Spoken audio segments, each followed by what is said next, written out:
Okay. Hello, everyone. Let me know if everything is good. Let me know if you can hear me. Okay. No, don't be short like that. Why are you doing that? There you go. There we go. Of course, Mounty's laughing at his own joke. Oh, I thought your joke. I thought we were. thought you were laughing at your own joke. Oh my god, I've been watching too much TikTok because all I hear is like the TikTok songs. All right, can everyone hear me well? We're gonna get right into it. I'm gonna recap for a minute and then we'll get right into it because we got a long day. We got about 1, 2, 3, 4, 5, 6, 7, 8, 9. We got 9 guests lined up, and maybe we'll throw in a 10th at the end. Probably go for probably like 4 or 5 hours. Let's do it up.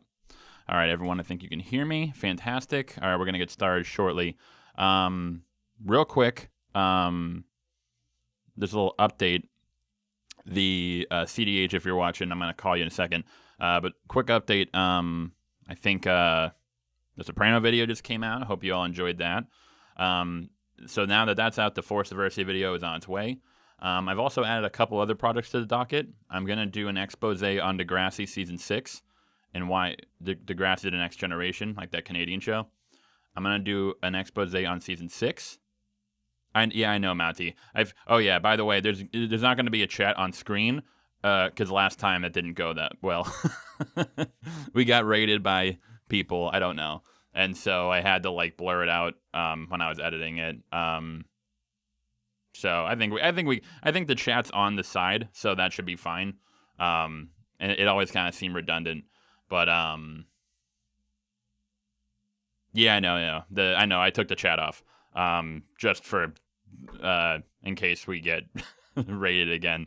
I don't know. Can I like disable the chat if I need to? I don't know. But in any case, okay. So we're gonna get started real quick. So as you can see, I changed the title to Papa Max Call-In Q&A instead of male dating. I feel like as we go on, just because it kind of has expanded a little bit. I mean, a lot of the questions obviously can be for, like dating and stuff like that. But now we can open it up to like music, writing, advice, general, whatever, all that stuff. So just to make, because a lot of people ask me like, hey, I want to be on, but I didn't want to, does it have to be dating?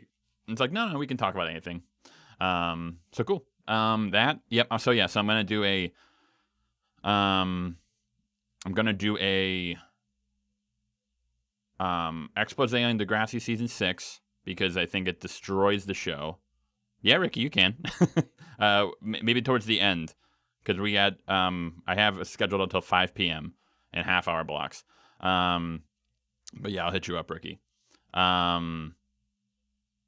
And also, I'm gonna do. I have the next topic for my disaster series. So for those of you who know, the disaster series, it's my God, it's The Last of Us Part 2 and Watchmen, HBO's Watchmen. I have my third topic for the disaster series, but I'm not gonna tell you. It's gonna be a surprise. It's really interesting. I think it's gonna be a bit surprising, but it's a show I've wanted to talk about for a long time because I fucking hate it, like so bad, so much. So we're gonna get that. And also, Force Diversity we have coming up, that and the Degrassi video, and also I still have my I have 10,000 words written on The Wire Season 5. It's like sort of an analysis as to why because like if for any of you fans of The Wire, Season 5 really is. No, it's not The Expanse. I don't really feel it. Oh, Jack Lee, thank you. 6969. Here we go. I know. I'm excited about 60K. Thank you. I have no idea. Thank you for that. However, it's not 69K. And so, share the videos. Let's get it to 69K. Then I'll just stop working because then we've done it. What more can we accomplish? And then we have to get to 690,000, but that'll take a while. Shit. What was I going to say? I lost my train of thought. Oh, yeah, so I have the Wire analysis coming out, Force Diversity. So we got a lot of products in the docket. I just have to kind of get back into the mode. Avatar: The Last Airbender? No. It's a show that I think a lot of you will be very surprised by. They'll be like, "What?" And I hate that I have to rewatch it. It's a show that you're going to be very surprised by, but it's actually something that I've wanted to talk about because the guy who did the show is someone who, as a writer, I have very mixed feelings about. Hope I'm not giving it away or anything, but yeah, it's going to be interesting. It's going to be interesting. But yes, Jack Lee, thank you for the 6969. Okay, so let's just jump right into it. So we got first up, we have CDH. I'm going to give you a call right now, man. Oh, hang on, I got to let Ricky know. Oh, no, that's not Ricky.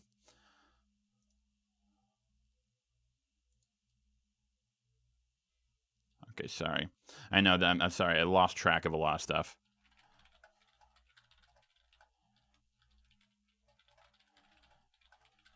U.S.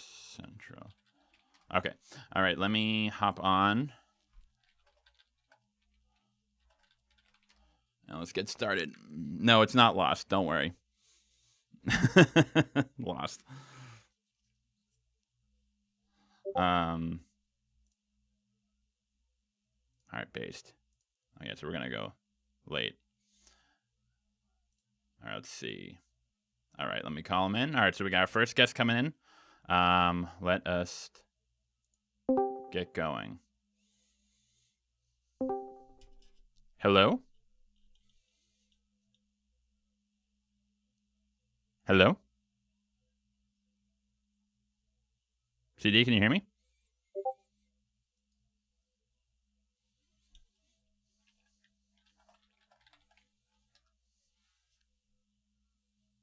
Hello?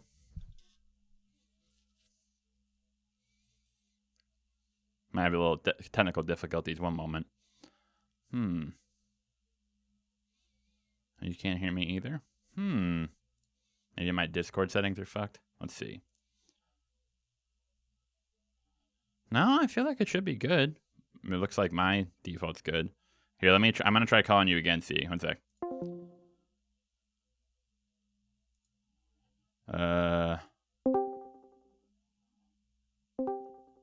Hello. Hello. What are you calling on, CD? Through Discord or like you on your phone or computer? You have a mic? Here, let me see.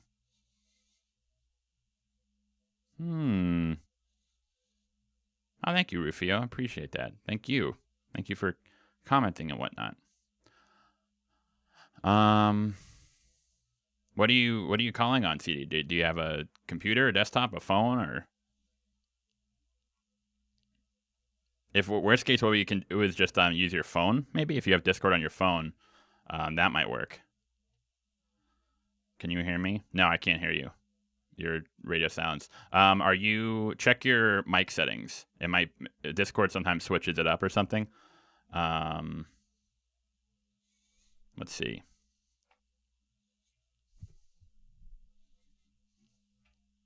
Okay, is that working? There you go. What's up, man? Okay, I'm an idiot. I'll tell you what I did. I had it on push to talk. Oh, I forgot, but I had it on push to talk because if I'm playing games with people, my loud mechanical keyboard would set off the voice activity. Dude, So, it's I don't know if it's like Discord. So I have like my camera, which is my iPhone, and this, and every time I log on, sometimes just randomly, it'll switch to my game capture card as like my input device. I'm like, what the hell are you talking about? it actually did the same to me. I had to Yeah. change that, and then I also had to change my mic push to talk thing. Yeah, it's like fucking Discord. I probably shouldn't say that, seeing as I like utilize it for a lot, but Yeah. it's like when I like when I shit talk YouTube. I'm like, maybe I shouldn't like shit talk them too hard. Maybe that's not the best idea, but all right. So yes, so we've spoken. Thank you for being on. So we had discussed maybe talking about you sort of had an alternate experience yourself in terms of the pickup artist lifestyle or stuff like that. Yeah, excuse me. Yeah, probably maybe a bit different from yours, but I know that there's probably a lot of guys watching who have either tried pickup or thinking about getting into it, and maybe you know, don't really understand what they're getting into or what to expect.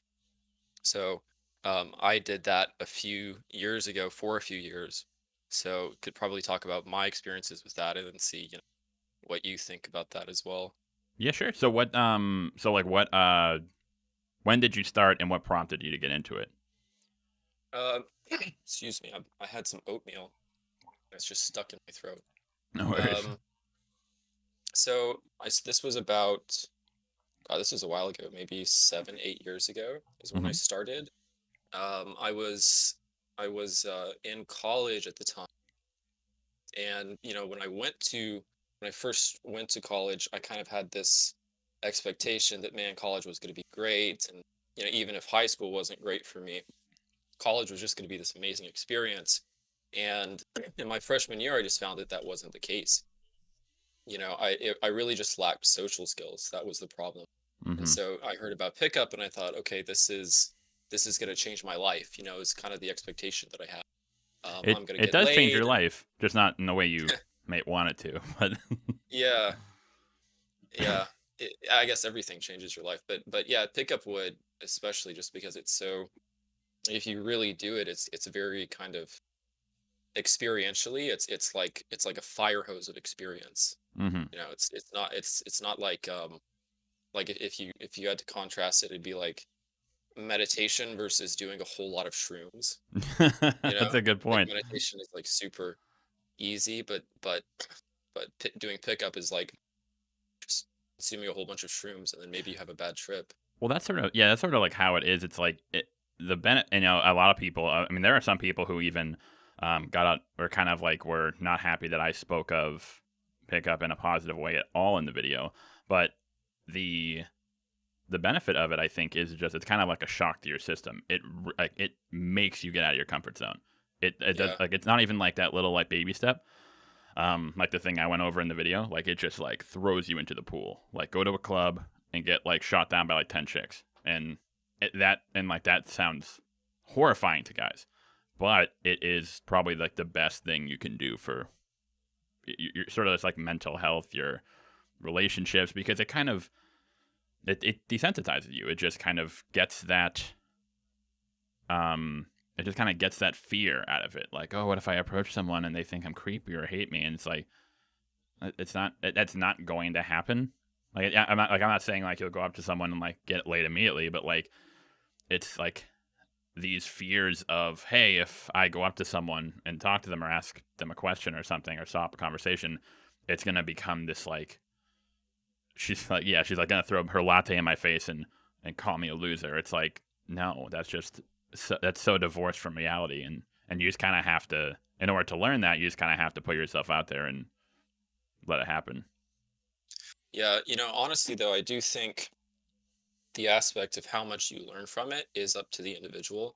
And I Hmm. think most guys actually don't really internalize and take away the learnings that they could. I think a lot of guys, will kind of tell themselves this story that isn't necessarily true, or construct this false worldview of, I got rejected, that's because she sucks, and I'm like perfect and things like that. And so I think some guys, to deal with the rejection, they they really construct this fake false worldview, this shell around themselves that's where they see the world in a way that's just not actually true. Like, instead of thinking to themselves, she rejected me because she's not attracted to me, it'll be something like, oh, maybe she was busy or something like that. Well, no, maybe she rejected you because she wasn't attracted to you. And I think if you can internalize that in a healthy way, it can really help improve you. But honestly, in my experience, most guys don't, and most guys are not successful in pickup. Yeah, it's Um, either they either go like one extreme or the other. So like a guy goes up to a girl at a bar, they have a nice conversation. It's like, hey, can I get your mother? She's like, oh, sorry, I'm with someone, or it's like, and the two extremes are, oh, she must have like fucking hated me. She must have thought I was a creep. She must be on her way to Chad right now. That's like the bad, like, well, they're both bad, but like that's like the like sort of like doomer sort of like attitude. But then there's like you point out, and I kind of discussed this. There's sort of like a uh what's what I'm looking for? Sort of like a I don't know what's like a horseshoe It's effect or something. Yeah, it's it's an like the guys will put up an ego defense and tell themselves the most comforting story possible instead of, actually trying to come to grips with reality, in my experience. instead of doing it in the way of putting yourself down, you're kind of propping yourself up to an unhealthy degree, to the point where, and again, I feel like this is very common with women. People will tell them, it's like, hey, I went out with this guy and he, we texted and it didn't work out. He isn't texting me anymore. He kind of ghosted me, and people will kind of tell. The first instinct I feel like to tell a lot of women is, oh, he's just an asshole. He's a man baby. It's like okay, He's not ready for you. He can't handle you. and it's like maybe that is true, or maybe maybe you were unpleasant. Maybe you just weren't very Maybe he weren't doesn't getting like you. that great. Yeah, and that's okay. You don't want to take that as like a fault, like, oh, there's something wrong with you. It just didn't work out. But Yeah. understanding that is, that sort of self-awareness is important. Funny Yeah. enough, I forget who he was, but there was an old pickup artist I saw, and again, not like I hate like people like it's like you're giving them credit. There was one video he made that was one of the best pieces of advice I ever heard, and it was, if someone ever calls you an asshole, at the moment, don't like react to it, don't say anything. But when you go home that night, look in the mirror and think about it. Now, like, yeah, so you might be out, someone calls you an asshole. Maybe that person was just an asshole themselves. Maybe you weren't doing anything wrong. Maybe they were just being a dick. And that's okay. And like, yeah, that happens. However, sometimes, what if I was being an asshole? What if I was stepping over boundaries? What if I was acting in a way that was obnoxious? And it was interesting because I was like, oh, I never really thought of that way, because most people, I feel like, make their decisions in the moment. But like in the moment, if someone calls you an asshole, you're not really thinking clearly. Or someone like insults you or confronts you. Your ego might get in the way. Your insecurities might get in the way. But yeah, when you go home that night, just think about it. Just mull it over for a couple minutes and try to look at this situation objectively. And for me, that was one of the biggest things that really improved my life in general. Whether it's like, if it was like a work issue, friendship issue, relationship issue, just having that 10 minutes of just sort of like almost like forced self-reflection it improved my life tenfold, because it really started to allow me to sort of see my own life objectively, in a way, I guess is a good way to put it. Yeah. I think unfortunately most guys, even though they have that opportunity to really tear down and deconstruct their ego and see that they don't necessarily need it, most guys don't do that. They protect their ego. Mm-hmm. They want to feel good about themselves, which is really unfortunate. Yeah, there's a difference between, I'm trying to way to phrase this. There's a difference between feeling good about yourself and like feeling good about the person you are. Or sorry, feeling good about the person you are. If you want to feel good about yourself, you can do that very easily. Just, everyone sucks. I'm the best. I'm the man. Screw everyone else. However, I think the true secret is to become a person that you can look at objectively. So almost like if you went to a bar and saw you, how would you think of yourself? Would you think you're a good person? Would you think you're an obnoxious, cocky asshole? Would you think you're sort of weird or like creepy? I think that's, and again, not to everyone else, because other people are going to have different motivations, different, that'll make them see you differently. But in terms of yourself, are you someone who you would like if like you ran into each other saw each other like at a bar, or like as a coworker or as a boyfriend or whatever? I've never thought about it that way.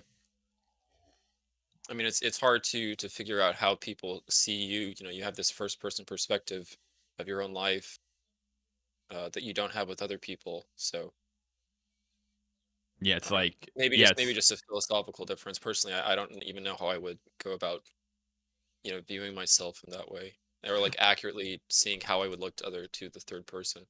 well, that's why it's so, and again, this is sort of like another really good aspect of the pickup community, not necessarily the pickup community, but just the community, because you have guys there who will be very honest with you. Hey, I was watching that in exchange, and this is how you came off.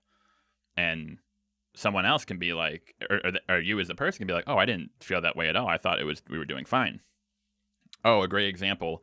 Me and my girlfriend so my girlfriend is discussing with her, she's working on setting boundaries. So, for example, let's say you go to like a coffee place, and you asked for ice, but they gave it to you hot. So she's working on sort of, and it sounds, some people out there might find it silly, but I actually really relate to her on this. Sometimes it can be difficult to, hey, I'm sorry, I asked for it, just kind of like, or if like the waiter brings you the wrong drink or something, just like speaking up and being like, hey, don't be rude about it, but just, hey, I asked for I asked for a Sprite or whatever. And so she's working on that. And one time we went to the coffee shop, and she did that.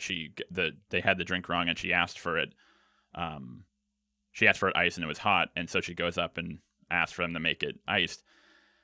And it was interesting because it's hard for her to see that situation objectively because she's kind of in her own head. Whereas I was standing back and looking at it, and she was like, oh, I felt rude for asking that. And it's like, and I was back there. I was like, no, you did fantastic. You were polite. You weren't mean. You were just, hey, I'm sorry. I just asked for it iced. Like, it wasn't rude. Like, there are some people who are just horrible at that. Like, like if you get like Karen's Starbucks order wrong, she like loses her shit. But yeah, just having that sort of outside, and this is why it's very important to have like trusting friends or like people who are sort of like are willing to give you very objective feedback, because they can look at you sort of from an outsider perspective. Like, hey, this is how you came off. This is how the interaction went. I could kind of look at your body language and see it from a distance.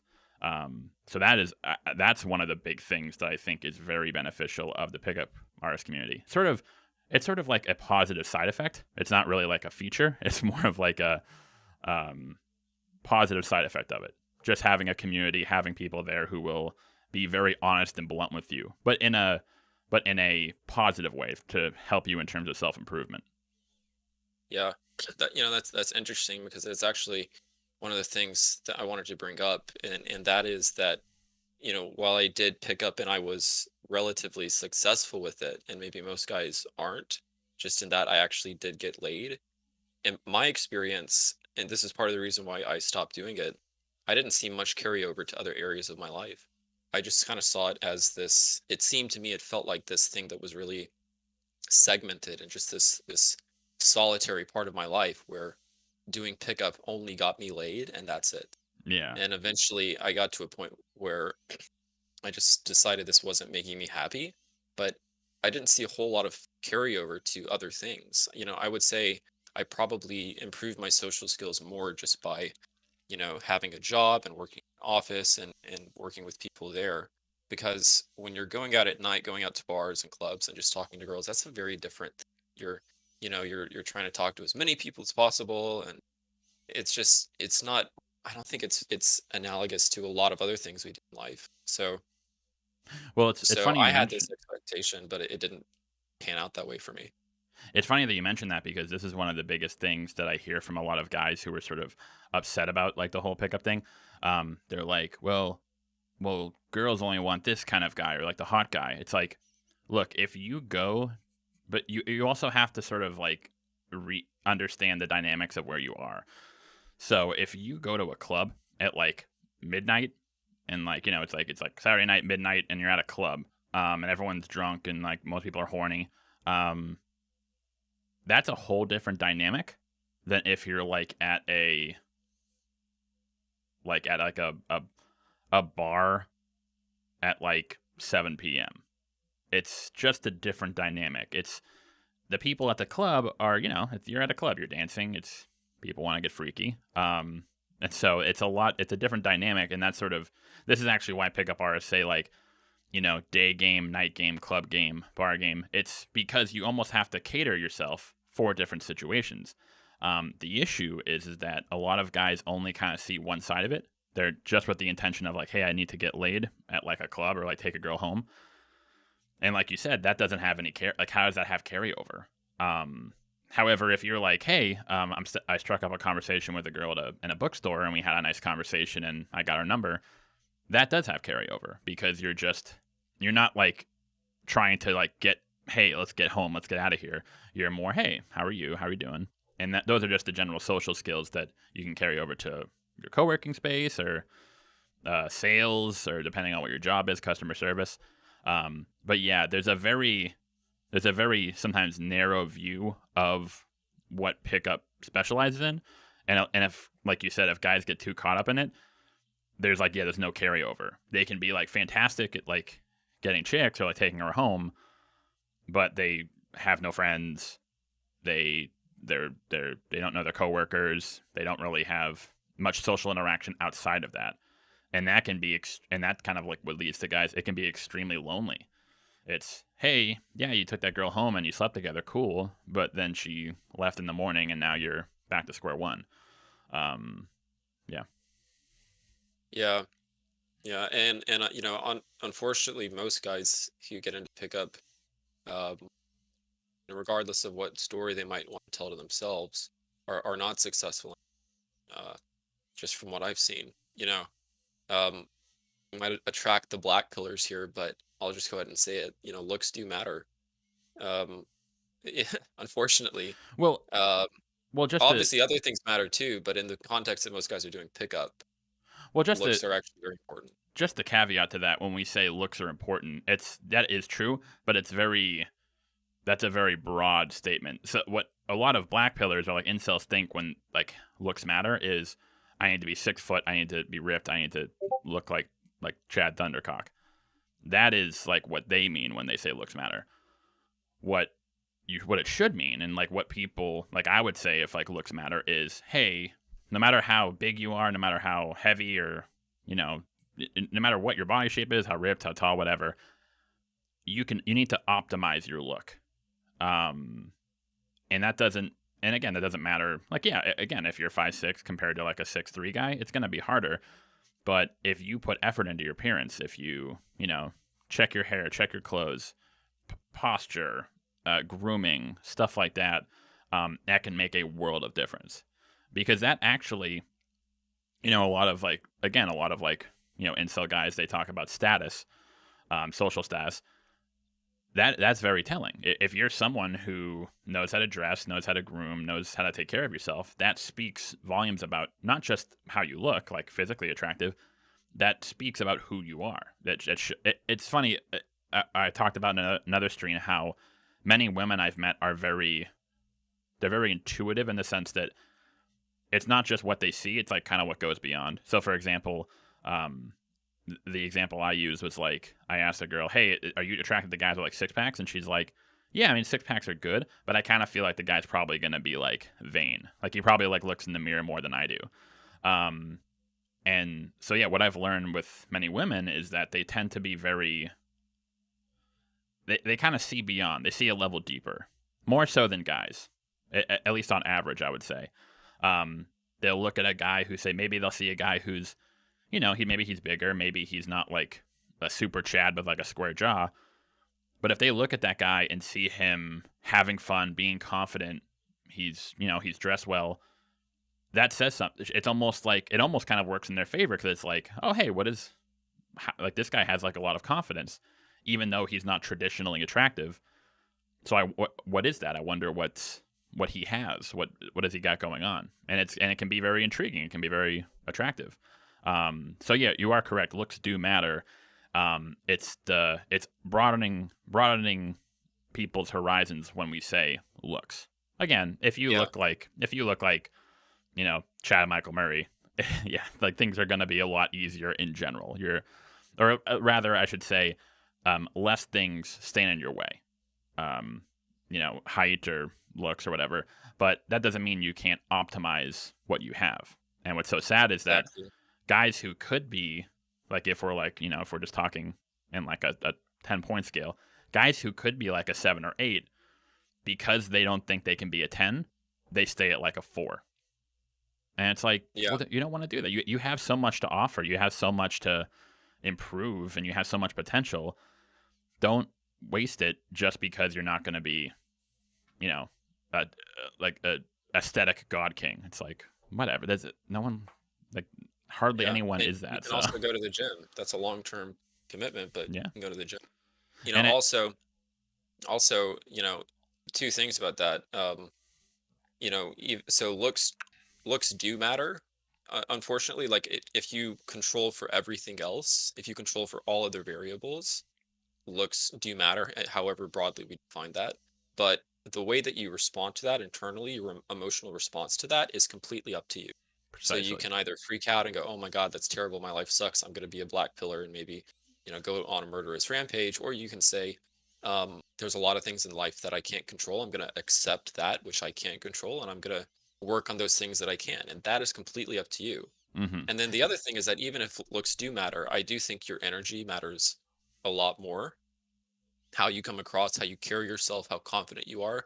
I think that is way more confident. So, or way more important. So if you have that in spades, you're going to do all right. And the tricky thing is, how do you cultivate that? Because in my experience, you kind of almost need an almost pathological sense of self-confidence. Like it almost gets pathological. And I think it's actually hard to keep up that level of self-confidence in real life, like in a workplace where you have to work with other people. Mm-hmm. Like you just can't keep that up. But if you can figure out how to do that when you're talking to girls or just anybody, I guess in a lot of situations that's helpful. Yeah, it's But it can be pathological, I think. one of the easiest things, or like at least a tip that I've learned is to, and it kind of goes along with, a lot of people actually got confused in the video because they thought I was being, I was flip flopping because I said, one, make your romantic interest in a girl evident, but I also said don't go into a conversation with any preconceived notions. And a lot of people sort of like, hey, you said this and that, those don't go together. And I may not have explained it well. They do, in the sense that, so let's say I go up to a girl, and again, it's kind of funny because if you're at a bar and if you approach a woman and you say hi to her, it's kind of, it depending on like the circumstances, it kind of is insinuated like, okay, I'm approaching you because I'm interested. I don't have to like Yeah. explicitly say, hey, I'm interested. Like it's kind of given. And most guys are too scared to put themselves out there, and so they'll try to like play it off as if they're not interested, which is the wrong thing to do. Like you have to which put yourself out there. which the woman is like, it's like if a guy comes up to you at a bar, it's like, hey, what's up, bitch? Yeah, I'm not interested. It's like, then why'd you come up? Like it's Well, no, almost like they'll you're, come up and be like, "Can you pass the salt or something?" And so, okay, I guess yeah, it's this like, interaction is only because you needed me to pass the salt to you or something. Well, and then they you're not start making like, your intention clear. and then they start like hitting on them, and they're like, wait, Yeah, what? I what thought is you this? just I don't know wanted what the we're salt. doing. Like, yeah, what's going Yeah, on?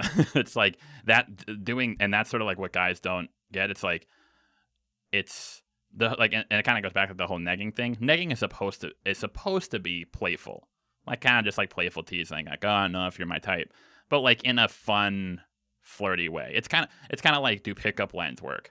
Any pickup line can work depending on how you deliver it. Like if you like go up and like give a cheesy pickup line like dead straight, like holy shit, you're gonna get blown the fuck out. But like if you like go up and you're like, you kind of play it funny, like awkwardly, and if you can just like make her laugh or smile, that can actually be extremely effective. Not even just in terms of not even like attraction, but just kind of charisma. It's just, oh, you're funny, you're a very easygoing, likable person. But again, it takes a long time to understand, to kind of find that natural balance. When guys are starting, it's gonna be a shit show because you're gonna enter social interactions. You have no idea how you're coming off. You have no idea how is my joke coming off as sarcastic? Is it coming off as mean? Is the humor kind of coming off? When I use self-deprecating humor, am I doing it well in the sense where it shows confidence, or is it coming off like I'm whining? And that sort of stuff is just all feel. You almost kind of have to, the social calibration we were talking about. It's not something you can teach people. It's just something you just have to keep doing it, and it's like muscle memory in a sense. And that's hard, because so many guys out there just want like a, here's exactly how to get laid in like 10 minutes. And it's just not how it works. It's a very long, sucky, awkward, cringy process, but it's something you have to do. It's something, especially if you want a relationship, if you want to be able to interact with people and meet them, you have to be willing to accept that. But it is, and again, it's hard because I know a lot of guys are just like, their confidence is so low that any setback can be devastating to them. But what's the alternative? Yeah, honestly, I don't know, because part of the really the main reason that I stopped doing pickup, and I really don't ever plan to go back to it, not in the traditional sense, like, yeah, I'll talk to people, but I'm never gonna go out and fucking Sarge and all that shit. Part of the reason why I stopped doing that is just because, in my experience, all it did was get me one night stands. That's pretty much it. I actually did get one 3-year relationship out of it. Um, but in most cases, it's just a one night stand, and it left me feeling very unsatisfied. It's like I had scratched that itch of like, oh my God, am I attractive? Is it possible for me to get laid? And then I figured out, well, all I'm doing right now is getting laid, and I actually want to have a long-term relationship with the girl, and not just a different girl every month. That's not fulfilling. I But think I don't know if you were here in the last Q&A. I think I spoke about it. I I had a was, few friends who were quote unquote fuck zoned, who they were dudes who could get laid like that easily. Like they could go to a yeah, club within 10 minutes, they're good. Um, but they couldn't get a girlfriend. No, none of them. They're like, yeah, hey, you're hot, you're fun, and like for a night, but you're not someone who I want to like talk about anything with. Like, that's me, like man. we go to breakfast. What are we going to talk about? And to your point, that's the kind of carryover, or the lack of carryover rather. Just getting laid at like a club at 2 a.m. is a completely different skill set. I don't know if I should use that word. It's kind of cringy in that context, but Yeah, it's a totally different vibe, I guess, than, hey, you're really nice. I'd love to take you out and get to know you and see if this goes somewhere. And unfortunately, guys, like you said, some guys can get so good at the former, and once they've scratched that itch, like you put it, they try to, oh, so now I can do the latter, and they're like, nope, you got to start back from square one, and because yeah, it's a whole different ball game, and some of the guys get so discouraged, they're like, fuck, I did all that for basically nothing, and it's like, well, yeah. it's It's the kind of thing where like I don't know where to go from, because honestly, I don't think online dating works. I think there's a number of reasons for that. There's just these weird. It's not like a one-to-one equivalent of social dynamics in real life. It's very different. So it just doesn't work. You know, I've been trying it recently, and my experience is, go on a date. I pay like 50, 75, 100 bucks for the date because I invited them out and it's kind of expected that I pay.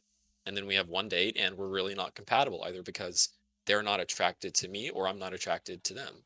And so like that's the majority of online dating. So I don't think that works. But I also know that well, pickup doesn't work. why are you? So Just curiosity, why are you spending that much per date?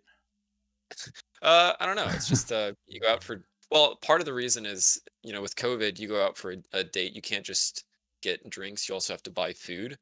Let's grab a Yeah. coffee and go for a walk.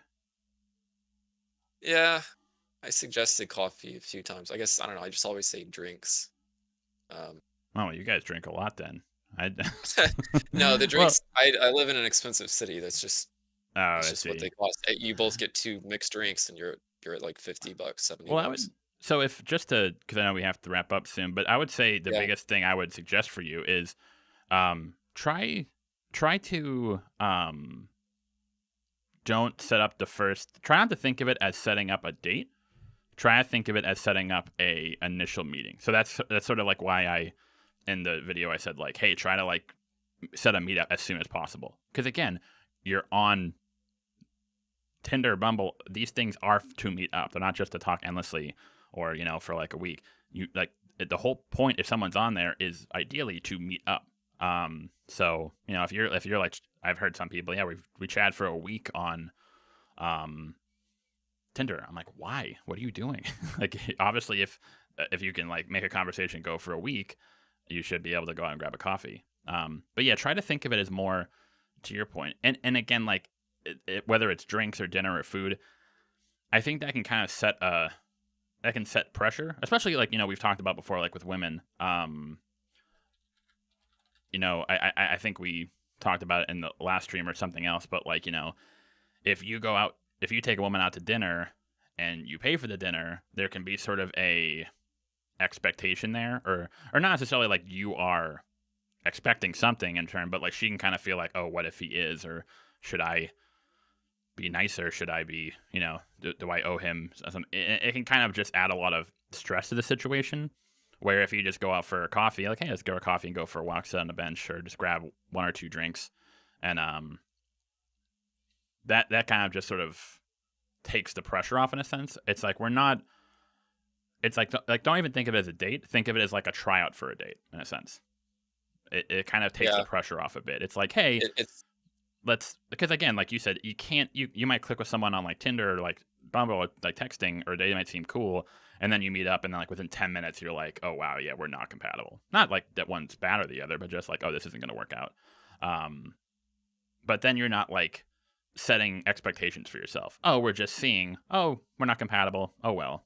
But in this case, if you try to set it as like a date, oh damn, it didn't work out. It's like, well, it's like, don't take it too hard because it really wasn't that big of a deal in the first place.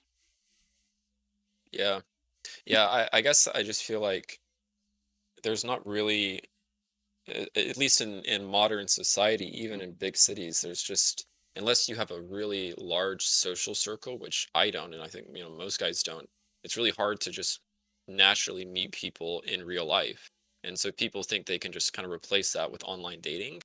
But what you forget is that even in a large room of people, there's a very low chance that you're going to find somebody that you're like actually compatible with, where you're both mutually attracted to each other, and you'd like to hang out with each other because you think you're cool as people. That's actually pretty rare, and so you swipe left and right on people based on how they look in their photos, and you don't really know if you're going to be compatible. So It's kind so of I don't know what the secret is, what the answer is, about meeting people in real life that's not pickup. I'm just well, hoping I'll be able to figure it out. yeah, and again, it's just I go over in the video. There's like little tricks you can use about like just starting conversations with not just with like women you're attracted to, but just random people, and that might go somewhere, that might turn into something. But it's funny that you mentioned that about like big cities because I live in Chicago, and so many people are like, oh, you must meet so many people. Everyone's very disconnected, and if you think Nobody about it, nobody talks to each other.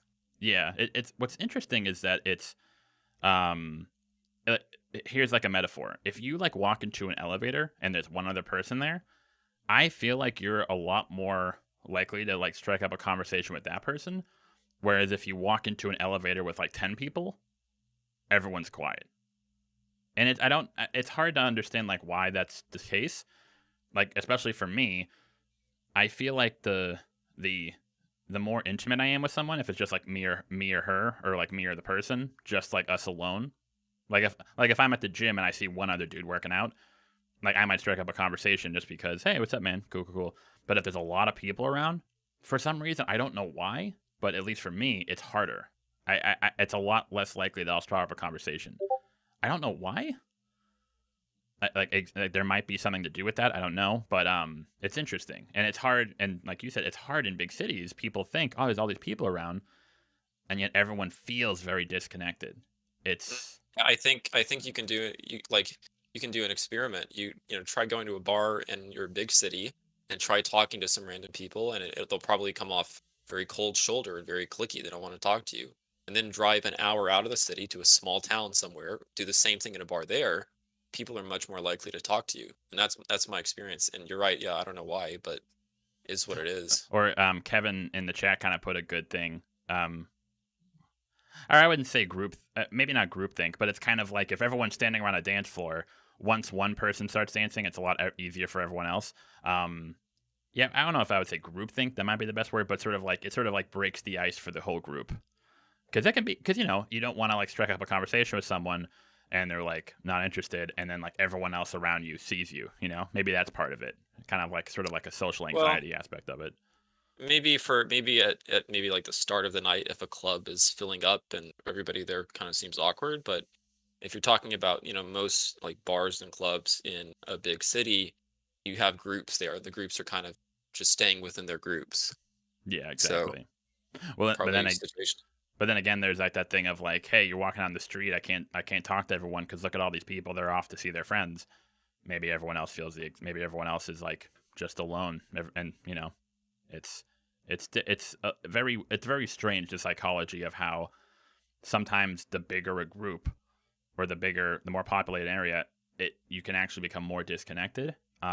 It's interesting. It's very, whereas like if I go home to like my hometown, which is a pretty small town, people are like, hey, what's up? Like, and like you can start conversations with anyone. I'm like nervous to like start a conversation with someone walking down the street who I see every day. I don't know why, but yeah, I know I have to wrap up, but thank you. And I would, yeah. So, but yeah, don't give up on online dating. I think it just, I don't know how you go about sort of like asking like for a meetup.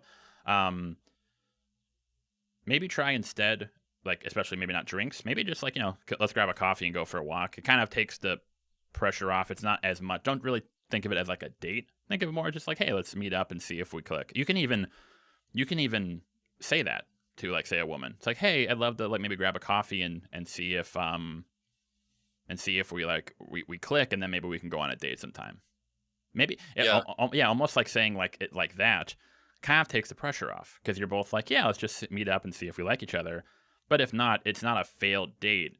It's just like a tryout in a way. It's sort of like a weird word, but like yeah, it's not as much pressure on it. And again, while drinks are fun, they can kind of add what's the word I'm looking for? Sometimes it can add expectations. Getting coffee at like 1 p.m. on a Saturday is different than getting drinks at like 9 p.m. on a Friday. But yeah, but also just for your Yeah. wallet, yeah, try Yeah, coffee for my and tea. wallet. Try I do coffee think, and tea. yeah, coffee is going to be easier now that like places are opening up and you can sit inside. Because it used to be like the only place you could go would be, a bar or restaurant, and you get a table and then you have to order food because that would be the law in my city. You can't just drink, you have to get food.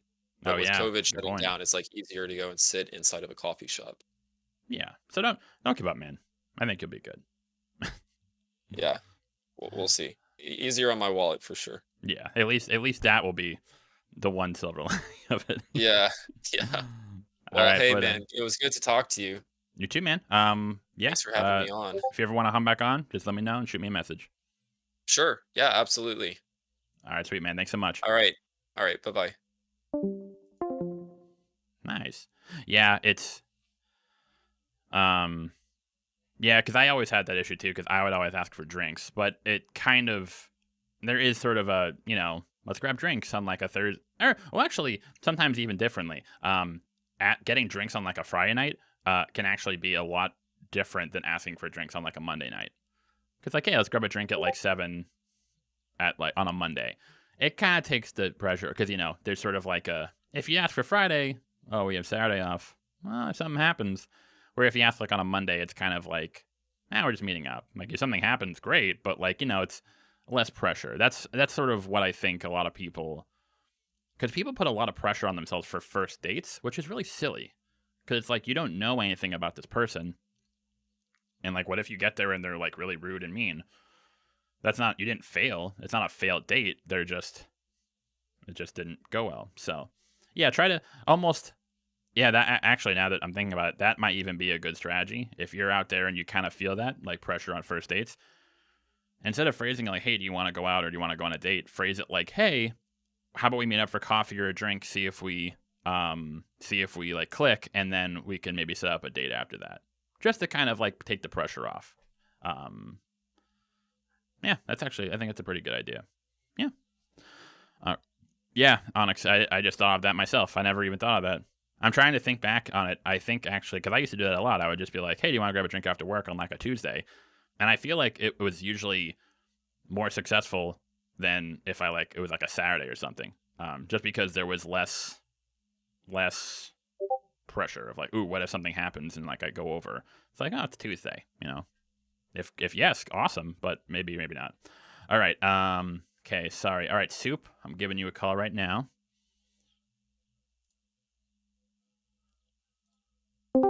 All right. Got soup coming in.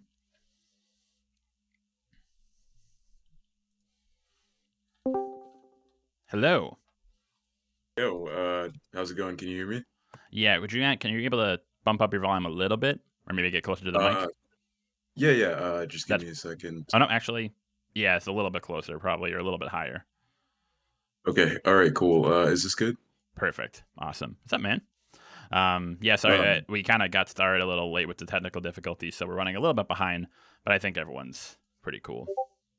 yeah, dude. No problem. I guess I'm just gonna jump straight into it. What's it? My name's Michael. What's it? I'm like a college student, like senior. And dude, like your video was great, man. Like again, I feel like this is like a broken record because I feel like everybody that's come on the Q&A so far has said like your video is great. But yeah, man, it's like I just like the nuance, like kind of just it didn't kind of take too much towards one side. So I was like, yeah, I gotta like definitely gotta talk to this guy. So Thank you, man. Yeah, yeah, man. well, no, don't worry. I love hearing it because I was so nervous about. I literally, the time between like the writing and then the editing, where I like actually record it and put it together, there was like a good Mhm. like week in between there where I was just like, I didn't even want to continue on it because I was so paranoid. Like, what if this is just a disaster? So hearing people say that it was like very good and they enjoyed it a lot is, whew, I still enjoy hearing it. So please, just All keep right, yeah, going. that's awesome. That's awesome. But yeah, we were talking about like we are gonna do like one-itis, and I was thinking the topic over, and I feel like what I wanted to talk about was less about like one-itis, but like kind of a trifecta of like topics. So Hmm. it's more like dry spells and like how that relates to like identity change and strangely enough also like the wall. Like people usually talk about the wall in like context to like woman exclusively, but I feel like it applies to like everybody to a certain extent. Um, Or at least it like yeah the wall. Usually when people say the wall, like it's kind of sounding like a. Oh, it's actually sorry about that. Jack Lee, thank you so much, man. You're flattering me. I forgot there were a couple of super chats I had to catch up on. When people are talking about the wall, they usually mean like women get ugly at 30, or like they become like they lose all their sexual marketplace value, and it's like all right, cringe lord, like chill the fuck out. Um, yeah, but you are yeah, correct in the sense that it's like when people say like dating in your 30s compared to dating in your 20s, it's an entirely different dynamic because now because yeah, a lot of people into your 30s are paired off. They're hey, I've settled down with someone, I found someone, um but now you're going out into that and it's harder because you want to feel like, hey, do I like this person or am I settling? Am I, am I kind of overlooking things? Am I, it's a whole other set of anxieties and insecurities and struggles, especially because, and again, especially for women, um, if you're, let's say, like 31 and you're still in the dating pool and you want a family, um, things have to kind of move very fast because hey, if I want kids, I obviously want to find someone I love and I like, but also someone who I think will, not just a playmate, someone who I can raise a family with and settle down with, and but I don't want to settle. I want to actually feel like I love this right, person and not just hey, they right. make a good father or they'd make a Hmm. good husband. They're someone Hmm. that I actually enjoy being around. Um, but yeah, Yeah, dude. I mean, I don't know. Like, I'm only like 22 right now. I'm in like my senior year of college, and I was just freaking out because I was like, I don't know, man. no, I feel like you got plenty of time, dude. yeah, I don't know, man. It feels like I'm on this timer because the thing is like uh I don't know. I feel like this everybody knows this, right? Like nobody's gonna handle this stuff for you, right? Like and I feel like it only gets it's kind of like watching Avatar, right? It's like they tried to take down like the Fire Lord like before the eclipse, and it's like the longer you wait, the closer you get to the eclipse, and I'm just like I don't want to play on like super hard mode, so I'm like I kind of want to get this done like ASAP. You know what I Exactly. mean? So Rip the band-aid off. I think even there's another great YouTuber, More Plates, More Dates, who a lot of people they mentioned because after my male body video, a lot of people mentioned checking him out, and I was aware of him before. He has a great video that basically states, get the pickup phase out of your life as quickly as possible. Just do it. Yep. Because you don't want to Yep. be 30 and maybe you have a great relationship, but you're like, oh, what could have been? What if I got laid more? What if I could be like a Lothario? It's like obviously you're gonna learn that like that's not the truth, and like if you have someone you care about, like hold on to them. But and like the grass isn't always greener. You want to learn that lesson very quickly, like around like Yeah. your age, preferably younger, but like early 20s, that'd be fantastic because then you kind of get over it. Then you get into your late 20s, then you can kind of okay, now I'm looking for someone who I actually want to maybe enjoy, whose company I enjoy, who I can spend Right. Friday night with, but also all day Saturday with. Right. Forgot what I was gonna link that towards. Yeah. What's it? Me and my friends started going out to bars recently because I was like, all right, it's like senior year. I'm like an engineering student, and I'm like, I'm not gonna meet somebody like naturally in my major, right? So I'm like, all right, I need to go That can be out and like, difficult. yeah, like I'm like I need to just go out and get this done. We've been going out like twice a week. I know that's like I've been watching a lot of like pickup videos, and these guys are like, yeah, you have to go out like 5 nights a week, and I'm like, dude, I'm like Do you I like guys have? sit at a computer, It's like, do you guys have like lives? Like, what do you have hobbies other than this? And like, yeah, the sad, yeah, sad thing is like actually no. Unfortunately, most guys that's their thing, which I guess is okay if that's what you like. But it's just that to me is I just don't get it. Like, I've tried like I mean like I'm like 29 now, and I'm like I went out drinking with my buddies last night, and like I have like 2-day hangovers now, so it's not something that I yeah. can even like manage. Or if I like stay up until like 1:30, I feel like dead for like the next day. So yeah, it's just not just it. How is that sustainable as like a lifestyle? Damn. Yeah, dude, I was watching the videos and I'm like, dude, do these guys have like jobs? Like, do you go to the gym? Like, how do you have all this time to go out for like even an hour a night? I'm just like, bro, like You I need watch a break. movies, hang out with your dog, hang out with your girlfriend, like hang out with friends. Like, what do you do?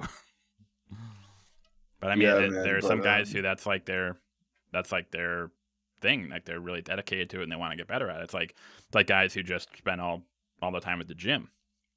And it's like, hey, if right, that's what you do, great. But I just don't know if that's like healthy or I like going to the gym. I like working yeah. out. I just started taking boxing classes. I really underestimated how out of shape I was. Like, damn. Because I like lifted weights a lot, but I never like now like I'm adding in like actual cardio. And I'm just like, this sucks, dude. Yeah, dude, cardio is rough, dog. Like what's it? I'm kind of in a similar spot. I've been lifting weights for a while and I'm trying to cut down and I'm like every single time I step out of the house to do cardio, I'm just like, oh, like this is awful. This is so bad. I can spend an hour lifting and I love it. Hey, jump rope for 10 minutes. Fuck you. No, I'm not doing it. Screw you. But yeah, dude, so the bars like I don't know. So I was thinking about like the dry spells. This is like kind of what leads to the dry spells, right? Is so I've been kind of into like red pill and like pickup for like a minute. Like all the kind of cringier stuff I kind of stayed away from because I was like I never intended to put on kind of like a false act or like I don't have the type of personality where it could be intentionally toxic to someone, like it just doesn't work. But That's good. yeah. That's a very good instinct to have. But I would like meet these girls and I would just kind of like freak out or kind of like maybe just not make a move. And the thing is like after a while, like the the results or like the thought of like missed opportunity like gets you and then like before you know you're thinking about like a girl that you met fucking like 4 years ago and you're just like, oh my God. Oh my, Like stop attacking me. Damn it. It's so so and it's weird too because like you don't want to say that as in like um a lot of people take that as like people think that like oh if you're like with someone you like or you're at a job you like or you're doing something looking back and like thinking what if is somehow indicative that you're not really happy in your life. I don't Mhm. agree with that. I think that's just a natural part of human nature. It does you can be perfectly happy and content and love your life.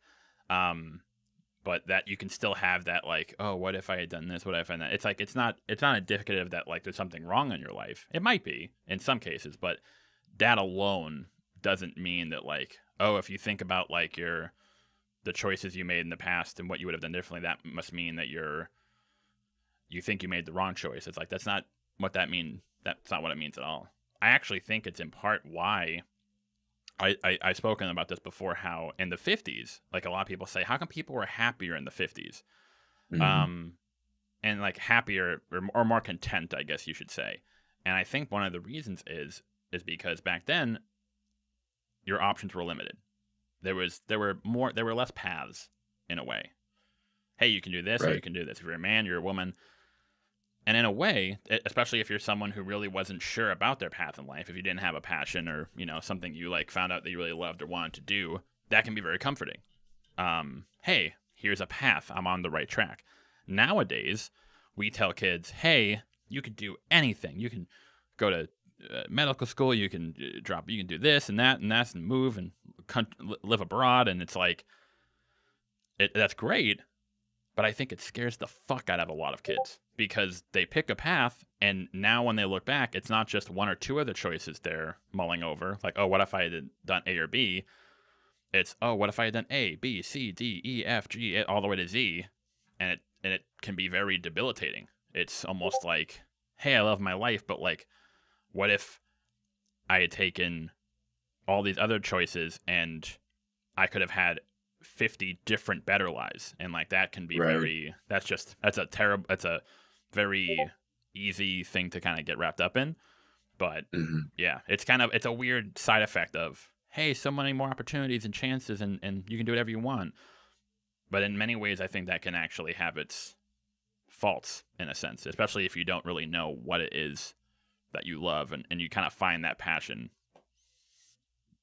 Yeah, I think to add on to that too, it's like I feel like in college, from what I've seen online, and actually this does make sense. It's like uh in college, it feels like double XP for like socializing with people, Yeah. right? So it feels like afterwards, I've been reading all this stuff on Reddit, and I've learned my lesson. Like, don't I've going on Reddit and social media for like dating advice, and like I feel like it's just debilitating in a way.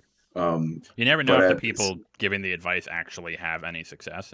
It's kind of like with like pickup artists. Like like I always tell guys, it's like, oh look at all these videos of like these guys picking up girls in the bar. It's like, oh, you mean that video that's like in high HD with like, and the mic quality is like perfect for both parties? Yeah, I'm yeah, totally sure this is an actual club interaction and not a actress or something. And again, it may or may not be. The point is that like that you really can't trust it because there's a financial incentive to look like you're successful at it because you're trying to sell something. Um, yeah, yeah, dude, I don't know, but the like if you go online, they're like if you haven't had like a relationship or like sexual experiences in college, it's just over, right? And I'm just like, oh, I'm like, holy fuck, like why? this What are is you like talking? a I don't know. I could kind of see a reason for it, like, more people around your age range that you're like Mm-hmm. talking to, social circles and stuff like that. I could see it being a lot more difficult outside of college. Well, So yeah, it's interesting because college. The one benefit of college, I think, get like especially like your freshman year, is everyone's kind of in the same boat as you. Everyone's the newbie in a sense. No one. I mean, like obviously, like there are people who like will go to college with their friends and they might have one or two people, but it's not like they're like these like large established friend groups that you have to kind of like work your way into or like win over. However, because of that, things happen very quickly. I remember my freshman year of college.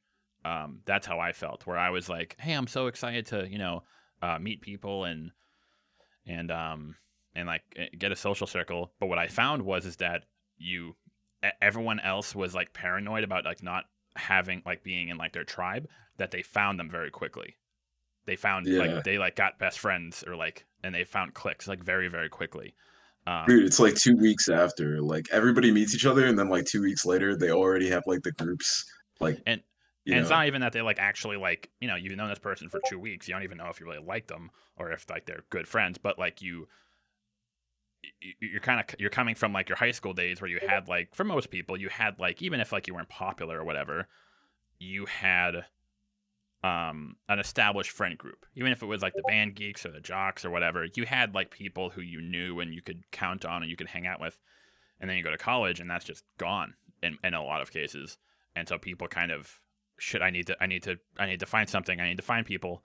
And ironically, it leads to very, at least initially, very shallow friendships, I think. Very surface level cliques or groups.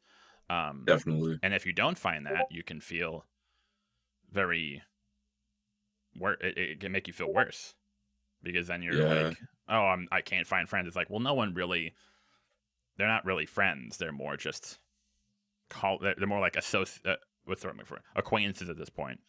They're just classmates. They're not really.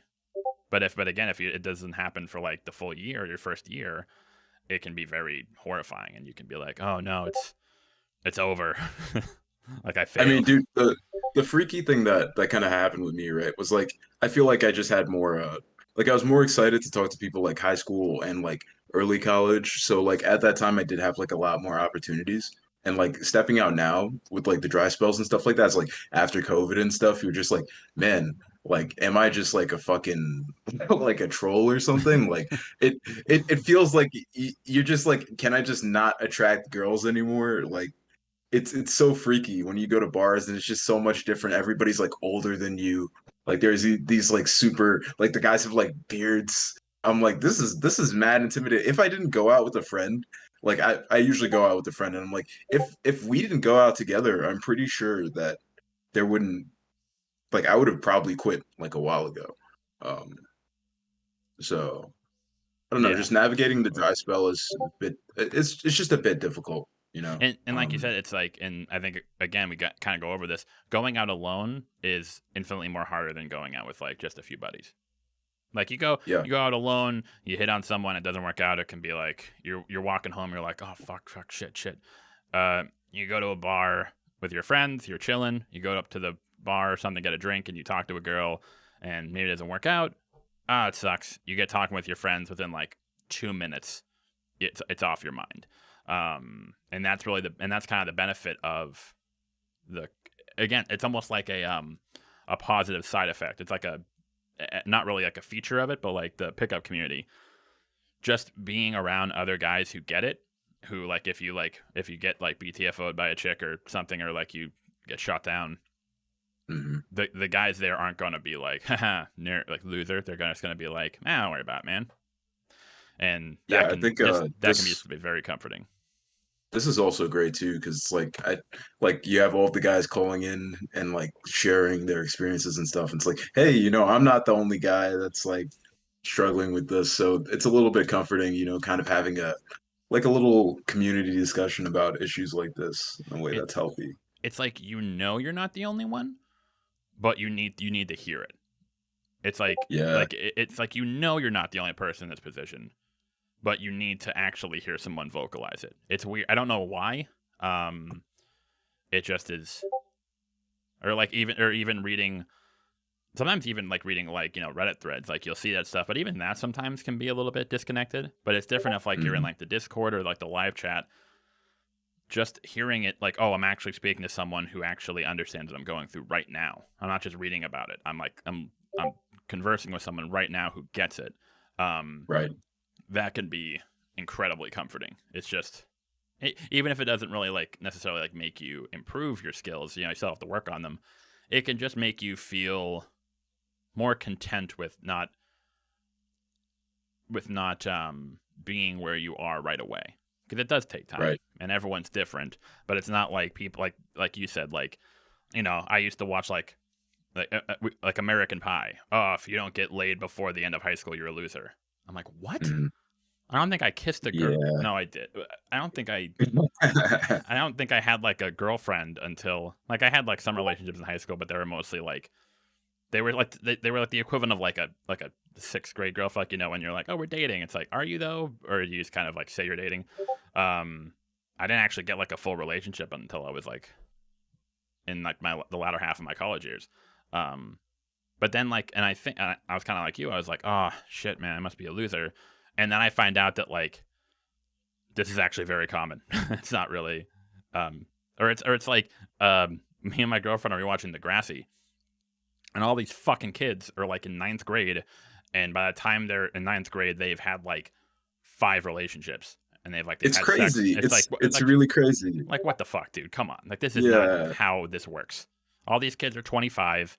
This is bullshit. It's written by like a bunch of 40-year-old boomers who don't even remember what middle school was like. It's like, stop giving kids like this impression that like that is not the high school experience for a lot of people. It's the perceived experience that like people think of, but it's not the realistic one. Sort of like a little plug, Bo Burnham's 8th Grade.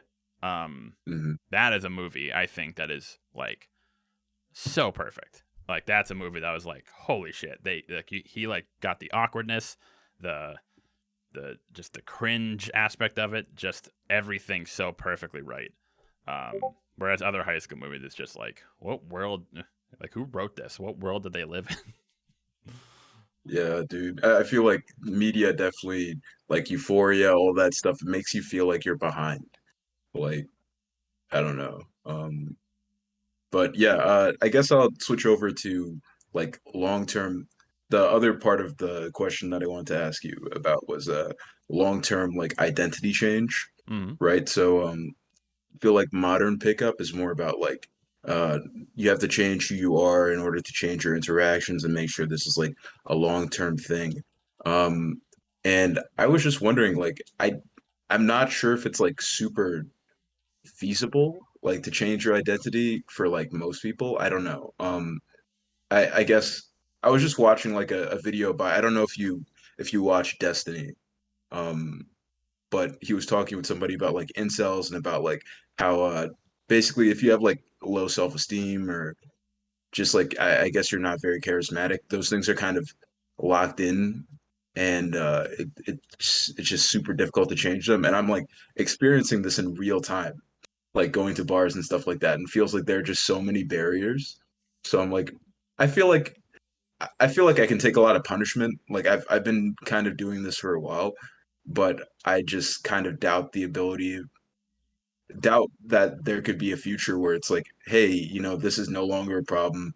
I'm like super confident, you know. Well, I I don't think know. it kind of goes back to like the last. And yes, I do watch Destiny. I watch him a lot. Great um, guy, great guy. yeah, he actually kind of helped me not only in terms of my in terms of just sort of like reasoning, logic, stuff like that. He really helped me give me because a lot of YouTubers will say, "Oh, I'm not responsible for like my community." He Hmm. was really the first person that I saw that like it's I'm not like responsible for like what my community members say. However, you have to, you want to stay conscious of your community. If like so for example, if I released a video and didn't like and all the comments were just like really toxic shit, some people would just say, oh, whatever, it's not my fault. Whereas I would look at that based on like what I've heard him say and others. I feel like if you're a creator, you have the responsibility to say, oh, okay, this doesn't really align with what I'm trying to get across. I kind of need to switch things up. I need to be more conscious of what sort of community I'm fostering. And I feel like a lot of, especially like red pill channels, they don't do that. They're sometimes like the stuff they say isn't even like that vitriolic or toxic, but then the comments will just be filled with just like vitriol. And Yeah. I'm not saying that like you're like, oh, you're a bad person for that, but like it seems like you as a creator aren't really you're not really taking note of that. You're kind of letting it happen. You're letting it get away from you. And as a Hmm. creator, I think you have at least somewhat of a responsibility if you preach certain things to take some responsibility for it or try to your best to curb it as much as possible. I don't respect when creators are like, oh, it's not my fault. I didn't do it. It's like I don't know. I don't really respect that. But sorry to your question. Yeah, I think the issue is that a lot of people that's sort of the whole issue, is like people try to change their identity. Like, oh, I need to be like charisma. I need to be, Chad Thundercock. I need to be that. It's part of the reason, the part of the reason you aren't like super outgoing and like that stuff may just be, I'm like, obviously, like if you have social anxiety, you can be more outgoing, but like some people just aren't like that. Some people are introverted, and it's not everyone's like the loudest person in the room. However, that doesn't mean that you can't be charismatic in your own way. It's almost like, again, we kind of went over it last Q&A. You have to find your own brand of confidence in a way. A lot of people when they think of confident, they think of like outgoing, like, hey, what's up? Like kind of loud, boisterous. Well, I think that's not really true. I think depending on who you are, sort of how you conduct yourself, if you're more social, if you're more reserved, quiet, you can still portray confidence and charisma, just not in that very narrow way.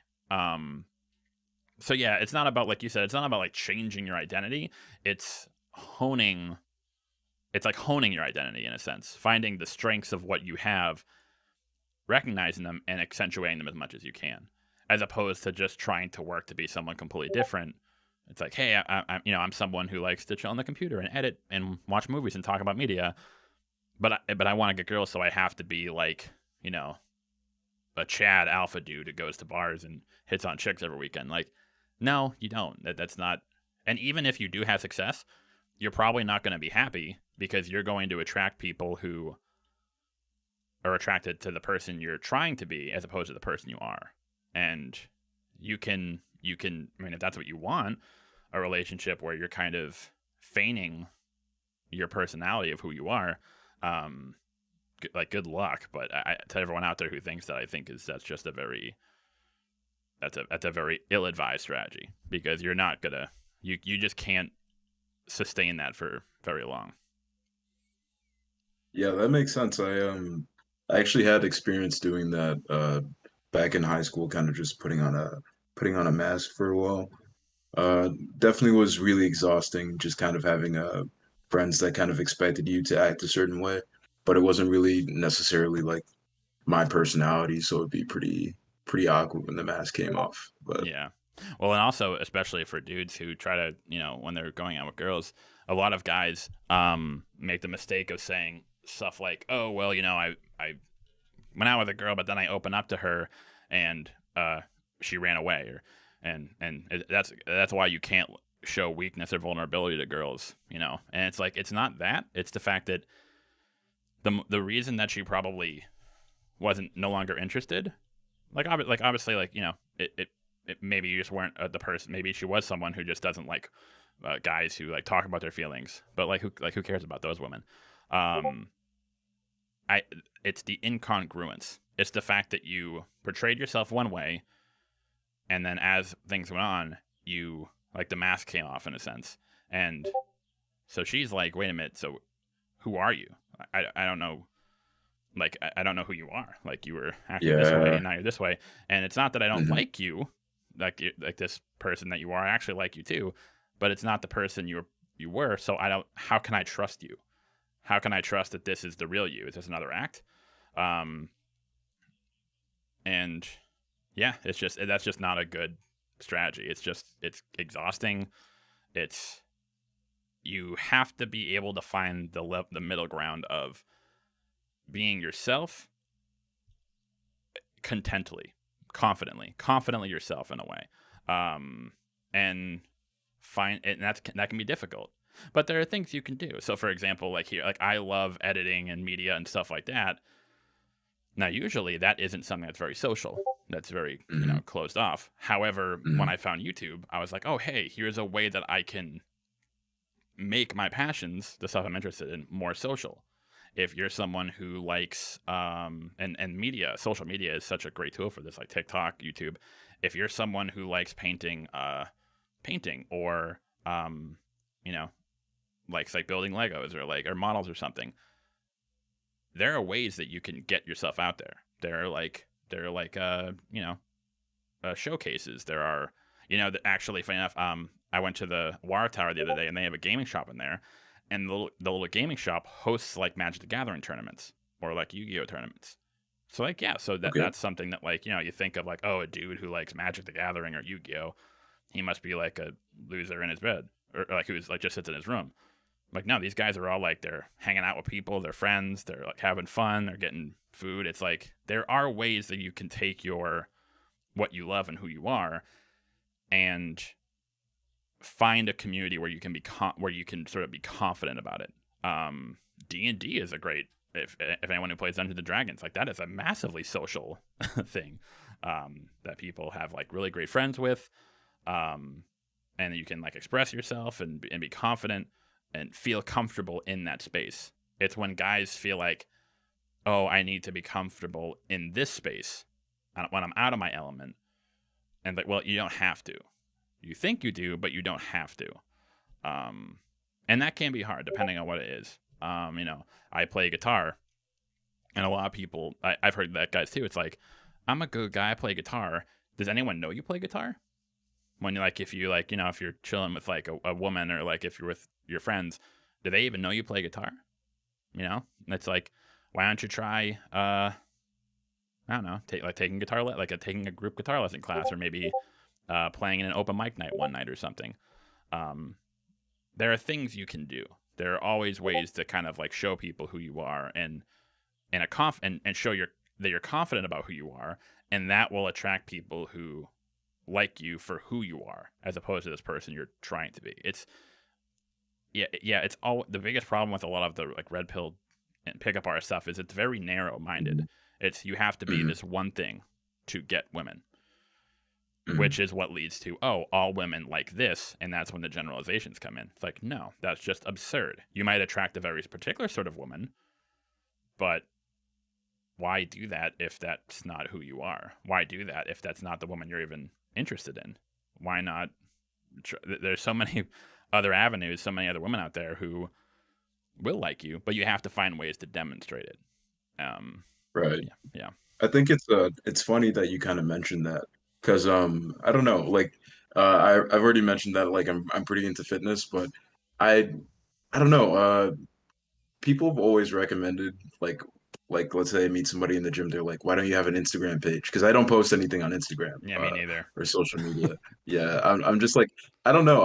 I never felt like dude, there are so many people on Instagram that just look like Greek gods, and I'm just like, I why am I posting on Instagram, dude? Like this, like I have like I don't know, I'm gonna post my like 225 bench on like Instagram. Like, Do it. okay.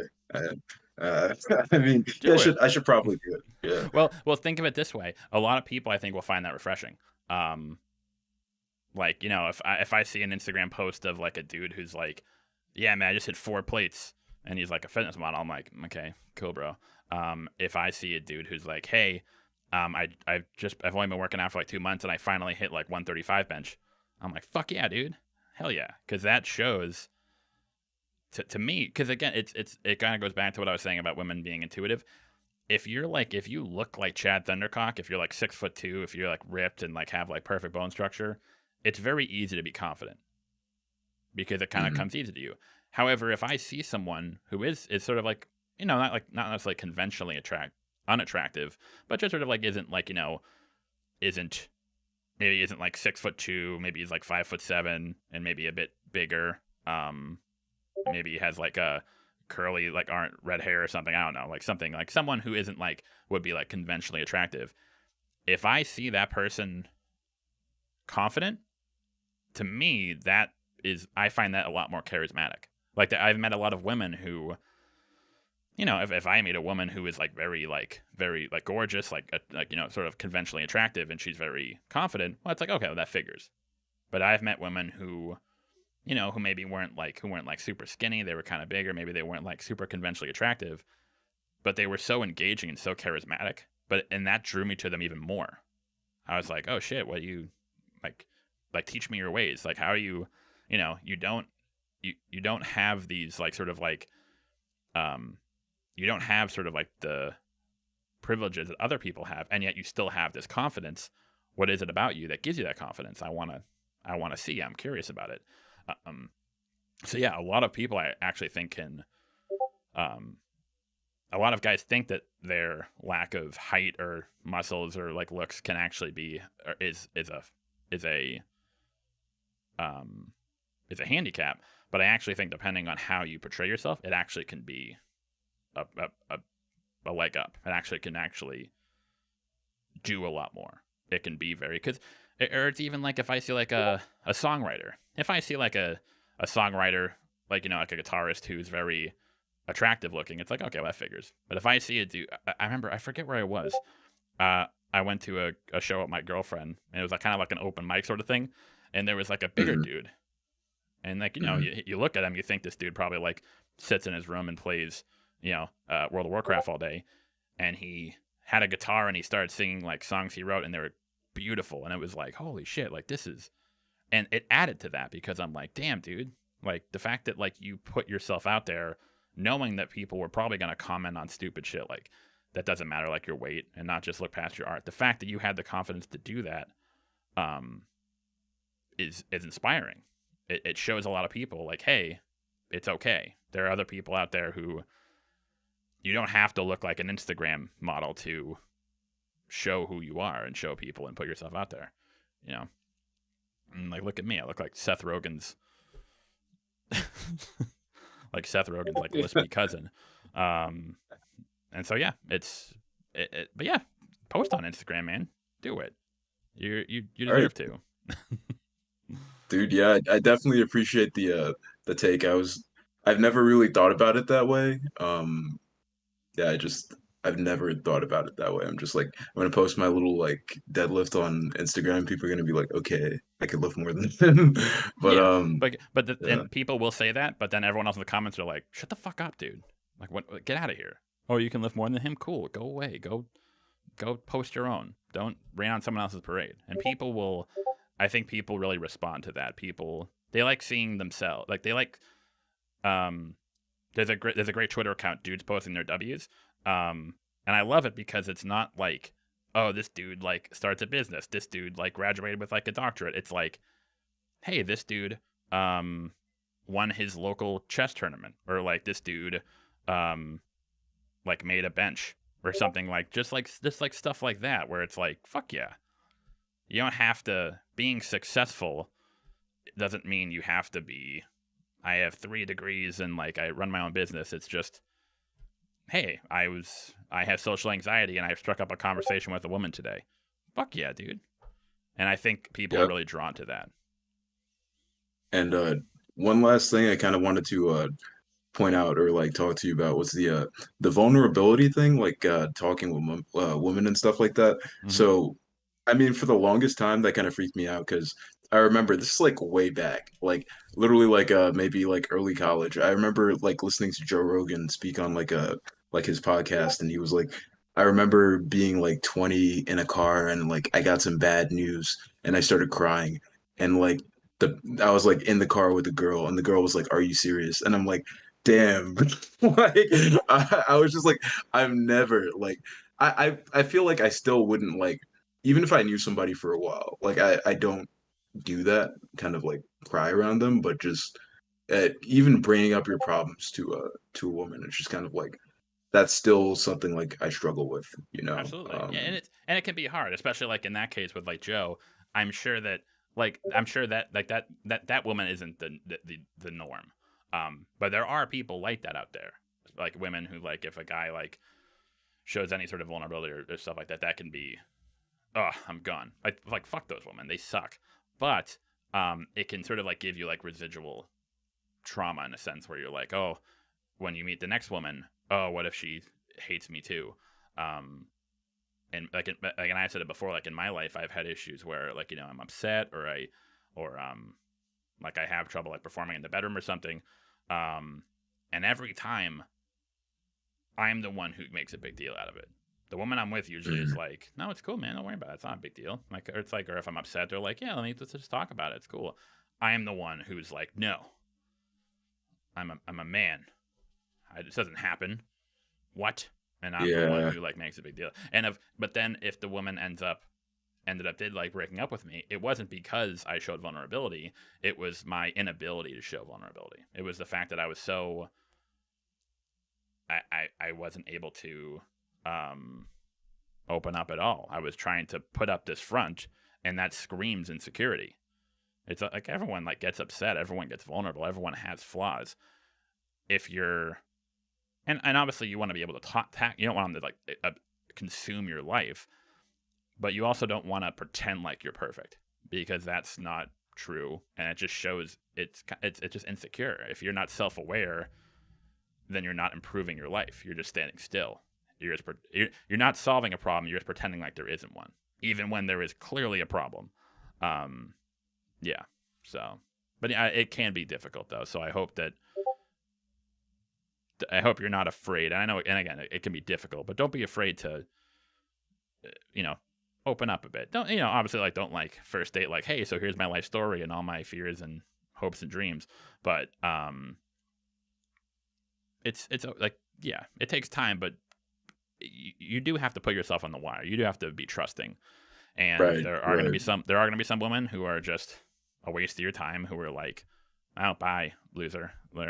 But then you're going to find that a woman who is lovely and it likes that you open up and that you can be vulnerable with her. And those are the seeds of a very fulfilling relationship, in my opinion. Yeah, that sounds like a ideal situation that most guys are probably looking for. Yeah, and there are women out there like that, exactly that. But you can't find them unless you're willing to sort of put yourself out there and take that risk. And it's scary, I know, Right. but you got to do it. Yeah, definitely. I think I've had experiences kind of like the one that you mentioned before, where it's like kind of you do something weird with a girl and you kind of end up freaking out about it, and I feel like it sucks more than just getting rejected, because then it's like actually your fault, Yeah, low key. and the woman doesn't So care. She's like, it's really not a big deal. But it's as like the man, you kind of have that pride, and you're like, no, it is a big deal.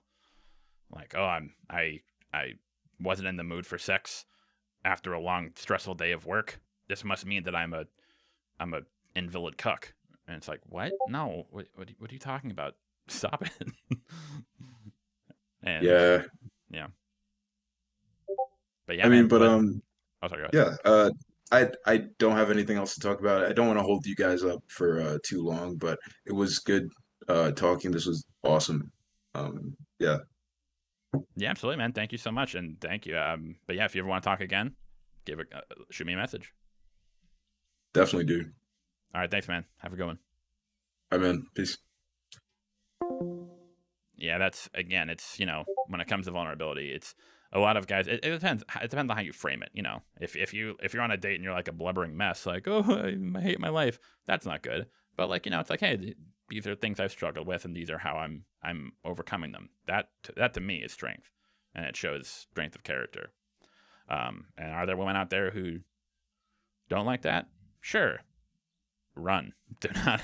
Don't associate with those women at all. Okay, Cyril. Let me just make sure you're good. Sorry, I know we're a little bit behind.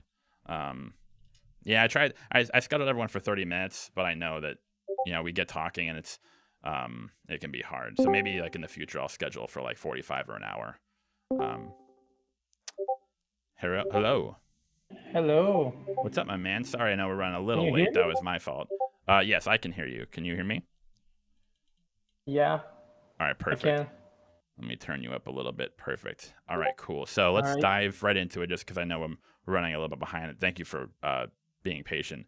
So your question, your topic was in relation to feminism's effect on marriage and dating. Yeah. But just let me give you some context of who I am and where I'm coming from on this topic. Because, for example, some opinions you can know the person has just because they're Democrat. You have to know the context of the person to understand their opinion, Yeah, so I'm the guy who commented below your video that I had watched 20,000 hours of YouTube, right? Mm-hmm. And some people would call me an incel because they don't know me very well and I'm not very good with social situations. Just based off, they'll call you an incel just based off of you watching that much YouTube? Yeah, and also because of the way I'm not very interested in dating a type of woman that I should want to date in terms of culture, you know? Yeah. Yeah. I'm from Brazil, so sorry if my English is not very good. No, you're fine, man. Oh, all right. So, when I say that I watched 20,000 hours of YouTube, that's because I watched all the Manosphere advice, the pickup coaches, the MG Tall guys, MGTOW? the men going their own way. Yeah. Yeah, MGTOW, yes. So I watched all of that content, and your video of dating, it provides a very good summary of the entire subject on YouTube, you know, on how YouTube treats that issue. Mm-hmm. And I think it's very comprehensive, and I think that's why people are saying that it's very good, because it says like one perspective and then another and then another, and then it combines all of them into one idea. So it's very well said, you know. Mm-hmm. Thank you, man. Yeah, it's again, there's so much good information in the Manosphere and Red Pill, MGTOW. There's so much good that guys really can't get elsewhere, but it's laced with so much just little things, just like little comments here and there, just the way things are framed, and it sucks because you're getting the good stuff, but it's kind of like being reflected through this prism of toxicity. Of it's like, hey, you know, people like, you know, here's how to build confidence and not care what people think. Great, that's a good thing, but it's framed as like, yeah, if you do this, then chicks will be like all over your dick. It's like, it's not really the. Yeah. It's kind of old, like a, yeah. Mm-hmm. Yeah, it's the old problem of the economists and how they describe the economy. They say that 3 blind men will grab onto an elephant, and one blind man, he grabs onto the elephant's trunk and says, wow, this animal is a snake, because it touches the elephant's trunk and it's like, this is a snake. And then another blind man will touch the elephant's hoofs and will think, wow, these are very hard. They feel like a horse's foot. And another man will touch the elephant's skin and think it's another animal. Well, they're all wrong. It's actually an elephant. But they don't know, because they only see their one piece of the puzzle. And I think because your video doesn't see only one piece of the puzzle, it tries to see things from all 3 perspectives. The perspectives of the men who are struggling, the woman who antagonize those men and say, oh, wow, they're pathetic, they're incels, and the culture, the cultural traditions. It makes a very good presentation of the intersection of all 3 of those perspectives, and I think that's very good. Thank you. Well, not even women who say that, but just men in general. Like, just, you know, that's kind of like the metaphor, like the 3 blind men with the elephant. That's a great metaphor. The metaphor I used in the video was like, if you're talking about dating from at least heterosexual dating, men and women, if you're talking about it from the perspective of only men or only women, it's like you're trying to finish a puzzle with only half the pieces. Because it's like, what do you, like the Manosphere and like Red Pill stuff, they never really put into context what's going on with, you know, again, I was like, hey, if you ask a woman out, and she says no, that's because you failed, or it's because you didn't increase attraction, and they never kind of like, or, you know, maybe she had a boyfriend, maybe like it's not a big deal, or maybe she just wasn't in a good mood, maybe she said no to a date because she had a bad breakup, or, you know, it's by not really.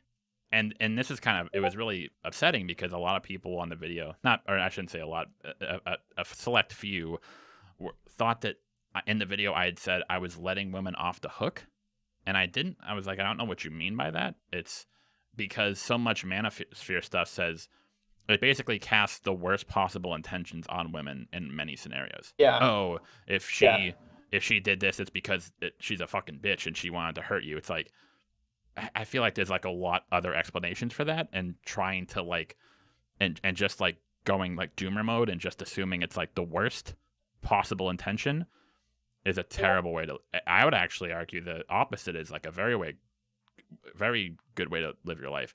If someone's being passive aggressive towards you, oh, that person's an asshole, they're a bitch. It's like, or just think, oh, maybe they're having a bad day, you know. giving, and obviously, like, if it keeps happening, you have to address it. But always thinking the worst in every situation is it's like brain poison, because that'll carry over into every aspect of your life. Yeah, I agree. I think that the manosphere, for example, better plates, more dates. I watched that channel because I watched like everything on YouTube. It's very funny because whenever a YouTuber collabs with someone else, I always know who both of them are every time. Yeah, it's like a YouTuber did a collab with the anime community with 15 other YouTubers, and I knew like 14 of them. You know, you're probably better at that than I am, because I'm someone who, like, a lot of people say it's like, oh, you're a YouTuber, and so you must know. It's like, I'm actually very bad at keeping up on like other YouTubers' work. I have like a select few, and it's funny because like very few of them are actually like media analysis. I don't watch a lot of other media analysis stuff like that I do. I mostly like watch like I have like something about politics or like weightlifting or economics, or like guitars, or like Philip McKnight. I love him. He's Know Your Gear. I think he rebranded his channel recently. But like when I actually everyone always asks me like, hey, do you watch Mahler? Do you watch BreadTube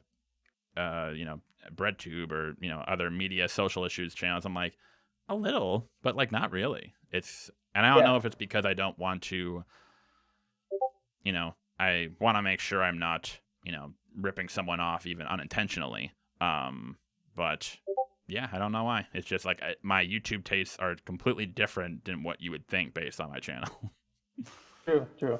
Yeah, it's funny because you have your own community and you don't even understand how expensive your community is. Just because I said I'm Brazilian, a lot of people in the chat were like, yes, Brasil número um, which is like Brazil #1 and stuff. And I'm like, I think that's very funny. Well, that's actually why we're doing this, because one of my Discord members, Lynn, she's from Sweden, and she said, hey, can you like do a stream like earlier one day? Because I usually do it at like 7 or 8 at night here in Chicago, which I don't even know what time that is in like Sweden or Europe. And so that's why I'm doing it earlier, to kind of give people a break. Like, hey, so now you guys can watch without staying up till like 4 a.m. wherever you are. Yeah, that's because if the US does a stream at 10 p.m., Brazil, Europe, Asia, they're all like sleeping or early morning, Mm-hmm. Because of how it works. So the earlier you do, the better, because you're in the US. But like, getting back to the subject, if I had to recommend 3 channels that were the best channels on YouTube that I can find, it's Actual Justice Warrior in terms of American politics. It's China Uncensored for international news. And for dating, I think Better Bachelor is, with caution, very good. Yeah. Those 3 channels are very good. But the Better Bachelor one, it comes with a warning, because Better Bachelor is the guy who says he does reporting on like the worst things that can happen within a relationship. So, for example, if there's a 50% divorce rate, you can be like, okay, so a lot of people get married and everything. Better Bachelor's perspective is, you got married and she stole all your money and your kids, and now you're suicidal. And it's like, his channel is like, every day he says the same thing, basically. It's just poison. It's not poison. Let me argue against that. It's not poison because. Well, here, let me put it this way, just because we actually talked about this example the other day, and it goes towards it. What I often hear from a lot of red pill dudes is that, hey, divorce is very common nowadays. It's like a lot, like there's 50%, even higher divorce rate. 80% of those divorces are initiated by women. That's what you'll hear a lot from red pillars. That is a true fact. That the vast majority of divorces are initiated by women. Here's the difference, and this is where the logical inconsistencies come out in a lot of red pill rhetoric. Just because 80% of women initiate divorces does not necessarily mean they are you can't really they're not at fault. They're trying to avoid their husbands, and their husbands are at fault for the divorce. Well, no, they might be, but talking about fault in this case is you really can't derive fault. So, for example, maybe a woman initiates a divorce because her husband she's like, oh, you don't make enough money, you're a loser, I hate you, I'm going to take all your money and leave you. There are some women like that. So, like, okay, so maybe that's the case. Or what happens if a woman has a husband who like cheats on her on the reg, who just like is like terrible to her, rude to her, cheats on her, and then one day she says, you know what, I've had enough, I'm filing for divorce. Those are two those are two completely different scenarios. So just saying 80% of women initiate divorces, we can discuss that, and I think there are actually many reasons for why that is, regardless of who caused it in a way or what the reasons for it are. But many red pill guys will sort of like, even without saying it, they'll just sort of imply, well, 80% of women initiate divorces. That must be because they're just stuck-up bitches who aren't satisfied with their lives. It's like, that's a huge leap. That is such a ridiculously... that's a very big leap. Like a freshman logic student would be like, shut the fuck up, dude. That makes no sense. Yeah, that's why I say with caution that Better Bachelor is a good channel, because Better Bachelor, he talks not just like Sandman. Sandman, he is just poison. He's just terrible, because he's like, women will leave you, they will have 15 kids, and then they will try to get you to like support them, and then they will scream at you every day. And Sandman is very extreme. Better Bachelor, he shows the extreme case in reality, and then he says, this is the worst it can get. So try to like get away from it. Try to find a quality woman. Try to have strong values. Try to work on yourself. He has some of that some of those subjects in his channel as well. Well, my only gripe with that, and like sometimes, like I've actually said this before, and it kind of, people sort of like think it's like really weird when I say it, but I do think it's the truth to some extent. Sometimes I think guys who just straight up hate women, who are just like really angry at women, like straight up like rage, like that Sandman guy. I think I'm familiar with him. Sometimes I think that those guys have intrinsically a healthier look at women than some other red pill dudes. And that sounds really weird, but I'll explain it like this. If you're a guy who just like hates women, who's like, just fuck women, they're all bitches and sluts, that guy actually is putting giving women a lot of agency. He's kind of saying, it's like, hey, I don't like you because you're acting a certain way. You need to stop acting that way. I'm not saying that's good, but I'm saying intrinsically he is giving her agency. You know, he's like seeing her as a person. What really is dangerous, I think, about a lot of red pill rhetoric is a lot of people say, it's like, oh, hey, well, this red pill guy doesn't say you should hate women. He doesn't say you should be bitter. Yes, but in the context often of, hey, you shouldn't be bitter at women. You should just accept them for what their nature is. That, their hypergamy nature, right? That's the thing. It's like, that's also very on weird. The surface, it sounds good. It's like, oh no, don't be bitter, don't be angry. Oh, it's like, that's good advice, but it actually has an even more toxic undercurrent. Because the guy who hates women, the guy who hates women, maybe it's just emotion. Like, hey, we can maybe reach out to him, we can calm him down and show him the way. Maybe she can change, right? Well, no, not necessarily the woman, but the guy. Like, hey, man, let me explain. Let me explain. So if a dude hates like how a woman is acting, he's like, wow, she's acting like such a bitch. Mm-hmm. He assumes that she can change. But a dude who's like, oh, her nature is to be terrible. He doesn't think she can change. He thinks she was born this way, and every woman was born in this way, and like, it will never change. So that's worse. He applies that view of that one woman to all women. So the dude who hates women is just like, fuck that bitch. Like, fuck that one particular bitch. The guy who's like, this is female nature, all of a sudden that carries over to his view of every woman he sees or meets. Yeah. And that is that's, again, it sounds like a lot of like better, like, I don't know, I'm not as familiar with Better Bachelor, but like, Entrepreneurs in Cars, Rollo Tomasi, Alexander Grace, like, I hear this a lot where they're like, don't be bitter, don't be angry, but usually in the context, it's like, this is just how women are. It's like, it sounds really bad. I think I'm familiar with one of them. It sounds really bad, but it sounds like this. It's like, don't be mad at a dog for biting you. It's a dog. It's almost like that's how they think of it. Exactly. Yeah, that's exactly right. It sounds, and that's why a lot of red pill stuff I think is like covert, crypto toxic in the sense where it feigns this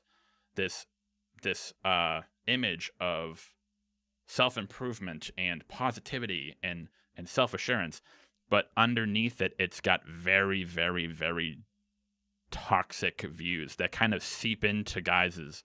It doesn't happen right away.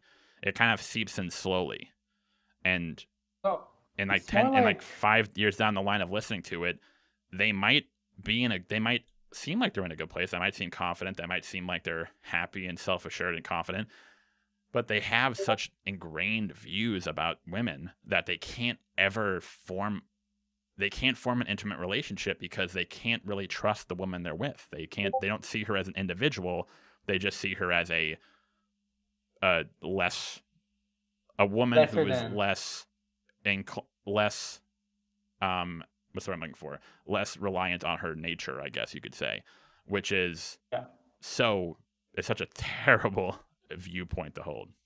Yeah, it's very misogynistic, right? Well, it's interesting because that's the thing. It's like people don't think it is. They say it's like, oh, well, I don't hate women. I just accept them for their nature. It's like, okay, you're... Yeah, but like that's what people said about black people historically, because the funny thing is Brazil had 7 times more slaves than in the US, but Brazil has less issues with racism than the US, Why is that? It's because like people in the US, they don't let go of racism. They just rebrand it. And in Brazil, we try to be more accepting of other cultures because we're very social, we're very happy. We embrace everyone. So if you're in here as a tourist, if you're coming here as an immigrant, we accept you, Mm-hmm. But in the US, it feels like you don't let go of racism. For example, critical race theory is like I think that Democrats believe that well, it's is sort of racism, like... but it says that it's not racist. But with misogyny, it's the same thing. Why do I think the Democrats are also a little misogynistic? Because they say that because there's unequal pay, women need help, and this vision that women need help is like already taking away agency for women. Well, so hang on, we need to unpack that a little bit because like critical race theory, we have to be specific. I don't think critical race theory is racist in and of itself because it's just sort of like a theory. However, I think there are some people who, the way they internalize aspects of critical race theory, that can lead them to not to, I don't want to say like not really racist views, but sort of like very condescending views. So for like a good example that you made, the wage gap exists. The wage gap exists. No one denies that. All right. Women make it. It exists. However, why does it exist? And that's the bread and butter. There are many different reasons why, based on culture. There are biological imperatives that factor into that, of course, but like society, culture, like dozens and dozens of different factors. But like you said, if you just chalk it up to, oh, it must just be because of discrimination, that is a very toxic view because, like you said, not only are you, it's just borderline unscientific because you're not really like seeing the multivariables of it, but you are in a way reducing this very complicated, difficult situation to one thing. Yeah. But why does this intersect with male dating? It intersects with male dating because feminism is a politically motivated speech as well as a life philosophy, And feminism, the red pill guys say, well, feminism made women terrible. Women in the 50s were perfect and now they're terrible. And it's not true. Like, it's not that simple, But what feminism did do is it made women believe that they're so great that they need to only accept the greatest guy. And it's not just feminism. It's a combination of feminism, how Tinder altered the dating market. It's a combination of women earning more money. Hang on, real quick, just because we're jumping around. Let's just stick with that one real quick. So when you say feminism... Okay, one thing at a time. Yeah, so when we said like feminism made women think they're great, I kind of need to flesh that out because it kind of goes back to what we were talking about last time. I think that there is aspects of feminism that kind of it it sort of always it kind of victimizes women too much in the sense where it kind of takes away their agency. Like, hey, if you're having trouble in work or this or this or this or that, it's because of like oppressive forces. In many cases that is true, and it's a lot, and it's mixed in with a lot of other stuff. But I do agree with you in the sense that like, especially like, you know, more like corporate feminism, it kind of had this idea like, hey, you can have it all. You can have a family and you can have work and be fulfilled and all these. And but the cold hard truth of it is that it's not a female thing. It's just that trying to balance both of these things entering the workforce is just especially like nowadays where like wages are stagnating, costs are going up. It's almost impossible. It's like, and this kind of goes back to the video and like giving realistic expectations. Feminism, while it did make a lot of like great strides and is more, I agree with it more in terms of an ideological sense, it kind of got co-opted into a political, I don't want to say political, but sort of like a branding. It's sort of like an aesthetic in a way. And this led to like women are like powerful and they can do this, which is good. You want to give validation, but if you give too much validation, if you don't really sort of like flip the coin and say, hey, you know, if you get entitled, right? Yeah, if you take a woman and say, or not really entitled, but more, hey, have realistic expectations going out there. Like if you're a woman who makes 80 grand, finding a man who's like 6'5", makes 150 grand, and has like checks all these boxes that you want is, I mean, you if that's what you really want and you're okay not settling, or I shouldn't say settling, but you really want that, okay, but you have to understand like that's just going to, there's not many people who fit that criteria, and it's unfortunate because I don't think a lot of women actually intrinsically want that. Like for example, a lot of people are like, oh, girls like taller guys. Is there a biological aspect to it? I think so. I think there to some extent there is. However, how much of a role does society play in that when this woman has grown up and every single piece of media she has seen, every man is taller than the woman in a romantic relationship? People make cracks about guys. Has heels to be taller than the woman. Yeah, people make cracks about height on guys. If a woman is dating a shorter guy, she'll get comments and people will look at them weird. So it's not necessarily that the woman she wants a taller man because hypergamy, because her biology says it. It's more, you have to look at the full scope of, hey, like a woman probably wouldn't care if her boyfriend was like 2 inches shorter than her, but like, oh, what are people going to say? Does that make this weird? Are people going to think we're weird? Are people going to think we're not good together? Media tells me the guy's supposed to be taller. What am I supposed to do? And that's all the stuff that I think a lot of like red pill shit misses. It doesn't really put that into context. It just says, oh, women like tall guys. That must be because they're biologically predispositioned to like guys who are over 6'2". It's like that is like so unscientific. Logically, it's such a logically bankrupt way of thinking, and it is just saturated most like red pill rhetoric, and it's really really bad. Let me tell you why I got into this manosphere of videos in the first place. Because in my life, there were experiences that led me here, you know?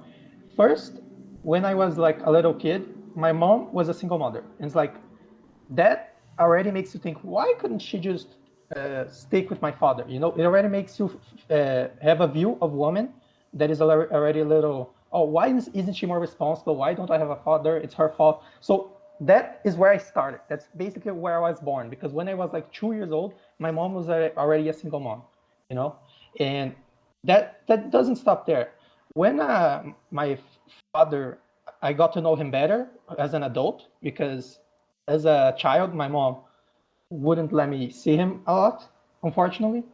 When I got to know him better, I knew that he had married like 2 or 3 times and he earned a lot of money, but he did not live like he earned a lot of money. Why?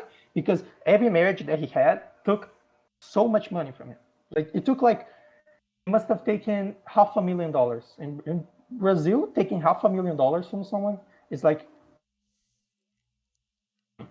So having my father suffer through that and watching him be unable to recover, and knowing that the money that he was giving to my mom, she was spending on beer or she was spending on nights out, and watching my mom try to get into relationships with other men and always repeating the same pattern of being bad at relationships and screaming at them and breaking up, and me not even having a father figure at home, it made me think, wow, like women could try to be more responsible and try to date towards having a stable family. That would be better, for the children, I guess. But again, just to hang on, because it's understandable why you got that way, because you look at the most important female figure in your life, and that's the example you're given, and so it's not surprising that permeates towards your view of women. However, the problem is that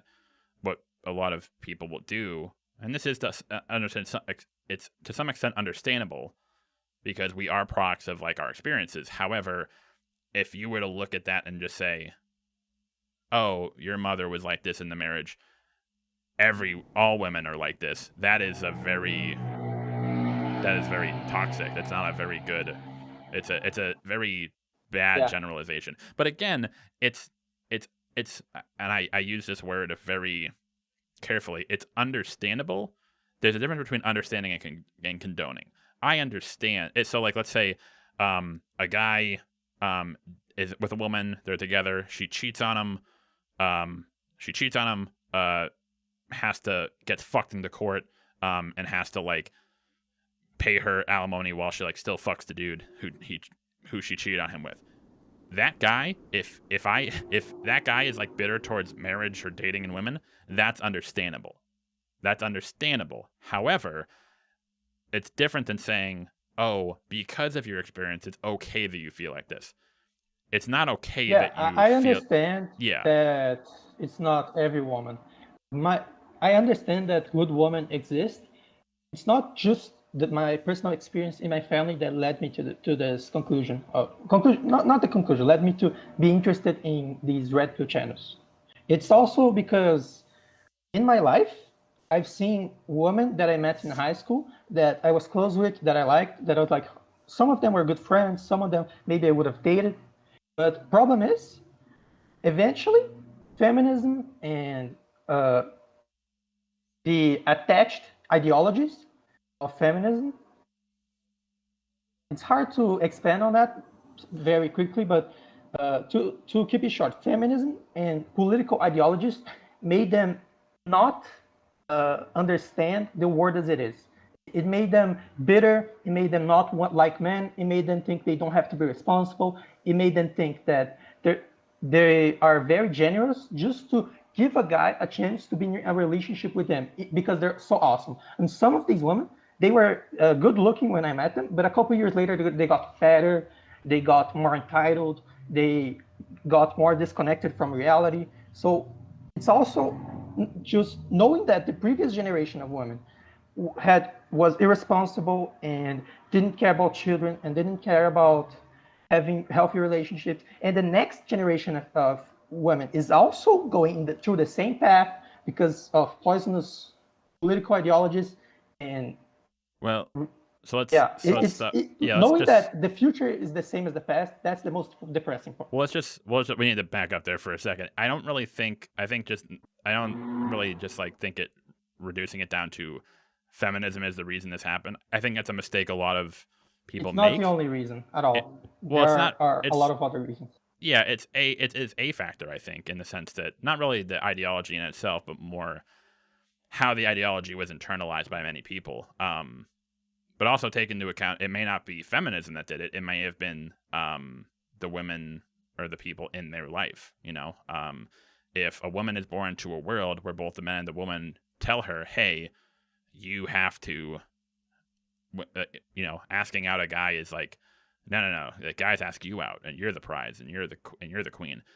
It's not surprising that person may lack self-awareness. It's kind of like we actually talked about this with you know, if you look at like Logan and Jake Paul, like these guys suck. Like they're just like really conceited and arrogant, very lacking a lot of self-awareness. However, if you actually like look at their past and see how their father, who was a complete dickbag, basically treated them as if they were like assets, as if they were like golden tickets that he could like use to just make money off of them. It's not surprising that like they ended up like that. It's like it's not okay. It's not, we don't condone the behavior, but it's understandable. It's predictable. Yeah. So yeah, I think there are aspects of, I would be again, like when we're talking about this, we have to be very careful because it's, even if I know what you mean, like sometimes it can rhetorically, it can kind of come off as a little bit like too overgeneralizing. Harsh. But not harsh, but I mean like sort of like misguided in the sense where it's like, it's not necessarily feminism that's doing it. It's sort of like people's internalization of the rhetoric or the ideology that makes them act in certain ways. So again, it's like that idea of like, hey, I want a man who like makes this much money and has a job and like and all that crap. That's not necessarily something that the woman intrinsically wants. That might just be, a woman might actually be cool like with a dude who maybe is like works a blue collar job and doesn't make that much money, and as long as they're happy together. But it depends on her cultural background. Well, that's what I mean. It's like, what if everyone in her life is telling her, it's like, oh, your husband makes less money than you. Oh, he doesn't make six figures. Oh, wow, he doesn't have a degree. Oh no, and so it really isn't her. It isn't like an issue with her necessarily. It's the culture around them. Same with dudes, same with women. Yeah. And the issue is that a lot of people and a lot of people who kind of discuss this stuff don't really put it into and like you were saying before, they don't really put it into the full context.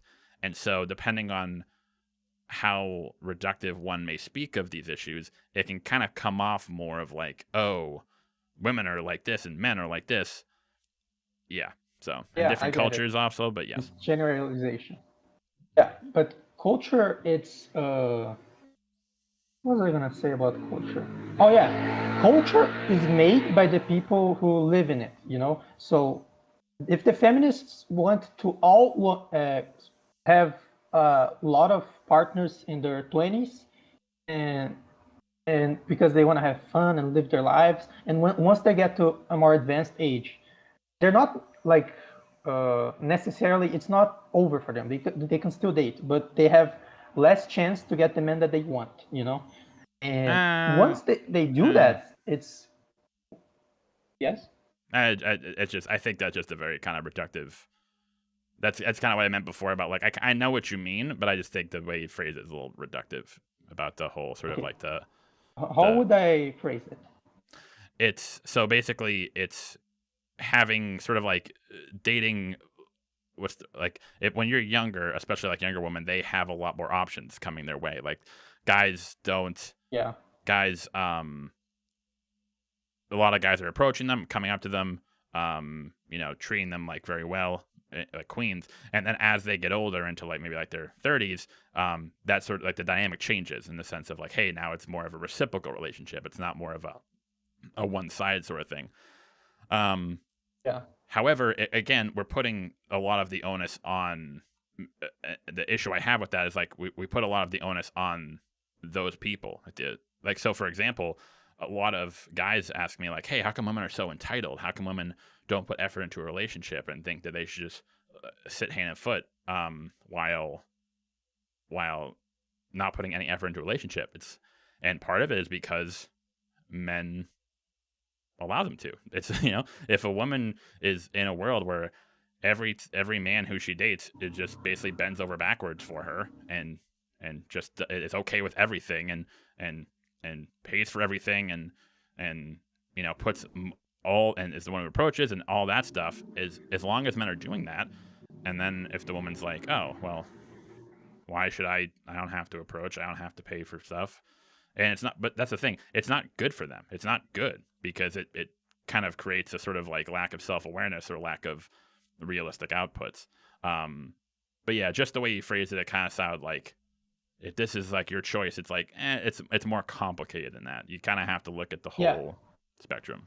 The problem isn't that the woman gets older and no one wants to date her. That's not the problem. The problem is the woman's expectations just go up because she thinks that because she's more experienced, she is entitled to a man that is better than the one she dated before. I think that's the biggest problem. Well, at 35, she wants to date the same as if she was 25, you know? Well, I think some women, but those are women very similar to like red pill dudes who just, there's so much crossover between like cringy feminists and like red pill douchebags. It's hilarious how they hate each other, but like they're exactly the same. That's true. The feminist incels and the incels, they hate each other. When women kind of get to like, you know, when they become like in their late 20s and they're like, oh, I want to, you know, form a relationship with someone. There are women who kind of like go into denial mode. They're like, oh, fuck, man, I'm still number one. And that can be very bad. However, there are just as many women who kind of get to their late 20s, realize, hey, all the guys who approach me are just like players. Like they're not guys who are looking for a serious commitment. That's really what I'm looking for. But I don't really have the social skills to be able to find someone or like the capability of finding a partner. And especially with women, there's a certain timetable. So again, I think I understand what you're saying. We just have to be careful because sometimes the phrasing can be seem reductive. But I know what you're saying. I think there are three cultures that are very in conflict. You know, there's the feminist culture, there's the hookup culture, and there's the traditional wife view of women that incels have. And why are these three cultures in conflict? Because the feminist culture says you shouldn't hook up with men because you're being used by them, and that's bad. The hookup culture says hook up with whoever you want, whenever you want. And the traditional wife guys, they want a traditional wife that is also in conflict with the other two cultures. So it's all these cultures in conflict, and people are tangled in this cultural mess. You know, you never know what you're gonna get when you go on a date. Are you gonna get a radical feminist? Are you gonna get someone who just wants to hook up? Are you gonna get someone who wants to marry? You don't know, and some people, when dating, they hide that information because, for example, if you want a traditional wife... Real quick, just because we have to... I don't want to get too into the weeds because we have to wrap up soon, but this is actually... I think that's a very good conversation in the sense of, like, discussing hookup culture. I think that it actually has had a very bad... However, the problem is the people who... hookup culture isn't good. Like you have to get married. It's like, that's not really true either. I think there's like a middle ground there that we have to weed through. But I didn't mean to cut you off. I there's a lot to say on that topic, so I want to, and we have to wrap up. But we should, if you want to come on again, I just wanted to say like one more sentence. Mm-hmm. I just wanted to like say that when someone is dating, if they want a traditional wife, the woman might just want a hookup, and then she's gonna hide that information, and then it's gonna be a whole conflict. That's what I wanted to say. I think Tinder had a lot of influence. Well, there are many reasons for that, but again, if you want to come on again, we can talk about it. We can flesh it all out. I think it's a very complicated issue. Thank you for having me on. Absolutely, man. Yes, let me know next time, and we can kind of flesh that out. Cool. All right, take care, man. Thank you. All right, cool. Sorry, I'm just gonna hop right in because I know we're a little bit behind. Zane, I'm coming to you. Let's make sure you're on.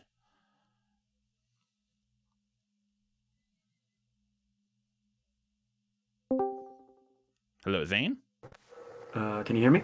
Yes. How is it going, man? Yeah, sorry. I know I kind of hopped right in just because, again, I tried to do 30 minutes, but I think it's a really good conversation, so I think we have to... Maybe next time I'll do like 45 minutes to an hour just to give some time. Okay. I'm just gonna like look at my the things that I sent you: boundary management, friendship and dating, and then toxic male shame. Okay. So I for the past 4 or 5 years, I've been trying to switch. Not even 4 or 5 years. The past 9 years, really. I've been trying to switch into a more assertive communication style, whereas before I was in like a much more passive style. And what I've been kind of noticing is that my knee-jerk response to a lot of things is to remain in that passive communication style. And I just like I know that it's a good idea to kind of just let my stuff like my perspective be known, because if I don't let it be known, it's just going to sit there and fester and grow worse. Mm-hmm. But like in a lot of this situations where I have to communicate that stuff, like it kind of comes in. There's this kind of like mental perspective where I'm. You know how like there's like this kind of toxic like expectation placed on men to kind of be stoic and like not show emotion and like so kind of just to kind of put it together, it's sort of like let's say you have an issue with your girlfriend, instead of sort of like speaking your mind, you kind of go with the flow. You kind of your knee-jerk response is to like, it's not a big deal, it doesn't really bother me, even though it really might. Yeah, and I think like you said, like that sort of comes, I think, to some extent from people who are this expectation, like, hey, you're a man, you have to deal with it, you have to, like, you can't show emotion, nothing can bother you, in a sense. Yeah, and like growing up, like multiple people surrounding me, like kind of criticized me for being way too sensitive, and I get where they're coming from, because like I've kind of been forced to like get in tune with my emotions, because if I didn't, I would have like had a bunch more meltdowns. Like because like at 17, like I had like a big kind of screaming match with my family, like because like I had reached a complete boiling point at that point because of my passive communication style. But the problem is like the moment I go to communicate my perspective, it's like there's this kind of like pushback against it, where it's just like, oh, it's just in your head. It's like you're being too sensitive. You're and all of these like really dumb shit, and but like it gets to me, and I don't know how to deal with that. Yeah, it's conditioning, right? It's this sort of idea that it's conditioning in the sense that for so long you have you've had this like sort of like programmed response to, hey, if something happens I don't like, my response is to not mention it or say it's not a big deal or whatever. However, the problem is that in most cases it doesn't go away. You don't address it. You just store it somewhere. You store it in your, me and my girlfriend, we talk, and we've talked about how like we've had like every now and then we'll have like a nice 2-hour big emotional talk, and we'll talk about everything, our relationship, lay it all on the table. Not for anything like bad, but just sort of like something happens, and then we kind of just like put everything out there. What's great about that is that you're letting things breathe. You're putting things out there, you're putting them on the table, and you can kind of assess the situation. You can kind of say, oh, here's where we are, here's where things are working, here's where they're not, here's where there's tension, and we can address it. There are many couples who on the outside, you think they look great. They're happy and they never fight, or they never have disagreements, or they never seem like they're annoyed with each other. That doesn't mean they are. That actually means that could actually mean that they very are, that they each do a bunch of stuff that like gets on each other's nerves or grinds each other's gears, or is sort of like is not acceptable for the other party, but they never speak of it. But again, that doesn't go away because you're in a relationship with them. Where does it go? You store it inside. And to your point, eventually that has to boil over. This is why what's going to happen is eventually little things that, like, say your partner does, you store them inside. One day they come home and they do one little thing that pisses you off, and then all of a sudden you get into a huge fight, and all of a sudden you're throwing out shit that happened like 2 years ago. And by that point, trying to like save the relationship is almost impossible, because you have so much unresolved conflict that you can't even sit. It's like you go to work and they're like, yeah, I'm trying to think of it this way. Like, if I go to work and I have 10 files on my desk, okay, it keeps me busy. I have to sift through them. If I go to work and I have like 1,000 files on my desk, where do I even begin? I'm just going to throw my hands up and say, fuck this. I'm not going. And that's sort of the big issue, in the sense that if you don't air out the dirty laundry, if you don't allow those little conflicts to breathe and put them out in the open, they just store up, and then eventually they become a big conflict. And by the time you reach your limit and the big conflict explodes, you can't even salvage the relationship, because there's so much resentment and anger and bitterness that you probably don't even care anymore. You're both so apathetic that you're like, fuck it. Yeah, which is why I tend to kind of err on the side of over communicating. It makes for really awkward conversation, and it's like it's one of those things where I get really insecure about it, where whenever I over communicate and I do get hit with that sensitive, I fucking hate that insult so much. God damn it.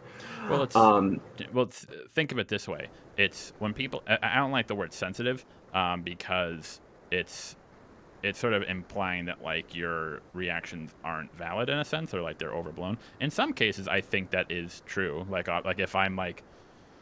If I'm talking to a female waiter, and then my girlfriend's like, what the that really hurt my feelings that you were talking. It's like, okay, well, that's just ridiculous. But that's sort of on the toxic variety. It's important to be self-aware and say hey, I have these feelings, but are they feelings that I need to work on with myself? So for example, I can have, if my girlfriend has male friends and I am uncomfortable with that, well, that's a valid feeling. You shouldn't ignore that. However, that's something that you need to work on, because it would be unreasonable for you to ask your girlfriend to not have male friends. However, if let's say your girlfriend is really messy or doesn't do the dishes, and it bothers you, that is a valid emotion that I think would be, hey, you have to address it. Hey, can you do the dishes?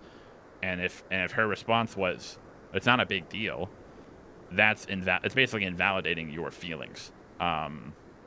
So it's hard, because there is a middle ground there. There is sort of there are nuances to that.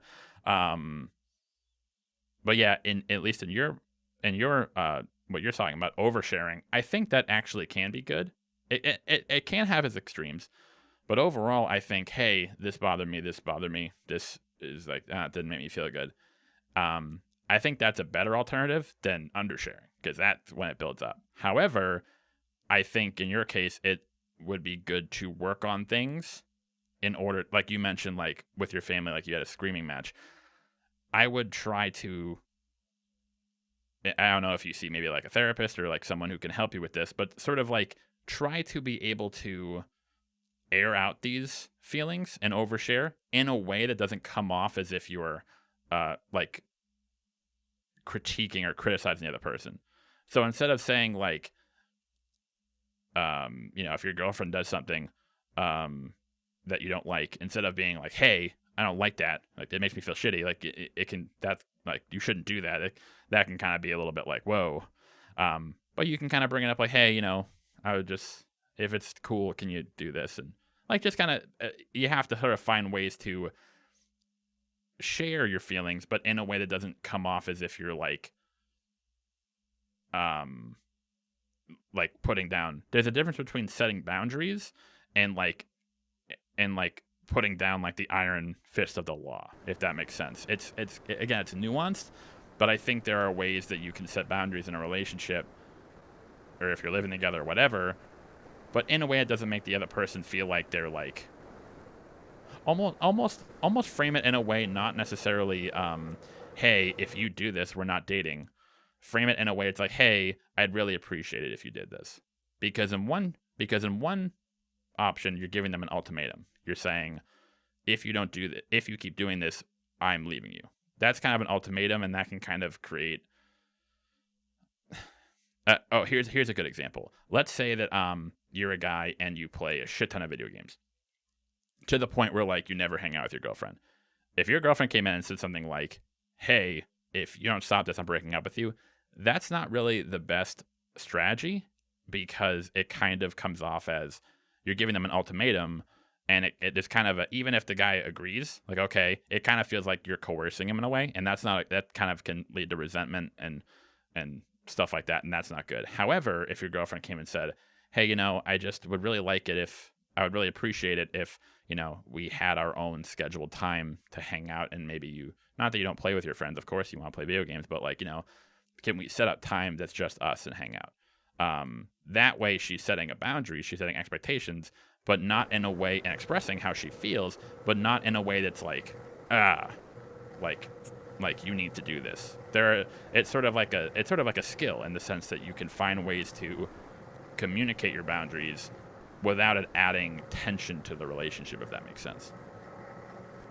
Yeah, that does make sense, because like what I do, because I've been at it for like trying to like work towards assertive communication instead of like aggressive or passive, because like the two extremes are not ideal at all. Mm-hmm. What I do is like there are moments where in a conversation, like they say something that immediately puts me into a reactive, defensive mode, and I'm not talking about dating, because I'm single right now and I'm not dating anyone. But like in newly forming friendships or long-term friendships, where like they say something that like puts me into a reactive mode, and in the past I would have kind of just gone ahead with the reactive mode, because like it adds this kind of immediacy to it that kind of like makes it more real, even though that's complete fucking bullshit. Yeah. Where what I instead do is I kind of just tell them whatever they did, like I need to pause. It bothered me, but I need to pause and like kind of cool my head. And I've only really done that with one friend so far, and they've been really respectful and responsive to that, and I really appreciate that, because and maybe I'll come back a few hours later, maybe I'll come back the next day, but like by that point I'll have my thoughts kind of more consolidated, like the emotion kind of just like fizzles away, but like what's left is like, oh, this is what bothered me, and this is what I need to communicate, and this is and maybe I can like word it better, but like without that like emotional immediacy to it, like I can put it to words in like a few lines, as opposed to like a wall of text that's essentially a rant.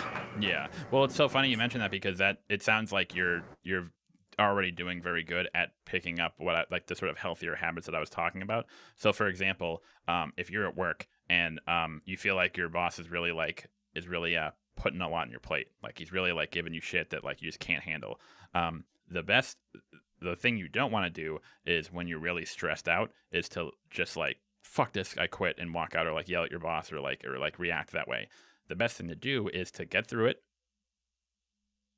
get home, decompress, and like you said, either write something down, or the next day, or like message your boss like, hey, can we talk for like 15 minutes in the morning? That way you're giving time to, because obviously like if you're in that mode, if you're in like a very stressed out, angry mode, not only are you going to say things you probably don't mean, the things that you want to say aren't going to come out right. They're going to come out as very reactionary, or even certain things of like, kind of goes back to what we were talking about like looking in the mirror. If someone says like, hey, you're being an asshole, my first reaction would be like fuck you, bitch, like you don't know me, depending on the situation. However, if someone says that, if I go home and I look in the mirror and I think it over, I'm like, yeah, I was being an asshole, or like I could, and like that's fair. In the moment, you don't just want to. So basically, it's like in the moment, if someone like say they call you an asshole, you don't want to just like completely ignore it and say like fuck you, I'm not an asshole, you are, because that can exacerbate the situation. But also, at the same time, you don't want to be like, oh, I'm sorry, I'm totally, because you might not have done anything wrong. You might, your behavior may have been completely valid, or it's like when people say like, hey, you're being sensitive. You don't want to just say, okay, yeah, I'm being sensitive. You're like, whoa, hang on, let me think about this. No, I'm not being sensitive. Hang on. And that's sort of like why you need to step away, give yourself some time, whether it's like 20 minutes or a day or whatever, and then come back with a more objective sense of, once your emotions have cooled, once you can kind of think it through, actually, you know what? I'm not being sensitive. I feel like this is a very reasonable boundary that I've set in expressing this to you, and the fact that you didn't really listen to me, and the fact that you just said I was being sensitive is very dismissive. And again, you don't want to come off as like, if you do that again, I'm going to break up with you. But like, if you communicate that and the person doesn't respect you, if they continually are just like, nah, you're just being sensitive, they're probably not the person for you, because they're not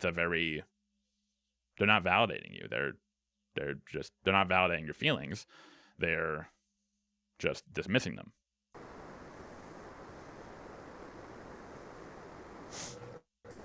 It's funny you like bring up like one of the examples of what not to do is to say I'm sorry, and that's kind of like my knee-jerk reaction. It's like if I do something that bothers people, and like they kind of vocalize it, my immediate reaction is to apologize, because like I don't like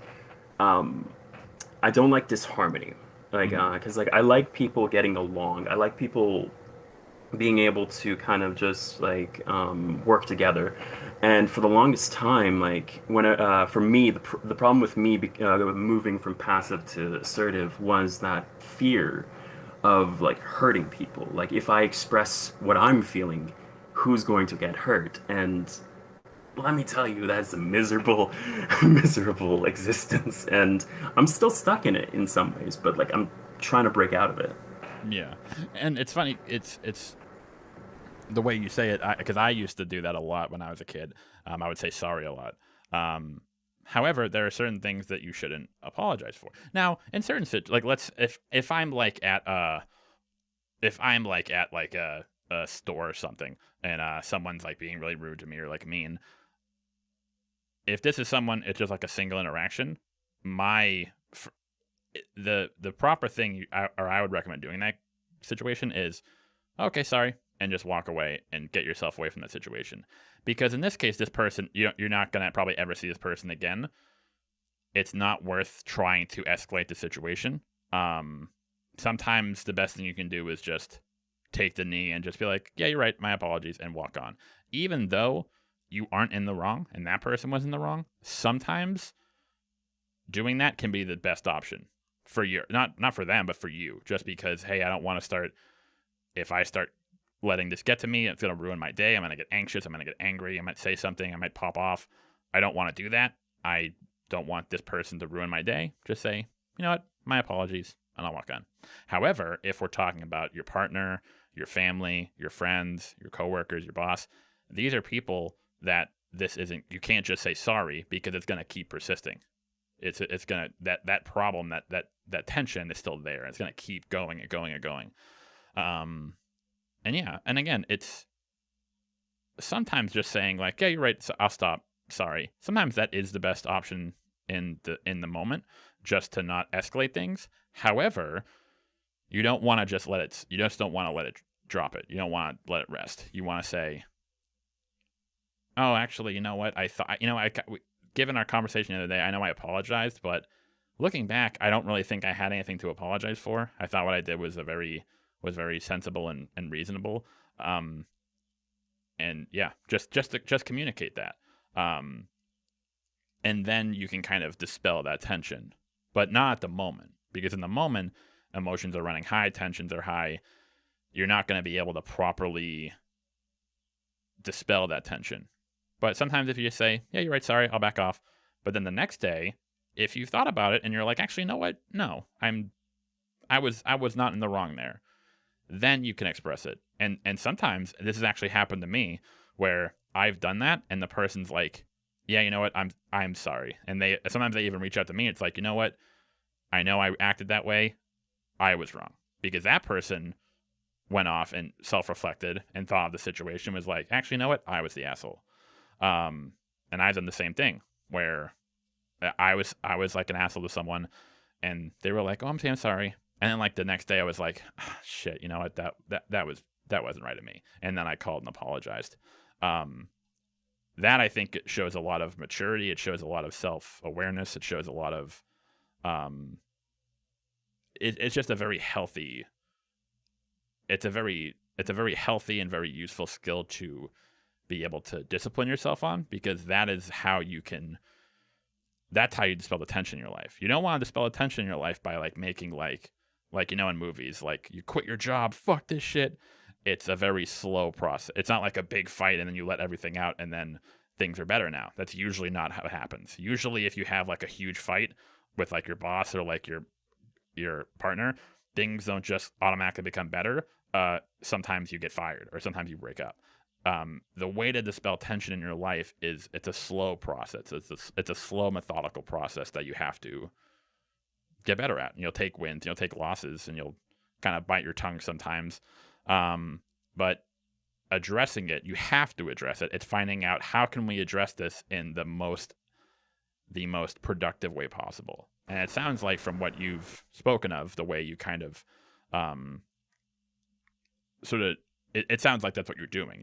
You're honing your skill of kind of not reacting in the moment, but getting better at revisiting it under different circumstances so you can address it properly, productively, and you can clear the air. And then, depending on how the person reacts, so like let's say your girlfriend, again, is like, you're sensitive.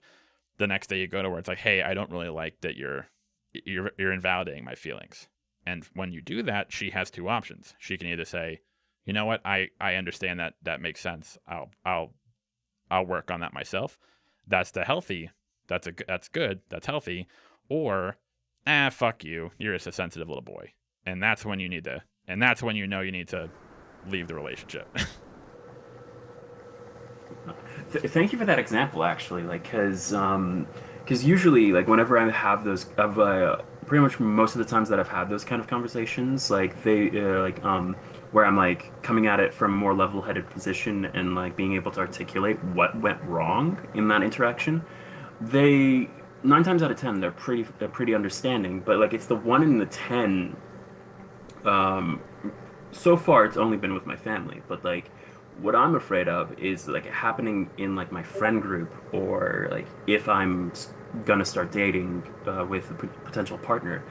And what I'm afraid of is in that situation, in like all of kind of my like hard work of building this up kind of becomes undone, and I'm not going to have the foresight of mind to kind of make that like conscious decision to just say, I'm done and I need to leave.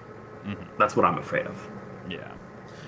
But that's the thing, especially it's hard because with family, especially, you know, it's one thing if it's like a casual friend, like whatever, I don't know this person, I can extricate it from my life easily. If it's a partner partner, of course, but even a family member, that's almost, what do you do in that situation? They're your family. You can't, like, you know, I mean, depending on the situation, you know, if it's just like one member of your family, how do you handle that? Because you can't remove that person from your life. In some cases, there are people who, unfortunately, even if they love their whole family, like their mother and father, if one of them is too toxic, and even if the other one's not, they're just like, look, I can't come over because I can't be around that person. And I'm sorry, it's alienating me from you, who I love, but I just can't do it. And it's sad, it's unfortunate, but it's not your fault. You know, it sounds like your family is very, when you say your family, I don't know if you mean like everyone or certain individuals, but in either case, this doesn't sound like your fault. It sounds like you've tried to settle the situation. You've tried to dispel the tension in a way that is not in the moment, not like fuck you, like, you know, a shouting match, because that never becomes productive. It just makes things worse.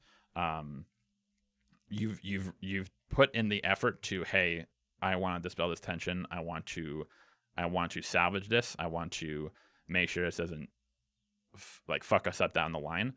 And it sounds like the certain individuals you're talking about aren't receptive to it. And eventually, it's hard because I'm sure that you love them and care for them, they're your family. But eventually you just can't accept that in your life. You have to, like, kind of like I said before, like, you don't want to like lay down the law. Like, hey, you have to do this or I'm breaking up. Eventually you will have to do that though. If, let's say, like, you know, if you're with like your girlfriend and she's like, you're sensitive, and maybe you can like put it off a little bit. Eventually, though, if she keeps doing it, you eventually have to be like, look, this is your last chance. Like, I've given I've reached out to you, I've put in the effort, I've expressed to you how I feel. If you're not willing to make these changes, I'm done. And then you can see when like the stakes are on the table, then you can see what the reaction will be and see if you can salvage stuff. But unfortunately, if the person says like, well, I'm just not going to, that's when you, for your own sanity, for your own mental health, that's when you have to remove yourself. As much as it might hurt, it's the best thing for you. But I know, especially with your family, I can't even imagine that. That must be so difficult to judge objectively because of the feelings you hold for them. Yeah, like it's I don't want to go too deeply into it, but it's one of those situations where I rely on them financially, and therefore like it adds like a heavy murky area of like where the boundaries are because I rely on them financially. Every time that you say something that they don't like, they can always throw in your face. It's like, well, maybe I'll just stop. Maybe you should find your own place. Like they'll kind of like, they have a leverage over you and they abuse it. And that makes things, it's like you can't, it's kind of like with your boss. You really can't speak to your boss like you could like your friend, because your boss has a power over you. Even if they're not like threatening you with it, there is intrinsically a, hey, if I piss my boss off too much, this could put my job at risk. In this case, it sounds like not only are they your family, and I'm sure you love them and care for them, but I am financially dependent on them. So what if I push the waters? What if I rock the boat too much? And they're just like, you know what? Okay, move out. We're gonna stop supporting you. And that is that's coercive. That's borderline abuse, I would argue. Like, because if they're using that specifically because they know they have that power over you and they're abusing it, I would say that's a borderline abuse. But the question is, how do you extricate yourself from that situation? And it's a very difficult minefield. Yeah, like the things that I do is like I'm about to finish my BA in literature in like May of 2022. I'm currently working on trying to get internships, just build my resume, like build my ability to become financially like independent. But it is like it's such a slow process. It takes such a long time, and like I am on a time crunch because I only have a year left before I get my degree, and it's difficult. It's difficult. But going back to communication styles and a little bit into like kind of like toxic male shame, really.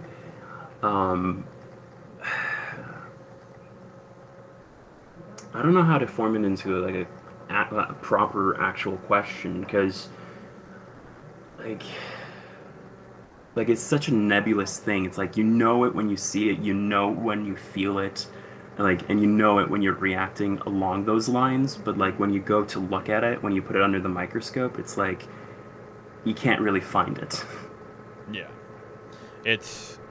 Because especially, it kind of goes back to, there is an element of male pride that I think does sort of infect men, in the sense that they can't really relent, and it's difficult for them to see, hey, I'm in the wrong here. I need to be the bigger man and apologize. Even though I actually think that is the manliest thing you can do in a situation.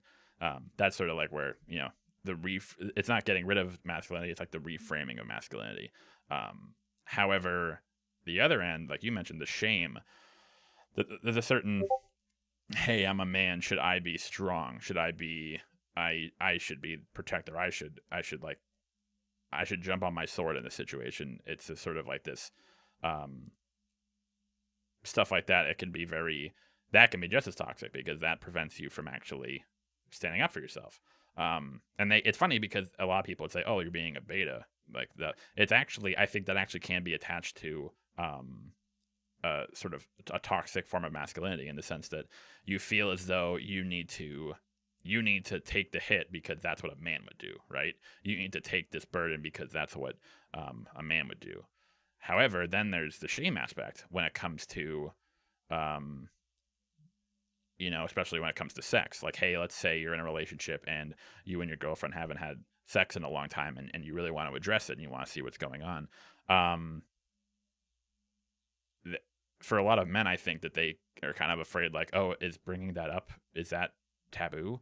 Is that mean? Is it like, am I trying, like, saying, making my girlfriend feel bad because she won't have sex with me, is that bad? It's like, well, no, that's, if you're in a relationship and, if that's an issue and that's bothering you, you need to address it. And there are ways you can address it. You don't want to go up like, hey, we need to have more sex or I'm breaking up with you.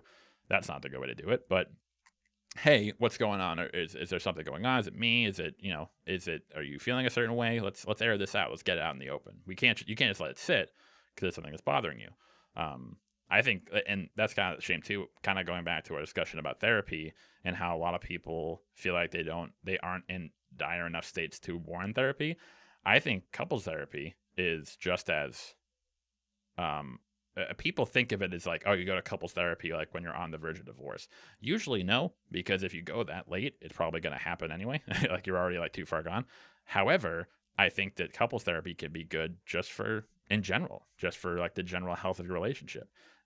You're just basically bringing someone in, and kind of going back to the first conversation, you're bringing someone in who can look at you both objectively and help you form your thoughts. So like to your point, like it's hard for me I know what I want to say.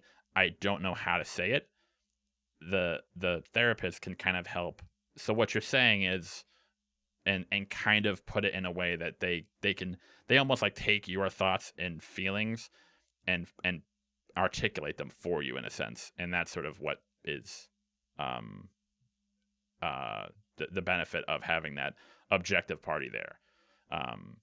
But yeah, people think of it as like, oh, if you're in a couple and you have to go to counseling, does that mean you're a failure? Does that mean your relationship has failed? Like, no, it means that you're putting in the work and you want it to work and you don't want anything to get in the way. So I think it's actually a sign of that you're both very committed and you are both putting an effort into the relationship as opposed to thinking that there's something wrong.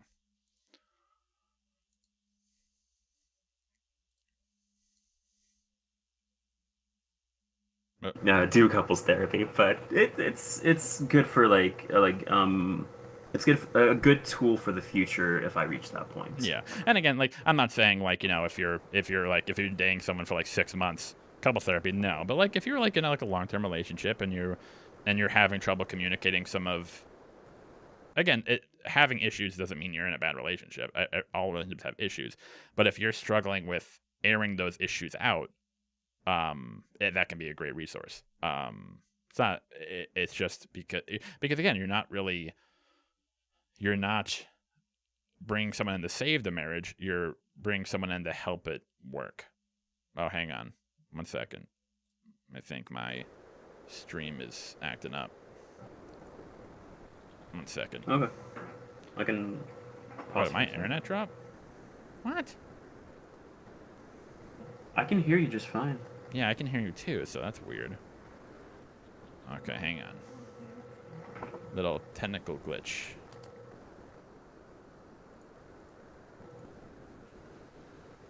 Can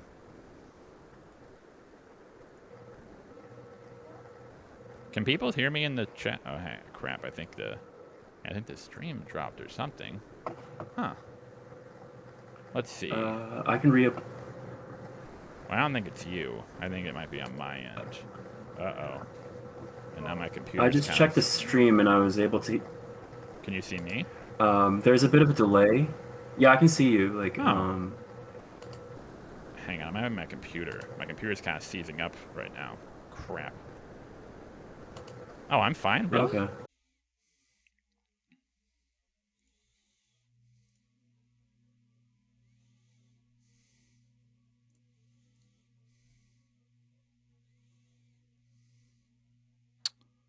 we back?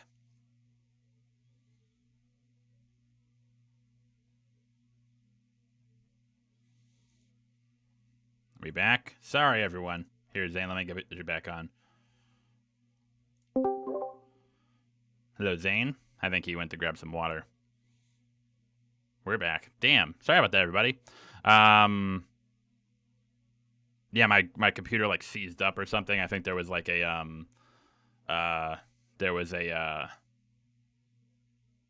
don't think it was like a I don't think it like needed an update or something. I think the computer just kind of like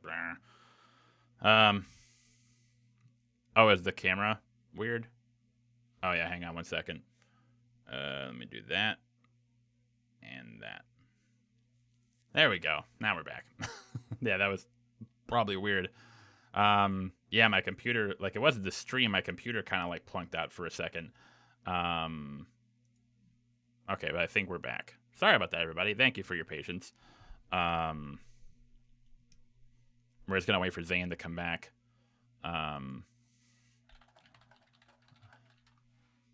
So I think that this is a sign that maybe I should upgrade my PC. It works fine. I mean, like, it, you know, I don't really do that much on it in terms of, like, editing and stuff, but there's just times when it just plunks out occasionally. Oh, hang on. Zane? Yes? Ah, there you are. Sorry about that. That was a little technical difficulty. Okay. Yeah, you're back. My computer just kind of, like, freaked out. But we're back. I was hearing you the entire time. I was wondering why you couldn't hear me. Oh, because yeah, I was still here. It was when I logged back in it, like, we were like, hey, can you restore the page? And I was like, sure. And so it like put all the settings back, but it kind of like was like freaked out because like the stream, like my OBS wasn't open, so it was like, what the hell is going on? So, but I think we're back. Good. All right. Okay, sorry.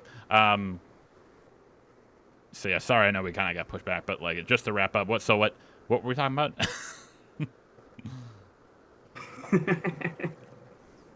I think the last thing you mentioned was how the whole like beta male dynamic is just another aspect of like. What the hell? Oh, sorry. You there? Hello? Wait, what? Are you there? Oh, sorry. You were saying the beta dynamic. The mic is a little cutting off a little bit. You're saying the beta male dynamic was what? No, like the last.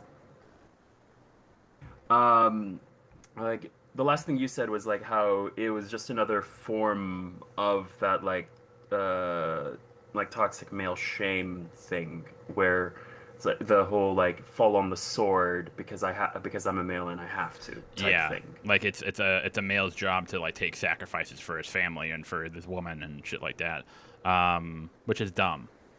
Like in some cases, like it's like if you're trying to, if you're in a relationship, you have to make sacrifices, you have to make compromises, of course, but that needs to be reciprocal. It can't just be you're the one who's doing all the work and you're the only one compromising in any relationship. Unfortunately, a lot of red pill rhetoric, I think, ironically, it's weird because they'll talk very contradictingly. They'll say, you're the one who has to like measure up to get these women, but at the same time, like, well, if the woman does this, then she's out. And it's like, I feel like you're not doing a good job of, and maybe they don't mean to do this. They're not doing a good job of articulating what is a reciprocal relationship. They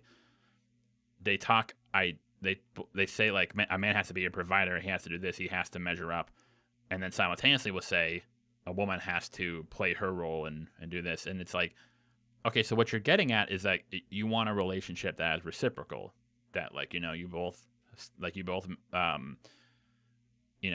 meet, take, what's the word I'm looking for? Rise to the occasion in your relationship. However, also like compromises have to be made. But they don't really articulate it well. They kind of only articulate it in one sense, either or. And in really hardcore terms, like if a woman doesn't do this, dump her. Or if you can't do this, you're never gonna get a woman. And it's like, maybe they like mean to like give this nuanced picture, but they're so bad at articulating it. I think what's happening is they're they're immature in the classical sense, in like the educated sense, like the naive. Naive is the better word. They're naive. Like they know what they want, and they kind of know what a healthy relationship kind of looks like, the reciprocal thing. But because they've never been in that situation before, and they're surrounded with equally ignorant and uneducated people in the dating sense, they kind of like feed on each other's like misinformation. Yeah, and it's interesting like, that you said that real quick. Just when you said uneducated, I really like that you use that term, because a lot of people hear that as like a derogatory term, but it's not. Uneducated just means like you don't have experience with it. It's not the same. People think of it like, oh, you're dumb or you're stupid. Like, no, it just means that you don't really have the proper frame of reference. Like, there are many things that I'm uneducated on, not because there are many things that you and I are uneducated on, certain topics, sciences, like whatever.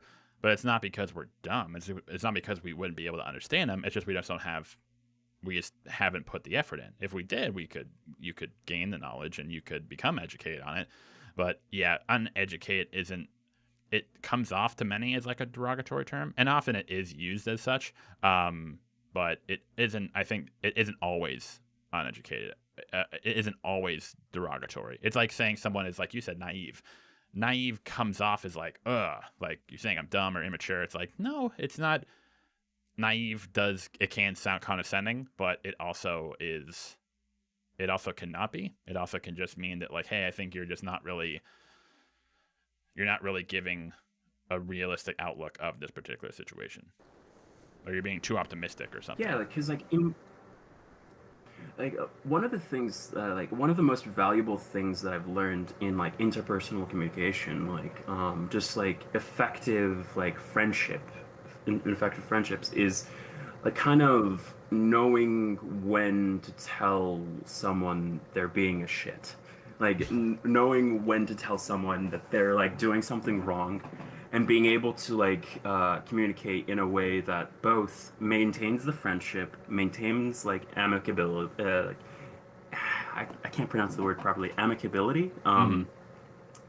And just like being able to move forward and like by being able to voice that. And we're doing a full circle now, but like it is effective boundary management. And I just think that a lot of like the people in the like red pill community and a lot of people in the incel community, they just haven't learned how to do effective boundary management, and haven't learned how to like have good, healthy relationships, because they don't have that experience. They only see it from, oh, if I want a woman, I have to be this, or if a woman does this, it's unacceptable. It's like, that is no relationship you have will be like that. No healthy one, at least, where it's just completely one-sided, or there's like, it's always a matter of contact. It's always a matter of working things out, finding compromises that you can both work with if you want to make the relationship work. Even my girlfriend, like when we were moving in together, I was like, hey, why don't we get a studio? Like we can pool our money and get a really nice studio. She goes, I feel, and this was really smart of her, I feel like it's a better idea if we get a 1-bedroom, because if there is a time where like we're at each other's throats, or like we want our alone time or we want our space, having a bedroom and the 2 separate areas is good. I think not in like a bad way. So like, well, we don't have to see each other, but just it allows us to kind of, if we have like a fight or a tiff, we can separate, cool our heads, and then come back and work it out.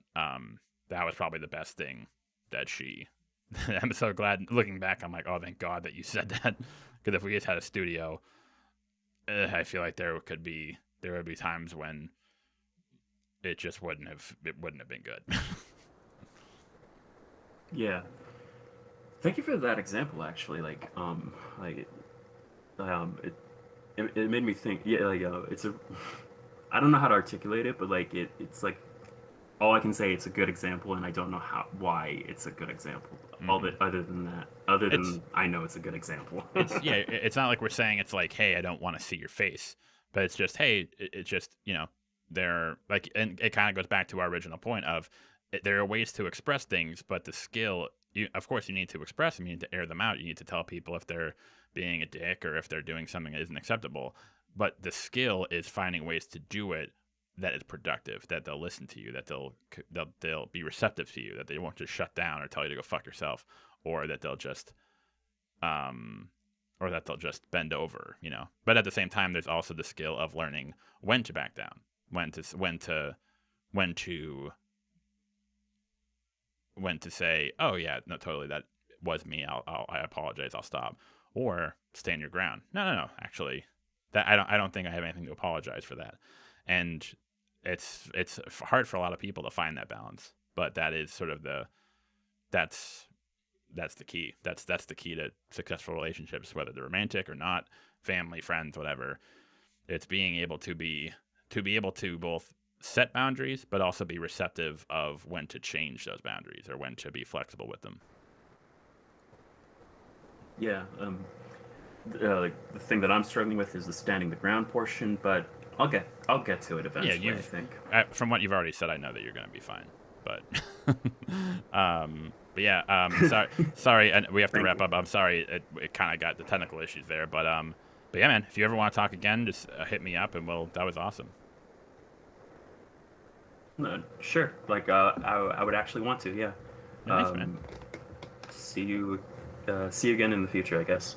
Absolutely, man. Yeah. Again, we'll have more of these. So if you ever want to come on, just hit me up. Will do. Bye-bye. All right, see you, man.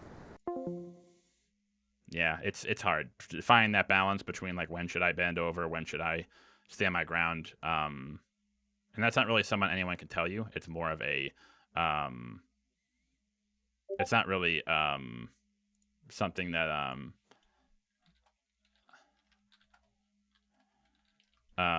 that you can really be taught. It's more of like a thing you have to figure out for yourself. I hate saying that because it sounds so like, well, then how do we learn it? It's like, it's more like the teaching part comes in like, give me strategies to it's not like tell me how to do it. It's give me strategies so I can figure out for myself in the most healthy, non-toxic way, basically. Okay, let's keep moving on because that kind of the little thing there kind of the little technical glitch there kind of pushed us back. Okay, so let's see. I'm just checking to see if a current person is free to go. And then we can go. Yeah, next time I'll set them for 45 minutes. Apologize to everyone who's waiting. I know it's your turns. We have so after this next person, 1, 2, 3, 4 more guests lined up. I apologize if you guys are waiting, just because I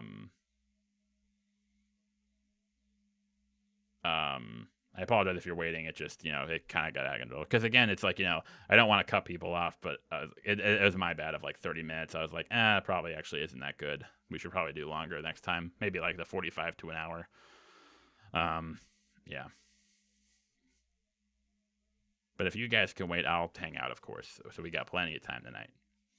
I'm just waiting to see if a person is still available. Unfortunately, I think I may have fucked up because I'm like running like an hour.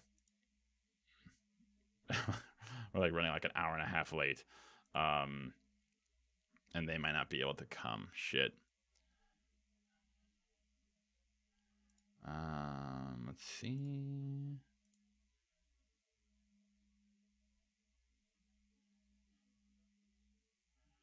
Oh no. Okay. Okay, hang on.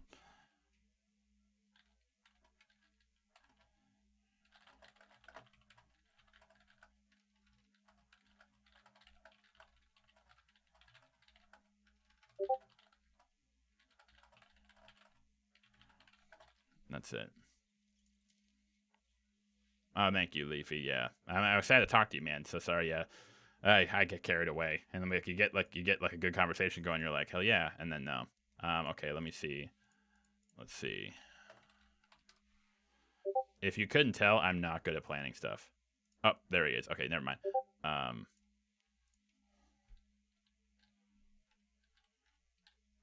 Sorry. Person.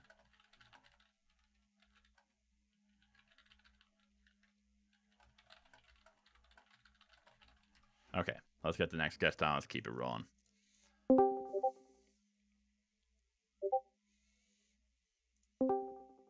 Hello. Hello, Shuckum. Hello. Hey, what's up, my man? Thank you for your patience. I know we're running late, and you said you could only squeeze in for a bit. My apologies on that. No, that's all right. Just been procrastinating hard on homework. Hell yeah, man. That's the way you do it.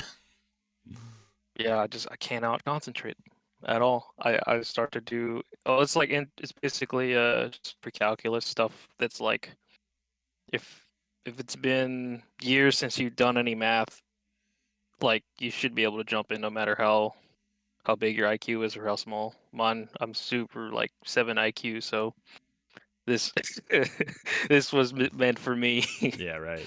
I was the same way. It's like if it was like things that like I actually like was interested in, I would love it. But if it was like math, and it wasn't like math was so dumb for me too, because like I was good at it, but it was more of a matter of just like remembering how to do equations. Like once like I remembered it, like I clicked.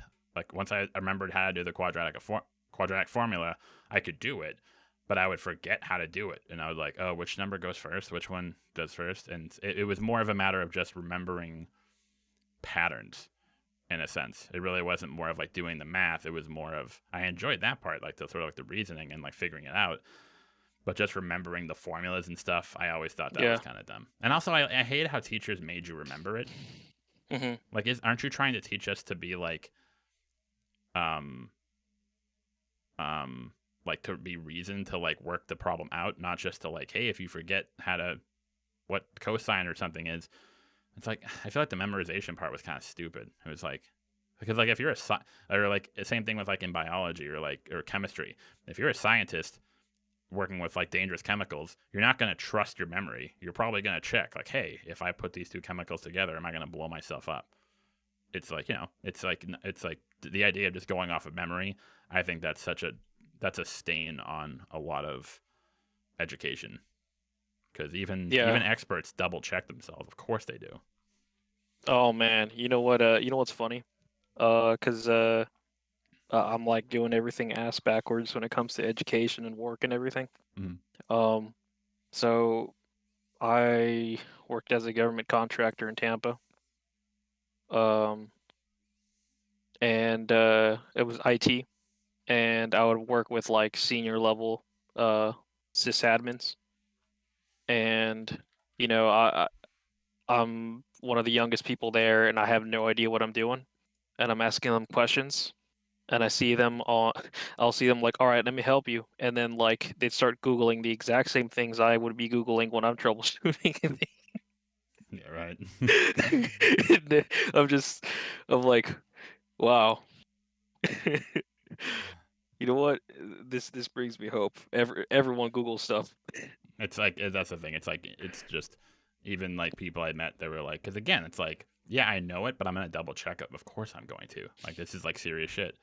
Okay, so you want to discuss, was it sort of black pill ideology? I think, if I recall. Yeah. Okay, cool. Well, like, your video about the men's the dating world for men. Mm-hmm. Dating struggles. Video that hour plus long, dude. Yeah, right. That was the single best video I've ever seen. Because absolutely, I've watched it like 6 times in a row, and you've hit the note.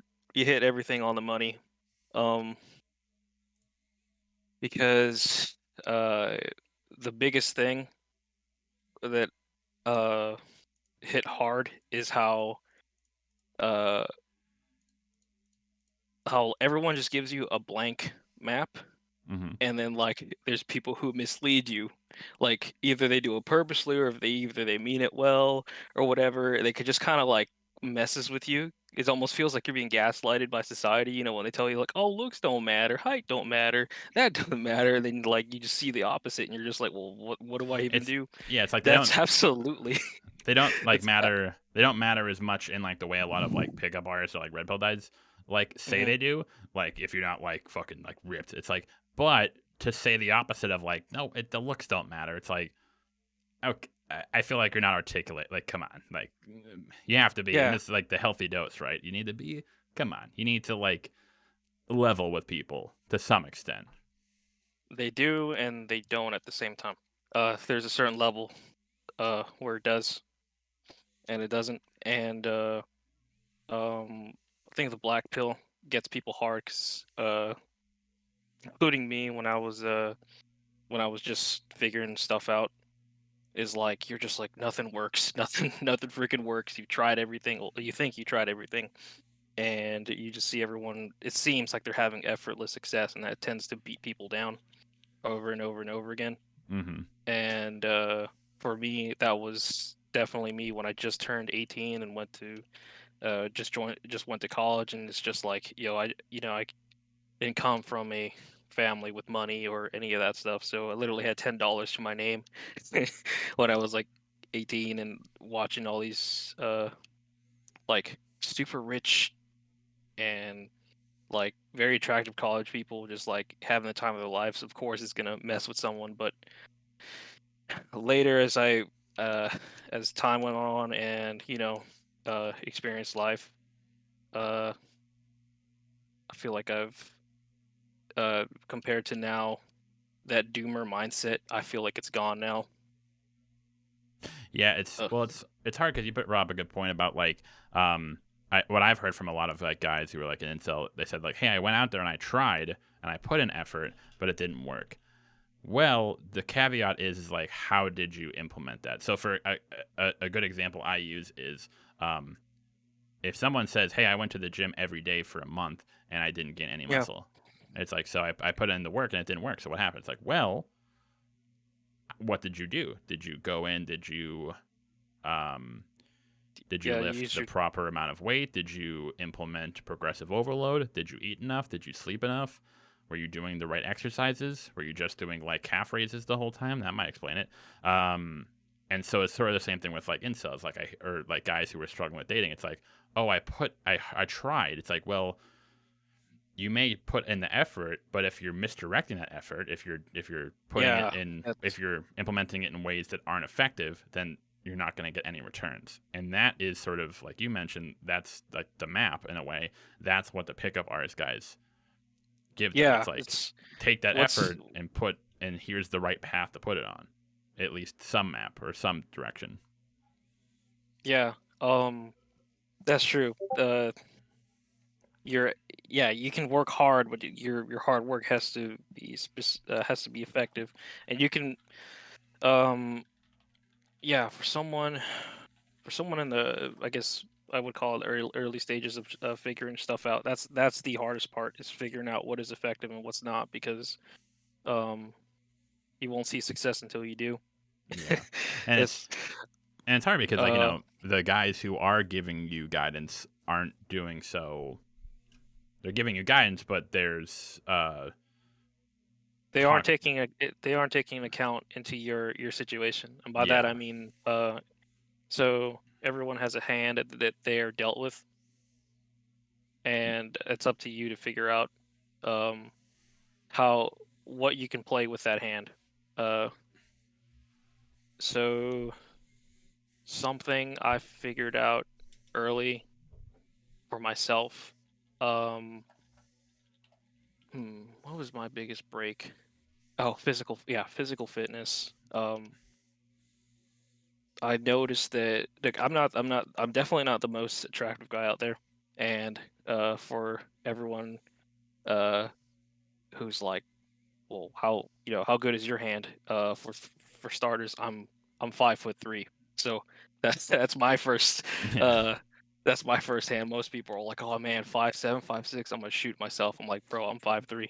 Well, and again, it's like that's not to say it's like you don't want to get the doomer mentality, but when someone said it's like, oh, it's not a big deal. It's like, no, it is. Okay, come on. It can be. Let's can be, but pull this. Yeah. It can be. People are saying things are nearly impossible, but have you ever played XCOM, right?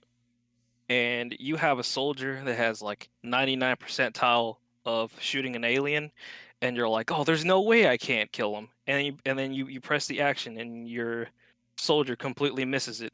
that 1% chance, you know, Yeah, exactly. it got you, or vice versa. It's like saying like it's like telling we've used this one before. It's like when you go to like you go up to like poor people and are like, hey, you can be a business owner too, or you can be a millionaire too. It's like, yeah, but you understand it's going to be it's going to be a lot harder road and a lot more difficult than say for someone who's like middle upper class, and not acknowledging that.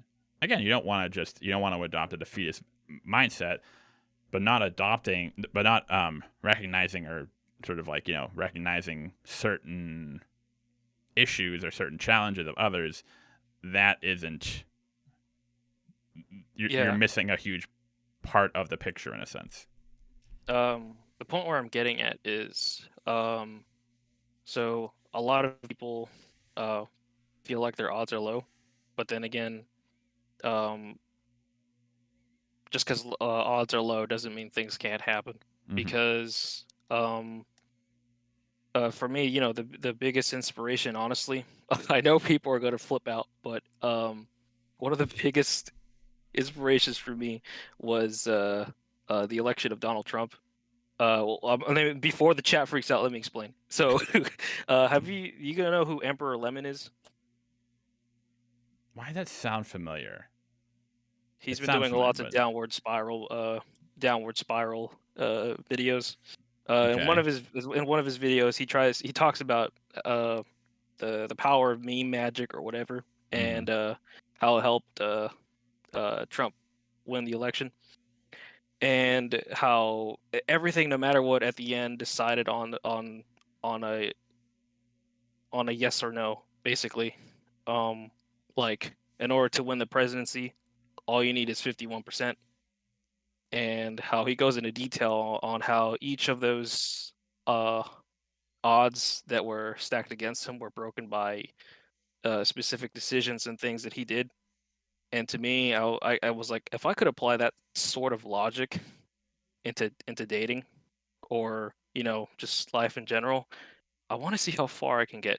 Because it's like, you ever see speedrunners or people just playing games at stupidly difficult game levels, where games where the odds are pretty much slim to none that they're actually gonna get a victory, but despite all that, they do. Well, that's a great example, because what a lot of people see is like, hey, this guy beat the Dark Souls trilogy in X amount of time, and he had like super good luck, and he all the right moves, and he's like an expert.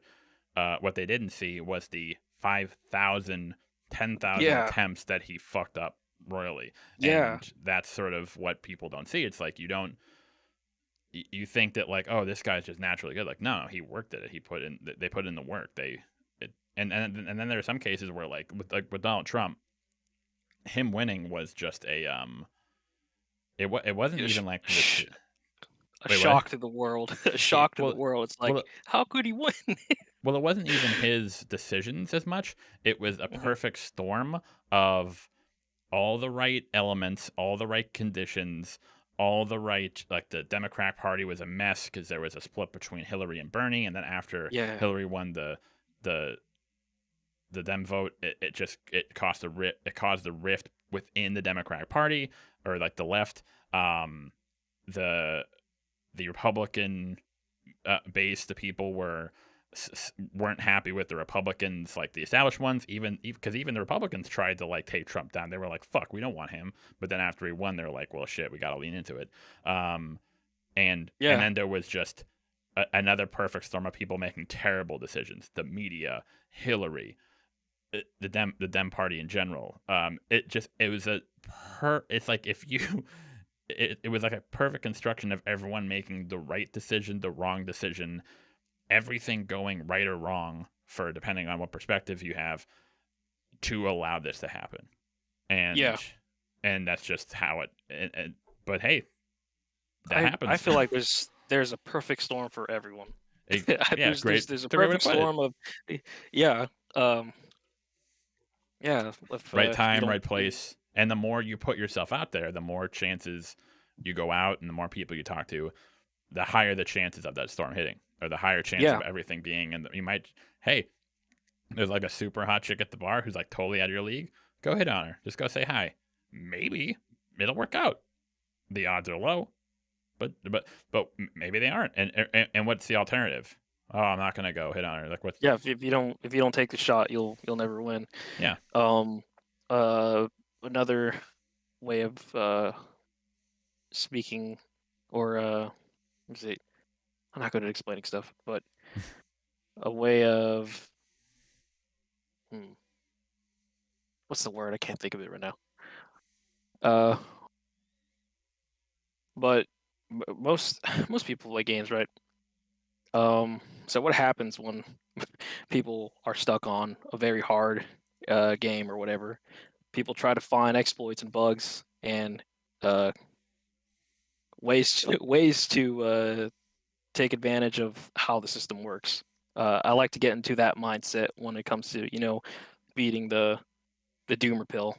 Yeah, because it's like you'll find little anomalies in how things work. For example, what's some way I can think of this? It kind of, and to your point, it makes sense in those contexts, like business, money, video games. Yeah. But when you try to do that when it comes to relationships, that's when things, because you're dealing with feelings, you're dealing with people's emotions, feelings, intimacy, and that's when it can start to get very. No, I'm not talking about like taking advantage of someone. I'm just talking about. But I mean more just in terms of like some guys adopt that for like in that and that's the whole thing. They see it as a game, and that can help you at the beginning. But many guys stick with it, and that's what leads to a lot of very toxic. Toxic. I'd like to think of that kind of mentality as like as a stepping stone rather than the whole picture. It's a really good tool to have. And playing to your strengths is also a good one. I have a funny story. I remember one time I was visiting my parents, and the previous like 6 months I had done absolutely nothing but spend day in and day out lifting, because I got inspired by like seeing some Z's memes. You know who Z's is? Oh, the aesthetic God King? Yeah, the aesthetic God King. I saw his before and after picture of like, when he just like graduated high school or whatever, when he was like a little twig, and then versus later. Yeah. I'm just like, man, I don't know why, but that inspired me so much. And I mean, I decided to go do that. I mean, again, it's if you have the means to take whatever the hell he was taking. Like, I'm not I'm not taking any of that stuff. Oh, no, I know. But just I just eat chicken and rice. Well, it's good because it's like people are like, oh, it inspired me. It's like, yeah, that's fine, but understand like how that person got there. It's like hey, Jeff Bezos or like Steve Jobs making their companies is inspiring. It's like, yeah, understand that they had like a lot of. They weren't just like Joe somebody and they made it work. They like what did Jeff Bezos get, like $300K from his parents to start the business? Like, yeah, it's like it's not to say like you're not like putting down hard work or work ethic, but just give a realistic assessment of the privileges and difficulties. Yeah, of course. But like taking a first step is really good, and then it'll just blossom into something more. It'll happen real fast too. Like, how fast does a year go for you? I know, like, right? Pretty fast. Like, can you just imagine how? And cool... as you get older, it goes faster. It feels like. Yeah, like how I think of it is, I'd like to wake up next year looking a little better. Oh yeah, back to the story. I remember after like spending like 6 months doing nothing but like eating chicken and lifting heavy things and just looking at memes.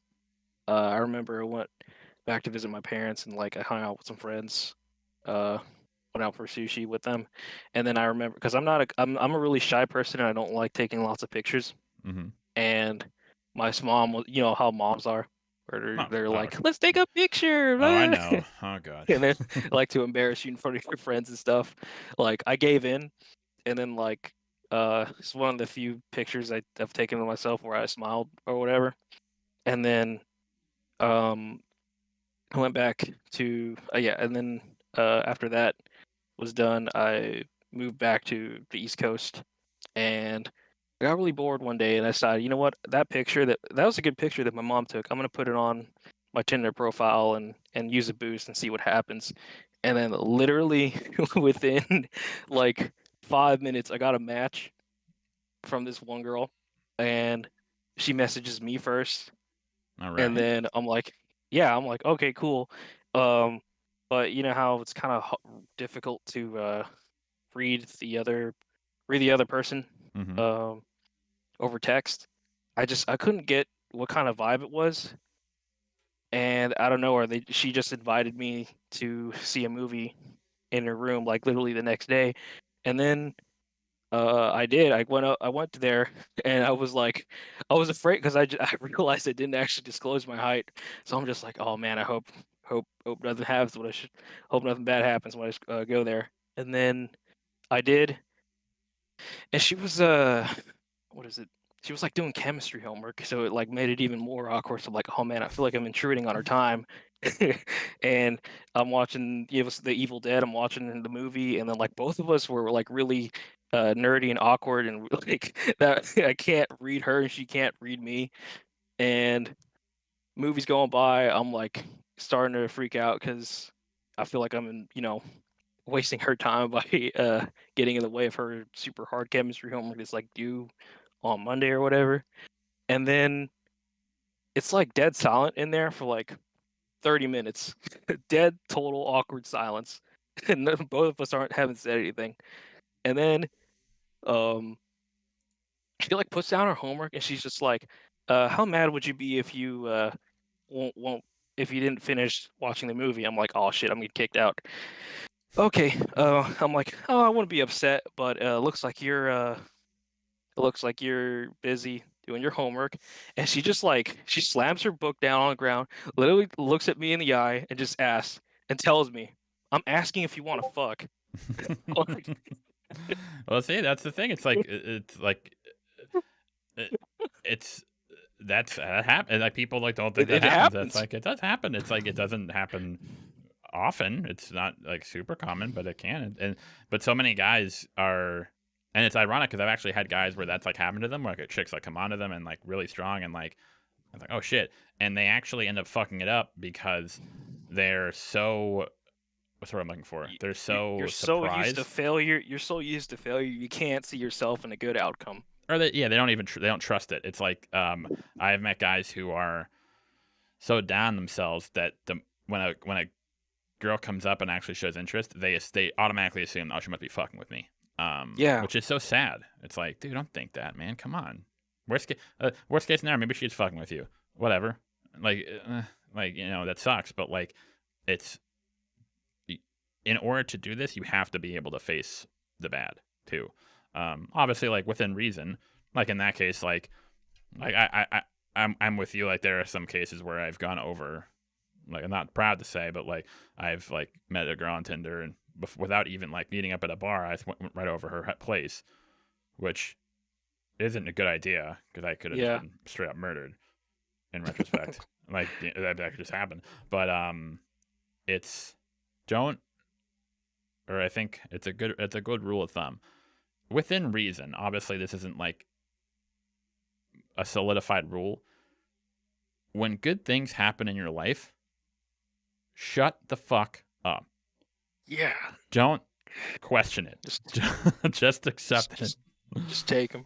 If you think... it's so funny to me because like she said the reason why she swiped me in the first place was because of that picture I took with me smiling. And all I can think about in my head is, thanks, Mom. Yeah, you didn't like tell her, like, Mom, you got me laid. Like, I'm like, what? But now I'm sure you like taking pictures with your mom a lot more, though, right?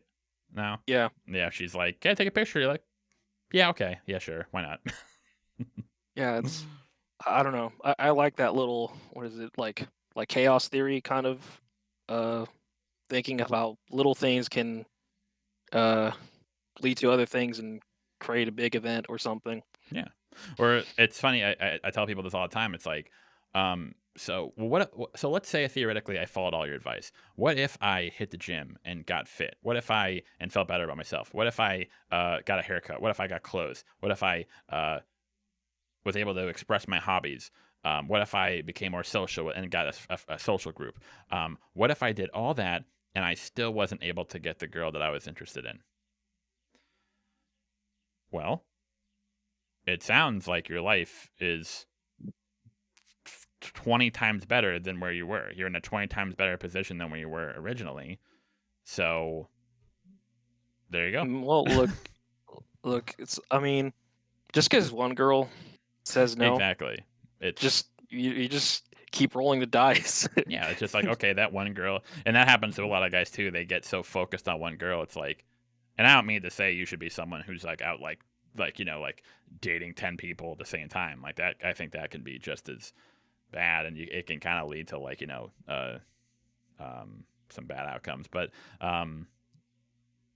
don't, and that kind of goes like back to like the one-itis, and that's like an actual thing. It's like putting all your it's hard because I know that. Yeah, and I don't want to say like putting all your eggs in one basket. That kind of sounds weird because it kind of like makes it like women are like the stock market, but it's like, understand that like before you actually like meet this woman, so many guys picture like, oh, I have a date tomorrow, and they start picturing how it will go and she'll be great, and then they get there and then she's not anything like they expected, and maybe she's different, maybe she's rude, and it just destroys their entire created no, I understand construction in a way.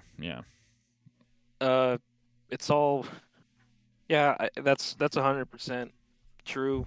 Another thing is changing a person's opinion of you isn't something you should strive to do. You should just for me, I'd like to make a good image and then meet new people and have them create their opinions or whatever on me, because I feel like you get more of a chance that way, and more of what is it? There's no old or what is it? No behaviors or old things that can like set you back if you can make a good first impression on new people, because there's always new people, or friends and girls included. Because I know, trust me, with one-sided, I could lift like that.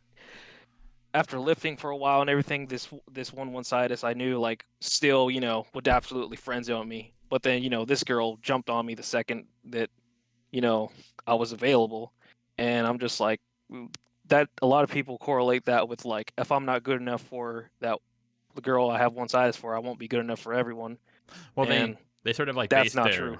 Yeah, they sort of base their perceptions on their own experiences. So, for example, if I'm walking down the street and I ask out 10 women for like, hey, do you want to grab a drink? Can I take your number? And they all say yes. That's going to give me a much different outlook than if someone walks down the street and asks 10 women out and they all say no. Now, here's the thing. That has nothing to do with me. It just happened to be that the 10 women I happened to ask out randomly, by chance, were receptive. They were maybe available. Maybe they thought I was attractive. And the other 10 women weren't.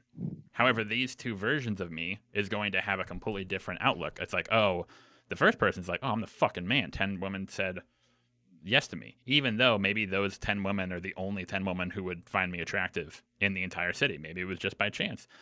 The other 10 women, I would be like, oh, everyone hates me, even though maybe I just picked 10 women who were, maybe they were gay, maybe they were in a relationship, maybe they just weren't attracted to me.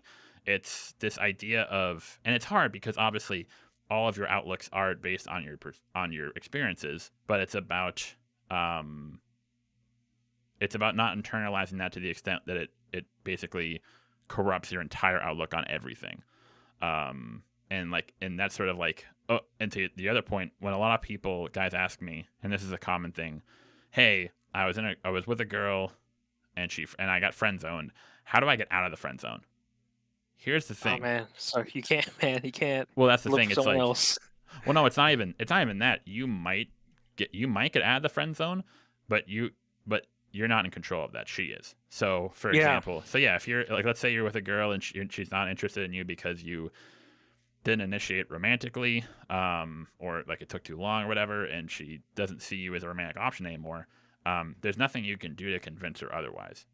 However, if you improve yourself and you get fit, maybe change your clothes, your hairstyle, maybe she'll eventually say, "Oh, actually, wow, now I'm starting to reevaluate, and now I think differently of you, and maybe it'll work." However, and also other women aren't now that is your first impression for tons of other women, so you're gonna have success there. But you can't, like when guys say that, how do I get out of the friend zone? It's like you don't. You just move on, and maybe it'll happen, but don't count on it. And that's just another extension of guys getting hung up on one-itis. Instead of improving myself and trying my hand with other women, I'm just still focusing on this one woman who already rejected me. And it's like, stop it. That's not good. Yeah, I know. For me, it's variance, because people like and dislike certain things. Especially with So another thing to that story. So that girl I hooked up with and was with for about 8 or so months. I kind of saw like the flip side of everything too, because I remember I was walking back to her apartment or whatever, and with her, and then like there was some other dude. Like, this is the crazy part. Like, this is the first time I was like, dude, am I the Chad here? Because like I'm walking up with her, and like there's some other dude, trying to get her attention, and he's like, well, we're gonna hang out next time. Are we gonna play, D&D or whatever? She's like, yeah, maybe, or whatever. And then like when I went back to her place, she was just like, yeah, he's another dude who's weird. I know he's liked me for years, but I probably wouldn't do anything with him. I just like, I remember I'm like, to my one side it's I am that dude, but to her I'm a freaking to that other girl I'm the Chad in this situation, and I feel like to me that kind of like solidified that having a one-sided isn't really a good idea, because to you to another woman you might be that dude she wants to be with, but to your one-sided she might not, and it honestly doesn't matter, because my strategy is find the girl who does. You'll be much happier in the long run. Yeah, you're kind of like you're allowing this one person's perception of you to define your entire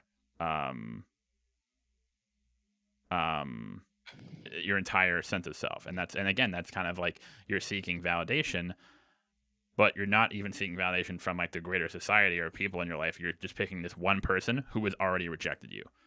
And so it's like, what do you expect is going to happen, dude? You can keep banging your head against the wall, but and like there are like 50 other women who are like, well, fuck your brains out. But it's because you're this one person, it doesn't work. It's like, no, man, you can't do that. But yeah, I don't know. I feel like after that experience, like my worldview just expanded. I'm like, yeah, it didn't make you into. It's not like you believe like I'm the best, I'm the Chad, but it showed you, oh, hey, different women think of me differently, and if one woman doesn't like me, it doesn't mean all women don't like me, basically. Yeah, and going back to the odds thing, it's like most people, on Tinder, your odds are low, and I know for a fact that's a thing. But to me, I just felt like, not only did I like I beat the odds, I completely smashed them in that scenario. You got like a 1 in what, like the whole divided by the whole male population above 18 in a certain area, plus then you got to have visibility, then you have to have the girl even see you, then she has to decide, you don't know how many rejections you face, and in that scenario I'm like, but that's the thing, that's the thing, it's like your odds are low, but you're not trying to like I hate when guys say that. It's like, well, the odds are really hard. It's like, yeah, but you're not trying to if your desire is to like be attracted to every woman, that's just stupid. Yeah. It's just about being attracted to one woman. And so your Yeah. the odds are against you, but they're also not because they're you're not, never zero. Exactly. It's not like it's not like a competition to get like, oh, I need 10, 20, 30 matches. It's just you just need that one match that's golden. And a lot of guys unfortunately don't get that, and they don't even try, which is a shame because they have a lot to offer someone, but they just don't. They need like, they need someone to tell them that, but unfortunately, some people getting them out of that hole is just so difficult. It's okay. I mean, I was deep in the hole, super deep. Like, I remember, because I was super fat and smelly. Like, I had like I think this was like the darkest point in my life where, I was pretty much like a hikikomori. You know, those dudes in Japan that just don't leave their little 8x8 square feet room, and haven't cut my hair, haven't washed anything, haven't pissed bottles in the corner of the room, like that low. And that's a good message to show guys. Like I'm glad that you were able to get out of that, and it looks like you're able to change your outlook from it. And all it takes is one experience. It takes is one lucky experience. But if you don't ever put yourself out there, you'll never get that. Yeah, and that one good experience. Before that was hundreds and hundreds of no's and getting unmatched when you send them a height, and getting the worst of all, not getting the virus link, but getting the freaking getting the PayPal link to like hundreds and hundreds of times before I match with that awesome girl. There's just a long string of defeats, but that's all it takes. At the end of the day, a victory is a victory. Hell yeah. Well, I'm glad you're back. We have to wrap up, but everyone watching, if you can take one message from this conversation, that is, of course, when your mom wants to take pictures with you, don't bitch, don't complain, do it. Worst case scenario, you'll make your mom happy. So that's always good. Nice meeting you, Mac. You too, my man. Yeah, if you ever want to chat again, just hit me up. All right, man. All right, take care, babe. All right, Zaxers. Go and I need to go pee real quick. All right, I'll be right back, and then I'll get Zaxers on.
Monty's like, where's Mac?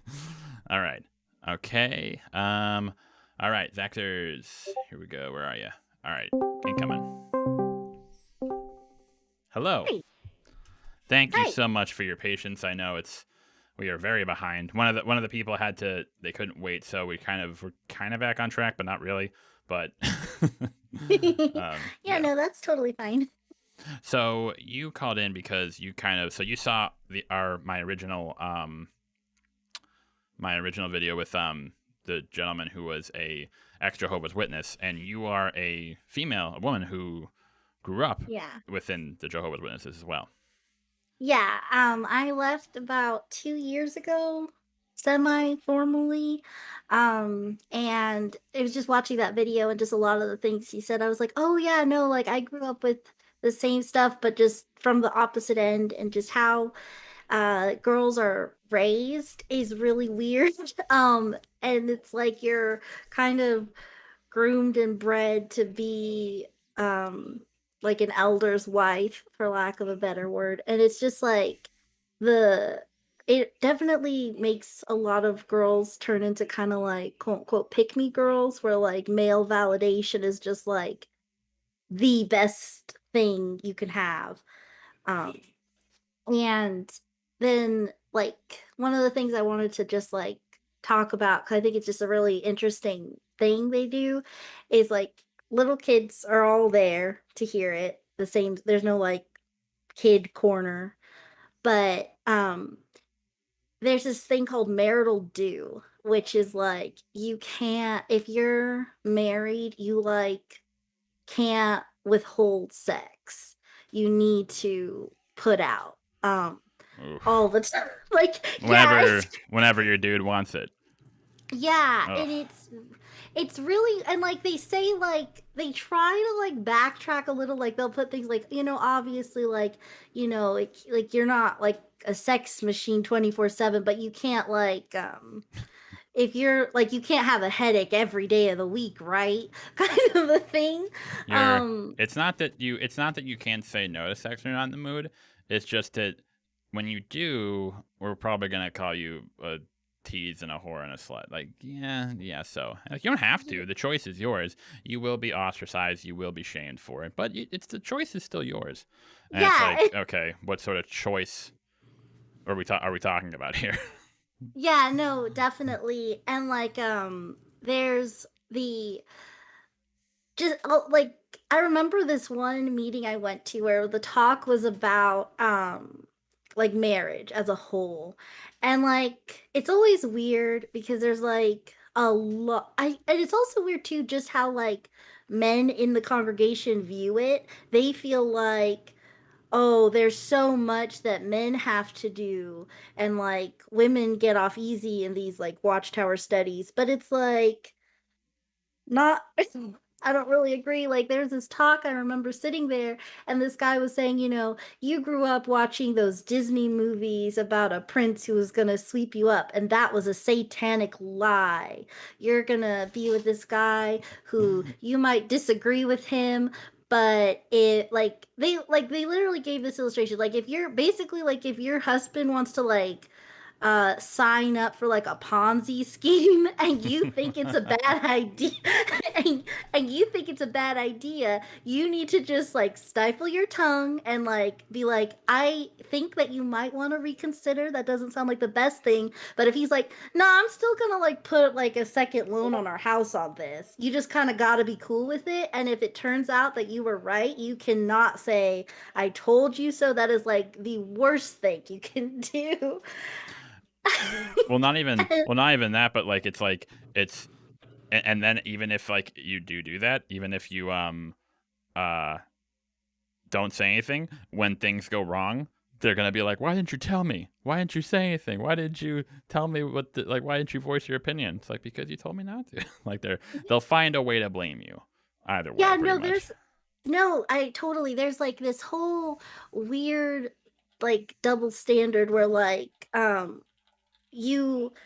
way that like Christian dating happens among Jehovah's Witnesses is like, obviously the girl won't make the first move, but in a lot of ways, it's kind of I mean, maybe like guys would disagree in the religion, but it definitely feels like guys are told that they're much more of a prize than a woman. Like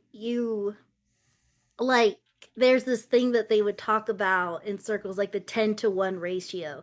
There's one good brother for every 10 sisters, and they're all gonna like fight to have him. And they it's like really weird when you're trying to like just sort of live your life. And I'm not like this stick figure Amazon beauty queen woman.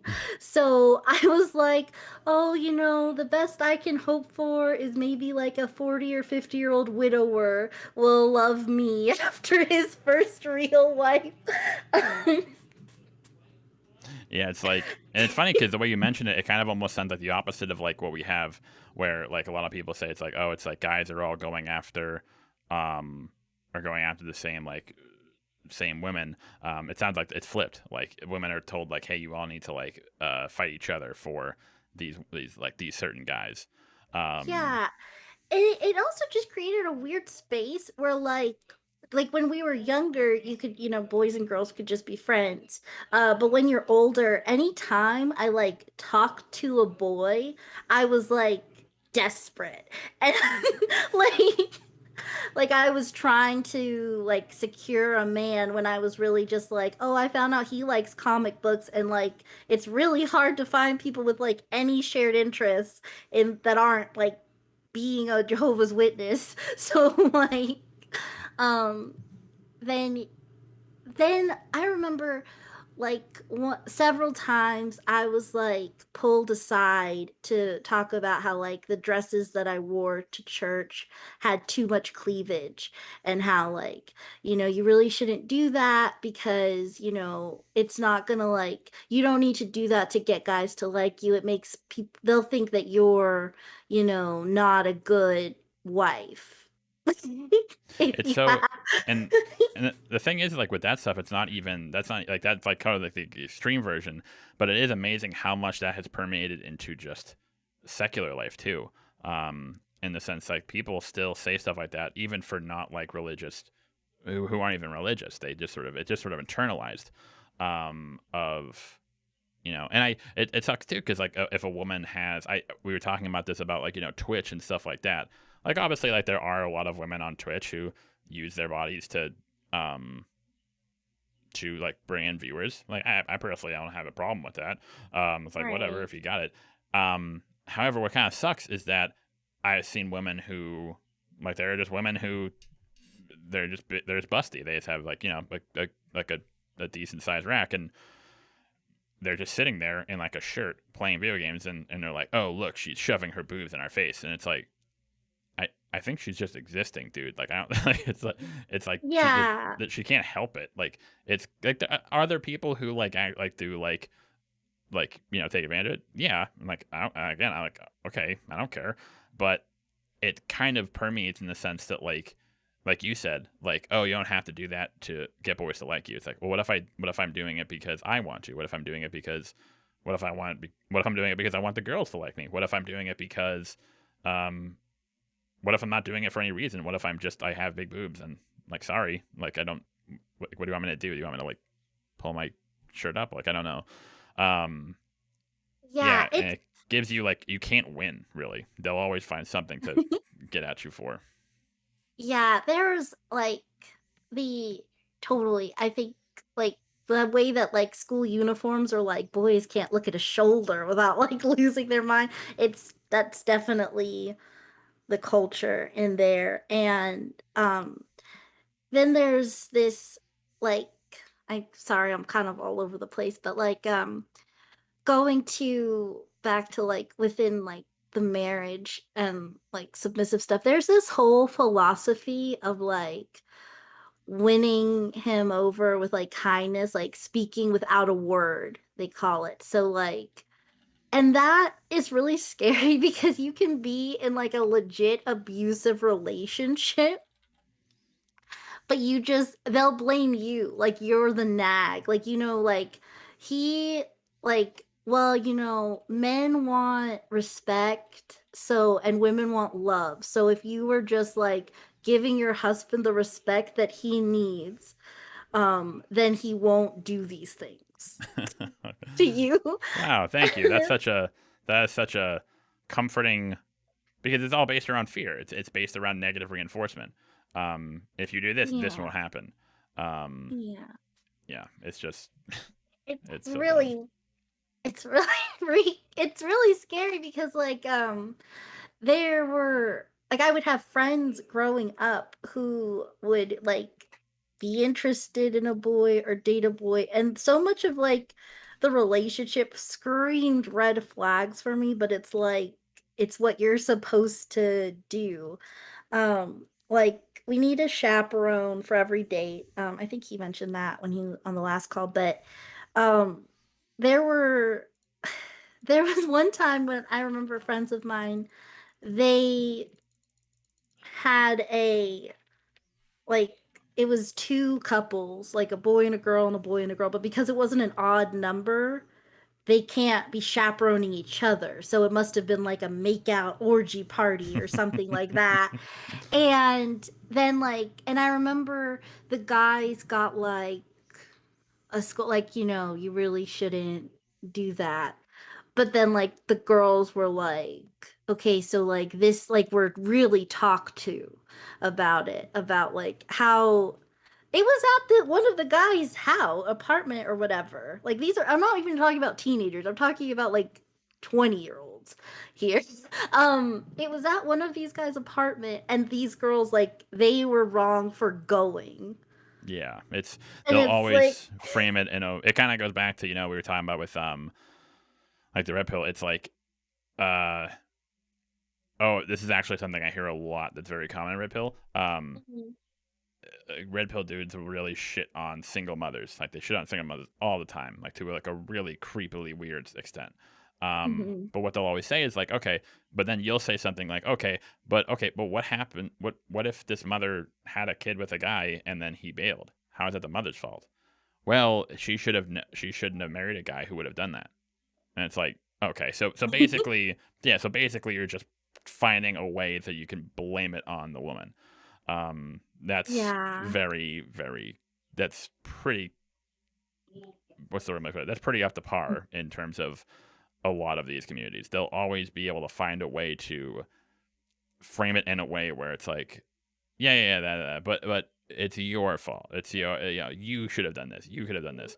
And not in like not in of like a, what's the word I'm looking for? A empathetic way, like, hey, you know, like to actually like, you know, give advice to like other people, like, hey, here's like things to look out for, in a way of like, you should have known this, like that was dumb, like you were in the wrong, and it's like that's such a toxic, terrible way to go about it.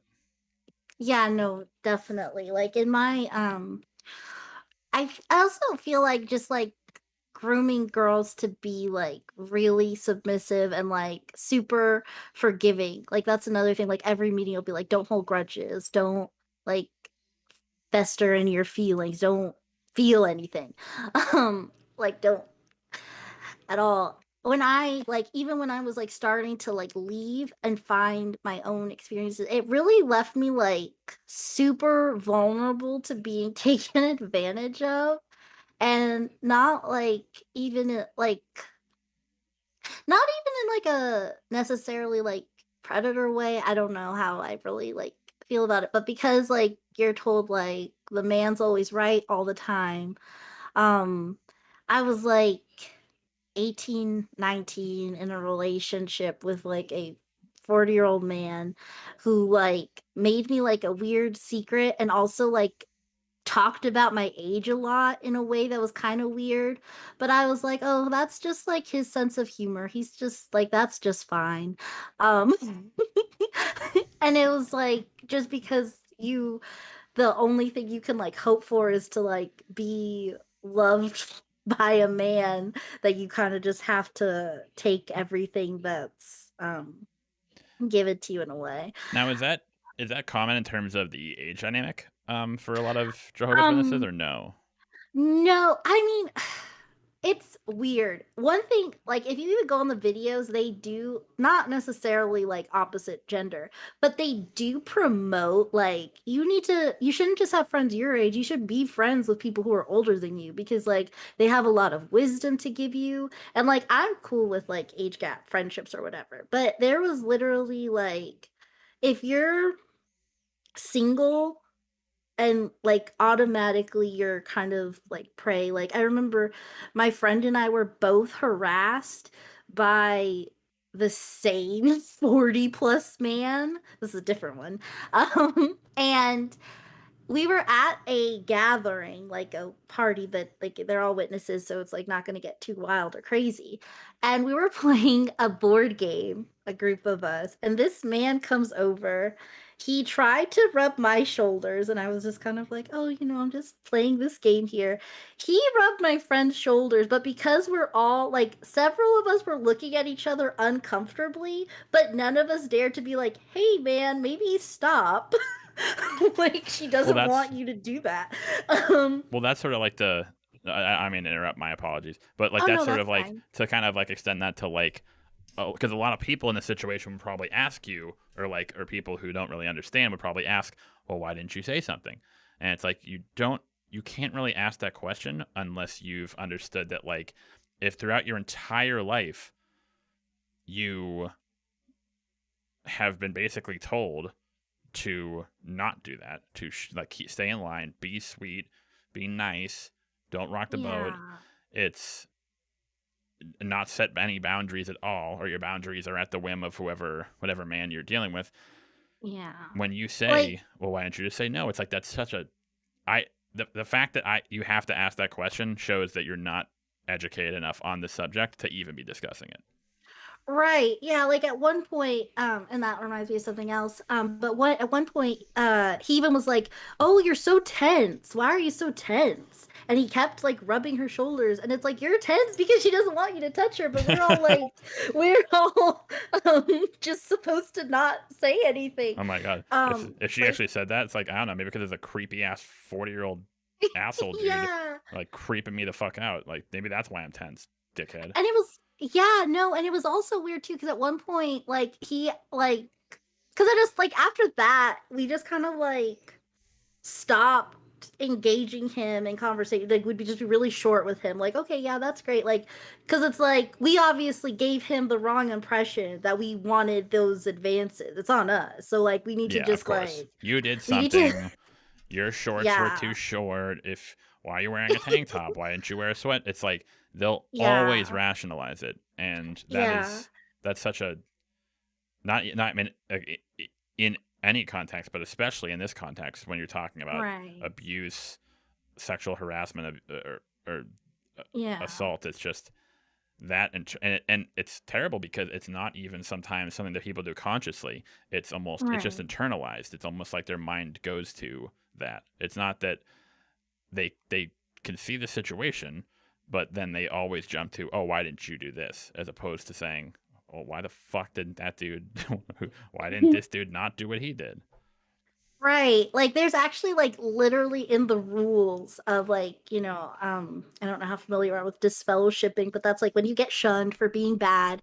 And when it comes to a girl, if if she has premarital sex, she'll just get disfellowship. They both will or whatever. But if she says that like, no, I did not want to, he took advantage, they'll be like, well, why didn't you scream? You need to scream. If you didn't scream, then you wanted it. And it's like that's like in the rules. And like, so that's not even like, so you can't even say like it's these, and like they'll try to rationalize things. Like they'll like, if you like Google it, you'll see all these like covered up CA cases that like they've settled or whatever. But they'll like, I remember because I never looked at those things because those are apostate. And if you see those, like you're bad too. And like you shouldn't let them influence you in any way that's incorrect. But when this stuff was like going on, they would like talk about it in the meetings and they'd be like, the actions of a few imperfect elders are, that's not the whole organization. But then you look at like the rules and it's like, if you didn't scream, you won. It's like this whole vicious cycle of it's nobody's fault, you should stay in the cult, but you know what I mean? Like it's just really toxic. It's it's so funny because you'll hear that that's like the go-to excuse, whether it's like I like when I try to talk to people about like, hey, red pill has a lot of toxic rhetoric. Oh well, it's not all the red pill guys. Hey, the Catholic Church is there's a huge problem with like priests molesting like altar boys. Oh yeah, but it's not all of them. Hey, the police department, there's a huge problem with officers not being taken to task for their behavior. Yeah, but that's not all the. It's like people don't seem to understand that like it's not a matter of and this is gonna. I don't mean to sound. I'll be careful saying this. At the same time, with a lot of these men and boys, it's like you can say like, oh, they're just bad people. They're bad apples. If they were taught that from a young age, if they were raised in this world where this was permissible and okay, why would they think any different? Why would that 40-year-old dude assume, oh, it's not okay to do this to these two young girls? It's especially in like a very close knit community like that, like a very tight. Yeah. And this is like a kind of like a religious sect. It's that's why we discuss the larger picture, the institution, because we can get rid of the people who do the bad things. We can tell that guy to fuck off. We can kick the priest out. We can fire the cop. But if we don't fix the institution, this will just keep happening over and over and over and over again. Yeah, no, I agree with you on that. Like, even though like when I talk, I just think of like this 40-year-old creep, but I know it was like still like sort of not his fault. Like, I feel like, because the thing is too, like, just in like the experience of this particular person, he like left and then came back into the cult. Which like I don't know why. He kind of got a little doomsday when he came back, and he was like, it was weird, but he came back, so he had time being like among people before he came back. So I feel like he should have at least known, because he knew like actual people. But I can also see coming back and like falling into like, well, this is how things work here, kind of a thing. But again, so but just to correct you, it absolutely, and not to like, I know you probably didn't mean that, just so like it absolutely was his fault. But there's a difference between it. People think it's weird when you can say someone is both a victim and a perpetrator of something, and that doesn't make sense to people. That doesn't make sense to people. They're like, how is that? How you have to be one or the other, right? You have to be a good guy or a bad guy. It's like a victim or a oppressor. It's like, no, that's not how. That's why these institutions are they're so difficult, because you can both be victimized by an institution and perpetuate it, and that's the cycle, and it's just that's why it's so hard to break, because you don't know whether to should I be empathetic to and understand why you're doing this, or should I condemn you for doing it, and can we do both? And I think there is a way to do both. Yeah, no, I agree. I worded that, but I do agree with you that there is a like you can be hurt and do the hurting at the same time. Yeah, I just wanted to make sure you didn't feel like it. I wanted you to know that I think like it's still, yeah, that's like don't like I didn't know if it was maybe like that sort of like the party that's still like it to kind of give the benefit of the doubt in a way. It's like no, it's still bad, and he still should be condemned for it, but there isn't a level of understanding of why did this happen, not condoning it, to just to understand the full picture. Yeah, no, I understand, and like thank you, because I do still like, because like I still talk to some family who's in it, and they said some toxic things to me since leaving, so I'm still kind of like in this weird space where like I'm out, I don't want to be part of it, but things will still make me be like, but they're not like all bad, you know what I mean? So I thank you for telling me that, because it was good to hear. Then I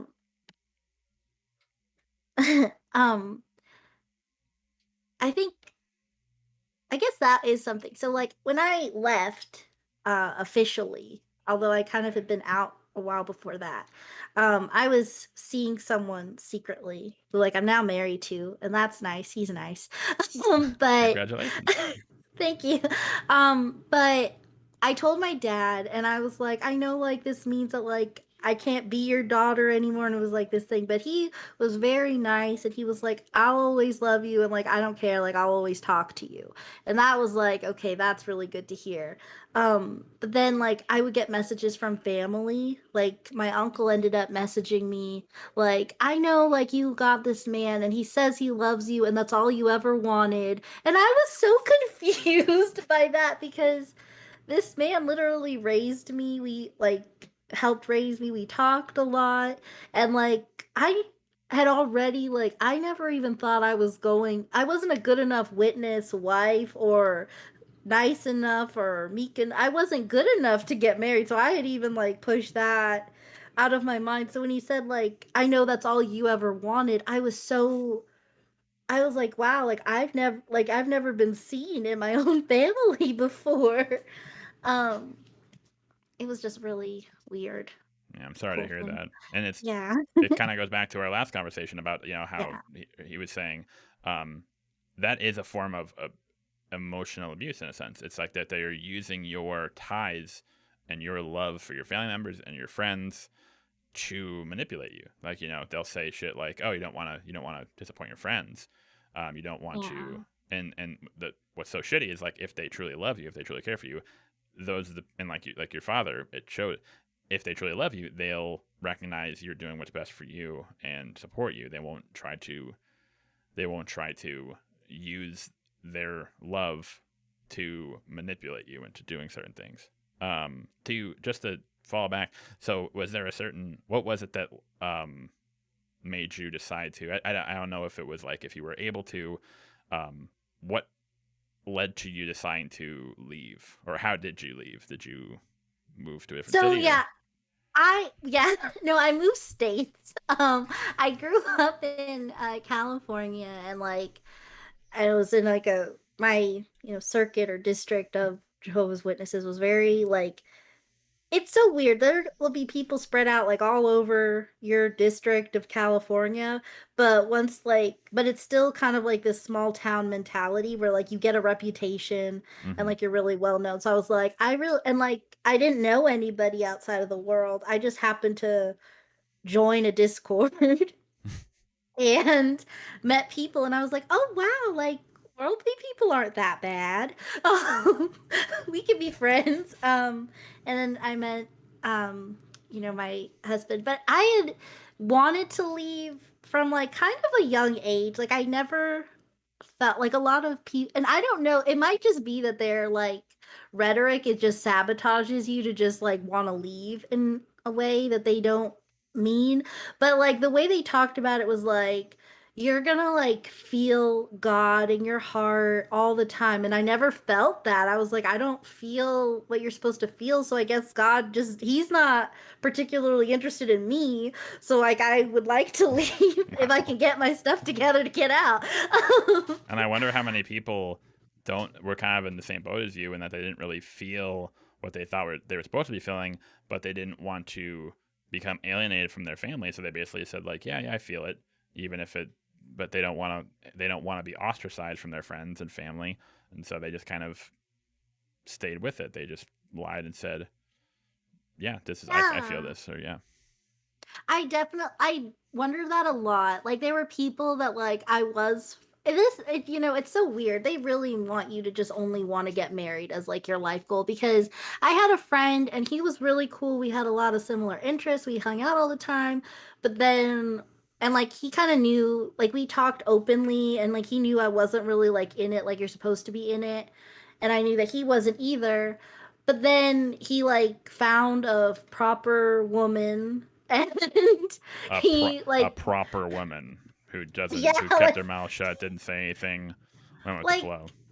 she was really sweet, but like but she was like on paper like what a witness man wants, kind of a thing. And I remember he even like called me out at like we were at this thing, and he was like, a brother said something that really meant a lot to me, and he's like looking at me the whole time, and he's like, if you're not living how Jehovah wants you to be living, you are like sticking a needle in his eye.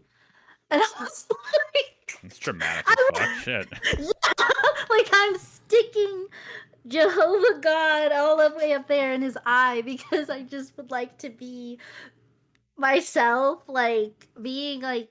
Since I was 4, I was like a real queer kid. Like I had crushes on everybody, I was pan like since I was like born. I just was like, oh, but like that's not it.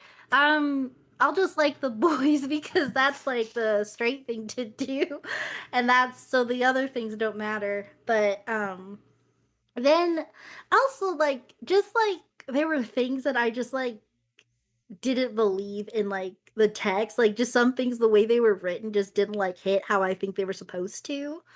Like, and this kind of relates to like the whole thing. But like we were talking a little bit ago about the story of Dinah, and they really like victim blame her a lot in the story. Like it was her family and the Canaanites, but because she was friends with them, that's why she got raped. Even though the way it's written, like, sorry, I don't know if like that's bad to say on a thing. But I think it's in the context. I think it's fine. Okay. Well, I'm looking it up right now. So what? I'm not familiar with this tale. Okay, so basically the whole thing is a warning example for women. So Dinah was the daughter, like the only daughter I think Jacob had.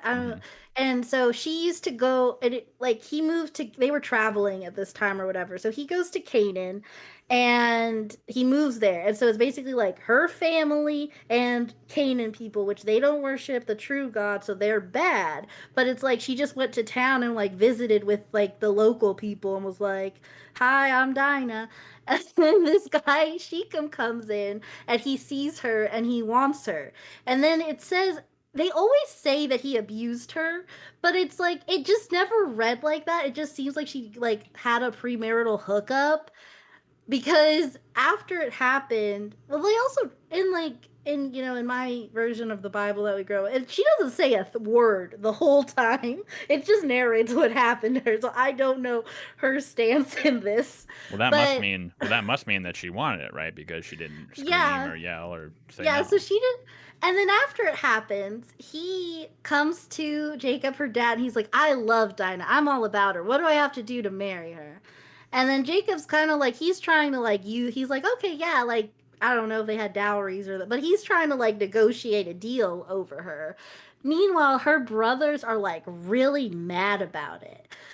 So then they are like, you want to marry our sister Dinah, right? If you do, you're gonna have to be like us. So you need to get circumcised, and not just you, your whole like household or something. And then he's like, okay, yeah, I want to make this work with Dinah. I'll do anything to be with her. So he does that, and then they kill all of them. And all of that was Dinah's fault. The whole story was Dinah's fault. It's like victim blaming like the show, the movie. It's like, holy hell. Yeah. Like, God damn it.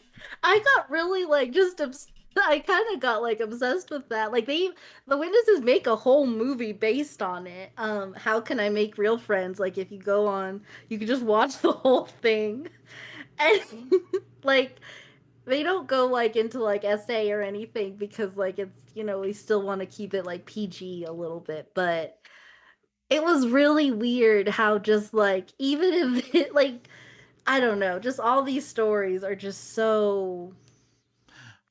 Well, I don't know. Well, it's really weird because it's strange how like we were talking about how certain even not for non-theists, Right. these attitudes can permeate, and it's amazing how the reason this story is told like that is like it's the point of view of the storyteller, the person who has is writing the story doesn't think there's anything wrong. They think, oh, of course this is her fault. It's like there's no like Right. self-awareness there. It's like, oh, this is, of course it is, because this is how it is. It's always women's fault. And it's sort of how that's permeated even to today, even all these years later, the centuries later, how it's not sometimes people, and it's not like a conscious thing. It's not like, oh, what were you wearing? Or like, why didn't you say this? And they're not asking it in a way that is sometimes, they're not asking it to be bad faith. They're not asking it to try to get like a gotcha. It's just like, it's almost like an unconscious attitude of, Right. oh, well, you must have done something, right? If you were walking home alone at night and you were drunk, you're being irresponsible. This horrible thing that happened to you, it's almost like it somehow needs to be your fault, at least partially. Like, I'm not condoning what that guy did, but it has to be your fault too, right? And that like attitude towards women is so pervasive. Again, not even throughout the Christian faith or Jehovah, whatever, just in general throughout our society. Like, not even for non-theists, people still kind of have that. It's internalized to such an extent that it just pops up, even if you don't mean to. Even if it's just sort of like, kind of like in the dating video, I talked about how every time I see a story of like, say, like a female teacher and a young boy, I know that's rape. I know that is assault. I know that this is a victim and his rapist. But it's like my mind is so conditioned to, I still have like that thought in my head of like, wow, like, oh man, lucky, that would be awesome. And it's like there's two different people in my head. I'm like, who the fuck is saying, why am I thinking that? I feel like so guilty for even letting that cross my mind. But these attitudes are so pervasive. And within the book, this isn't just like a thing that's like in the last like 10 years or 20 years. Like, this is like these are attitudes that have existed for, in some cases, thousands of years. And it's just, and now we're in a space where we're trying to push back against them, but we're pushing back against hundreds, if not thousands of years of these attitudes just being perpetuated and just internalizing in people and throughout society. It's just, how do you fight against that in any productive manner? Right. Yeah, it's really hard to just like, I don't know, come to grips with just like how like, because like you grow up hearing like, oh, like, this is the only place where you'll be loved, but then at the same time, like, everything is on you. Like I don't know, my family, there was like an adultery scandal that happened at one point that was like a whole thing, but it was still like people talked about it. Like, my parents, like, the problem, like, you're not allowed to get divorced when you're a Jehovah's Witness, and like my parents would have been better off if they could have just been divorced like years ago, and like that would have been fine. But it was still weird. Like, there was this whole like thing of where my mom was the victim, but it was still her fault. Like, oh, well, he cheated on you, but like, what were you doing? Like, it takes like, so like, oh, I feel so bad. That's so awful that happened to you. But like, how can you like improve in this? It's like, this is a teachable moment. Again, if like, oh, I'm divorcing my husband because he is cheating on me or like being abusive to me. It's like, oh, well, you're not being a good wife. It's I'm initiating a divorce because my husband is being lazy in our marriage and he's not like attending to our child. It's like, oh, well, why did you marry a guy like that then? I'm a single mother because my husband ran out on me, didn't want to take care of his child. It's like, well, why'd you sleep with a guy like that? Why you should have chose better. And it's always this knee-jerk reaction to, it has to be in some way your fault. And and the ironic thing is, especially like I'm sure whether it's in religion or like, I hear a lot of this in like, red pill rhetoric too. It's always, if something happens where a guy's in a bad position, like let's say like something bad happens, or like you said, like the guy who the husband who like does the pyramid scheme and does the second mortgage in the house, oh, it's not your fault because other people didn't give you the right information. So it's never your Right. fault. It's just Yeah. nothing. It's always you're always a victim of circumstance. Whereas women, in your case, it's Mhm. always you had a hand in it, and that is such a Yeah. terrible. Ugh, it's just disgusting. It's so weird, like how, and it's also because like they'll talk and like they'll be like, men, we are strong and all this like weird, really weird, toxic, masculine stuff, and they like it'll be a speaker at a podium to the crowd, and you'll hear a lot of men go, mm-hmm, yep, but then meanwhile it's like we have the most like fragile um men still have these really fragile egos that need to be taken care of, and you need to be quiet and speak without a word. That's like they say that a lot, and it's just a really weird um notion to like, okay, but like I thought the man was like this strong leader, the head of the household thing, but these women are just also, I don't know, it's so weird. Someone in the chat asked like, what do women get out of dating? And like, you get to be married basically. There's like, if you can be like an elder's wife or something, you're like have like a place of power almost, um in a way, like, but over other women, like you're still not going to mean anything to a man, but like you can sort of lord that position over women. So Yeah, it's yeah. like it's interesting too because it kind of goes back to like that sort of like self-awareness thing, um, in the sense of, oh, if um, I am a strong man and protector, so if something wrong happens in my life, it can't be my fault because then I would have to maybe admit or recognize that maybe I have to improve in some areas. No. It must be everyone else's fault. The reason I can't get laid is sorry, like moving off of the topic. The reason I can't Right. get laid isn't because I refuse to like work on things that I have control over. It's because women are hypergamous sluts and they only want to fuck Chad. And Right. it just that sort of mentality extends to so much, and it's just, and it's like we, because like you said, it's like it's wrapped up in this idea of you can't recognize that like if you're not meeting that ideal level of like masculinity, instead of figuring out ways to reach it or improving yourself or reframing it for younger men, Right. it's that, oh, I need to find other reasons as to why I'm not measuring up, because it can't be my fault because then I'm a failure. It must be everyone else's fault. And in this Yeah. case, it with like Jehovah's Witness, it almost sounds like it's an entire culture based around these men who don't ever want to feel like their masculinity is being put in question, and so they Mm-hmm. basically condition women from a young age to always jump on their sword. So whenever something goes wrong, Right. it's your fault. It's not our fault because we're men and we're strong. It's Mhm. always your fault. If something goes wrong, if you're uncomfortable, if you're upset, it's your problem. It's not our problem. It's your problem. Yeah. No, I saw that someone in the chat, like, sorry, just for one last thing about like the dinosaurs. Someone in the chat mentioned like how like in the Bible, like their dad does curse the brothers for doing that.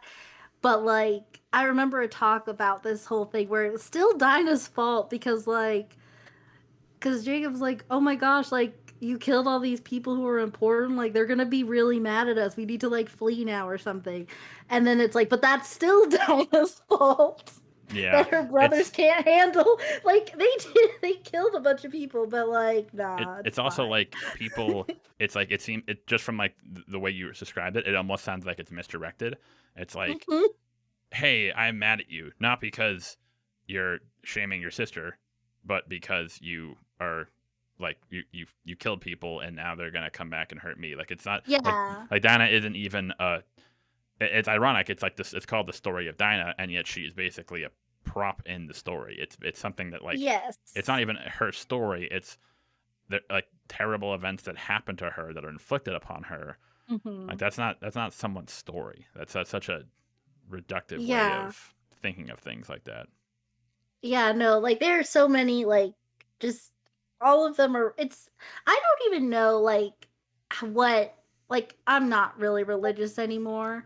Like, I'm just not like for organized religion as a whole after my upbringing. But like, I honestly have no idea what I know or think I know about the Bible, because the more I look at each story and I just remember like how it was taught in Jehovah's Witnesses, they really like, they have a very specific lesson that they want you to take away from it. So like, they'll rearrange things however they need to for their weird, like, they also like, they don't want, like, if you go to college you're like looked down on for that.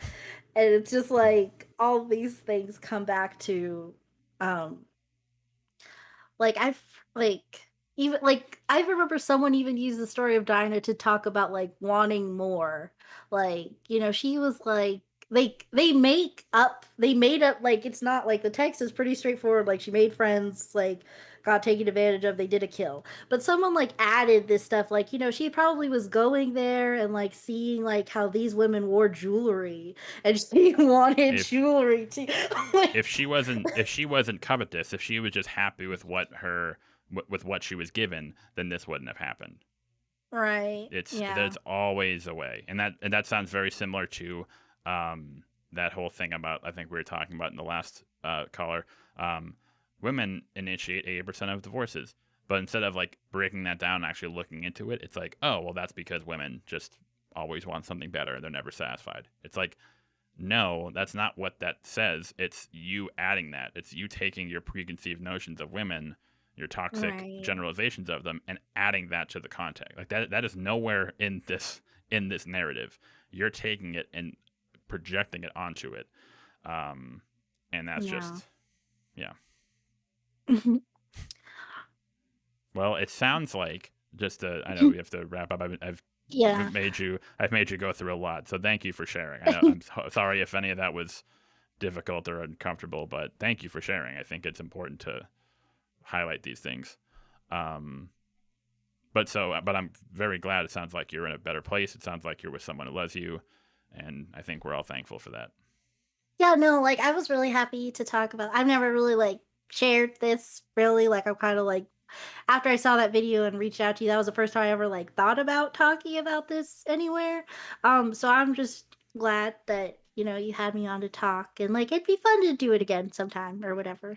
Yeah, and of course, when you're ready, not to like push you or anything to discuss, like, because you've already, some of the stuff like that creepy, dude, like shit, man, like just really creepy. Sorry. Yeah, but if it's hard to revisit it, of course. But I think you're helping a lot of people understand that this is an issue. Like this isn't just like a few bad apples. This is a much deeper problem that happens to men and women who are sort of like, who are consumed by these cultures who convince them it's for their best interest, but in actuality it's doing them no good. It's putting them in a lot of danger and just trauma. Yeah, no, like, I know like this call is a lot more about like dating specifically, but I'd love to come on another time and talk about like different aspects or something, eventually down the line, whenever. And we'd love to have you on. Thank you so much for sharing. Yeah, for sure. See you later. All right, take care. Thank you. Bye. Man, that's very brave of her to share that. Like, that's just, it's like, yeah, I don't, it's like, oh, it's just like, it's almost like it's the pretentiousness of it. The fact that people try to, like, no, we're doing this for your own good. We're doing this for your best interest. We're doing this to help you. And like, that's such bullshit, because the moment someone says anything against it to someone, hey, I'm not comfortable with this. I don't like this. I don't want to do this anymore. That's the moment them looking out for you stops. The moment they rain on your parade, in that sense, the moment that you set a boundary, that's when you're out. That's when you've betrayed them. That's when it's your fault. And that's such bullshit. So, but yeah, I'm glad she shared that. Hopefully it wasn't, hard for her, but ugh. it's the people like that who like, oh, we're doing this for the best good of the children or for women, and it's just, no, you're not, because you're not treating them with agency, you're not giving them respect, you're just a shitty person. Okay, Leafy. Okay, so everyone, just to kind of give a precursor, I know I haven't before. I spoke to a gentleman, he's coming on right now, who is a licensed therapist. So this is a conversation I've been looking forward to all week. So let's call him up. And okay, let's see how I'm signing. Hey, Leafy.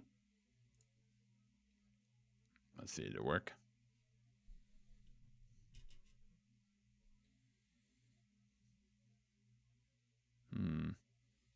We're connected. Hello? Hey, Leafy. Yeah, what's up, man? Hey, what's up, bro?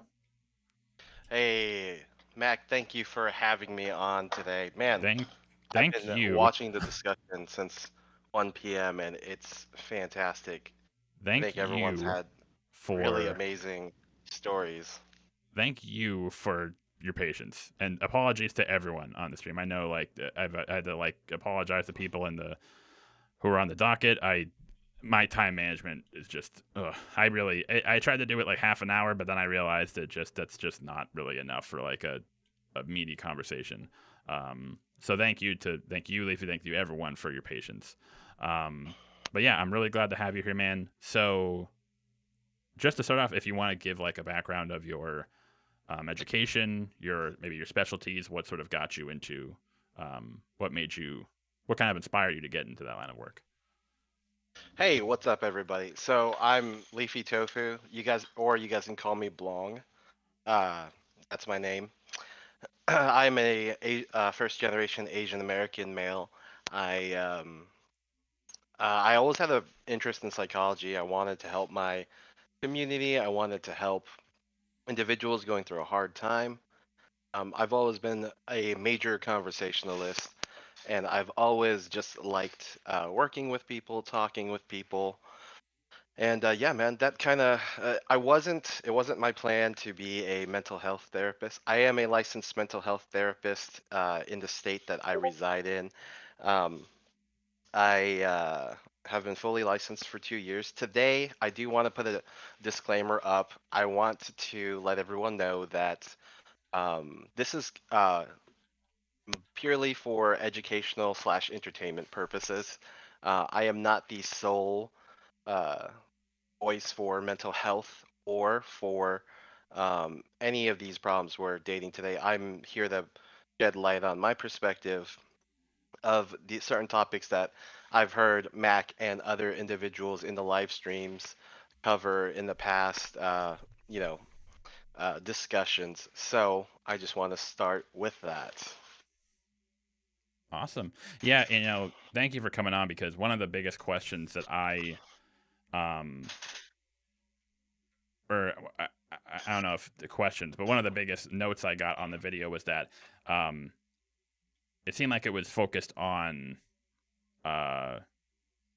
mainly heterosexual relationships and didn't really dive into gay relationships, non-hetero relationships, but also not even factoring in race into the equation and how that can also affect guys. Part of the reason I didn't was, being a white man myself, it sort of I feel like I wasn't really able to give what's the word I'm looking for, an authentic example or experience to it. It kind of felt like I would come off as like I was reading like a what's the word I'm looking for, like a human resources packet. I felt like I couldn't really give an authentic description of it, in terms of, because there's one thing to, like, yes, we know that it's harder for, if you're, depending on your race and into the dating world, it can have a different experience. It's one thing to say that, but it's a whole other thing, I think, to hear someone's actual firsthand experience. I think that is a very vital part of it. Yeah, absolutely, man. So I want to start off, before we talk into my own dating experience as a Asian American male, I do want to start off with talking a little bit about mental health, as We have people here in the live stream, and also having people who will watch this uploaded video on YouTube. I've been watching a lot of your. I've watched your videos. I think the first one I saw was your dating and relationships videos, and I went back and watched some of your other stuff because I'm a huge consumer of media breakdowns and uh, like film. I love film, just amazing. And I want to say, as like a non-mental health professional, you've done a really good job of creating a safe but also appropriate space to discuss certain topics, which is so important. And one thing that I heard you guys like would bring up, but you didn't dive into was mental health. And I was like, oh, I think it'd be really cool if I reached out to Mac because he seems to have a really like a pretty good audience. Seems like a lot of the audience is younger folks as well. So I wanted to start off with that. But biggest thing is men's mental health, right? Men's mental health is it's the encouragement for people that enter therapy is difficult. I think we hear a lot of people say, "Hey, like you should go see a therapist because of this reason or that reason," which is a good start.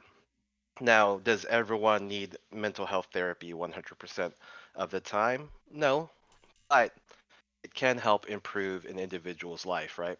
And the biggest way I think the biggest way mental health therapy can be good for people is one, with a good therapist, which a therapist is hit or miss, just like any other type of professional field.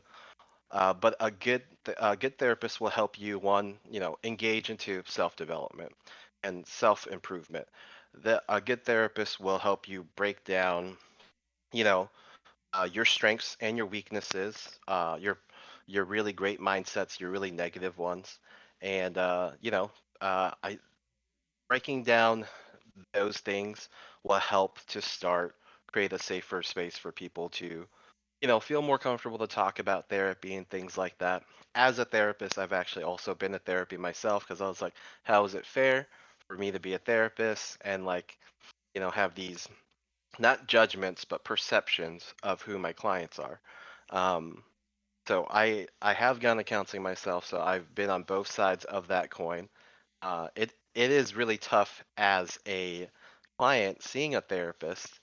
Um, and but just to start that off, that is so important is just to uh, engage into therapy. Now, there are certain barriers to therapy, like, you need insurance or you need private pay, things like that. There's but there's a whole lot more avenues now in order to get people into therapy. If you're working full time or even if you're just working part time, depending on your insurance, you may or may not be able to get into mental health therapy, and but also a lot of therapists work on sliding scale.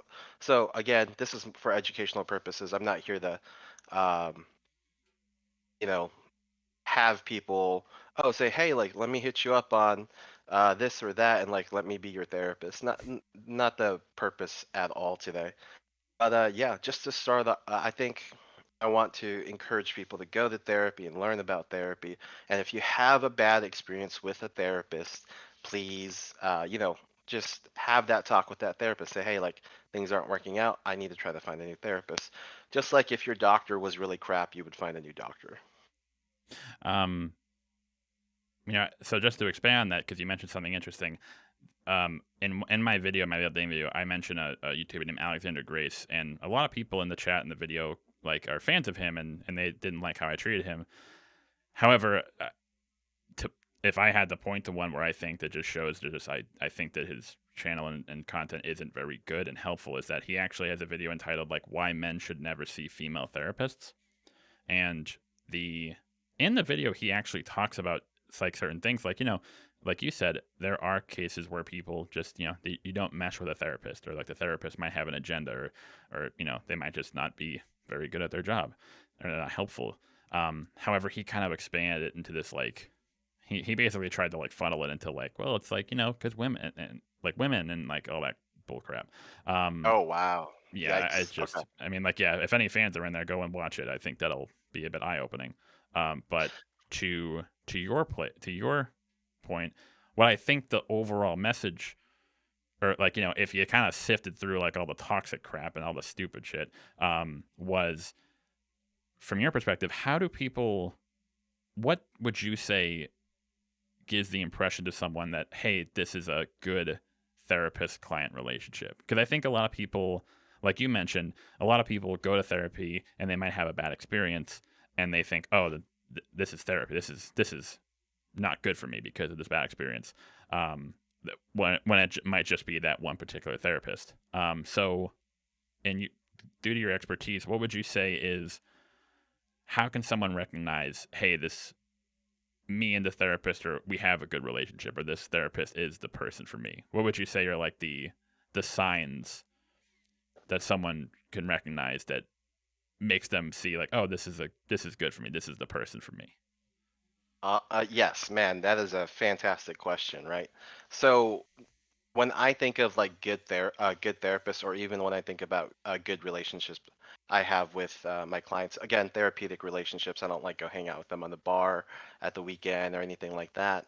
I think, does this therapist challenge me to improve myself? Does this therapist challenge me to, address my unhealthy views? Is this therapist, um, able to help me my draw from my strengths and my innate abilities, and help me develop skills to improve my life? I think that's a mark of a good therapeutic relationship.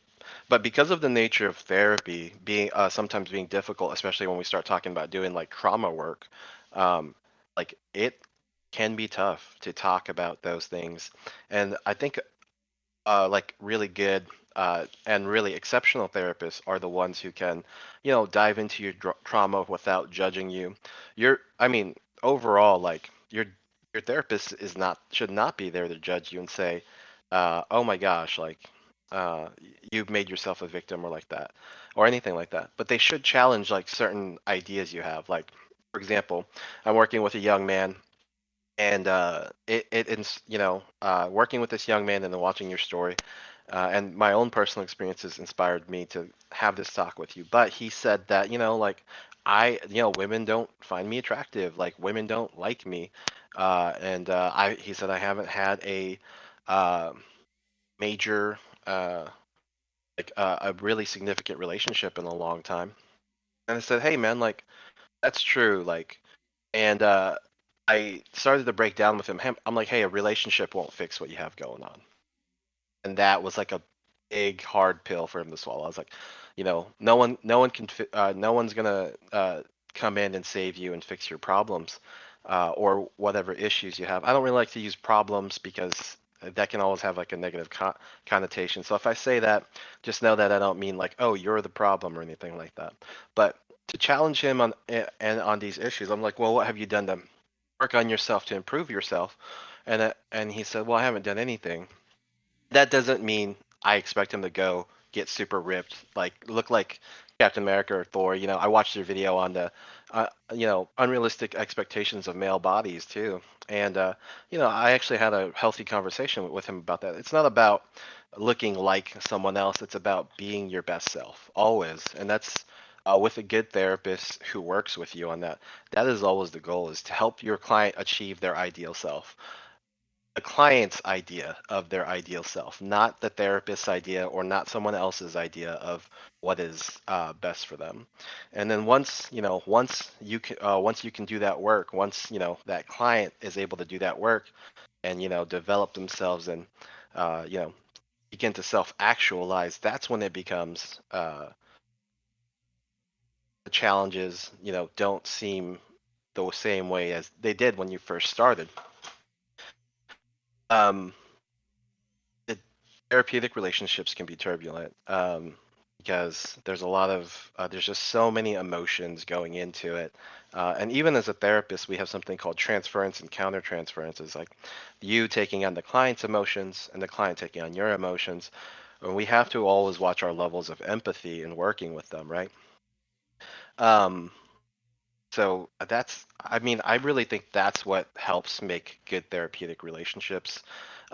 It's really funny because I've had a lot of continuing to talk about good in therapy and what's healthy therapeutic relationships is, there's a lot of these images about typical like therapists. Oh, it's a dude in a tweed suit. He tells you to lay down on the couch and tell you all about your thoughts you're having, right? And the great news is that's not the case at all. It's actually like getting more and more diverse, and that diversity is really helping like reach clients more.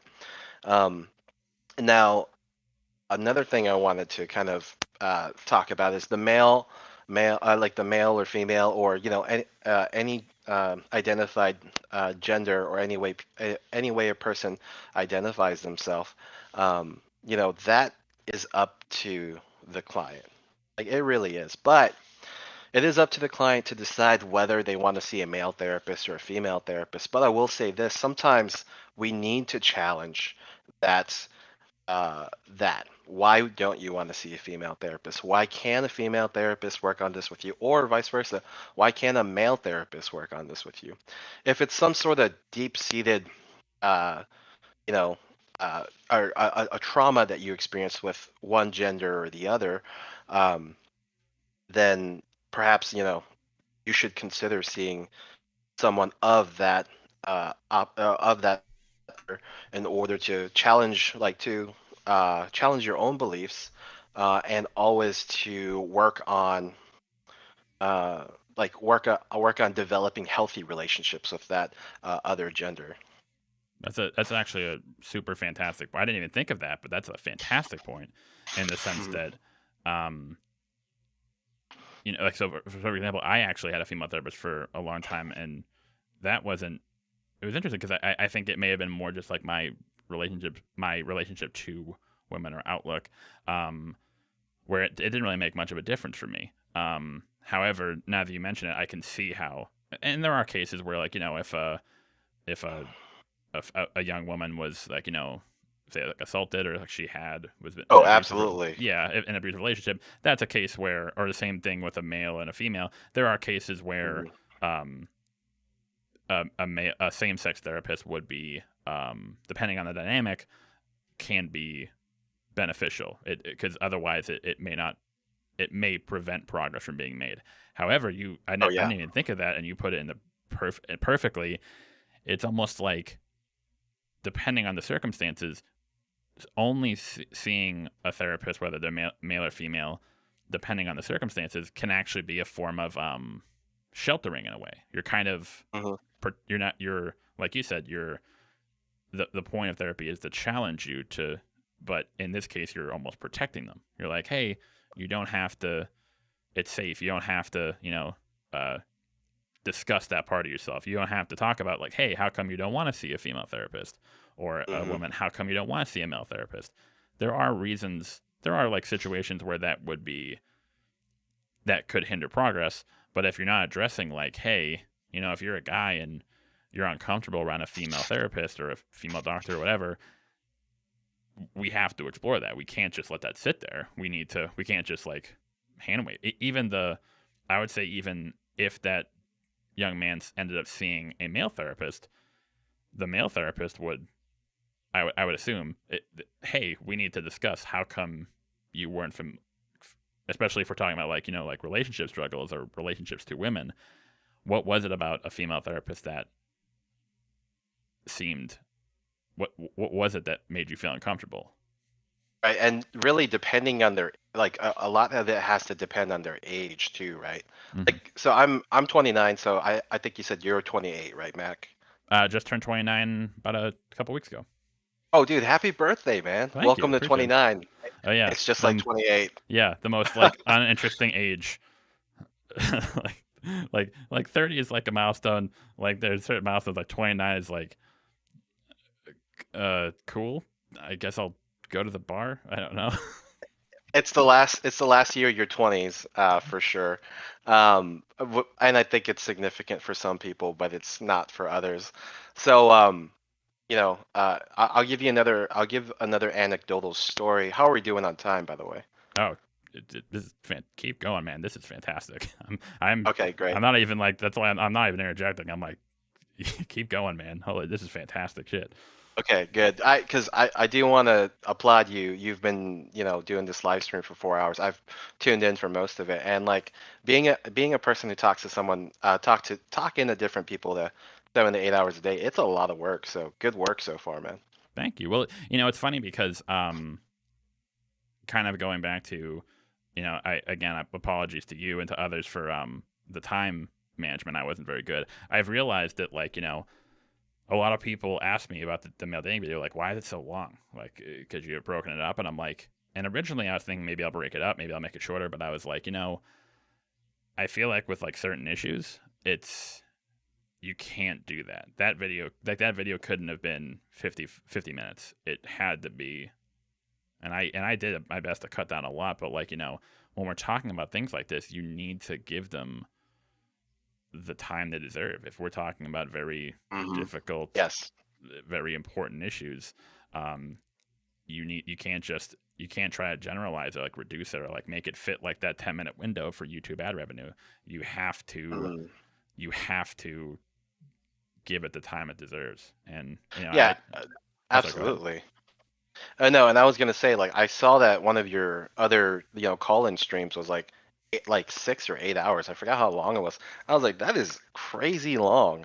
But I did listen to 60 to 70% of it, and it was really good. I'll probably go back and finish up listening to it too, because I loved the the discussions you were having with people. But I think that's a really important thing. I've been watching YouTube since the early days, 2008, 2007, whatever.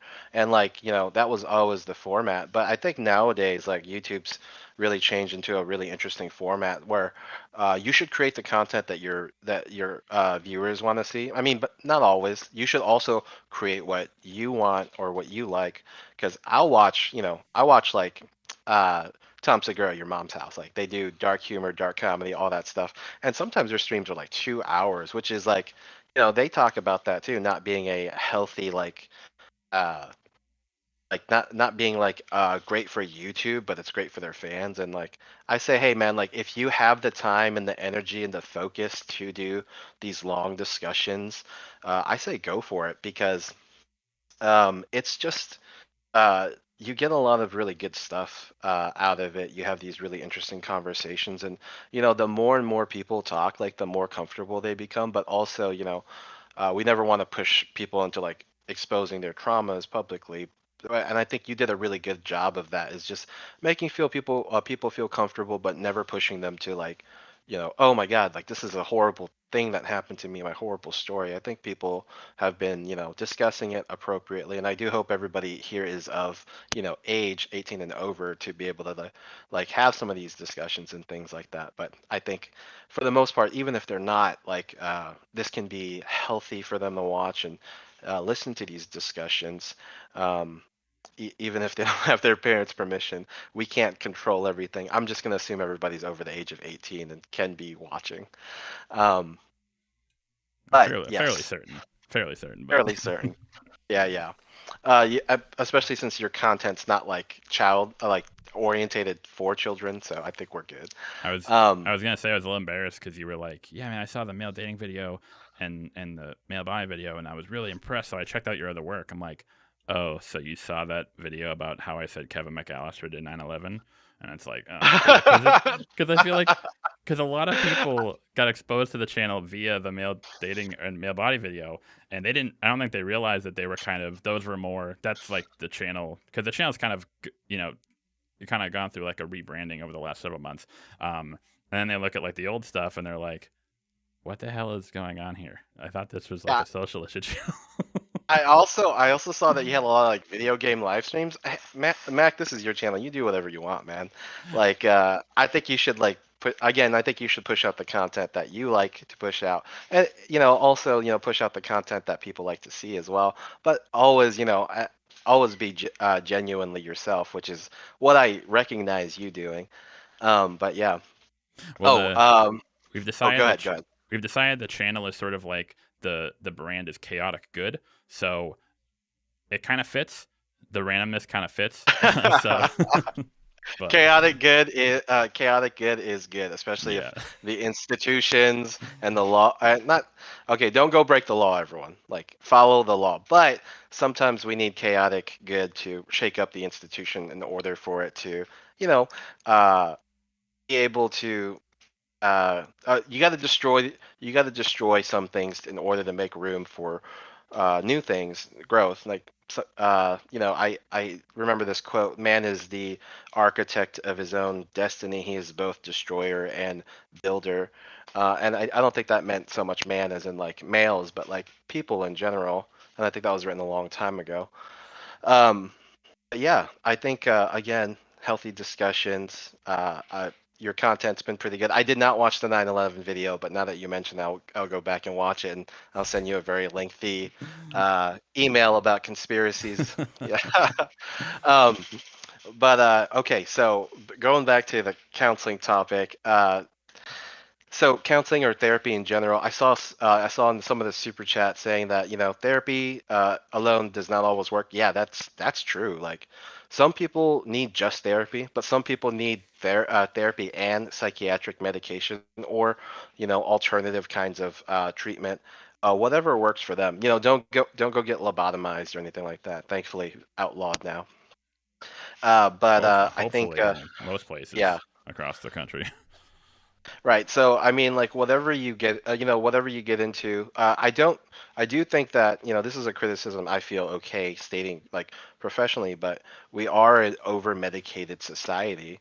Um, and that's also led to substance use problems. But I don't want to dive into that too much. I just want to mention that, and I do think that that is a really important thing to bring up. Is that we want to take, for those who really need it, especially with those with like serious mental illness, we want them to be healthy and be happy and like as much as they can be. Are we always happy and healthy? No, but that's okay. But we also want them to, not be a zombie. Like hmm I don't want my clients coming in and being like, "Oh, I can't talk today because I'm over medicated." Like we gotta find uh, a good amount of uh, a good middle ground for everyone, and sometimes that takes weeks, months, and sometimes it takes years, especially if you're a young person going through puberty and different changes. And I can't even speak for those who are going through like gender reassignment surgery or anything like that, because that's a whole nother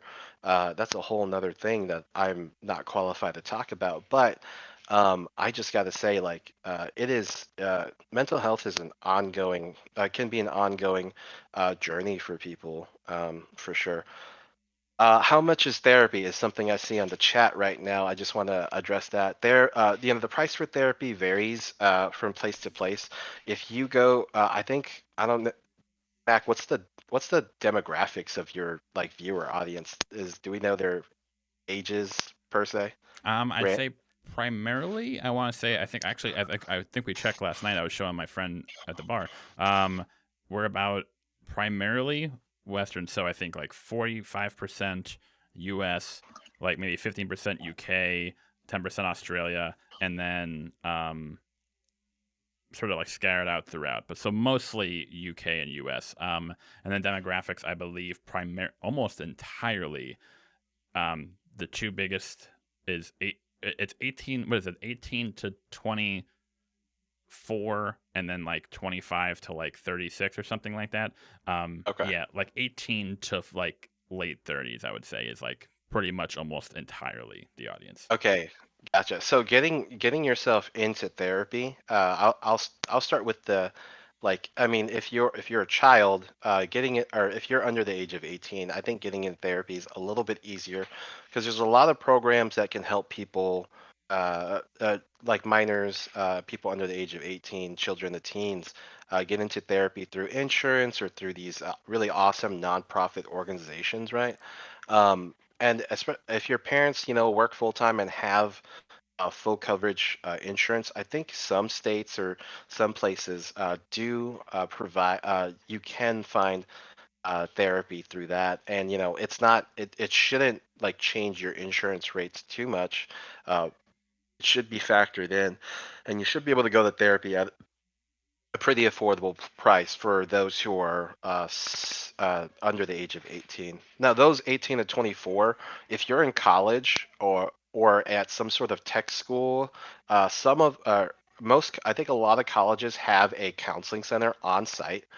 So you can always go there to try to see if you can get counseling for yourself. I will say this, it is most of those counseling centers are like overworked for sure, which is a big bummer. Because you might have you might have like a one or two therapists for thousands of college students. So we want to, that's a good avenue of doing it. If you're 18 to 24, you're working full time and you have insurance, again, go through your insurance. Now, those who aren't able to work full time or don't have insurance, and you're somewhere between 18 to 24, a lot of times you can still sign up for insurance at like a much lower rate.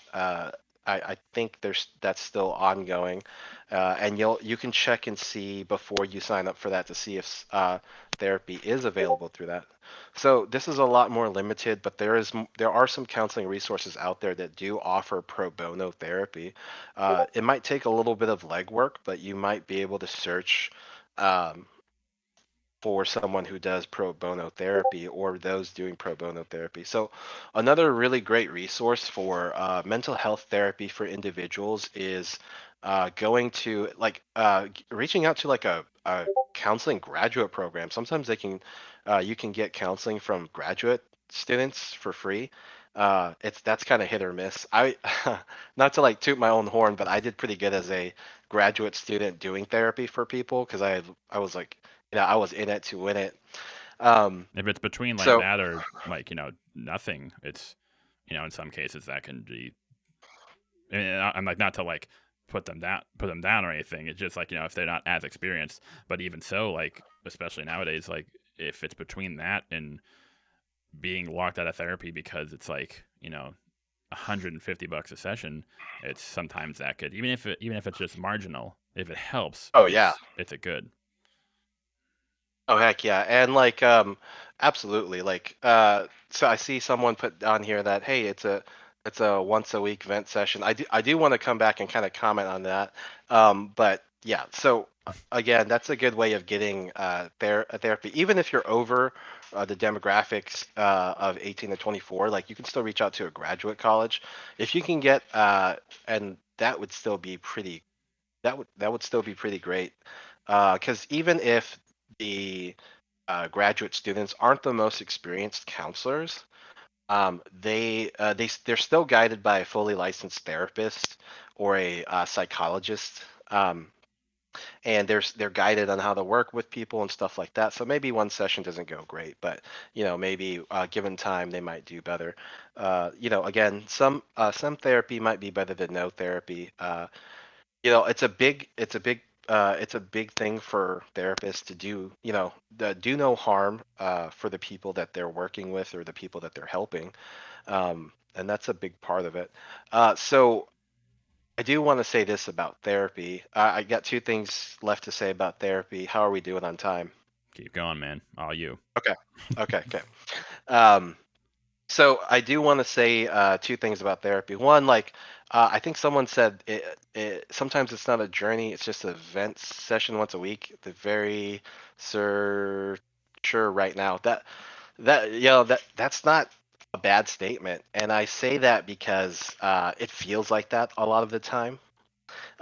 Therapy is a journey. I said that before, and I mean that as in like um, it is not amazing most of the time.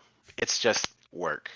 It's sometimes. It's not like in the movies where the person is like really shut off, and then there's that one session where they unleash everything, and everything is magically better the next day. It's a very long, arduous process. Oh yeah, it is because there's no Goodwill Hunting moments where you're like it's not your fault and once in a while, if I feel like if you're a competent therapist, like you'll get a few moments like that throughout your career. I've had one or two, and I've been like, yeah, that I think about it, I'm like, yeah, I was a good therapist today. You were Robin Williams, man. I was Robin Williams. So yeah, so the second thing I want to tell a story a little bit about working with a female client, right? So this female client I was working with had been through a lot of like very inappropriate relationships throughout her whole lifetime, right? Um,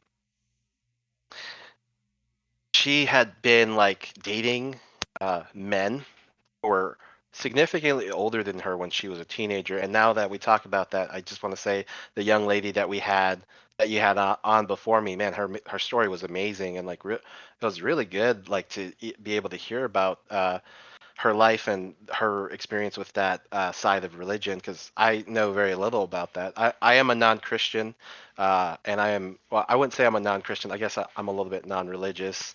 Not that organized religion is always bad, but it can be, we talked about how institutions can, um, you know, exploit people. Mm-hmm. And that happens all over the world. That's not just in America.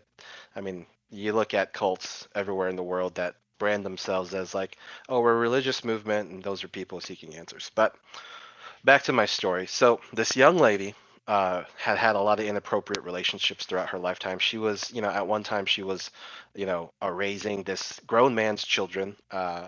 She was, 5 to 6 years older than these children herself, and just in a really inappropriate relationship. She had also been sex trafficked at one point in her life. And she had like really, really terrible, unhealthy relationships with men, right?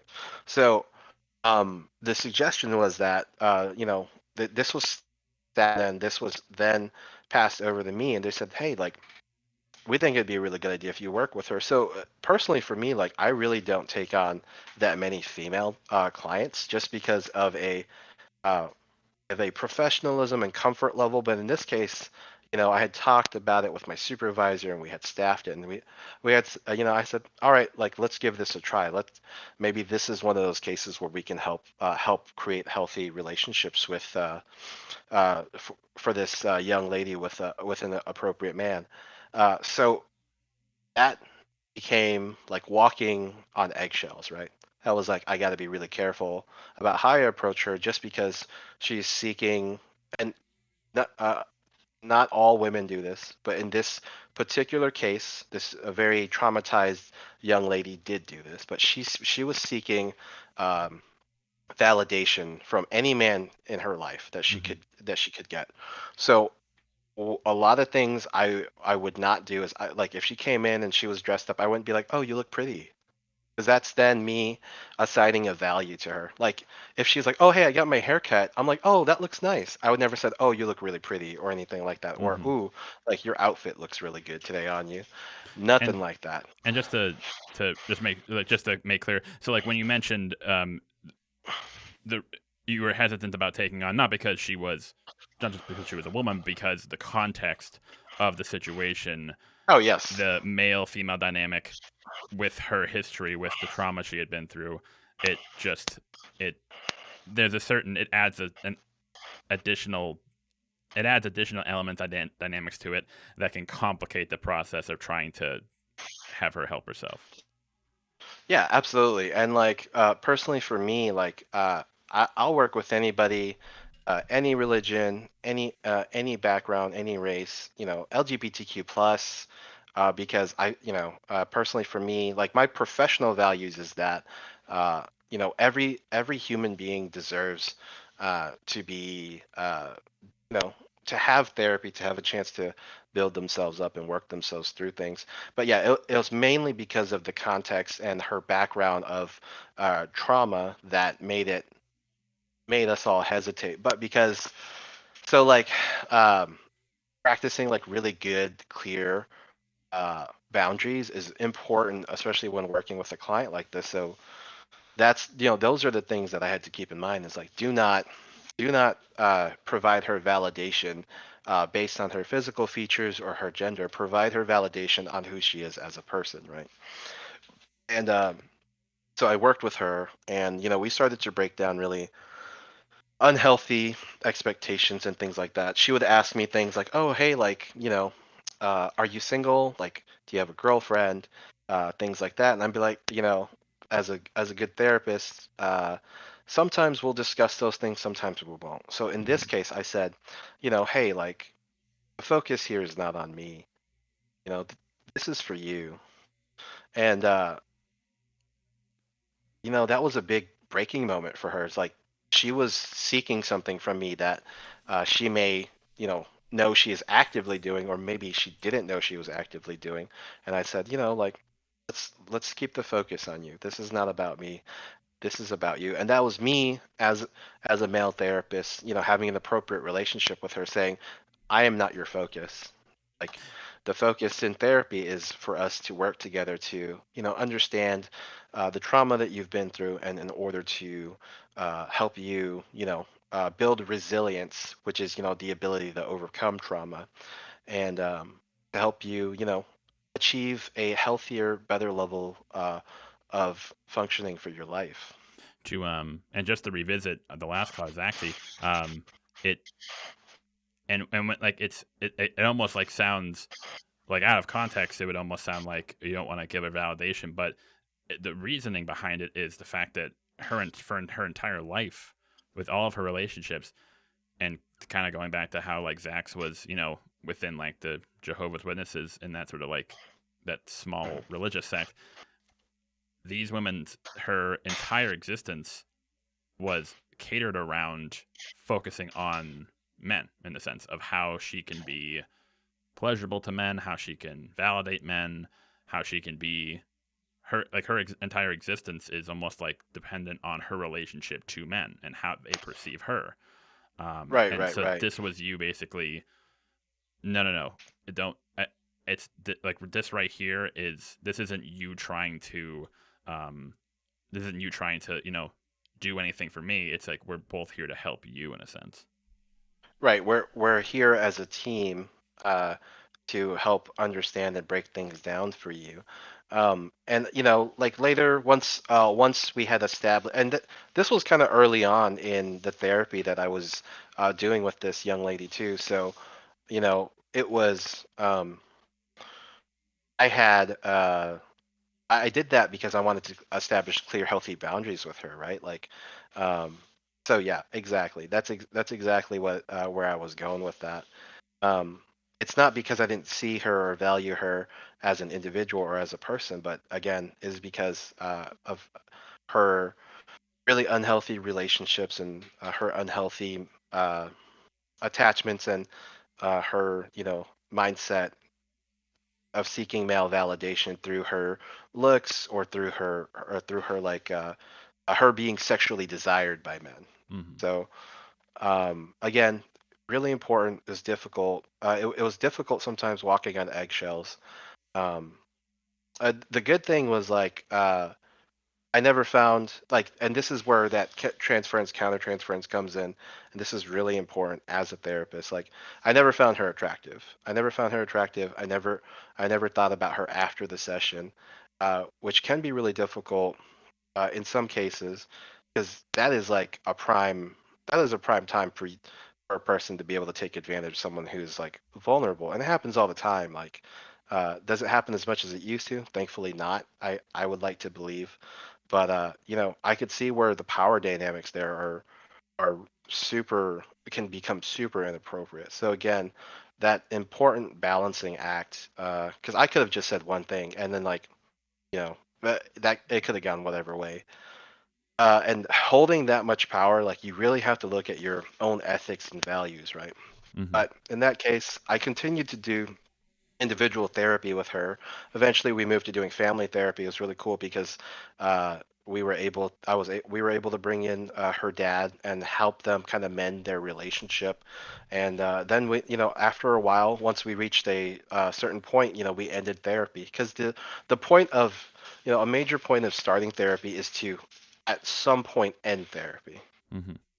A good therapist is not going to keep you around for your entire life. In fact, that's kind of irresponsible as a therapist and unethical. Like, I should not be holding your hand for 10 years. I should be working with you in therapy for as long as you need, and when appropriate, we will end therapy. Now, if saying that if some sort of event, or maybe you just have taken a long break from therapy, you're like, I want to get back into it, learn more about myself, and explore myself more. Yeah, absolutely. But we won't drag out we won't drag out a client's need for therapy. We don't want to create a cycle of dependency with them in which now the therapists become the people who validate their existence or their emotions. We want to teach them to have healthy relationships with others and have those people in her life, in her personal relationships, be the people that communicate their emotions and validate, their how important they are.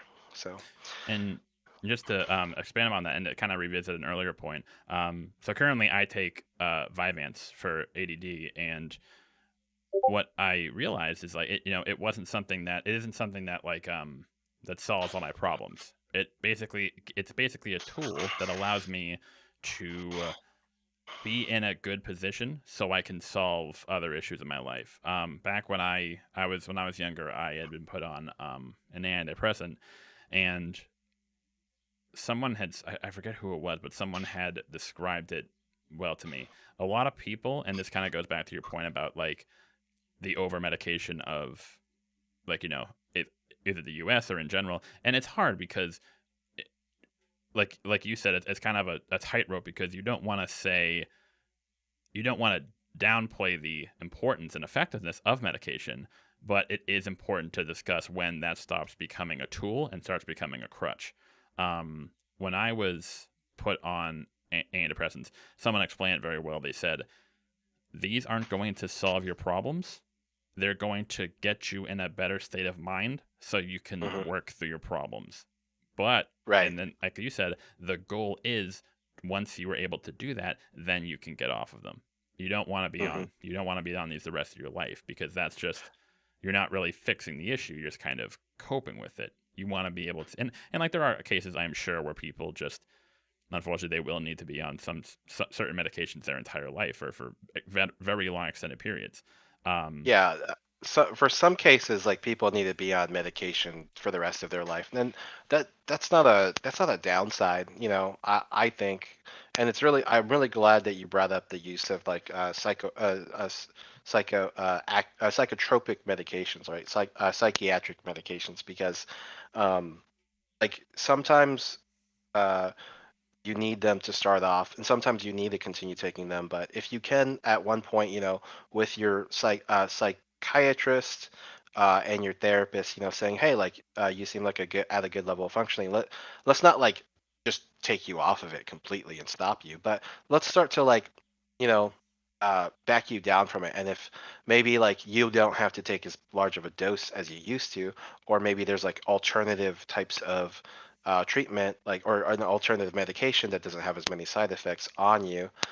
It really all just depends on a person's like biology, because everyone's biology is like different. Even like a brother to another brother, or could be very different. Like as much genetic information as we share with our siblings, it's likely that those little differences can still have cause changes. That's not always the case, but it can be sometimes. Again, a lot of what I've been talking about today is just it's kind of more general. It's not a deep dive into anything. I'm not an expert I'm not a neurologist or anything like that, but there is an important function to uh, psychiatric medication in therapy or in treatment. Now, if someone's saying, "Oh, hey, like, the walls are talking to me or the walls are bleeding," like, it may not be appropriate to start like true therapy with them at that time, because if they're not in the right state of mind and like we're trying to do therapy, that's not always good. So sometimes it's about starting off, getting them evaluated, helping them figure things out, and then going from there. There's a lot to it. It's very complex because people are very complex, and it's not an exact science. It's really a case by case basis, truly. Mm-hmm. And it's interesting too, because especially with I'm glad you brought up about like therapists, how you kind of have to for lack of a better word, try them on in a sense. And if, like, you know, if you go to see a therapist or two and it doesn't work out, that doesn't mean you should write it off completely. This is very similar to how it was with, like, say, medication, because, you know, I've had friends who were like, hey, I took this medication and I got put on the same medication at some point and it didn't work for me. And I was like, oh no. But that's not because the medication was not useful or because it was ineffective, or not because I wasn't struggling with a chemical imbalance or what have you. It was just that these substances, we don't really, of course we're gaining our knowledge on them, but like we don't really understand why in some cases, like, hey, this drug and this drug will have, even though they perform the same action, they can have two completely different effects for an individual person. And that trial and error period for a lot of people, because a lot of antidepressants I know take like 4 to 6 weeks to kind of like kick in once you start. That trial and error process can be so emotionally and mentally taxing for people. And same thing with therapy. And same thing with therapy. You know, if you people who are like, yes, I want therapy, I think it'll help me, but if they go and the first 3 people they see are just like, either they're just like bad or they're not clicking with them, that can be incredibly discouraging, trying to find another therapist and then hoping this won't work out, but or like, oh no, what if it's like the others and I've wasted all this time. And it's such a it's a process. No, it is a process. Again, it is just work sometimes, therapy. It really is just work sometimes. There's not a magic cure or anything like that. And I think that's also why, like, there's a lot of scrutiny about therapy, and they're like, yeah, therapy doesn't work sometimes. I'm like, yeah, sometimes it doesn't work. A lot of it has to do with the client, right? Like, you know, a good therapist, a good psychiatrist really matters as well. But a client, you know, may not always be like 100% ready to go, but you know, it does make a major difference if the client is ready to do the work. Like, if they are ready to engage in therapy, are they ready for 100% of the facets of therapy? Probably not, because no one ever really is. Even as a therapist going to therapy, like, I wasn't 100% ready for all the facets of therapy. So another important thing I wanted to touch on before we end our talk on therapy is I saw someone put up diagnosis in the chat, and I do wanna tackle that a little bit, because there's the stigmatization of certain mental health disorders, right? Like, oh, like I hear it thrown out all the time. Oh, you got ADHD. Oh, you got bipolar, or all that stuff. So, like, if you're young, like if you're like in your, you know, preteens, early teens, even into early adulthood, like your symptoms of um your symptoms of like mental health, especially like symptoms of like serious mental health disorder and things like that, that can change because you change as a person. Like, yeah, you know, some people are like, oh, I'm still depressed, just like when I was 12. I was like, but your ability to communicate it now is much different. So that's why I'm saying, you know, that's why we're diagnosing you with this and not that. And diagnosis again can change. It depends on the training and the mindset of the therapist you're working with. And just because you're diagnosed with one thing, or it should be similar. Like, you know, like, let's just say in this case, Mac, I was like your therapist, right? And you had been diagnosed with uh, like bipolar disorder, or as an adult, and later, like, we just rule it out as depression, because we want to change. A lot of the diagnosis will have to do with like what is our treatment going to look like, right? Maybe you were struggling with like your emotions when you were younger, but as you matured, like, you had a better, we realized that as you grow up, your your anger is not actually like a bipolar thing, and that was a diagnosis at the time. And now we see your anger coming out as a part of your depression, right? Because in a lot of people, believe it or not, especially younger people or children, like, depression comes out as anger, because anger typically is more socially acceptable than other emotions to be displayed, right? Because we have that old adage of, oh, don't get sad, get mad, which is super unhealthy, and I'll challenge that any time of the day. We want people to have healthy emotional expression.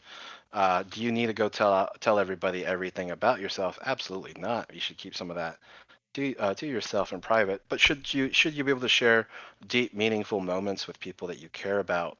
Yeah, absolutely. So you talked about earlier how sometimes you and your girlfriend will stop and have like just talks and discussions about like where you guys are at currently, and like where things are going next, or how certain things are working. See, like that's the type of like good uh relational and emotional functioning that you should have to be able to have those discussions with people. That's the type of functioning we're talking about. So I think you being a person who's gone through therapy and now being an advocate for people getting more healthy, I think that was a good example for you to use. Thank you, man. I appreciate it. Yeah, just for your first point, it's funny. I actually had this experience because before I always thought I kind of had like just like sort of generalized anxiety or maybe depression aspects, even maybe bipolar. When my therapist brought up ADD, I was like, what? Because, and it kind of ties back to the channel too in terms of media.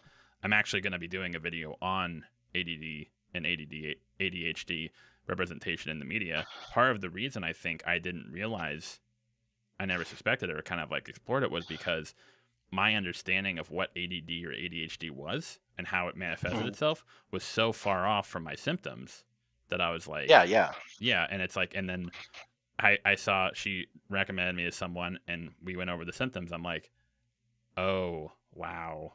And it was like, holy shit. It's because it's, and like you said, it's anxiety, depression, bipolar. If you have a certain disease, they can take your blood and you can and they can read it. When it comes to mental health, anxiety, depression, bipolar, all of these things are sort of, they're not really like separate things. They're kind of, it's like a web in a sense. They're very they're related, and you can ebb and flow and it can change. And so and that's another great example you brought up. Misdiagnoses, or well, actually I should rephrase myself. Sometimes a misdiagnosis isn't necessarily a misdiagnosis. This is the most probable, based on your symptoms, based on how it's manifesting itself at this time, this is what it appears to be. But that doesn't mean that like you as a psychiatrist or a doctor it's not like they're doing something wrong or they got it wrong. It's that this is a very evolving process, and it can change based on environment, age, what have you. And to your second point, so, well, I'm sure, again, I don't want to keep you. I'd love to have you back on. Like, holy hell, this is fantastic. I'm sure I know your answer to this, but I would love for you to give a nice feel on it.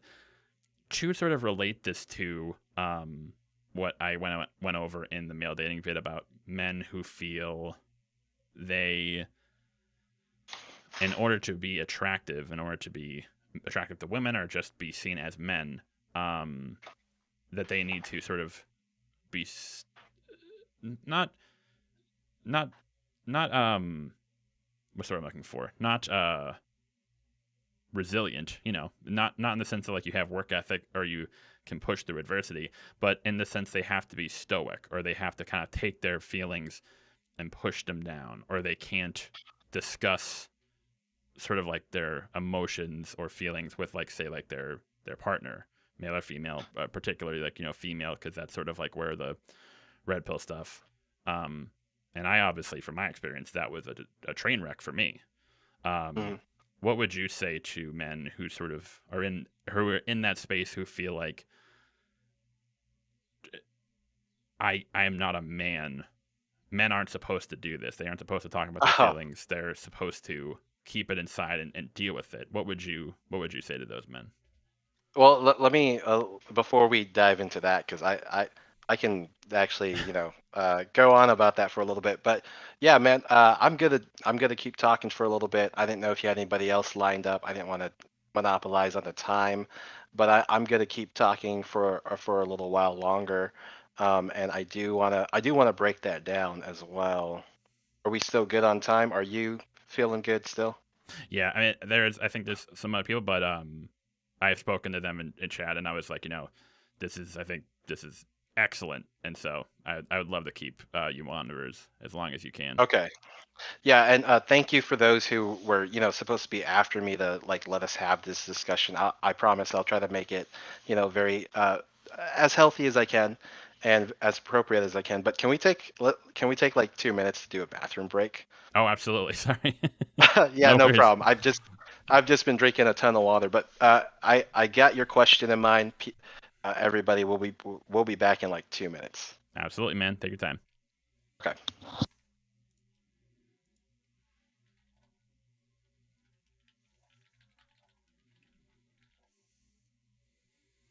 The same versus I'm like I was like he was like, "Oh, are we good on time? I don't want to take it." It's like, dude, I'm like in awe, man. Keep talking, please. This is fantastic. We've had like today's been fantastic. Like he was asking, like, "Oh, you do this for a long time." It's like it's because of you guys. Like, oh my god, like these are all been fantastic conversations. Zach's with her story. It's just Shuckle's story. It's just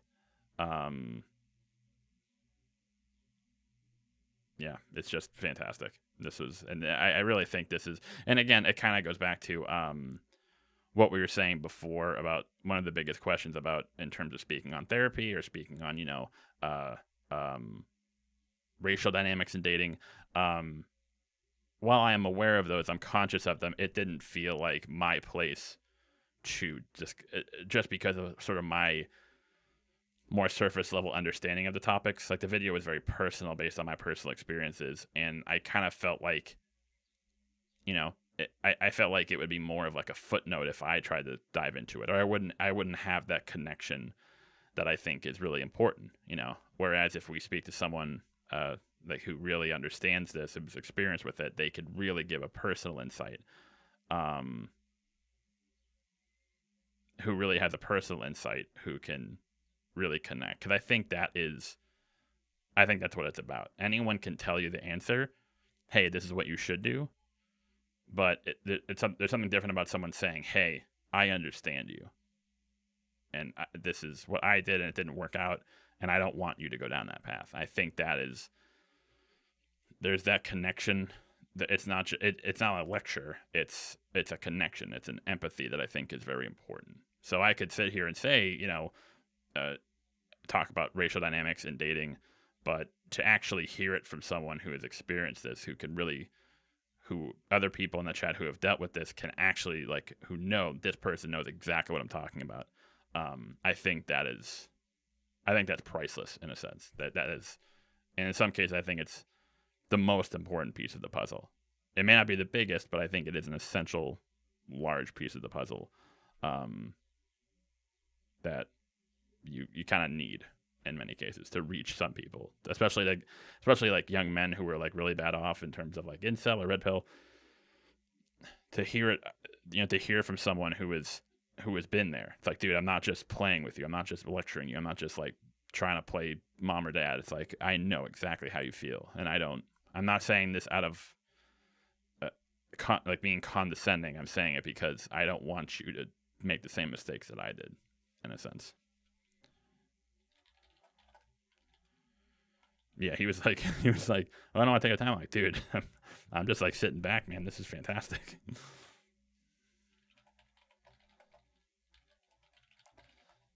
Just have to apologizing to more people in the chat though, because it wasn't. I feel bad, and I hate to make him feel as though it was him. This is completely on me. I apologize to everyone in the chat. The time management was just terrible.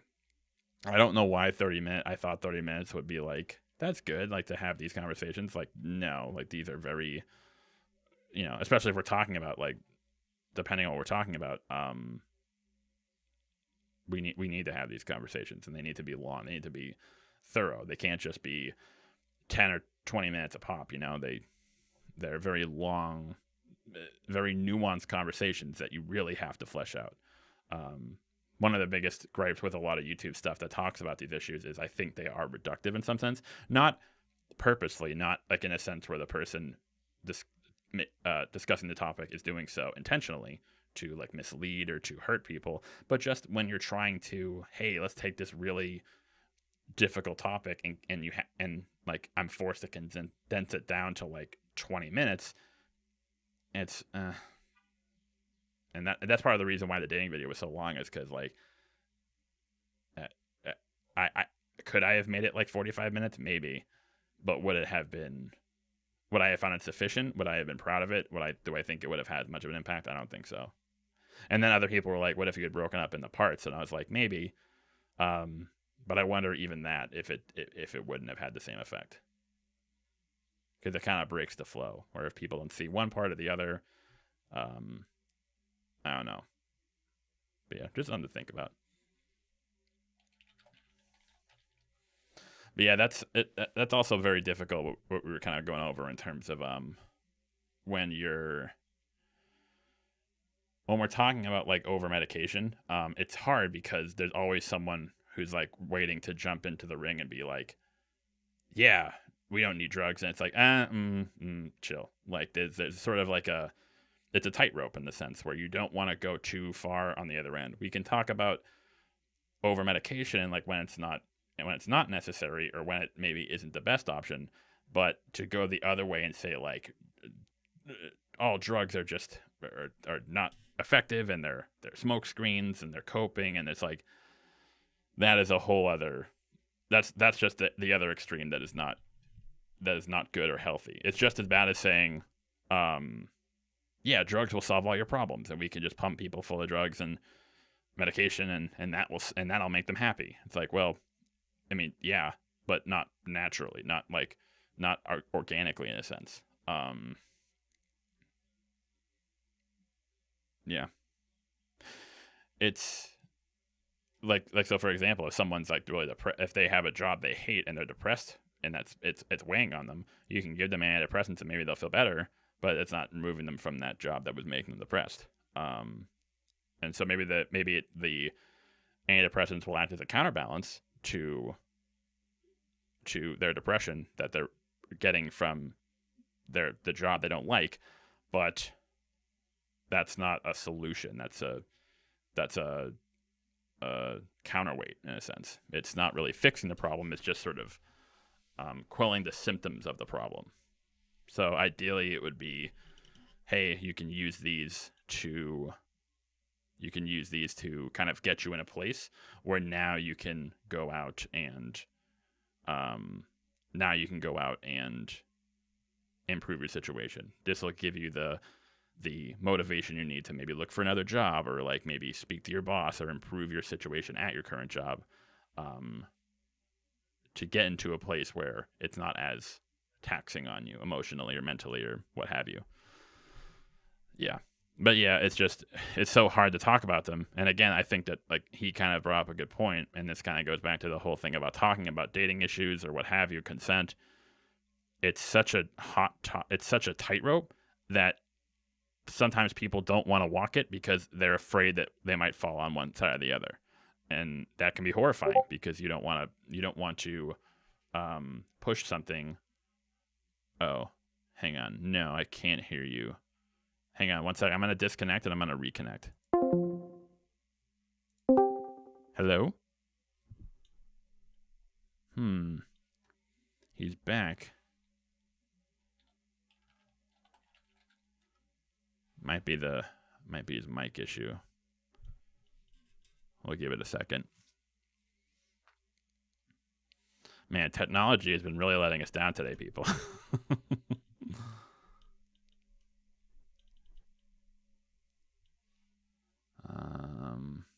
I don't have him muted or anything now.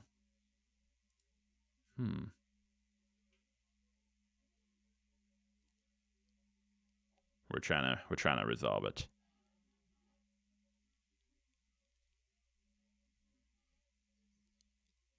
Oh, thank you to now that we have a moment. Thank you to everyone who gave a super chat. Jack Lee, especially. Thank you, man.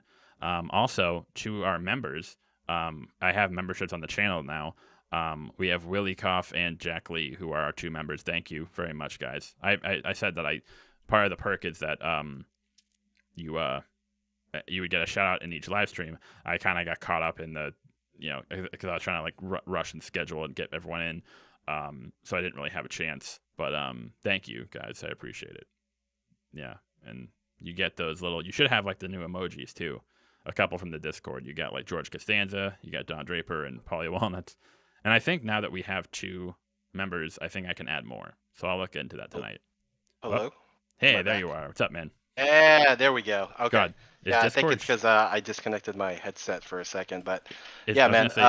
Is good. Discord shit or is Discord shit? Like it's always, it never makes it. Oh, this is my first time. I think it works about as well as all the other like chat or streaming things. Yeah, good I think point. there's certain issues, but I'm also not super tech savvy, so it's all right. But yeah, okay. So I was listening in as you guys were talking about stuff and trying to figure this out. But yeah, no, excellent talk about like responsibly using medication and things like that. Again, thanks for everyone for letting me take a quick break. Okay, so why don't we just go ahead and dive back into it? You were talking about red pill ideologies and how men have a perception of what women want. Go ahead and elaborate on the question again. Yeah, so one of the biggest sort of proponents of red pill is that there is now to clarify, there is a difference between saying you need to be able to handle your emotions or like control or like sort of like manage your emotions and not being emotional at all. So for example, if you're on like a first date with a woman and you just like break down crying like my life sucks and like okay, so like that is a not healthy way to manage your emotions because as a human, obviously you're going to have emotions, you're going to have struggles, but you need to be able to find ways to manage them. You need to be able to, despite your struggles, you need to be able to, function. You need to like be there for the people you love, go to work, live your life. And therapy is one way to do that, and medication as well. However, while I love that, I completely agree with that, with a lot of red pill stuff, it's kind of drifted over into this idea of not only do you need to be, able to manage your emotions, actually showing them at all, especially to women, is not good because there's 2 facets of it. One is that as a man, you should be stoic. You shouldn't be too emotional. That's feminine. That's wimpy. That's beta. That's weak. You shouldn't talk about these things. You should kind of keep them in or push them down. And then there's the second aspect of it, and the reason you should do that, or another reason you should do that, in addition to just because that's what a man does, women don't like that. If you show that, if you talk to your girlfriend about your problems, like you have difficulties at work or how you're feeling or insecurity, women don't like that. They will not find you attractive, and they'll go out and find Chad Thundercock and cheat on you. So. Chad Thundercock. I hear every time I hear you say that, I laugh. He's like, he's like the boogeyman of like the red pill. Like there's always like this. That's what it's so funny about all this red pill shit. It's like there's like this boogeyman, Chad Thundercock, who's like, if you don't do this, your girlfriend's gonna go out and fuck Chad, or like he's gonna steal. It's always like this. And we kind of went over this in the last Q&A or the first one or one of them about how there's sort of a fear built into it. Hey, if you don't do this, your girlfriend's gonna cheat on you, or she'll break up with you. Like something bad will happen, and it's based around fear. It's a tactic to kind of keep guys coming back and, hey, I'll show you the way. Here are the tips. Here are the tricks. Here's how you be a man. Here's how this bad thing won't happen. Yeah. Right. So yeah, man. So I think that's something that you talked about that really resonated with like the work I do in therapy, but also like personally as a man in the modern dating world. So I am a single male. I am still like dating just like a lot of the people that you're talking about, and feeding into that like red pill ideology or anything like that. It can be really unhealthy because, well, let's start off with this. Like, so number one, like we have to talk about like how do you all the work all the work that you do in relationships, or all the relationships you have, starts with you, because no matter what you do or where you go in the world, the one person you're always going to be with is going to be you. So do you like, the question is, do you like the person that you are? So we always see these like inspirational stories or things like that with these red pill guys, where I mean, even I like started to buy into the pickup scene at one point in my life when I was like in my early 20s. I was like, holy crap, this is how I get the ladies. Like, this girl just broke my heart. So let me go out and like, you know, ravage the not okay, maybe not ravage. That was a poor choice of words. But let me go out and just like be like this alpha male, like, and get all the ladies and make them want me. But I'll only choose the ones that I want, right? Like, I as a young man, I definitely like started to feed into that a little bit. But studying psychology and counseling, I realized really quickly, I was like, oh man, this is like super unhealthy. So we have to talk about, again, starting with ourselves. Like, do you like yourself? Do you like who you are? Because before you can even jump into a relationship, like, um, you have to start with that. Because again, like, some of the discussions I've had with clients in the past is like, your relationship will not save you from who you are. Like, you're like, they may love you, they may accept you for who you are. They may try to do their best, but you don't make the changes that you need to make to have a healthy, happy relationship, then they ain't gonna work out. Like, I've seen toxic relationships where, like, doesn't matter, male, female, LGBTQ, where someone was always the emotional crutch for someone else. And, as much as that person loves you, they, the day, and every time you do, like, every time they save that person, right? They care about them a little more, but they love them a little bit less, right? And there's gonna come a day where they still care about them, but they love you no longer.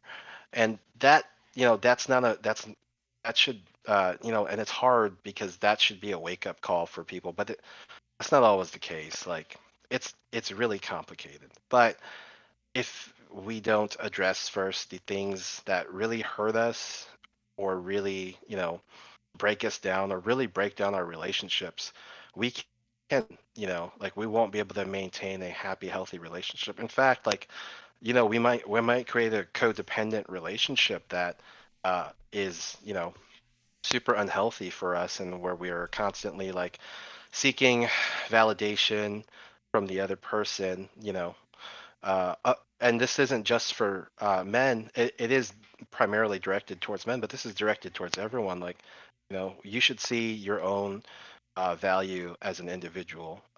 Should you overvalue yourself and think that you're Chad Thundercock? No, because that's the boogeyman, right? That's the dating boogeyman. No, that's not the case. But you should really, always the relationships with other people always start with ourselves. So with that said, let's I think that work needs to be done first. If you want to have a really good, happy, healthy relationship long term, does that always mean that you're going to marry this person or, have kids with them? No. But it does mean that you did have like a long, meaningful relationship with someone. And that is important. As much as breakups suck, and, I say this as a man dating in the modern world, breakups suck. It's okay, but it's okay for them to suck. Life is not over just because, you broke up with someone. And for those, who have like who are really going through depression or things like that, if you feel like that's the case, I always encourage you to seek out mental health counseling or call the suicide hotline, because a lot of people go through different things and different phases in their life. Mental health is sometimes a phase, but it's not always. Sometimes it's an ongoing thing for you. But uh, you know, take a happy, healthy person draws in, will draw in, people who are interested in them and people who like them. You don't always have to like the people who are interested in you. You don't always have to seek validation from the people that you really that really want you, because that again can be unhealthy. That's unrequited love. They like you, you give them some attention, and but you're not really reciprocating their feelings. That's also unfair, and that's happened to me and close friends of mine that I've talked a lot about relationships with about. So the next step, I don't speak for women. Like, I'm a Asian male. I'm a straight Asian male. So I don't speak for women, but just more now. This is where I shift from talking less as a therapist, but more just as a man, as an individual. Um, Women want like not everyone not every woman wants us. That's okay because they want different things. I think that's something that you talked a lot about, Mac, and I think that's super important to keep in mind is like things can be like going okay or really good, but then maybe your partner, again, not always let's not always put this on women, but maybe they just don't want you. They don't have those feelings for you, right? And I have a, I have a little story to go along with that. But I was dating this gal for a while, right? Oh my God, brilliant! Gotcha. Like, right, like smart lady, very pretty. Like to hang out, like some of the same stuff I was. Like, was kind of like, quirky in her own way, which I love. That was really unique. And like things were going really good. Like we were going out on dates and we were hanging out. But one day she's just like, I just don't have those feelings for you. And I was like, oh my gosh, like that sucks. And I had that in the past as a young person, right? As a young man. And I was like, oh my God, I did something wrong. I did something wrong. Oh God, I really messed this up. But like I wasn't really sure how to take that. So at the time I was like, okay, like, yeah, we can be friends. Like, don't worry about it. And recently as a part of like working on myself, and I would never ask this to someone I didn't feel comfortable doing this with, but I asked her, I was like, hey, like, I don't always suggest doing this. It depends on your relationship with the person. But I was like, hey, like, help me out. I'm trying to develop as a person. I'm trying to do better. Like in the course of what we were like in the course of us getting to know each other and hanging out and developing a relationship. Like, what made you? When did you decide that you didn't have those feelings for me? And she said, I don't know. She's like, you didn't do anything wrong. It just wasn't there. And I was like, oh, I was like, it was such a relief. Like it was such a relief. And she's just like, I just didn't have those feelings for you. The more we got to know each other, like I really still value you as my friend. Like, and I didn't feel like I got friend zoned because at this age, like I don't really believe in that anymore. It's like you either have compatibility with someone or you don't. And even as much as you like it, the friend zone happens to the person who gets who views that. Like relationships change and evolve. They don't always have to be romantic, right? Mm-hmm. Now, if this lady ever hit me up again, I'd be like, yeah, absolutely. I'm still, up to getting to know you, right? But I will never approach that. I won't approach that anymore because I need to respect her boundaries, right? So sometimes we don't do anything wrong. We just we just try to be our best selves, and things still don't go right. Now, as we talk about what women want, uh, women want sometimes women want what you have to offer. Sometimes they want something else, right? And they don't know that until they get to know you better. So just because things break off doesn't mean it's the end of the world. And I say that as like I'm a fairly like average looking guy. Like I work out a little bit to like keep my health up and stuff like that. I'm not amazing, but I understand that uh, I'm just not wanted by everyone, and that's okay. Like there are women who want me. Like I've as I've gotten older, I optimize myself, as you like to say, which I think is a great way of looking at it. Right? You got to work with what you have.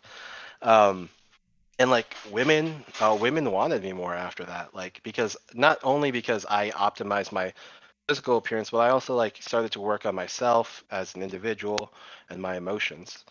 So a lot of it has to do with figuring out who you are, and then uh, you're gonna go on more dates that don't work out than you do because those people are trying to figure out what they want too. Like you can't force a relationship, and if you do, then it becomes really unhealthy and toxic, and the foundation of that relationship is set up on um, the foundation of that relationship is set up on you know. Uh, False pretense. It's not real. Like a real relationship should be founded on like first of all like trust and honesty, right? Because you can't I mean, you can love someone without trust and honesty in a relationship, but that relationship is toxic. Yeah, that Um just sounds like hell. yeah, it sounds like hell. Like do you not have these basic building blocks of a relationship? Like, so all relationships, like your friendships, your family relationships, your romantic relationships, they all have like the same building blocks, right? Is this someone I can trust? Is this someone I can talk to and be honest with? Is this someone who just wants me here because they care about me? They just want to, I don't need to take them on a grand, amazing date, or we don't always need to have some sort of amazing activity or adventure together. They just want me here because they value me as a person. You can't spend what is it? I think Dave Chappelle said this. You can't spend Disney dollars at a Starbucks because it's not it doesn't have the same value. So you got to find the person who values you, and you should also value that person in a similar way, you know. Yeah, I like the way you put it too about, that the phrasing you used upon like the woman, and she said like I just wasn't there. What I loved about the way you phrased it was that a lot of, and I think this is like an element of human nature, but I think a lot of like red pill crap like exacerbates it. If that ever happens, a lot of people look at the situation and they'll depending on who, they'll try to make sense of why it happened. It's like, oh, this failed because you, as the man, didn't do this. You didn't do this right. You didn't meet up to third.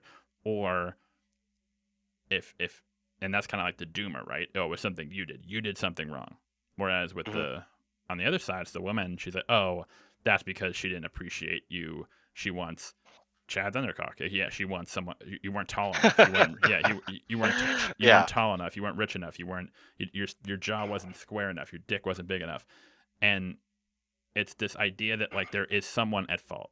Someone did something wrong, and it's like that's not how these things work. That is very, very, very, very stupid. Yeah. So if a person wants you solely based on your attitude, like I'm an alpha male, that's unhealthy. If a person solely wants you based on your physical features, like I would love to date a supermodel, but is she someone I want to talk to? At the end of the day, is this someone I want to cook for, or have someone cook for me, or spend time with them?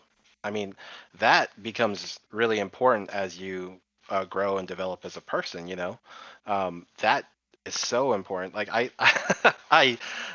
remember there's a story. I don't remember if a friend told me this or not. But like a guy was dating this like really like amazing gal who was like out of his league or something like that.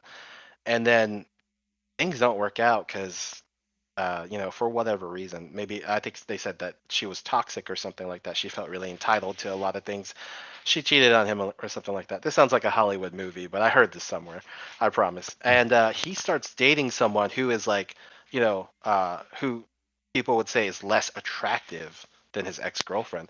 But he has like a really deep, meaningful relationship with this person, right? And like this person truly invests in him and he truly invests in this person.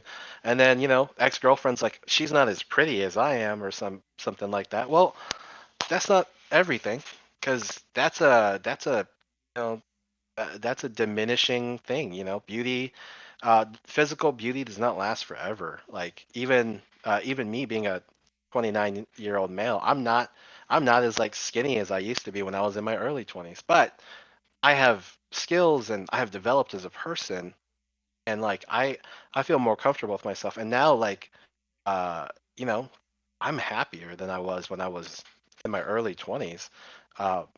So it really comes back to like who truly values you as a person. You're going to spend a lot of time with the wrong people to find the right person, and that sounds like it's from some sort of like inspirational quote or something like that, but you know what, it is kind of true. There is truth to that.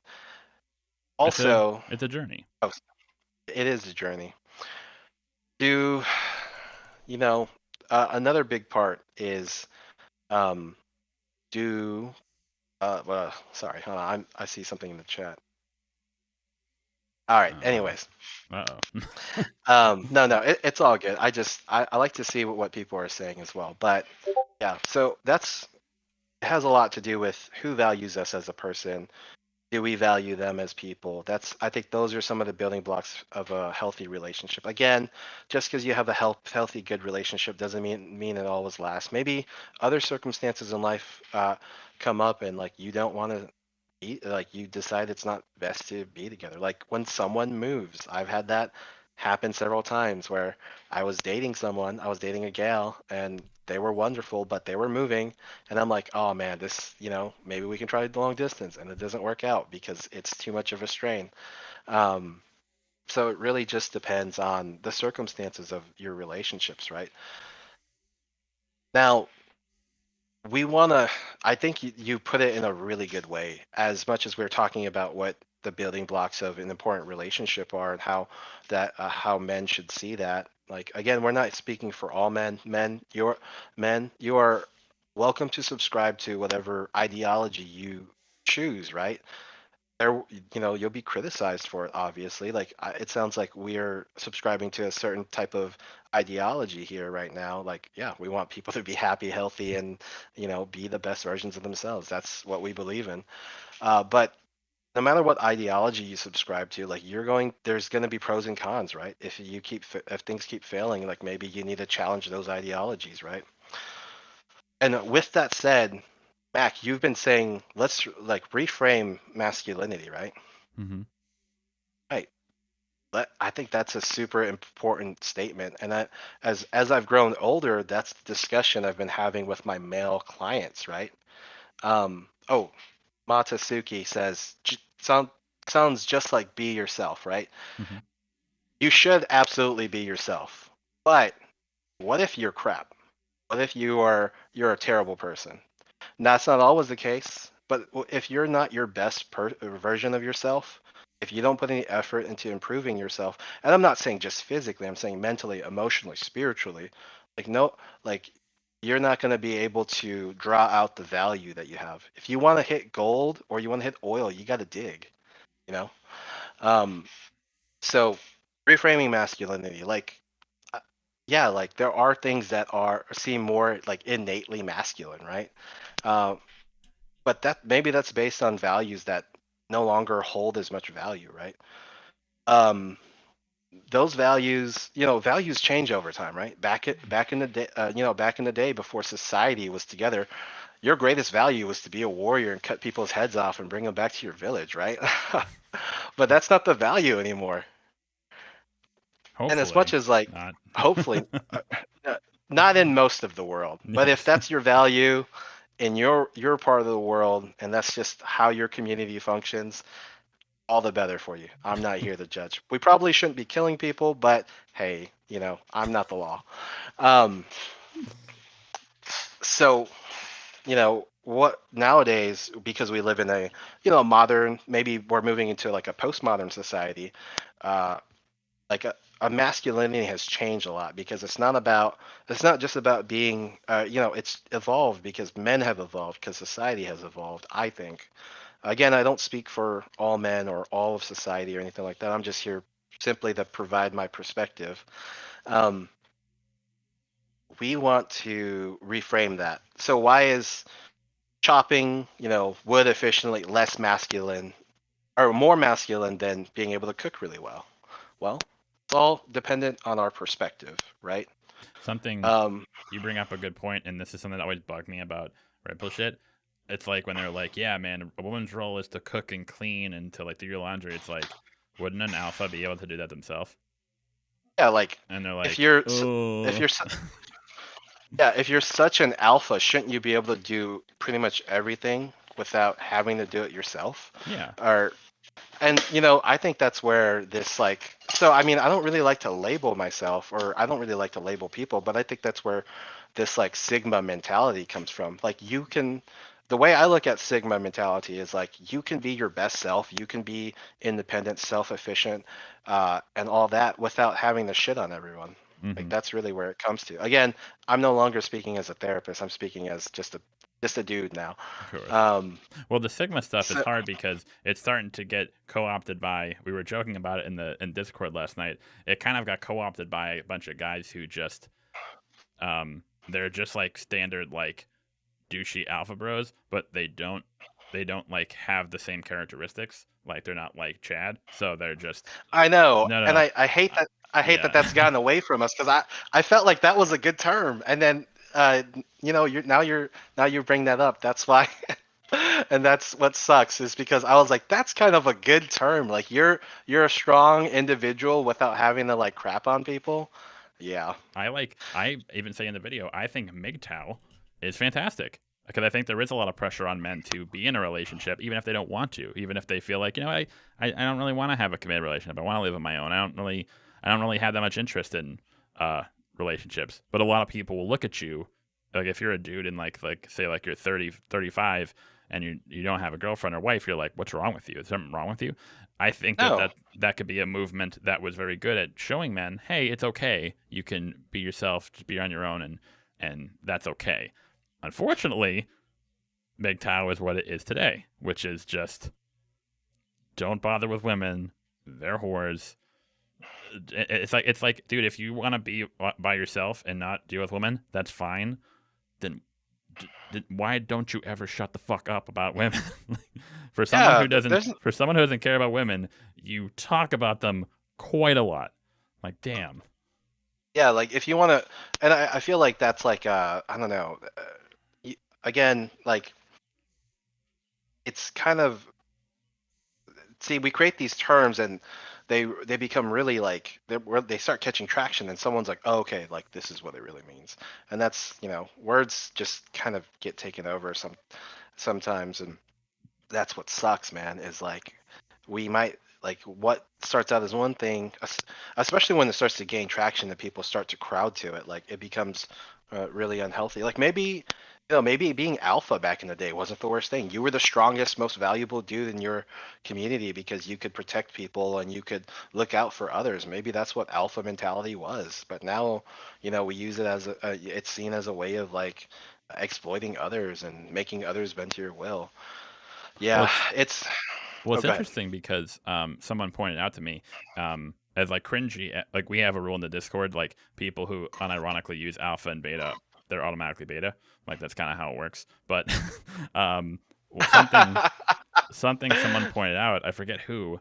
I think it was on like Reddit or something I saw. They said something along the lines of, if we're as dumb as like that dichotomy is alpha and beta, if you actually like look at how like alpha when you're talking about it in like sort of like in a nature like animal like biology sense, an alpha is a designation. It isn't necessarily a like you hear like, oh, the alpha, the lone wolf. That's actually not how it works. It actually is.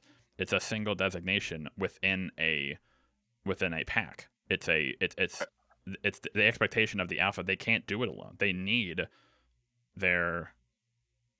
everyone else in their pack. The whole point of it is like that's their role in particular. The same way maybe like a captain in like the army. It's like it doesn't mean that the other men around him are any less than. They're all working together. They might take on different roles, but that doesn't mean one is superior to the other.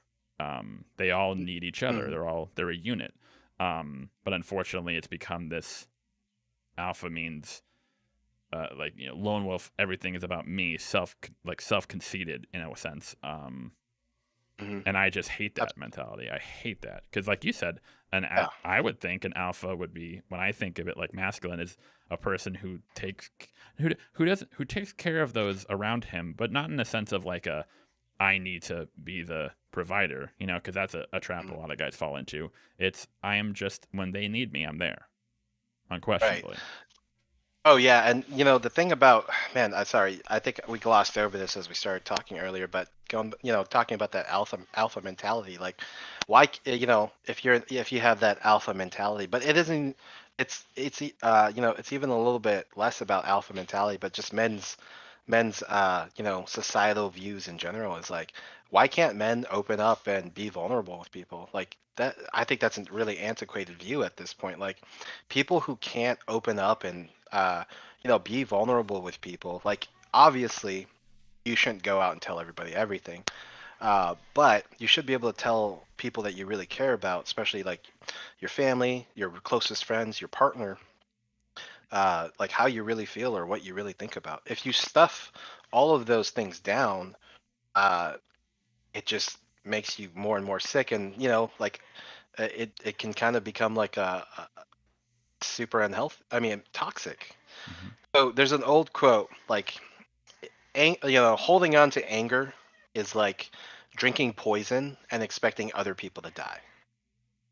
But you're the one who poisons yourself. You're holding on to that anger. You're holding on to all of those things, right? And you expect other people to die, but you it it is toxic. You are hurting yourself more than anything. And I think more than anything, like uh these guys who brand themselves as alpha, or like think that they should take over everything, um or like run everything, like they don't realize how incompetent they are in some areas. They might be really good in some areas.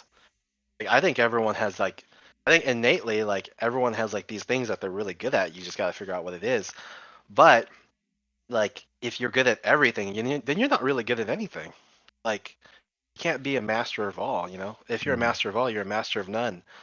Um, and yeah, man, like so if you're a true, if you truly want, my encouragement is everyone, please like seek out, healthier avenues. Like if you have like an ideology, like you should look at other ideologies and understand why you believe in what you believe in. Like we're sitting here, like as much as like we've heard these talks and I've given people props about it, and I've given you props about it. Like I don't exactly see things the same way as you do, Mac, but that's healthy. Like we're supposed to do that. Like that's how we're supposed to like to realize who you are as an individual and why you value what you value. You're supposed to talk and have these discussions, especially with people who are quite different from yourself. That's how you grow as an individual. And I think women are, not all women, but I think it seems like to me like some women do pretty well with that. Like they can go and talk with their homegirls or anything like that. But I think for men it's a little different. And for the LGBTQ, I'm not an expert on the LGBTQ plus, but maybe they have some similar things somewhere between masculine and feminine, and maybe maybe beyond that. But for sure, I do recognize it as a problem in men, like not being able to confide in each other. Like my best friend of many, many years, like 20 years, like still has trouble telling me some things, and I still have trouble telling him some things. That's that like society raising masculinity in a way. Not always bad. Like we don't always need to dump our problems on people, but when it comes down to it, we need to be able to share these things and talk with people we really care about. Really things that we really care about with people that we can trust. Fuck yeah. I think that's Yeah. a good note to end on, man. But holy hell, that Absolutely. was fantastic. Yeah. Man, thank you. Again, thank you for your patience today. I'm so glad you hit me up on Twitter. I'm so glad you could come on. Thank you for your patience to come on. And I think I can speak for everyone in the chat, to all of the speakers, of course, but to thank you, man, that you to share your insight, your profession, your experience. I think you've really helped a lot of people today. And I would love to invite you back on another time to talk about more stuff. I know we didn't really touch upon it in terms of, I know we mentioned before, like talking about like you as an Asian man in the dating world and how that has its own set of challenges. I'd really love to add that insight. So, and I think obviously like today, I don't want to keep you, and I think that's going to be a whole discussion itself, but I'd love to have you back on and we can maybe get into that sometime. Yeah, absolutely. And hey, again, I just want to throw out a couple disclaimers. Like, the earlier portion of my discussion with Mac on this live stream was, psychoeducational. So a lot of it had to do with mental health. And there was a point in time when I just, we stopped that discussion and kind of just started talking as, two individuals. My personal beliefs do not reflect, the state of or the institutions of how mental health practices are done. Um, so I do want to say that again, if anybody is really struggling, please reach out for mental health services, even if it's kind of difficult to get. Maybe you can start talking with people about how to get to where you need to be, like insurance or anything like that. You should not be breaking the bank just to go to therapy. Like you should not be like or anything like that. Therapy should be fairly affordable. There's a lot of different avenues. I would be skeptical of some of them. I'm not sure how. There's a lot of things like BetterHelp counseling and stuff like that. I've personally never used that myself. I'm skeptical of that. Not because I think that therapists are bad, but I just think that the mode of therapy should typically be face to face, because that's where you get real, true human emotional empathy and understanding, and then you have the time to like sit there with each other's emotions. It's way harder to do that virtually most of the time. I think you can have some really good discussions with people, but if we're talking about like true like therapy, I think that has to be done face to face, because we are outside of our comfort zone. We are no longer being held back by these virtual barriers. And I think that people should step forward to do that. And, men, like, challenge your beliefs. If your beliefs are, whether you're red pill, black pill, whatever, like, if you hate having your beliefs challenged, then you're not really like asking yourself why you really believe in them. Sometimes it's just easier to believe in things because other people believe in it too, and you have this common goal that all like, gather towards and, rally under. But we should not always accept that. Sometimes we need to ask questions. Questions is where it's at. Thank you, man. Again, I really appreciate you coming on. Everyone, I hope you enjoyed this chat of two beta males talking about beta stuff like mental health and feelings and positive forms of masculinity, whatever that means. But hopefully, I think a lot of people took some very good things away from it. So, man, I think, again, I can speak for everyone. Can't wait to have you back on. But thank you very much for joining us today. Thank you for having me. All right, man. Thank you. And again, I'll be in touch, and we'll absolutely talk again. Absolutely. Let's do it. All right. Take care, man. Thank you. Take care. See ya, everybody.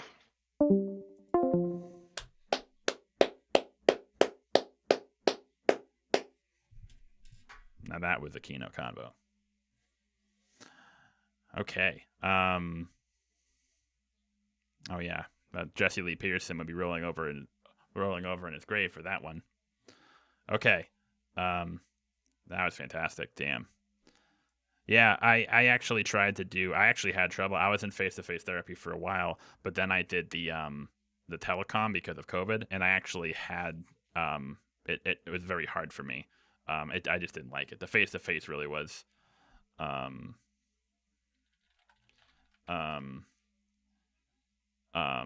the face-to-face really helped me. It was weird. I don't know why. Like even like via like video, like telecom, for some reason it just didn't help for me.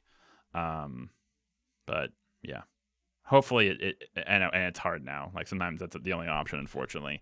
But hopefully, even like telecom, I think it's still worth it. But yeah, definitely face to face was like really, that was for me. It really helped me. Being in that room, being out of my home or whatever, being in a different space really was. Okay. Now for something completely different. Commissar is going to hop on, and we're going to talk about the Mayweather-Paul fight. To go from completely different, but... Yeah, no kidding. So it's... first of all, I'm sorry about the whole miscommunication thing, man. Don't apologize, man. I'm the one. It's not been my best day. I'm the one who can't schedule a damn Q&A. I'm fucking over here. I'm like trying to like put everything on. Like, god damn it. It was like, yeah. No, I get it, man. Technology's interesting. Yeah, no, the absolute meme that is the state of combat sport. I don't know.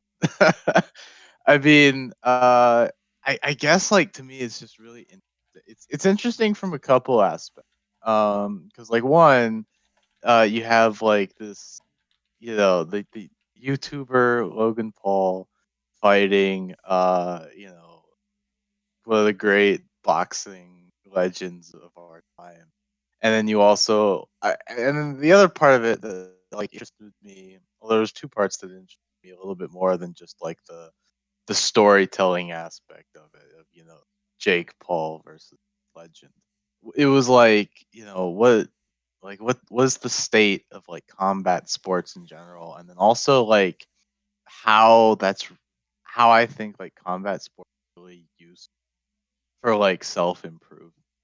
Because like, I think it's interesting when you ask that question because I I mean, like when we're talking about like the Paul Mayweather fight in terms of the fight itself. I mean, there's like stuff to talk about there, I guess.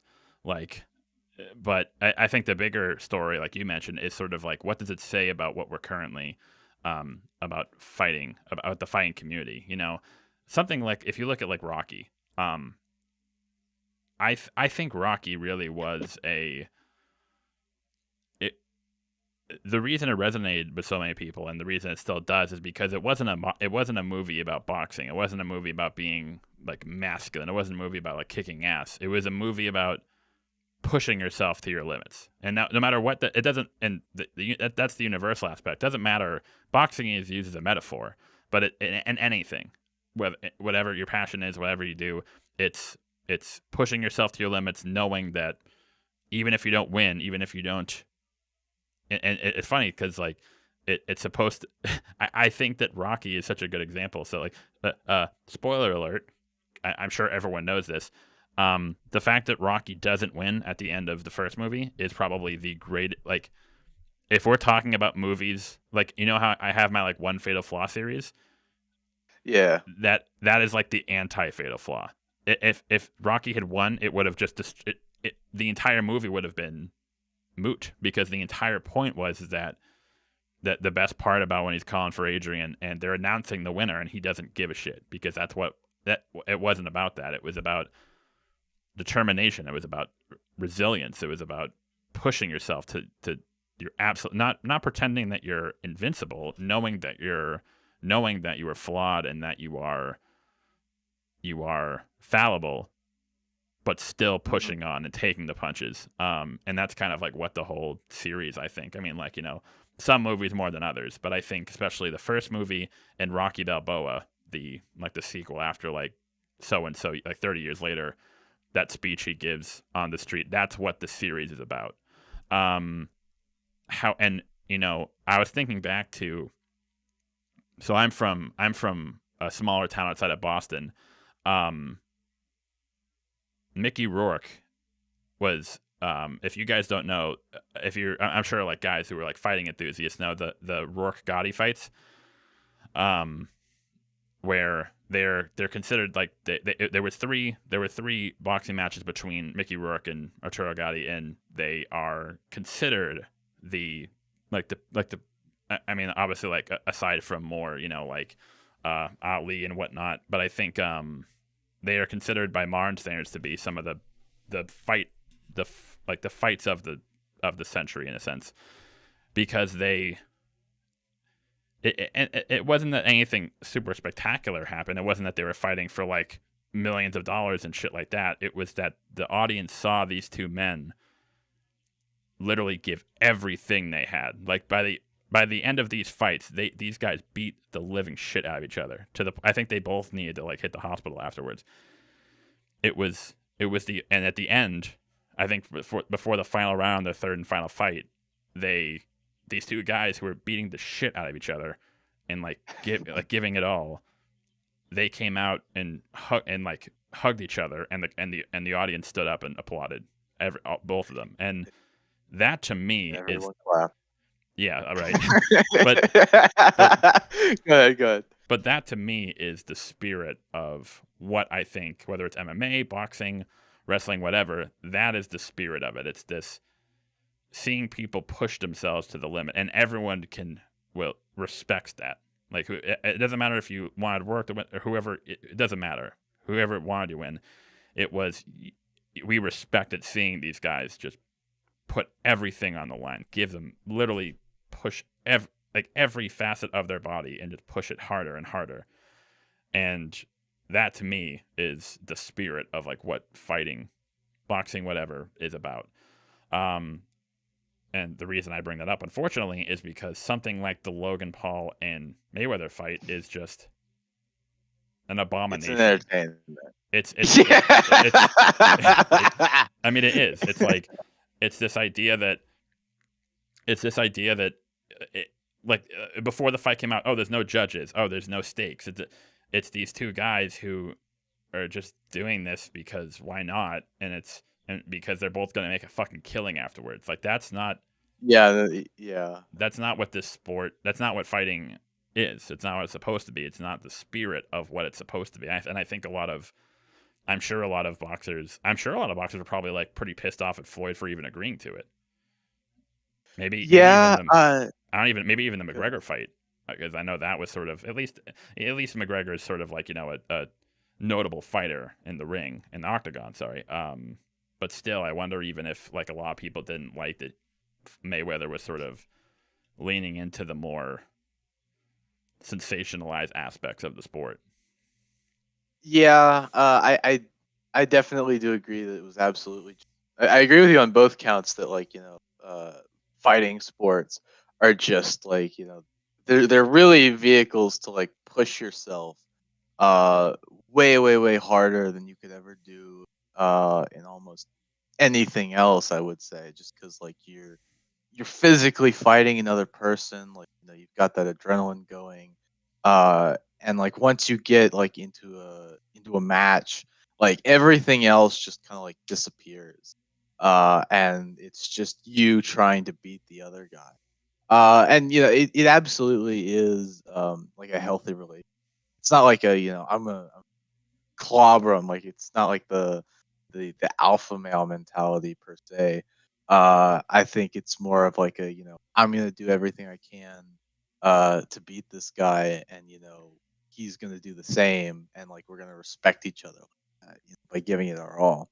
Mm-hmm. And then as for like the entertainment side of the as you put it, the abomination, it's just like it's so surreal to me to like, because like I'm of two minds. Like on the one hand, like I do have to question, like Mayweather was totally in it, totally in it to make, like, how much did he make? 100 million off of this fight? Yeah, like it was like triple digit millions, I think. It's like it was insane. Like his comment about legal bank robbing was very poignant. And here's the thing, I don't blame. It's like it's hard because I don't blame the guy. It's like I'm not gonna. Come on, man. Like there's no, some people don't have a price. Like once you're into the double digits in terms of like 10. We're talking 10 figures. Yeah, no, fuck that. Like, come on. Yeah, yeah. But then like I'm of two minds on Logan, because like Logan, I've seen him mature way more than his brother, who still remained like a total. And so I do have to wonder if he's taking it semi-seriously. Because it's like I think, and you have to wonder, like, yeah, there's a desire for him to like sort of like want to rebrand himself, but unfortunately for and we talked about it earlier we talked about Logan and Jake and how part of me is like fuck these guys, but then the other part of me is like I understand, or it's understandable. It explains the way that you were sort of like put into show business, the way that this became your life with like your father and all that shit, and it seemed like the people who were supposed to look out for you didn't really do a very good job. Not to, I don't want to, I don't know the full explanation, but it seems like that there were people in your life who may not have done what was in the best interest of you, but was in the best interest of their bank account. Oh yeah, and I totally see that with the Paul family. Yeah, and it's like it's hard, and I understand that, I empathize with it, but at the same time, it's like you're grown men now. Done some horrible crap, yeah. With the like the whole thing with like Logan and like the Suicide Force thing, and it's just like aside from obnoxious, and again, I was out at my buddy's last night. We were out drinking, and again, they had clips from the fight on, and we were talking about it, and again, this is not that was not a mistake. This was a thing of first of all, going there was stupid in the first place. That was just incredibly disrespectful in and of itself. But then when you came across that man, yeah, and then you edited it. It wasn't a live and then you stream. uploaded it. It wasn't a live stream that you just chose to keep that in. It was you brought it home, edited it, added like fucking scary music to it. Like, at what point am I like? I understand that that you probably had a rough thing, but like I'm trying to empathize with that level of just disregard for holy crap, just the simple human. Like I've met people. It was funny. We were talking about it, I think, at Discord once. I met people who I fucking despise, and like in my life, who I can't stand, and yet there have been times where we've been on the same page on a general human decency level. Like I could hate someone, but when I think there was one time in high school, I hated this one kid, but then we saw another kid getting bullied by some other kid, and me and this kid who fucking hated each other, we're like for that blink of an eye, we were on the same side because we saw like this dude bullying this other kid, and we were like, "What the fuck? Like, what are you doing? Stop it!" And it's like, it had nothing to do with our values, who we were. It was like this inner decency. We saw this, and we were like, "No, we can't let this stand." But despite our differences, we have to. This is not okay. And this is like that thing where I'm just like, I'm trying to empathize with you, but I can't understand I can't even begin to understand what were you thinking, like, and I think that is difficult for me to now look at him, and I understand that like maybe he is genuine about like fixing his mistakes and changing himself, but I don't know if my empathy for that is just completely gone. Well, I don't think it ever should be. It's like because like I don't think you can ever truly like I've mentioned I'm really and we've talked about in your Discord and I've heard like my pastor preach on the fact that there's two different kinds of forgiveness. There's like you can forgive somebody and then you can reconcile with them, like all right, I forgive you for what you've done, but like it doesn't change the fact that you've like done something horrible, you've done something wrong. And then reconciliation is like where it's like, all right, you've still done something horribly wrong, but you've made up for it, and I feel like we can go back to normal. I don't think the Pauls, whatever they do, will be able to reconcile themselves with like society at large. Unfortunately. Yeah, I think they've kind of like I think the one thing that he could do is like shave his head, shave his face, and like go to like a third world country, like start doing charity. And if he did that, I'd be like, all right, I would utterly reconcile you. It's hard because even if he does do that, I'm like, it's and I understand this is like an issue with most people, but especially with like these guys, it's like it's to the point where I can't even like trust like anything you do because I don't believe any of it's genuine. It all feels like a PR move, but not even like not even from like your PR guy, but it just sounds like it just makes it, based on like what I know about you, it makes it seem like your brain is like wired to like as like a PR machine. Like everything you do is like through this filter of what can get me the most attention, not like what's right, not how I actually feel. It's always just what can get me the most attention, what can get me the most airtime, and it's hard. And of course, that is the truth for a lot of celebrities, but especially in the case of these two gentlemen. Oh yeah, and like part of the caveat with that would be like give up internet for life. Like you can't come back to the internet. Yeah, maybe that would maybe show that you want to your pride. Yeah, like your pride, your ego, like just give it all up and try and like better your fellow man. Yeah, I'm not saying that would like make people forgive you. It's like, but it would show that I think you're doing something. Genuine. Mounty, I think Mounty wanted to hop in. Is it okay if he hops in? He wanted to say something. Yeah, sure. In regard, Mounty's making his debut. Wait, how do I add him to the call? Wait, did I? Wait, hang on. Crap. How do we add someone to the call? Can we do that? Oh, no idea. You can try making like a group chat between Monty, yourself, and I, and then like I can. Okay, let's do that. Oh wait, here's Monty. Hey, Monty. Hey, do you know how to add Commissar? Can we add 3 people? no, I don't actually. Hang on. Okay, hold on. Like, hold on, let me see if I can find his username on Discord real quick. If you guys can't tell in the chat, we all know exactly what we're doing. Yeah. We're professionals over here.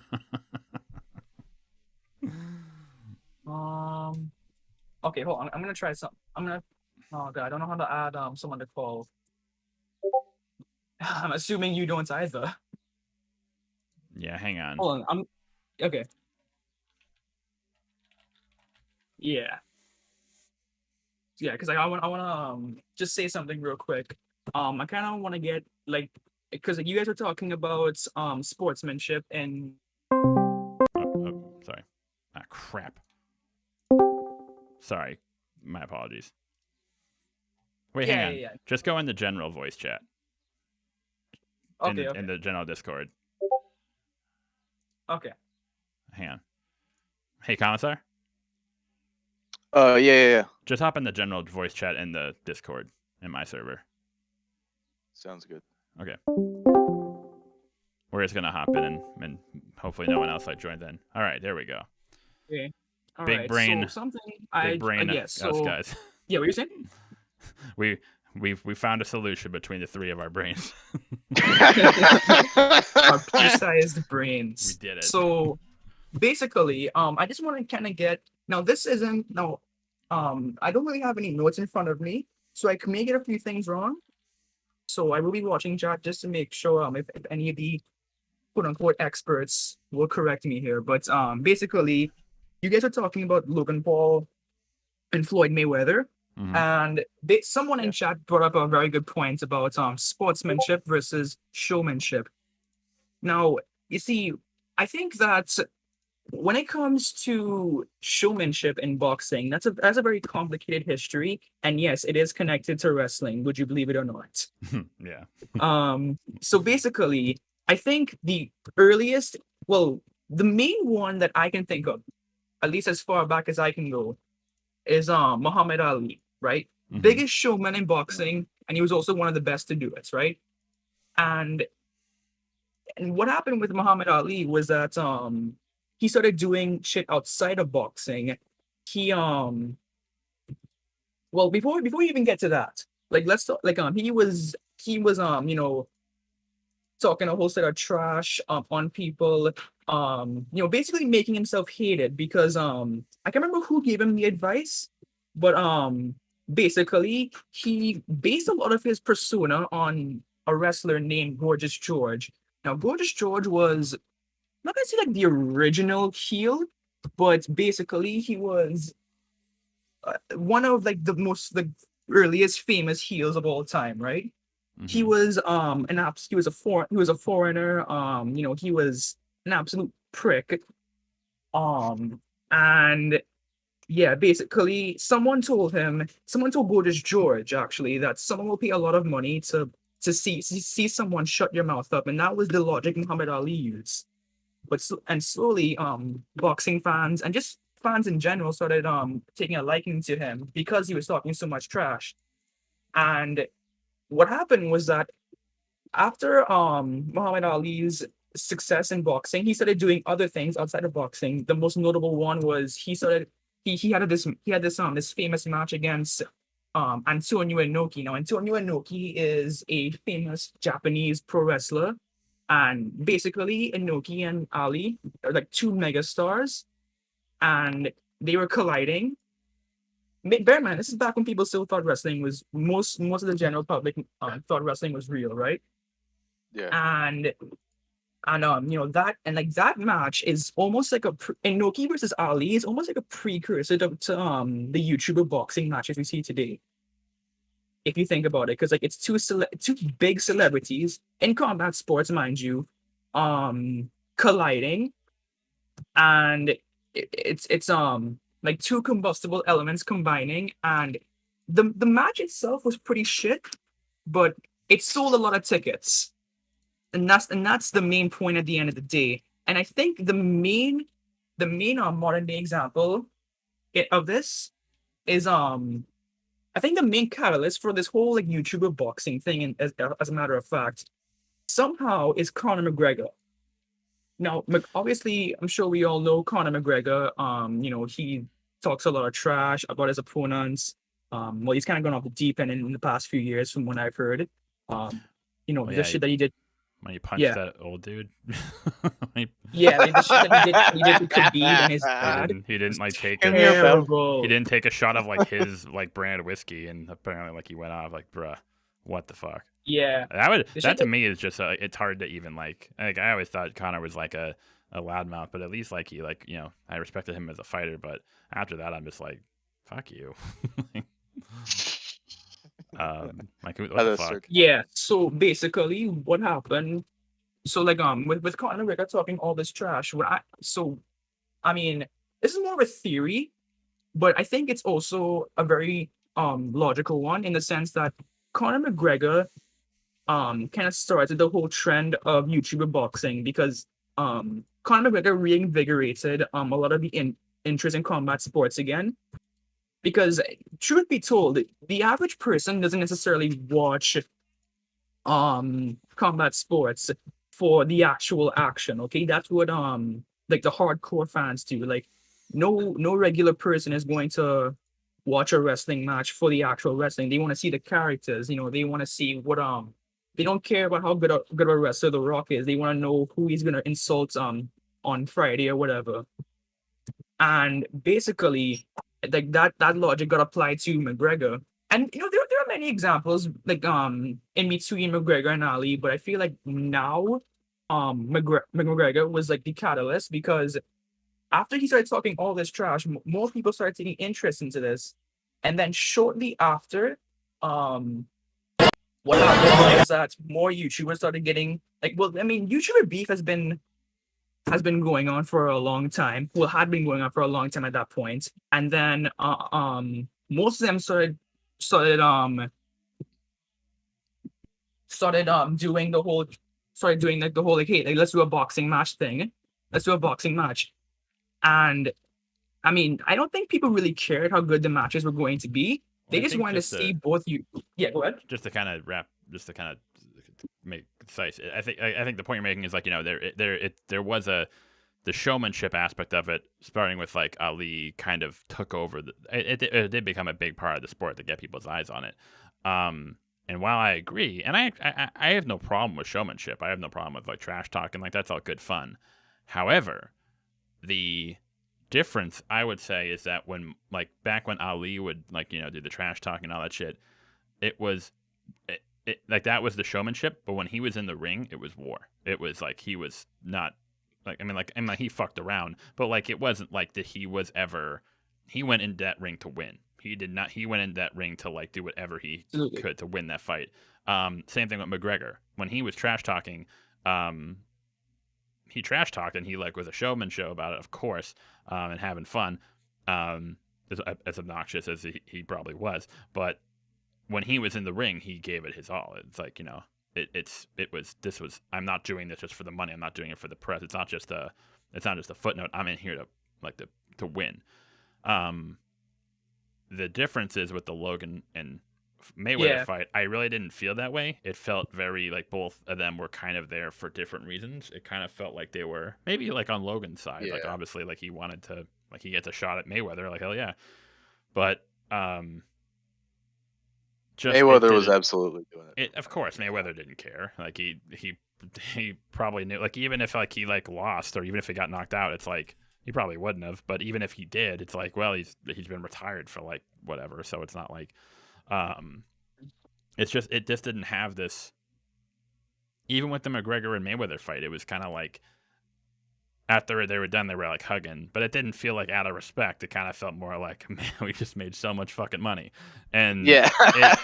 and it kind of that's kind of what it is. It's like it's not so much the showmanship or like the showboating, like that can be obnoxious, whatever, but it's the fact that when they're in the ring, it doesn't feel like they're the spirit is there. You know, again, Yeah. I would advise everyone out there, Google them right now, the Arturo Gatti and Mickey Rourke fights. These weren't. I don't even know if they were. I think they were title fights. I think, but and other case, like these two men were at like war. They were just giving everything they had, and to see them do that, to see them like push themselves to the limits, and to see their mutual respect for one another afterwards, like that they almost like they respect the other person for like helping them push their limits to help push me to this limit, to like push me beyond my limits. That's something I think people are drawn to, that they're attracted to, that they're captivated by. To see the Logan and Mayweather fight, it's just like, okay, I know that you guys don't. You aren't doing this for pride. You're not doing this to push yourselves. You're doing this for the paycheck, and that it just doesn't. I don't know. Yeah. I think it's not. Yeah. So it's not so much the showmanship. It's that is the aspect of it. It's the lack of the spirit of what I think a lot of fighting sports, what it used to stand for, and it still does in many ways, of course, but at least in that. Especially when it comes to like the more like show the more social media aspect of it, I think, yeah, it's an abomination. It's an abomination of what the sport is the spirit of the sport is supposed to represent, I guess. Yeah. Yeah. Yeah, and well, I mean, going back to that whole McGregor example, he like the reason I brought him up is because I feel like in his later more like around like after 26 years, what happened? Sorry, I'm really quick. I'm so sorry. It's Mickey Ward. I don't know why I said Mickey Rourke all that time. Yeah, Mickey I was so Ward. confused. I'm so sorry. I don't know if I was like thinking of like him and the wrestler. Mickey Rourke. My God, that was a good movie though. No, but you know why? Because like when I hear, I'm thinking of his name when The Fighter came out. I'm thinking of Christian Bale. You Mickey Ward. And it's the way he has like the Boston accent, Mickey Ward, like not Ward, it's Wood, Mickey Ward. And so I'm think Mickey Rourke. It's like it just kind of rolls off my tongue, and I got confused. I'm a boomer, not officially, just sort of like in spirit. I'm just like it's 8 p.m. I'm tired. I'm slurring my words. But yeah, and like, but going back to that whole thing. I mean, this is just a personal opinion of mine. I feel like towards the end of I mean, I think McGregor is like retired ? I'm not sure like what he's doing right now, because like I haven't like the last fight I remember with him was that Khabib fight, and I feel like towards the end of his quote unquote career was very, very weird, because it felt like he stopped doing it because he loved MMA, and more like because he wanted the attention, rather. Like he wanted more attention. Like, the way he attacked Khabib's bus, and the way his crew started, well, like the whole like Khabib and Connor's crew started like fighting after their first match. I believe was their first match. That was really, really weird, and it felt like in his last fight, which again was I'm a little rusty, so I may get a few things wrong, but like in his last fight, what I remember was Connor looking very very gassed, and he just looked like he was just kind of out of it. You know what I mean? Yeah. Yeah. I mean, like that could just be him, like, he's getting old. I mean, maybe. But I do think that as he as the spark, as the spirit kind of leaves the sport and it becomes more about just money or ego, whatever. You don't get that same feeling as when it is just like two people going into a ring or a cage, or whatever, and just like having at it, going at it with each other. It's the spirit of it. It's watching people. Yeah, absolutely. It's watching people, like two people, give it like really, and not for the money, not for them, just because they for themselves. And again, that's like, to bring it back, it's a little corny, but like, yeah, that's why Rocky Balboa is like, it because it wasn't about like the fame. It wasn't about, it's just he was doing it because he wanted to, for his pride, his self. It was for his worth as a person, to prove that he could endure. Yeah.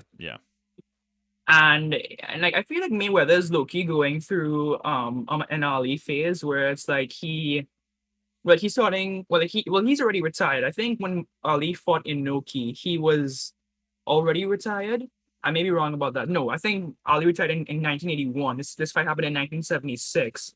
And basically, like, what happened, I feel like that Ali did this fight, well, first of all, because it would make a lot of money. And secondly, because like he was starting to get towards the end of his boxing career, and I feel like now he's just like, okay, well, I'm just gonna get to the end of my career, I might as well do this big fight. You know what I mean? I feel like Mayweather's kind of in that same position, because he's also going to face Jake Paul sometime, I think, later this year, and I guarantee it's gonna be an exhibition fight as well, which is going to be total loss. So yeah. Oi. Kick him out. Go away. What happened? Sorry. What?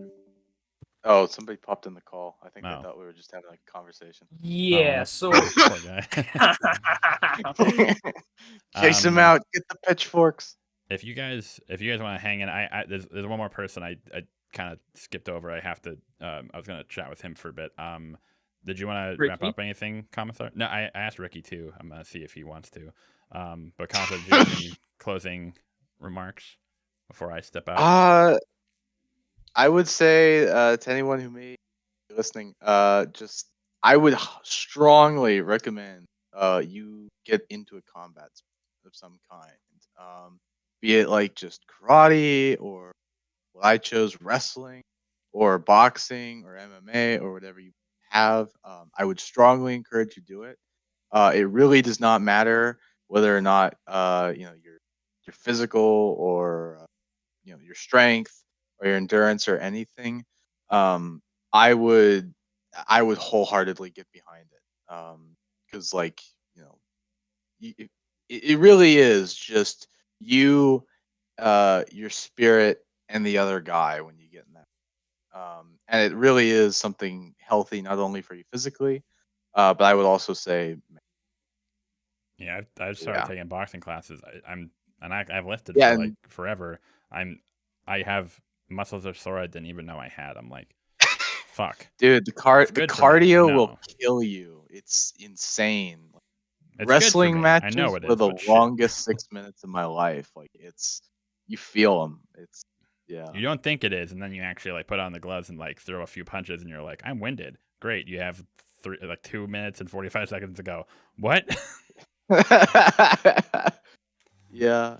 The closing thing I would have to say is who was the other guy? It was Mickey Ward and that you mentioned earlier, Matt. Arturo Gatti. Arturo Gatti. Mm-hmm. I would say that the way you describe it, the wrestling version of that whole feud would probably be Kenny Omega versus Kazuchika Okada, because they had like 4 matches with each other, and it was basically both men trying to outdo each other in every single match. And there was there was one time where there was a draw, and there was other times where Omega beat Okada beat Omega the first time, and now and like in the final bout, I'm not gonna spoil it if anybody actually wants to watch it, but just to let you know like how badly they knocked themselves up. They are both currently working through injuries right now, because of mainly because they constantly were still wrestling. The feud ended most in 2018, but like now, like I think like that fight, the effects of that fight, for their matches are starting to catch up with them, because like those are brutal matches. Mm-hmm. So yeah, if anybody wants a good if you want to get introduced to wrestling, I'd highly suggest Omega versus Okada. Nice. All right, sweet. Also, all right, guys. I'm gonna chat one more person. I'll probably call it a night, but I'll probably be on here later on at Discord. Yeah. All right, sweet. Yeah. See you All guys. right. See ya. All right, so yeah, we're probably gonna in my chat. I got one more guy, and then I'm probably gonna call it a night. Apologies to anyone if you're in the Discord if I didn't get to you or if I like kind of lost track, because I know there are people messaging about like a spot, and I kind of got a little bit flustered because I was trying to with the time, and we've been going for a long time. So I'm gonna call in our last guy, and we'll give a call.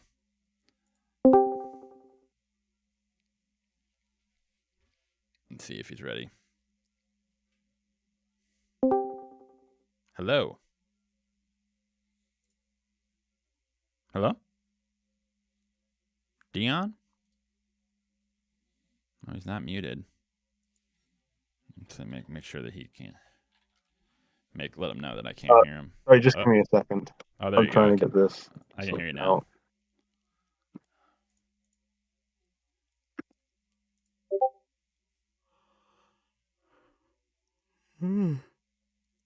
So I haven't lay here. It's only 8, but.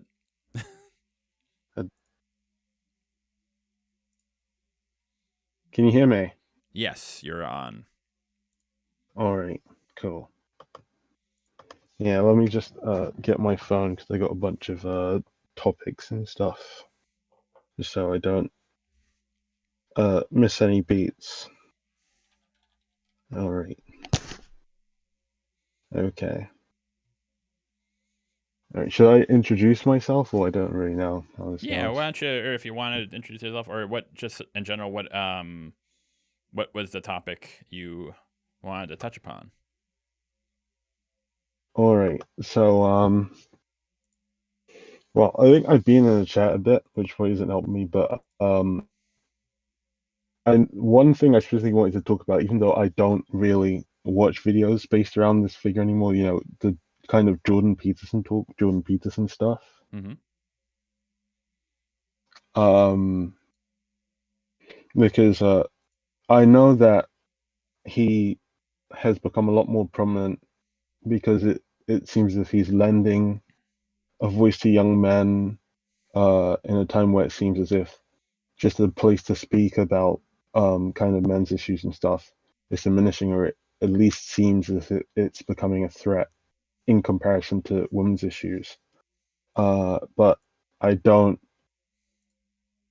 know. I think it was the whole thing on a few previous streams. I wouldn't say I actually agree with everything he says, but I think there's a big pressure we put on public personalities to kind of get everything right. But I guess that's also due to his own kind of branding as a self-help guru kind of philosopher. But Wait, so I what, just thought, just to kind of get to, so what is there a contention or? the contention. I was just saying, I think, well, I have many things to talk about, but just in general on that thing, I think that him making mistakes. So I think you kind of talked about the thing of if you kind of talk about postmodernism, or you talk about maybe issues with trans pronouns or something, he'll kind of skip over the question, but he may not necessarily give an answer. But sometimes I feel as this whole kind of thing is, if you don't answer, you infer something. And there may even be times where he just may not know the answer, but because I guess he professed to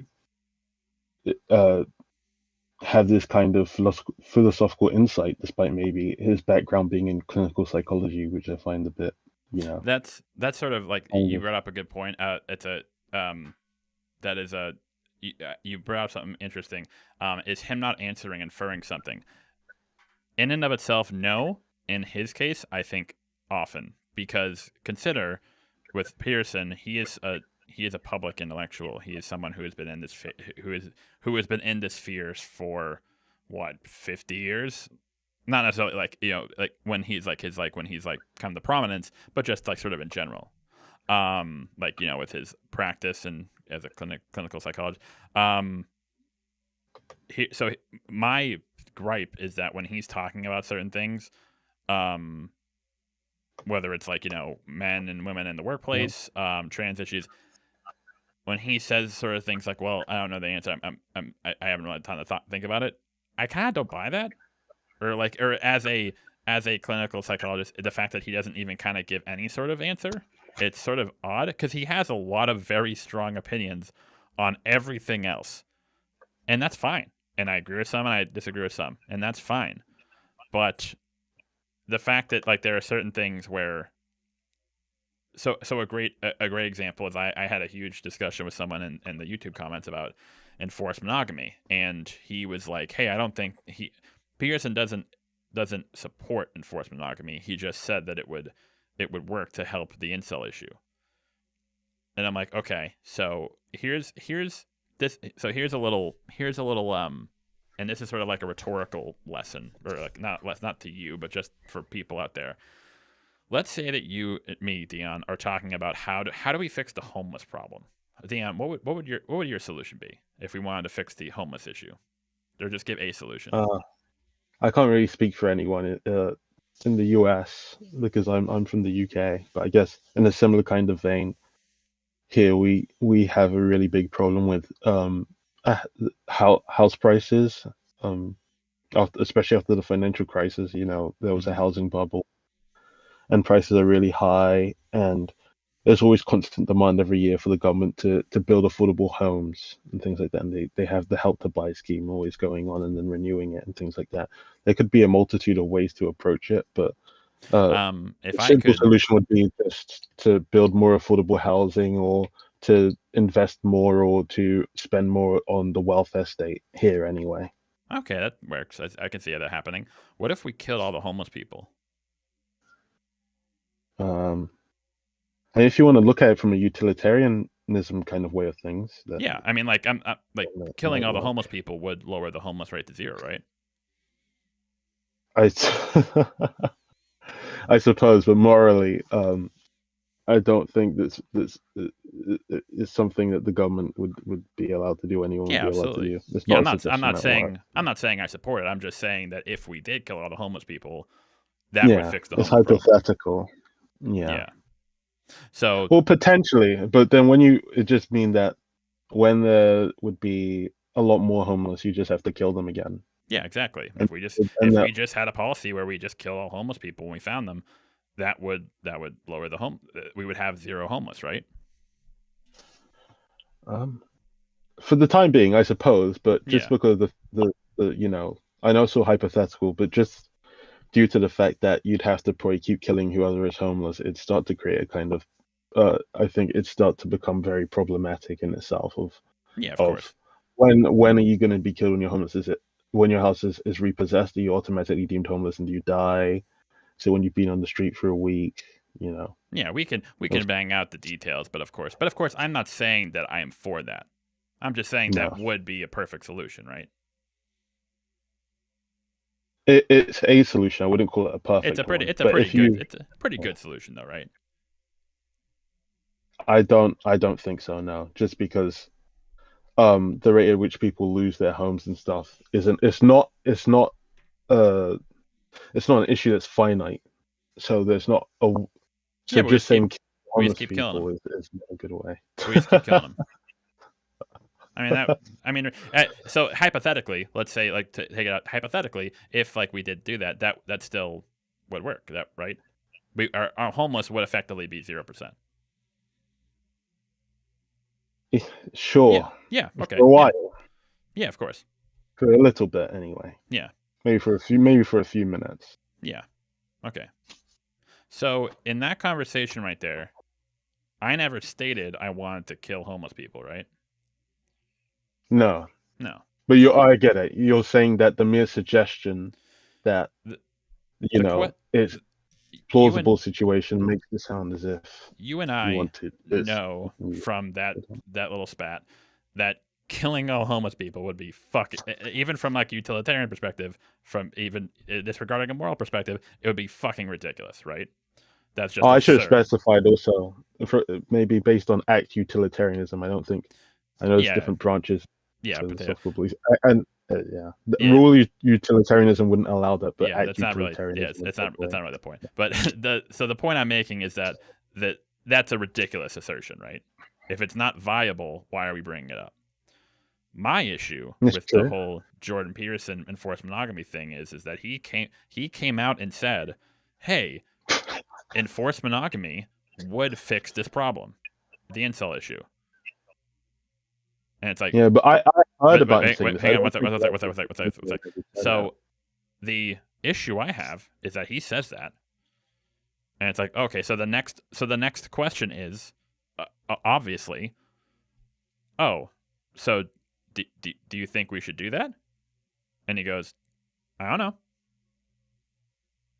It would work. It would solve this problem. Okay, so should we do it? I don't know. That to me is complete and fucking bullshit. Like, I'm sorry, but like here's the thing. If Peterson actually doesn't believe, like, hey, there actually are a lot of downsides to enforced monogamy through shaming certain lifestyles, sexual repression, et cetera, keeping kind of like socially forcing people into, not forcing, but sort of socially enforcing people into like staying together with partners they may not like, that's actually bad for children, et cetera. There maybe pros and cons, whatever. Okay, so, but my issue with him is that he doesn't have a strong opinion on this. Like, again, if I could, again, he's talked about a lot of issues adjacent to this. He's talked about the incel problem. He's talked about this. And again, if he thinks that it is impractical because it isn't viable in our society at this moment, okay. Then why are you bringing it up?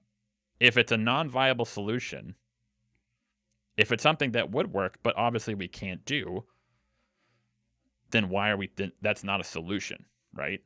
Like, so when he says, "Hey, this is the solution to the incel problem," well, no, because if it's not practical, if it's not viable, if we can't implement it, then it's not a solution. The same way that killing all homeless people is not a solution to homelessness, right?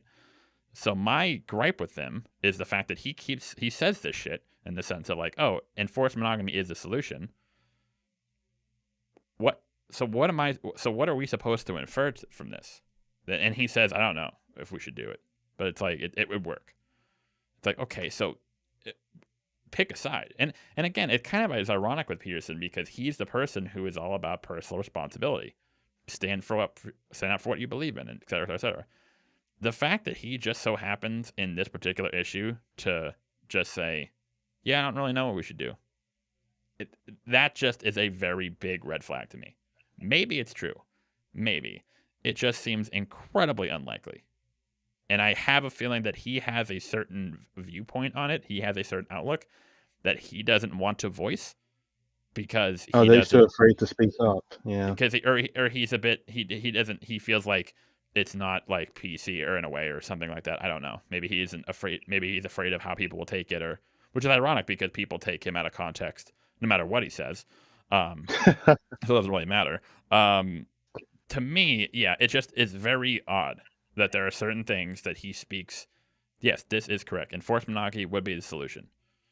And it's like, okay, but obviously so are you saying we should do it? I'm like, well, I don't know. Oh, are you saying that maybe it's a solution, but it's non-viable? I'm like, well, I don't know. I think it's just this has gone in a completely different way than I expected, which I find is really good for me because I think it's really challenging me because I guess maybe I should talk about well, I didn't really introduce myself. I should probably talk about myself or my experience with Peterson. I just wanted to bring him up because he was someone you talked about, but I don't really consider myself a Peterson follower or whatever. I don't watch his content like that. I just mean that I've seen in the past and I've heard about the enforced monogamy comments you're talking about, but I've not seen the video. Yeah, and apologies. I apologize. I didn't mean to like that. That's something that's been like boiling inside of me for a long time, and I needed to get it out. I've been dying for let it out.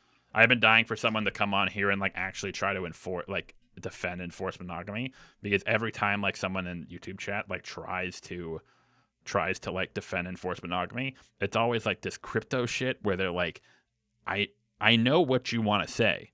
I know what you want, but you're not saying it. You're too afraid to just voice it, and it's so frustrating because it's like. No, unfortunately, that's not me because I don't believe in enforced monogamy. Yeah. Unfortunately. So I apologize. I kind of the moment you brought up Peterson, I was like, let's go. I took that on you. My apologies.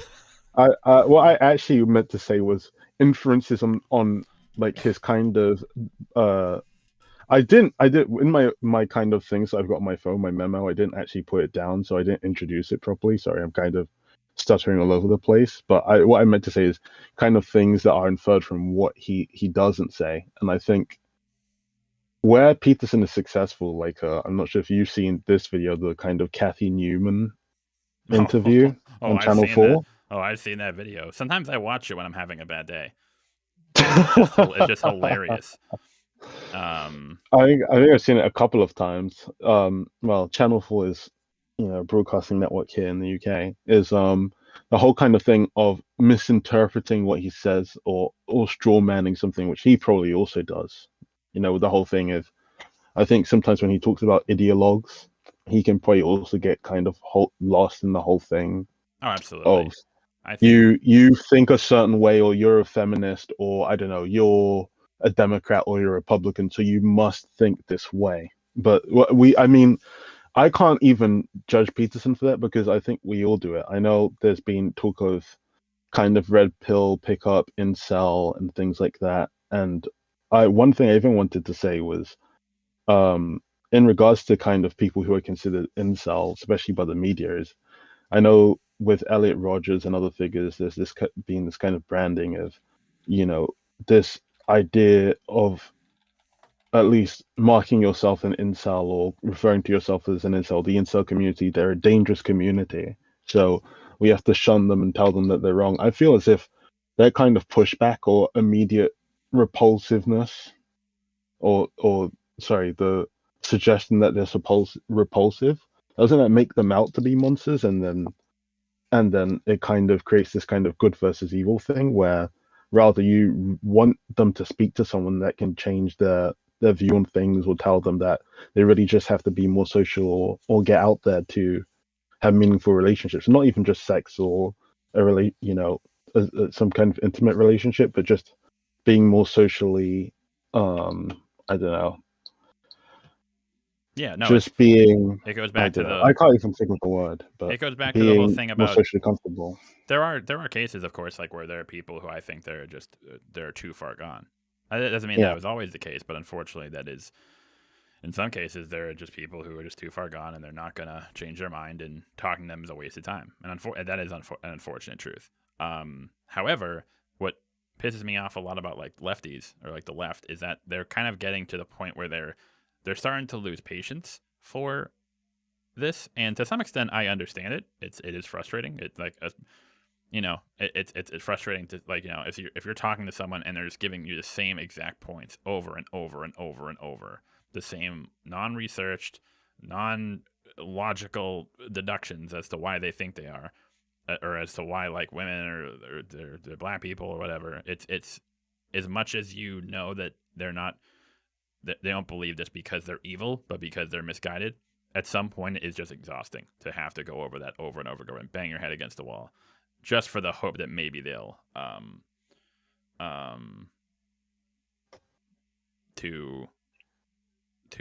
that change or that you can agree with them. I think it's just this thing of it's easier, or this idea of tribalism is easy to say maybe whether you believe in free speech, but you consider yourself a lefty politically.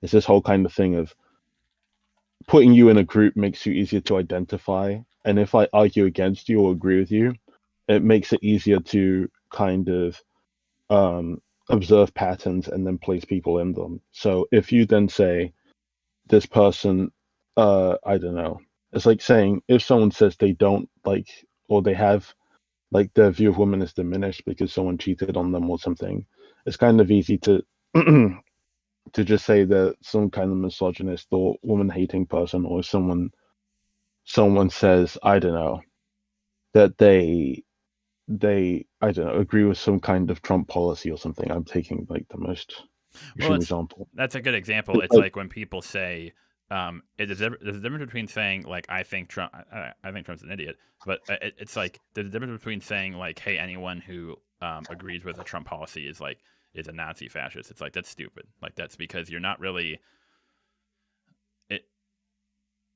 because you're not really listening to why they think that way.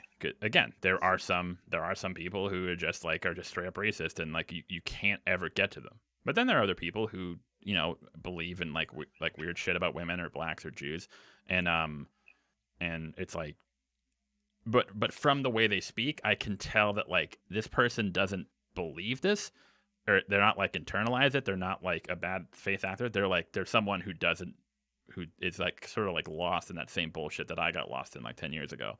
And maybe if we reach out, maybe we can discuss this. Maybe we can talk. Maybe we can help and maybe like clear the pipes in a sense. Maybe we can get them, if not like to like fully convert them. We don't want them to go like too far in the other direction.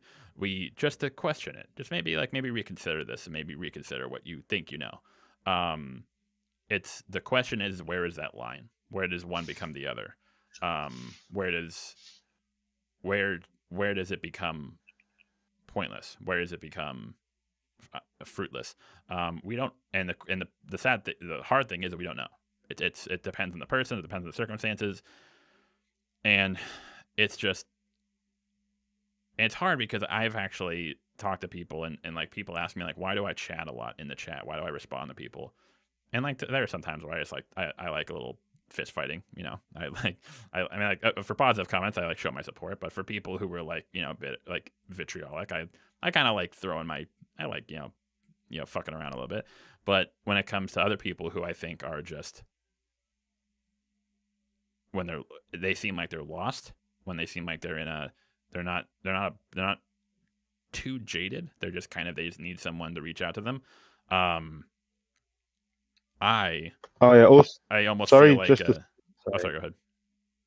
Sorry if I don't speak for long points, because I felt like I was interrupting you earlier, and I just tried to stay quiet, but it seems as if I breathe, my mic even picks up, so I'm just muted. If you don't worry about it. I figured. No worries. But just it's like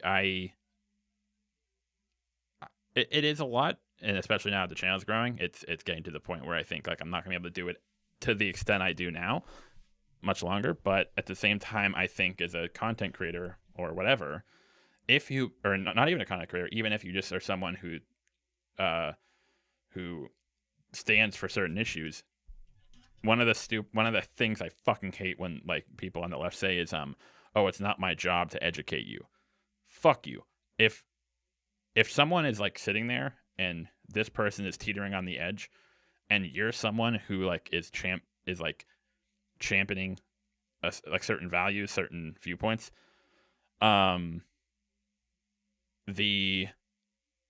if you stand for that, why wouldn't you reach out to this person? Why wouldn't you at least try to reach them? It's like, hey, why don't we have like 5 minutes? Let's talk for 10 minutes, and maybe I can at least make you question what you believe.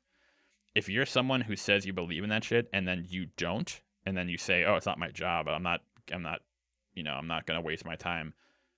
I fucking hate that. I think that's so stupid. I think that's so selfish. I think that's so conceited. I think that is, and so again, there are some cases where the person's just so super like gone that like it's just you just know it's gonna be a waste of time, of course.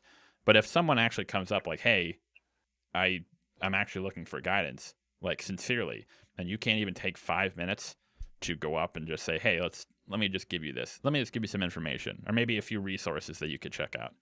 But the people who just throw their hands up and are just like, it's not my job, then you're not part of the. You're not part. I don't want to be associated with you. We're on the same side in that we believe the same things, but we're not on the same side in the sense that you're not putting in the same legwork as other people are. Because now it just makes it seem like you're not really. It makes it seem like you're just doing it for show. Because if you believe this shit and someone reaches out to you, hey, come on over, man. Like, let me help you out. Even from a purely selfish standpoint, if those were your goals, why wouldn't you want to have someone else come over? So to me, it demonstrates that. And again, like there are some cases where like it's exhausting. Maybe you're tired, whatever. But in a general sense, It's just I hate that. I have no respect for it. I think people who do that, it's I don't know. I kind of went off on a rant a little bit, but I fucking hate that shit. Ugh. One thing I actually wanted to talk about was I think earlier, I forget his name, but there was a call from Brazil, and I thought the discussion between you and him was really interesting because he was kind of trying to play devil's advocate in a way, especially when referring to, I think it was the Better Bachelor channel. I can't comment on that because I don't watch him. Don't really watch that kind of content, I don't think. But one thing I really found interesting, so I took it down, was he referred to this kind of, I think it was Indian parable about the three blind men and the elephant, and how they can't tell, or they touch different parts of it and they think it's three different animals despite it all being just an elephant. And what that reminded me of was a video I saw maybe a few months ago by Philosophy Tube, who makes half decent content. She makes half decent content, and she was just kind of talking about phenomenology, which is basically just a theoretical belief that describes how we only see part of an argument or things from a certain perspective. The whole kind of thing is you can see a sofa from one side and know the whole sofa is there, but you only see the side of it. And I think that applies to so many things in terms of people's beliefs and other things, that every problem is multifaceted, and especially in kind of regards to this whole thing with men's issues as well, is with figures like Jordan Peterson and then the Red Pill community, and now other YouTubers who talk about this kind of stuff like Aber and Preach and stuff. It's easy to kind of say, take one faction of people and say, well, most of these people want to rise against, feminism, or they want to reduce women's agency by talking about their own struggles. But I really don't think that's a good way to look at things, just because it's like saying, someone cut their hand and I lost mine in an explosion or something.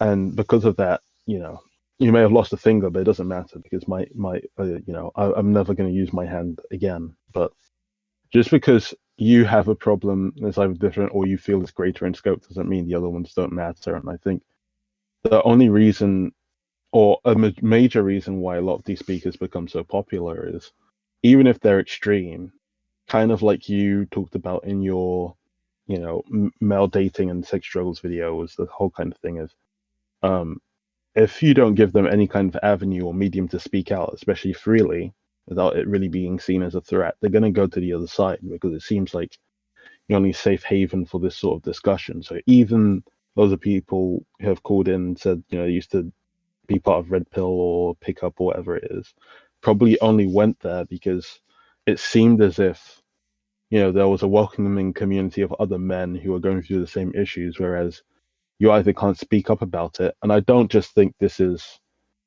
a result, or kind of, this is due to toxic masculinity, which, I even have a kind of problem with the phrase in itself, but or how it's used. But I guess I'll talk about that next. But I just think that maybe we need to think about letting people talk freely. It's like you said, you can give the benefit of the doubt to someone, but if we don't let people talk freely, but you say, you should echo my ideas as an ally, does someone really believe in your ideas wholeheartedly, or do they really even agree with you on the same kind of terms? I think it's a bit dishonest. Yeah, I agree with you. I'm not for deplatforming a lot of Red Pill guys. Unless they actually go against the TOC. Unfortunately, is that going to result in a lot of guys getting pulled in by toxicity? Yeah, but I don't think that it's a good idea to deplatform any of them. However, just because they have the right to speak doesn't mean that we don't have the right to take their shit opinions and just fucking demolish them.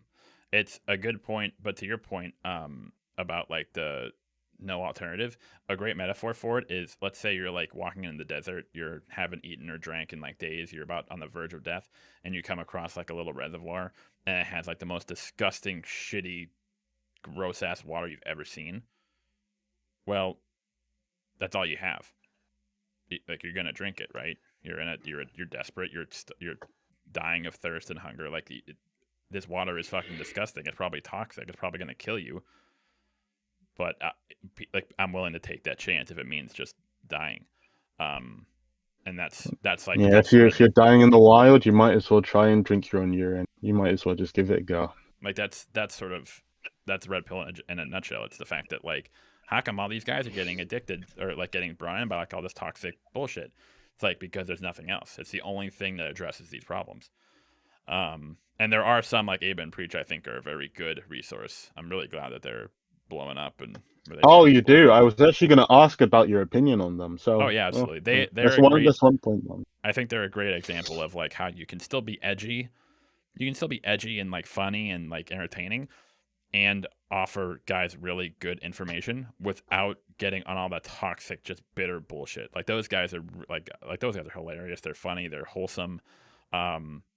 And as much as they talk about the same issues that a lot of like guys like Better Bachelor and Entrepreneurs and all those guys talk about, and they give the same info, they deliver it in a way that isn't this bitterness, this coping, this bitter. I'm trying to like there's a certain like a bad taste in your mouth in a sense.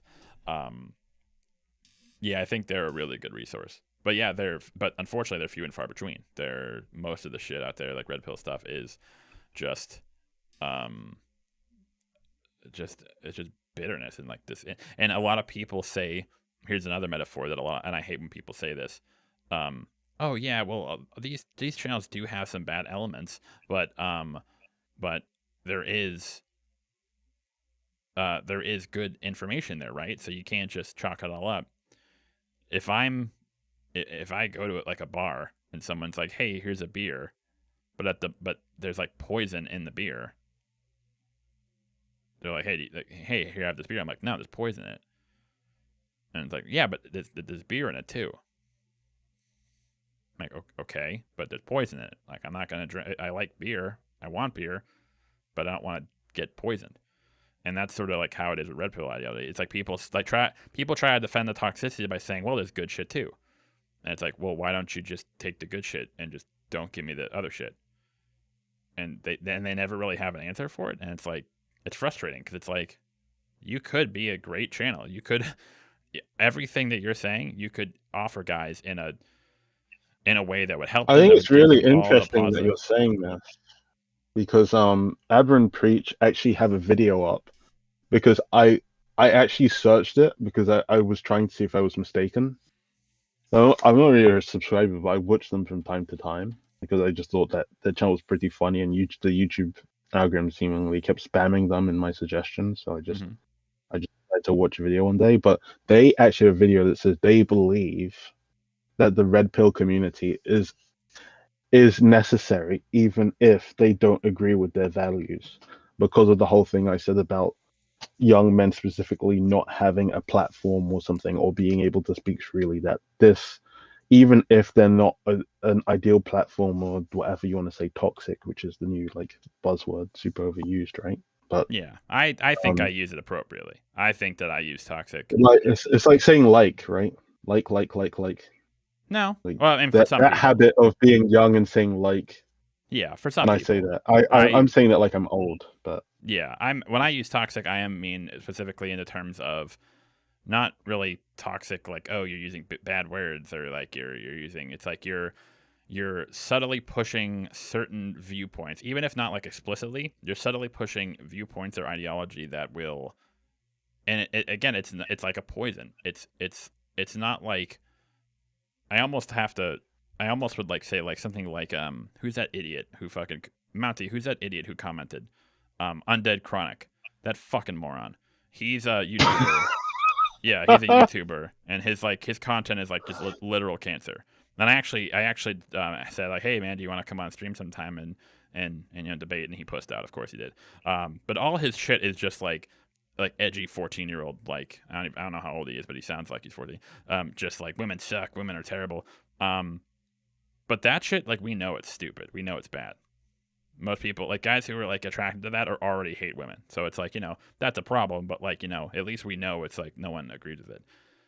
Toxic. When I'm talking about toxic, is what scares me is that when guys can, otherwise normal guys who don't really have bitterness, go to resources that seem on the surface to be very wholesome, that seem to be very healthy. And then I watch some of their shit and I'm like, oh, it's starting off good. Things are going well. And then all of a sudden there's little comments. There's little things they mention about women or single mothers or feminism. Right. And it's just like, what? But then they kind of finish up like, but yeah, man, hey, it's all about like yourself and you gotta watch out for yourself. Like, oh, that's a positive message. But what was that shit in the middle? What was that shit about single mothers?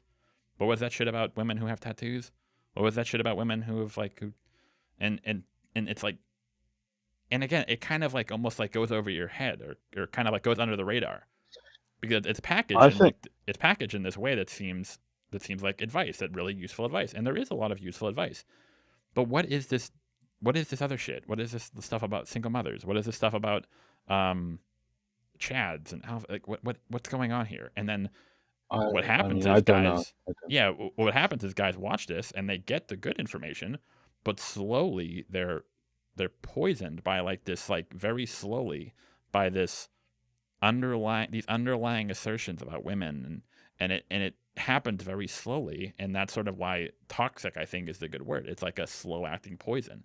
It doesn't happen right away. It's not just like straight up vitriol, like fuck women, fuck those whores. It's very, kind of like Mounty said, bait and switch. It's like the long con in a way. And I don't know if these guys are doing that on purpose, but that's what's happening to a lot of men. And that is why it's so much more dangerous, because it's easy to look at like Undead Chronic, that fucking moron. It's easy to look at his shit and call him an idiot. And convince other guys like, come on, this dude's cringe. It's a lot more dangerous to see like other red pill dudes who seem on the surface very reasonable, that are almost like crypto, in the sense that it's like they're very good at packaging bullshit in a very pleasant package, and it sucks guys right the fuck in. Yeah, I think, well, like I've tried to, when it comes to these kinds of content creators, I've tried to like I'll hear about them, and I've even just realized, I think if I have a viewpoint about something, unless I know they're some kind of radical extremist, even if you hear about red pill or something, even just checking out a video to give them the benefit of the doubt is, I think it's fair enough. Like, like there's different kinds of people who adhere to that ideology, like Fresh and Fit. I hope that's not wrong. Fresh and Fit podcast. Oh, the Fresh and Fit podcast. Yeah, we saw a couple of their videos and we cringed at them in Discord. I think it's this whole problem of when you don't speak to people that often, especially women. What happened? What the hell? Hello? You're right. Yeah, sorry about that. I don't know what happened there. My apologies. I think I went to open a window, and I think I clicked on the other Discord, and when it opens two Discord windows, it automatically disconnects from one of them. I don't know, or something like that. Oh, okay. All right. I don't know how I'm doing for time, but I will. Well, I'll try and nail some of these points. But just in regards to Fresh and Fit and the red pill community and that kind of thing, I just think it's that it's like math. Math is hard to understand, and sometimes it feels like it sucks, but it's a solved kind of thing. There's a certain way to do it most of the time. But when it comes to interacting with human beings, it's hard to judge what someone's feeling or someone's thinking unless they're really explicit about it. You won't know it. And I think what red pill offers to a lot of guys is this kind of thing of women must desire this and women must think this way. So if you cater yourself to think in this way and to be really buff and to be really macho, then you're more likely to attract women. Well, that's the whole problem with it, is that the reason pickup artists and red pill shit is so attractive is because it adds sense to a nonsensical world. It gives some structure to the world of dating, which is most certainly not structured. It's making sense of something that doesn't make sense. And at the start, that's great because it kind of gives guys some sort of it allows guys to find their footing. It gives some sort of base to that guys can kind of like start on. Like, oh, okay, when so for example, something like women like taller guys, women like guys who are confident or alpha, like that at the beginning can be good in degree because it kind of just gets guys out of their head. Like, come on, okay, so you kind of know the basics, now go talk to that girl and get her number. Like, it's just to get them out of their head. However, ideally what's supposed to happen is like you kind of get out of your head, you can approach women, you don't feel unworthy, and you actually are able to talk to women, converse, and like maybe like get a number or go on dates and stuff. And then you're supposed to kind of let it be. Okay, you have the skill set to talk to women. Good. Don't stop watching other shit. Stop it. You're good. You have the skill set. Don't learn the skill set by watching dudes talking about it online. Learn it by going out and talking to women. That's how you should increase your socialization skills. Not by watching pickup artists give you like little tips and tricks. None of that. Fuck that shit. Go once it's you have. It's all intimidating, isn't it? It's this whole thing of in comedies, media, and stuff. Like you said. Yeah, of course. The media kind of portrays it as if you go to the popular girl or someone you find attractive and you get rejected, you're gonna get like something chucked in your face, or you're gonna get called the most awful thing and have to walk away. And I think this does happen sometimes where you talk to a girl, or vice versa maybe, and it doesn't. At least but from just my experience, you talk to someone and it doesn't work out, but then they tell their friends, and it's a kind of like humiliating thing, and everyone knows. But you think like if that's the case, you'll get over it. But just to touch on that thing, you might get hit by a car when you walk out the door, when you're crossing the street. It's like it's to the point of like, yes, that might happen, but like, is the fear of that very unlikely scenario where you go up to a girl and she's so fucking disgusted by you that she like tells the entire city that you're like a creep and sexual assaulter? Like, how actually likely is that to happen?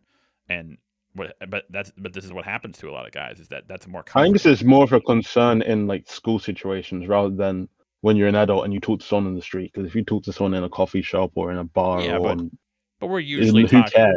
Yeah, but we're usually talking about, when we're talking about pickup, we're usually talking about that. Not in like, if like we're talking about like small social circles, of course that's a whole different dynamic. But if we're talking like in terms of like pickup, like we're talking about like usually strangers, women you meet online or in the street or at a club or bar. So that is the benefit of pickup artists at the beginning. In the sense of at the beginning, it kind of gets you out of your head. It gets you past that initial fear of that anxiety. Hey, just go talk to her. Get over there and talk to her. Once you do that, great. Now you have the skills. Now you're over that anxiety. Now you can talk to women. Now go do it. Don't watch guides online. Just go do it. And so you've kind of gotten over that initial resistance. However, the issue is that many guys never break from that framework. And they constantly believe, no matter how many women they interact with, oh, women are always like this.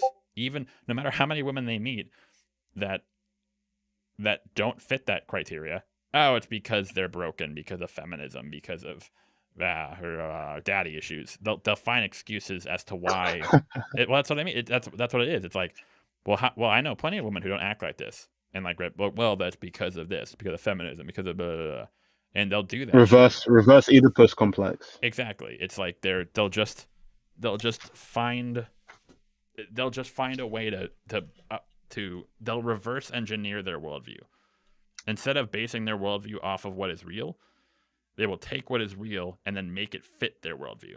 That is not science. That is ideology. That is being an ideologue. And that's what most red pill bullshit is. It's just a bunch of guys who were so set in their own ways that any deviation, no matter how much you tell them, no matter how many counterexamples, they'll find a way to have it fit their limited worldview or understanding of how dating and all that shit works. It's also that what even adds credence to this belief, or they're kind of of the 2 or 3 podcasts that I watch on, let's say, like I use Fresh and Fit as an example. It's like they get women who are like 18 to 25 or something. Yeah. They're fairly young. They take the most daffy, they take the most like vapid women they can find, bring them on the show, humiliate them, and then they're like, yeah, we're alphas. Like, are you? Well, fucking with me? sometimes What their the hell? points aren't even really that good, but I think it's just this kind of thing of, and I'm saying this as someone who's 22. Well, I'm stupid anyway, I know that, but Wait, who, Fresh and Fit? their views aren't. Well, I'm not. So I'm not a hot girl, so I'm not getting on Fresh and Fit. But No, but I mean, and I no, but I don't mean, really sorry, care. whose views aren't that good? The guys on the podcast. Yeah, well, what I mean is this kind of thing of they can reduce it to, I have more experience than you in life, and anecdotally I can say this has happened and this has happened. Yeah, exactly. And in addition, it matches up with the way you view men, because a lot of them will say, like, but do you want someone who earns $250 a year? And they'll say, yeah. And that sounds super unrealistic, right? When if you actually show them statistics or whatever, they whether they will keep that kind of view as they grow up or they date more people, I don't know. But I think predominantly it's also that it's catering to the area. I don't know if it's this kind of North American thing of this obsession with money that goes beyond needing financial security and more of living a life of luxury. It's really weird. It's all perception. Like, guys, like red pill dudes and pickup artists will be like, "Hey, man, it's all about like you're the alpha. You shouldn't care what other people think. However, you need to make sure that you fuck the hottest women, so everyone else knows that you're worthy of getting hot women." And it's like bullshit like that. It's like this, like, they preach like only needing validation from yourself, but everything they say is just like beta validation seeking. Like, that's what a lot of pickup artist stuff is at the end of the day. Hey, if I'm basing my success, my self-worth off of whether I can get this girl to come home and fuck me, how is that not beta? When you actually think about it, like, that's the most beta thing I've ever heard in my life. Hey, if this chick fucks me, I'll feel better about myself.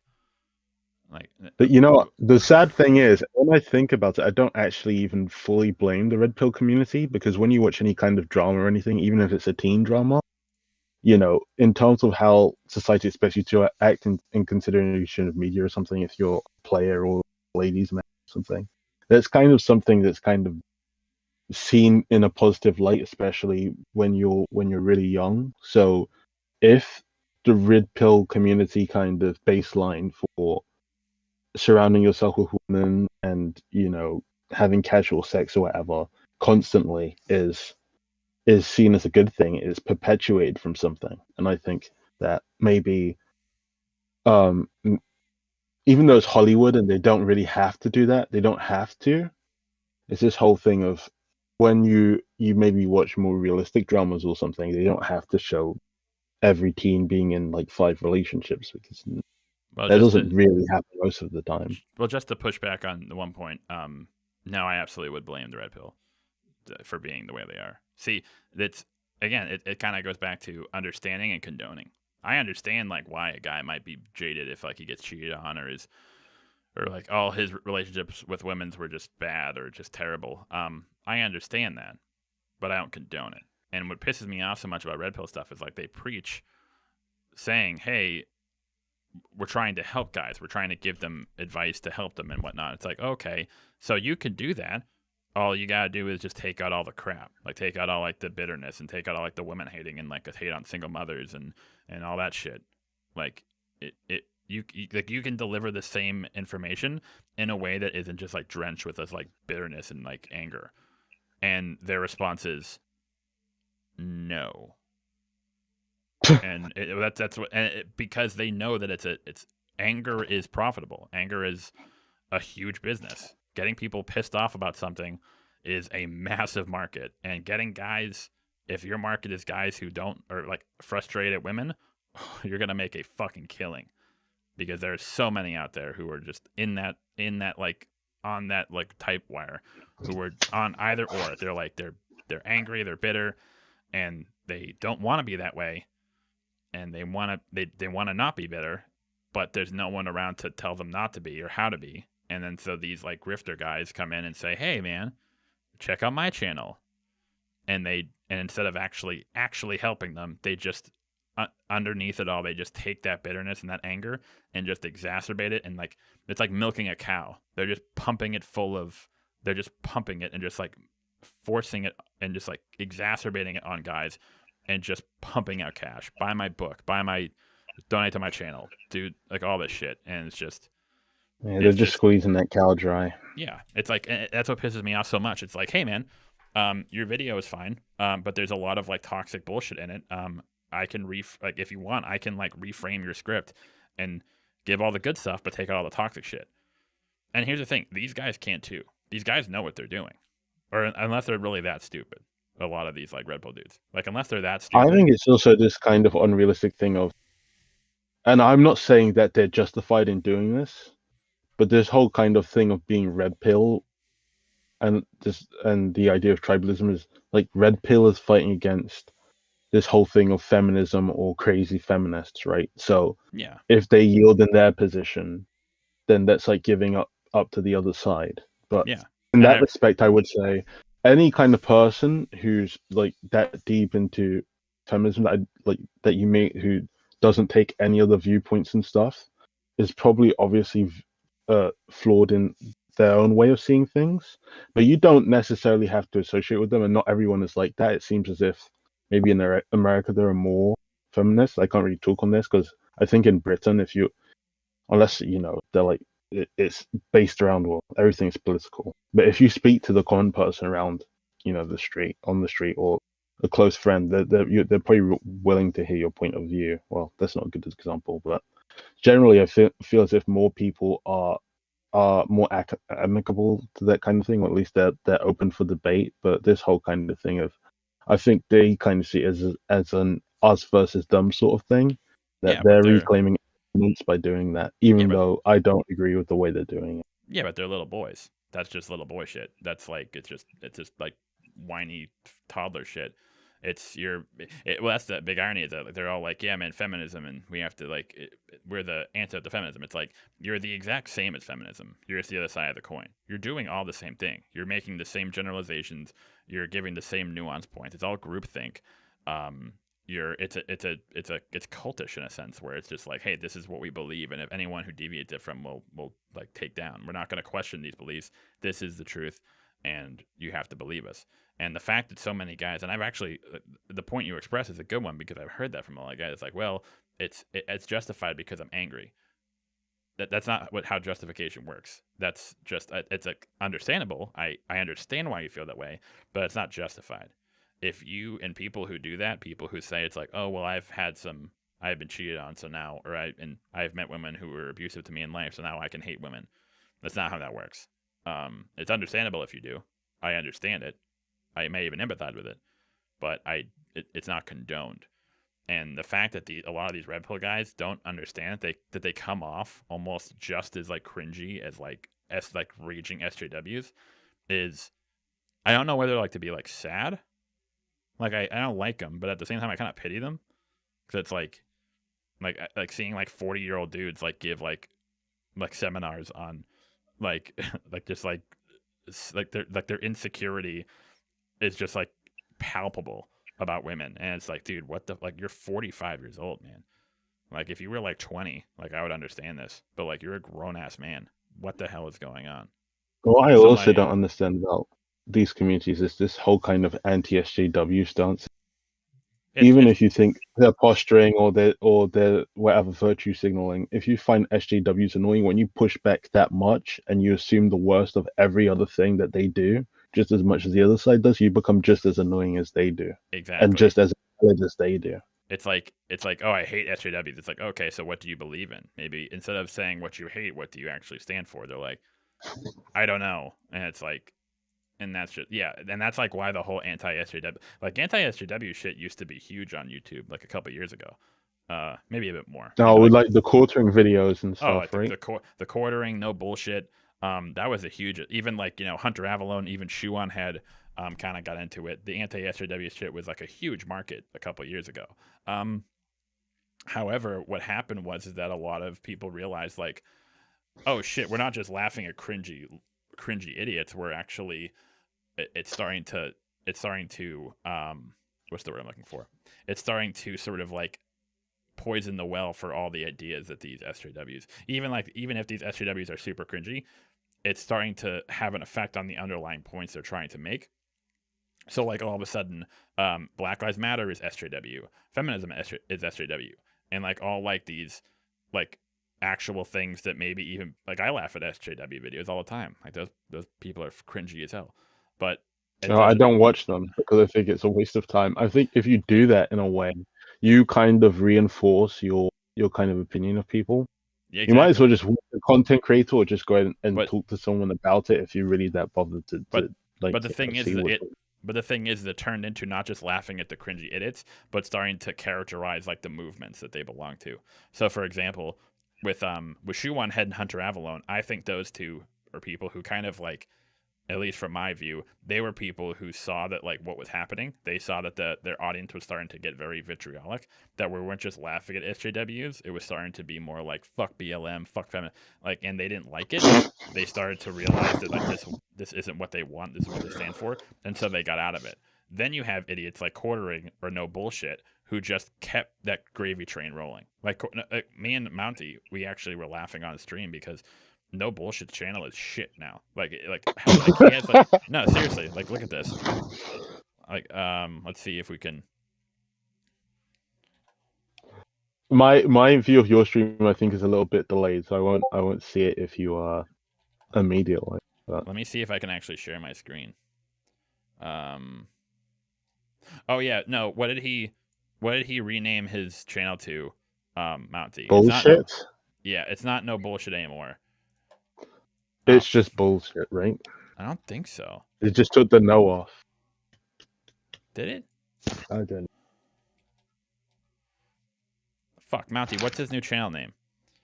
Because I remember we went through it and it was fucking hell. I think it's not even just what you talk about, but I think it's the only content you cover. It's like no BS, no B dot period dot S.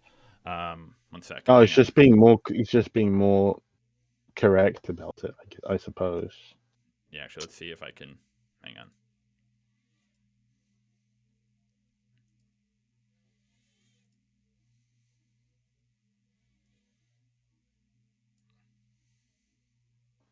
Okay. Things. Let's see if this actually works.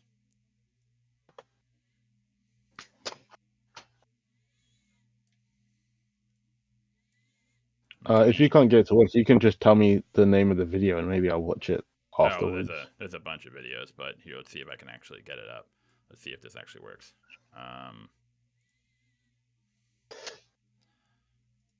There we go.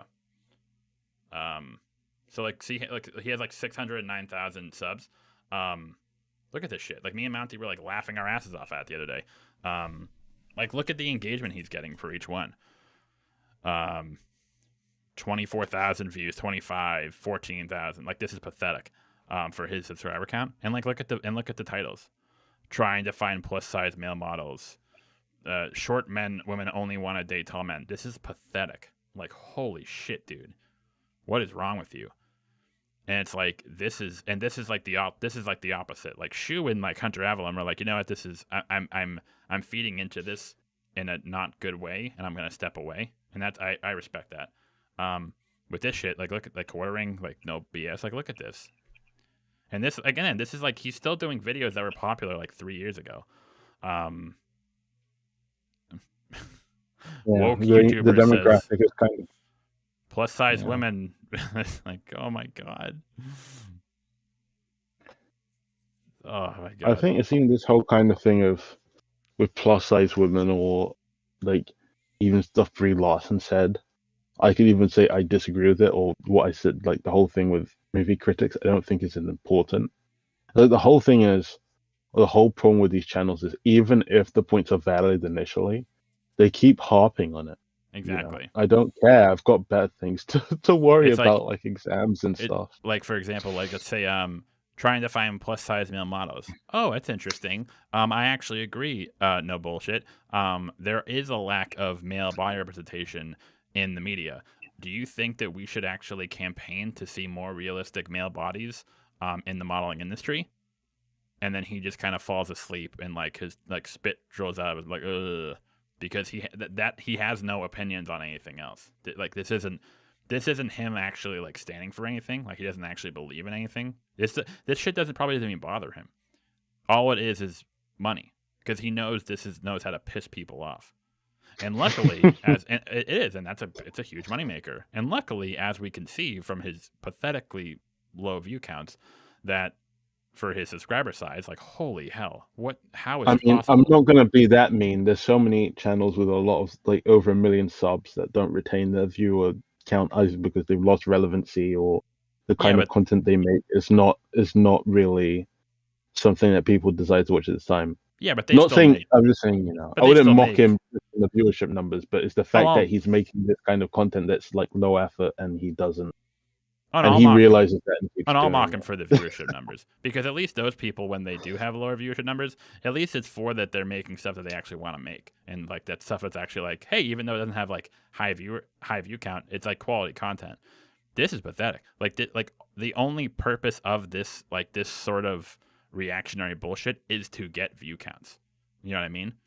Like this isn't like he's not putting any effort into it. He's just putting up a shitty thumbnail and then bitching about something for 10 minutes. Like that Wonder Woman review is 1 hour and a half, so he must have put effort into that, I guess. Oh, no, I think it's just not him that talking. That movie needs a 1.5 review, to be honest. It's just him talking to actual Justice Warrior, which is a weird crossover. But wait, have you seen that video? What, this one? The Wonder Woman review thing that's 1.5 hours long. No, the preview. See, it shows actual Justice Warrior's face in it. It shows the time. So that's the thing. I agree with you. Maybe I should have misspoken. A small viewer count isn't. There's nothing wrong with that. It's that if you're going to make content like this, which the only purpose of it is to get it's clickbait. It's like outrage porn, and you're this bad at it. Holy hell! Oh yeah. Also, it's even funnier if you actually go to his like and dislike ratios. They're awful. I'm not clicking the videos. Oh, I'm not getting suggestions for. It's on my screen. It's on my screen. I'll take the hit for you, man. It's on. Actually, I can do it on incognito. I'm just too lazy to even open it. Yeah, like this. What his most recent one? It looks like he gave up. His last upload was 3 months ago. Good, better for it. But yeah, this sort of shit I don't respect at all. There's just no controversy to care about, because after last year March, something called COVID-19 happened, and I think a lot of people just don't really care about that stuff anymore, because it seemed like those kind of minuscule things seemed so offensive, so blood boiling, and now they seem pretty trivial. So I think even the people who really engage with that content don't care anymore. And it's not even about it being trivial. It's the fact that, okay, if this is something that is controversial, or that you consider it to be controversial, okay, what should we do? Follow through with it, right? Okay, so what is your solution? Should we do things? And they never have solutions. They never actually have thoughts of their own. They just, hey, this is bullshit. Like, okay, yeah, I can kind of actually agree with you. Do you want to work towards fixing it? No, this is also bullshit. And like that's them. That's their personality. They're not adding anything to the platform. They're not adding anything to discourse or the. There's another channel I have seen. What is it called? I don't really actually have an opinion on this guy's videos. I don't know. I think if I thought about it, it'd probably be kind of mixed. What's his name? I've seen like a couple of his videos as well. Is it Think Before You Sleep? I don't know what that even means. What kind of channel name is that? But no, what's so funny about it is my mod Mountie, he fucking sends me so much shit from Think Before You Sleep, because we just laugh at it because it's so bullshit. So his about channel is like, oh yeah, it's just I just talk about stuff that keeps me up at night, and then you look at his Is that the basis? Is that the basis for the channel? Things yeah, that look at this shit. Ready for this? Look at this shit. Look at this shit. The reason why men aren't getting married. What Me Too loves to ignore. Problems with female police officers. Men are tired of entitled women. And it's just like, dude, just say you're an anti-feminist channel. Don't hide it. It's pretty clear. Look at this shit. Looks matter more to women than personality. I've seen all these videos because people share on my Discord, and we laugh the shit out of them. This one is particularly terrible. His most recent one, the reason why men aren't getting married. So basically, what he does in this video is he takes a documentary from 2011 about this family who a mother who doesn't know how to cook, and so she just feeds her kids fast food. and it's a documentary from 2011 about this, and like, yeah, that sucks. Like, that's not good, and you should make your kids like healthy food. But he's able to take this and spin it into hey, this is why traditionalism is good. This is why men aren't getting married anymore, because women aren't traditional anymore. So it's also disingenuous because it's not something that's current either. It's not even like, as stupid as the argument is, by taking this one woman story and like extrapolating it into like an argument for traditionalism. This, like, you had to go back to 2011 to find this. You can actually probably find something of someone saying something controversial regarding divorce this year, but I don't know why he chose to do that. It's just, I don't know. It's just like something that you have to outline in the video that it's this documentary from I don't know, clickbait title. I'm not a YouTuber. Like, this documentary will shock you, but you can't present it in a way of like, this woman has said, because it's kind of like reporting it in a kind of headline way as if it's something that's current, and it's not. His videos are just like, it's just, the arguments are so incoherent. He just like takes a clip of like some woman being obnoxious and like wraps around like, hey, traditionalism good. Like, it's like, what the fuck, dude? Like, what are you even trying to do here? I would have more respect for this idiot if he like actually just came out and said like, yeah, this is a channel about like trying to push guys to be anti-feminist and to be like traditionalists. At least like own your positions. Don't be a little pussy about it. Damn it. I hate that shit. It's like, if you're gonna have like crap opinions, at least own them. At least like stand up for them and like defend them and like, say that it's just, look at this. Would you date a shorter guy? How abusive women are created. Children roast polyamorous women. It's just modern women still. Is that the Jubilee video? With that, like, I think they're trying to like show the difference between like, it's monogamous and polyamorous. Why do you even need to do that with children anyway? That's the thing. That's stupid as fuck. Why are you talking to kids about polyamory? That's fucking weird. However, okay, we agree it's weird. So what should we do about it? Should we, like, okay, that's weird. You shouldn't do that. And then, but like, how many? I wonder actually if we can see. I wonder how many videos people made about it.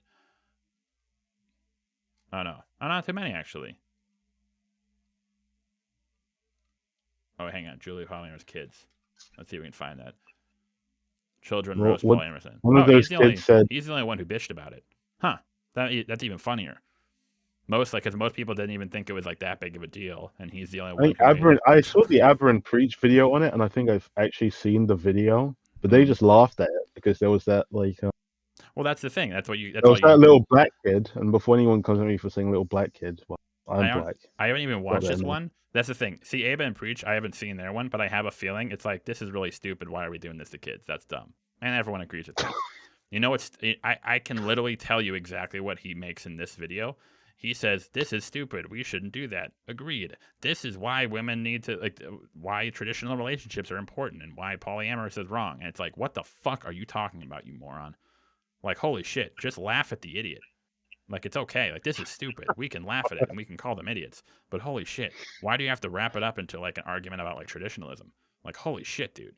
Well, Jubilee is a kind of channel that likes to just put different people in a box or whatever, and sometimes it turns out into a really decent video. Sometimes it's just okay or weird, and sometimes it's bad. I wouldn't necessarily say it's bad, but this is the kind of thing of, what if we talk to children about polyamory and just a regular kind of relationship or monogamy or something. And yeah, that's a discussion that I think we can have. I really think that like talking to kids this young about polyamory is a little silly. Like, I mean, like, there is a conversation to be had about like, maybe we can talk to kids about like sexuality or like, being gay or stuff like that. Like, just to kind of like, it's really not vital to life to sleep with multiple people at the same time. Well, especially as a child. Well, that's the thing. It's like, it's not really something that polyamory isn't even really something that's that common. So it just no. It's like, it's not like we're telling kids about like the principles of marriage when they're like 5 years old, or like the importance of monogamy. Like, we'd all think that's fucking weird. Like, this is kind of odd. And it's like, it wasn't even something that apt. It's not something like marriage versus civil partnerships or something. It's just, I mean, even now, gay or like, whatever, you can get married. But like, yeah, it's just like, something weird. Imagine like if it was like talking to children about the importance of civil partnerships. It's like what the or like stable two-parent households. It's like what the fuck are you doing? Like anyone would be like, this is fucking ridiculous.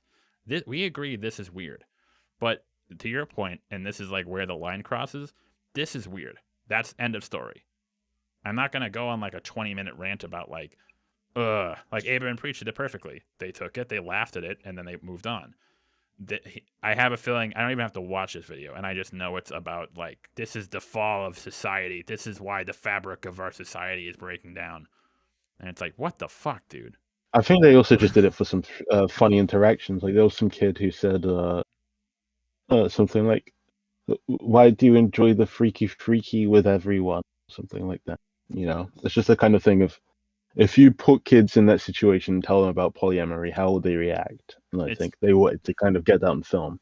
It's not really a serious video in that respect anyway, because even though it could have an impression on these kids, it's on a set. It's not like she's going to school and teaching them about polyamory. It's not something. It's just it's so weird, but it's not something so abhorrent like she's coming and teaching them about polyamory at like kindergarten. It's fucking stupid, but it's not that big of a deal.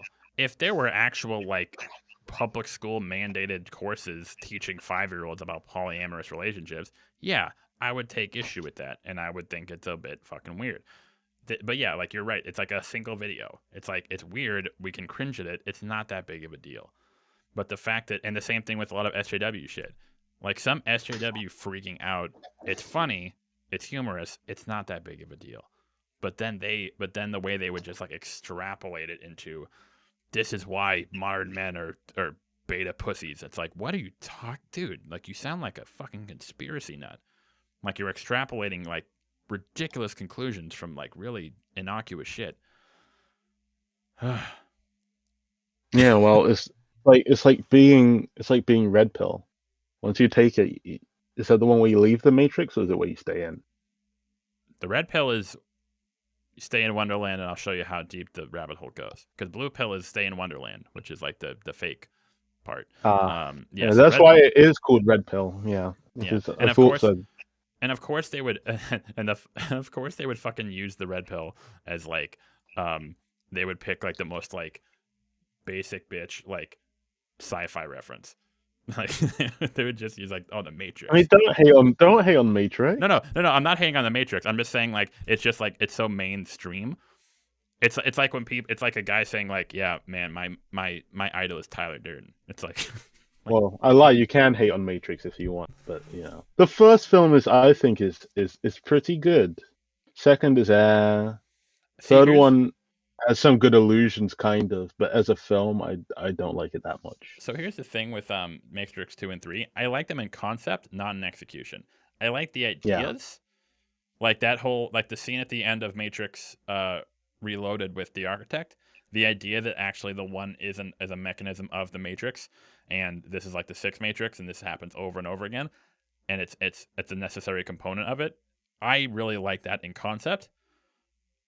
The execution of having a single exposition dump scene where the fucking dude, that the architect isn't even like talking in English, like, I mean, he is, but like barely. And like, I understand it makes sense because he's a computer, like he's a computer program, but like, holy shit, dude, that's like terrible storytelling. It's interesting, but what the fuck are you doing? I have a feeling the only reason I understand what happens in that scene is because I've watched it like 10 times on YouTube, and I've read like 3 Reddit threads telling me what happens in that scene. Imagine if you were in the theater watching that and you're like, what am I watching? It's like yeah, but it's like trying to, and I've only watched like the anime, so I don't even really know anything about none of the movies, but it's like trying to only understand Evangelion just by watching the anime. You don't know what's going on. It's a difference between story and storytelling. I like the story ideas. I like the story. But the storytelling is just, what are you doing? Yes. Okay. I'm sorry. Anyway, I feel like it's getting sorry. Late. We had fun. That was fun though. Man, I didn't. I hope that the debate was good, because I feel like I wasted a lot of time and I didn't get my points across properly. But hopefully it was. I don't really think we debated. I think we just discussed. It wasn't really a debate. It's discussed. Yeah. I think we kind of. One thing I actually want to say, just to end off, sure, is I think I commented this on a video. It might have been the male dating struggles video, and maybe if I'm ever able to come on these segmented Q&As again, maybe I can talk about this subject. It's kind of a sensitive thing with the Smash community and such. But you know, the Smash community and the FGC and stuff, this whole kind of fallout with sexual allegations and people doing weird stuff at parties and behind the scenes, right? Things that wouldn't be seen as acceptable. And what I also saw was like, you know, I'm just going to stay out of this or whatever, because I just play Smash for fun. I'm not really even in the community. Because it's all over the Reddit and different things. I don't really use social media either that much. I do use Reddit. I was like, I'm going to stay out of it. But what I noticed was a lot of people, like everyone is behaving in such a morally reprehensible way, but you should listen to the In the Know podcast. And I was like, what is this? And everyone was saying, oh, this is so good, it informed me so much. I was like, what is this? So I searched it up, and then obviously, you know, Reddit is really skewed. It's like kind of a hype mind thing like everyone else. So I just searched it to see everybody else's impressions of it. And some kind of took what the lady said negatively. Some thought it was good. It depends on what you. But the ones that took it negatively, it wasn't some kind of like MGTOW or red pill thing. It was just it was the general. I think the podcast companies Reddit, the people who usually listen to that podcast, did not like her featured episode. But I think on an actual feminism or the feminism Reddit, they liked it. It was this kind of thing. It's supposed to talk about accountability and her experiences and stuff, but they were saying that in the situation she describes, it doesn't sound like she's acting reasonable or she's trying to get back at people. And I thought I should listen to it, but maybe I don't know if it's something you would be interested in listening to, or even if it would be that interesting for a video. But I'll be honest, I didn't really follow anything you said. That kind of meandered oh, a lot, basically, basically, there's an In the Know podcast kind of thing. Oh yeah, I'll talk about it another time. Yeah, we'll pick up on another time. I think I'm just a little. I've been on for like 8 hours, so my brain's. You've been on here too long. I should be going to sleep. It's like 3:20 here, so no worries. But yeah, man. But thanks for having me on. Absolutely, anytime. Yeah, sorry I interrupted you so much. No, really you're sorry. good, man. Don't really worry about that. I interrupted a lot too, so don't worry about it. Your rants are entertaining, so you know you could go on for how you want to. But yeah, man, thanks for coming on. Thanks. See you later. Oh man, I didn't realize how long I was going for.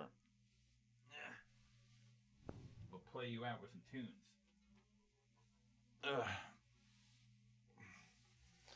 Yeah, I also didn't realize how man, I had a lot of anger towards like no bullshit. And think before you sleep. Yeah, Mountie, I'm sorry. I know it wasn't them. It wasn't you. It wasn't you who said that. Someone was sharing a lot of think before you sleep videos. There was someone sharing a lot of think before you sleep videos and like wanting my like reaction to it. I forget who it was in my Discord. And I felt bad because I feel like they wanted like an honest response, and we were just shitting on them because they're so bad. He also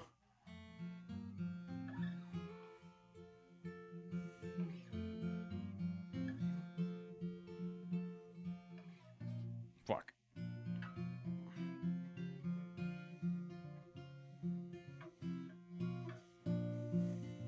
I don't even know if this is picking up.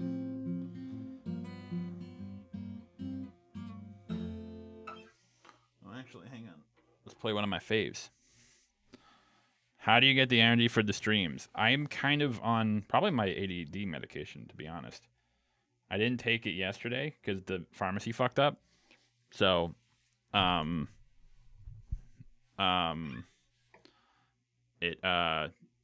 think that like taking it, if I skip a day and then take it again, I think it kind of like, Oh, hang on.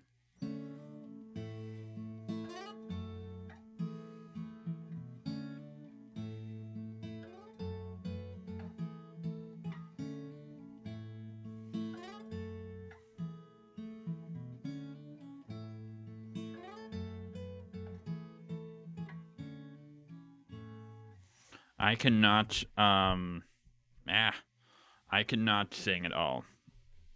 I tried to, and I just sound dumber than I do when I record videos.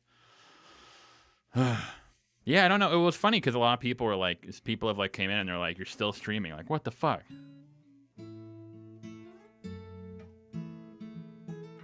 And I'm like, I don't know. I like it. I actually really enjoy this. Like chilling with you guys talking. You're welcome, Dion. Also, Fast Car is a classic. I agree.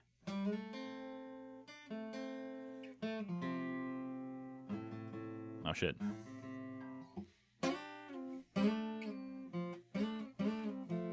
It's actually, what's the name of that song? Which one? Deshay. What was I gonna play? Oh.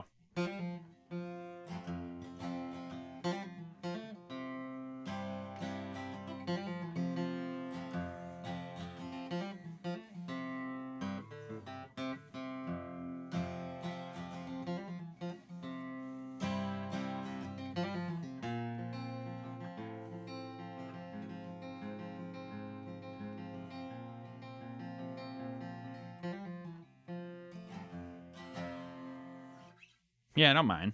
I mean, otherwise I would just be working on another video probably. Or something. What else should I play? Fuck. I had a song in mind and I lost it. Oh. My guitar is tuned down a step though, because...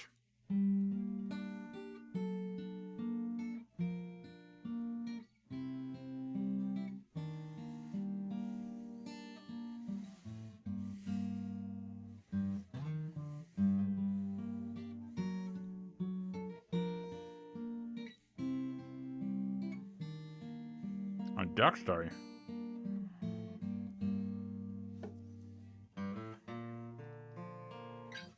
Ugh. Here Comes the Sun. Yeah, actually, I do know that one. Hang on. I'm gonna play it lower though. I never know what key the songs are in. Yeah, let's see if this works. Let me move this down too. Actually, how loud is this coming off? I don't know if you guys can even hear this. Can you? Oh yeah, you guys can basically hear it. Let me turn up the gain. 1 second.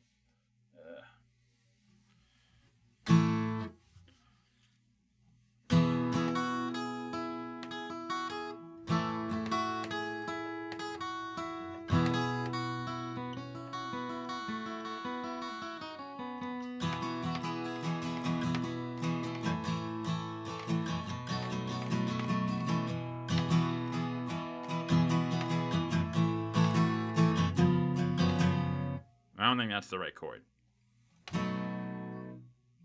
I don't know what the right... Oh.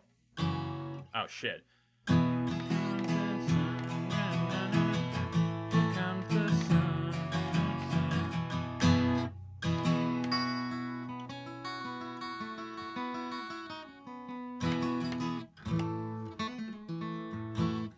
Okay, let me show you the guitar. You guys can't even see it, can you? There you go. Oh, the Last of Us theme. Actually, yeah, I know that one. Lean my face in here, because I look good. Okay. Oh, fuck. How does it go? Oh,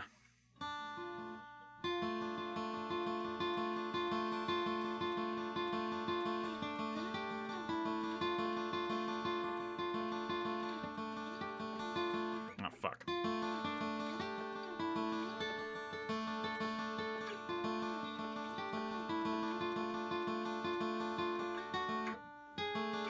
Oh, shit. I forget which one it is. Shit.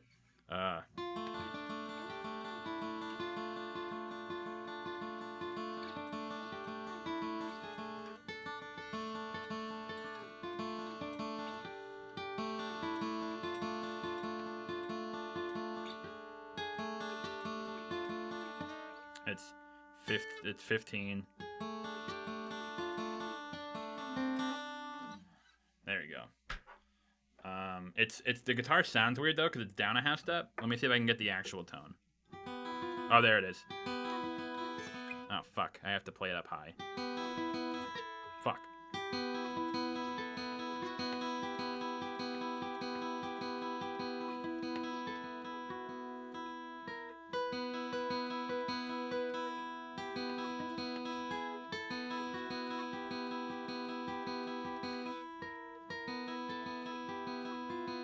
Fuck. Fuck. Something like that. What did you guys want? Good Riddance? I know that one.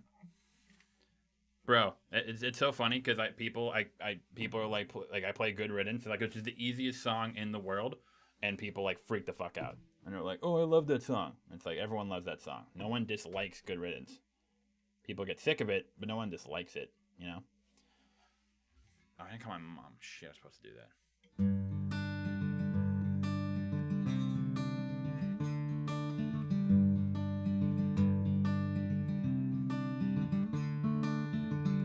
I gotta like turn this, get this down lower, right?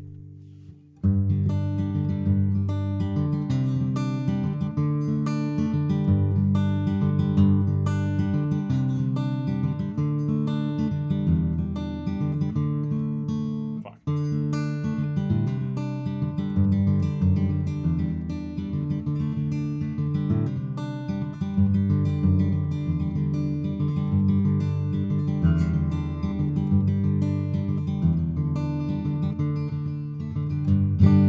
Of course it's Green Day. Oh, I do like this song though.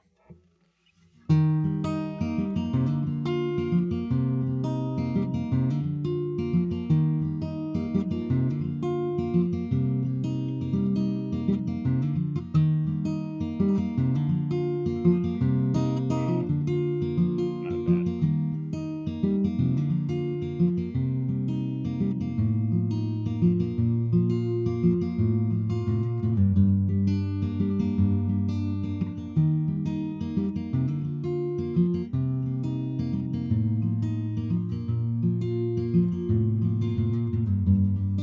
Baby, Can I Hold You? Which one's that one?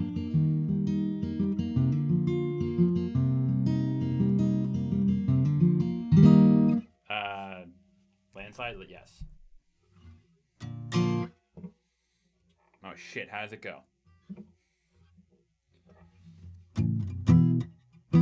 She's on the phone with your girlfriend, she's upset. She's going off about something that you said. She never gets your story like I do. She wears short skirts, I wear t-shirts. Cheer captain and mom on the bleachers.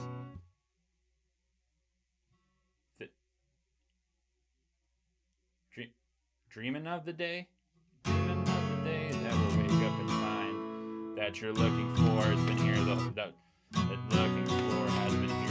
time. And see the one that's done to understand. Feel the one don't. Why can't you see? You belong with me. I'm not a good singer, if you can't tell. It took me a while to remember the Taylor Swift song.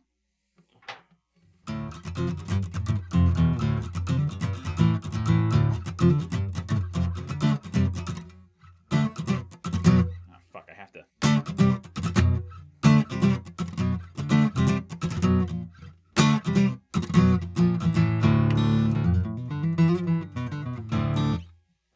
Oh, I do know Johnny Cash, though. Ouch.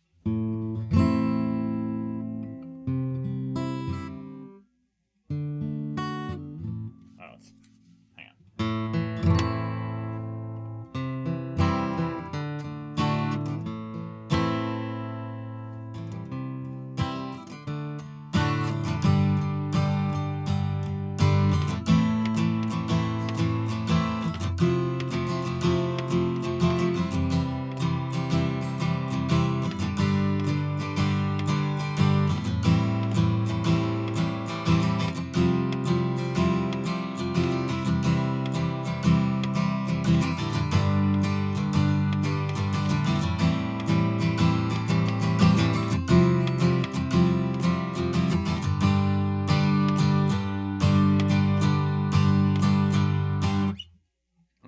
What else do we play? Oh, I know. I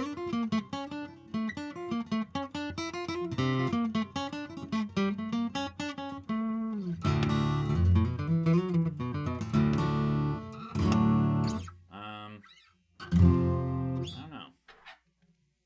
What else did you guys want? Wonderwall? Obligatory?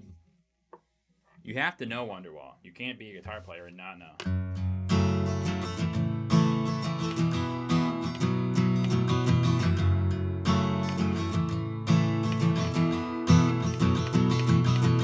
That's all you get. I'm not playing any more of that shit.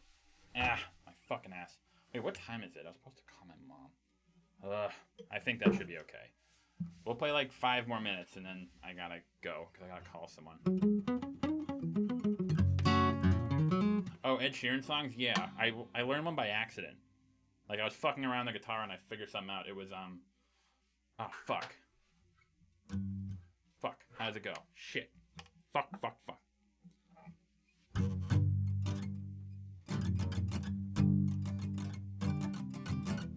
No, it's not it. Shit.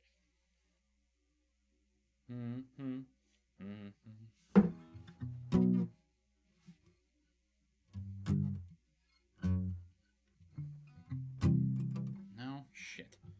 Maybe it was on the first. Maybe it was on the first fret. Oh, there it is.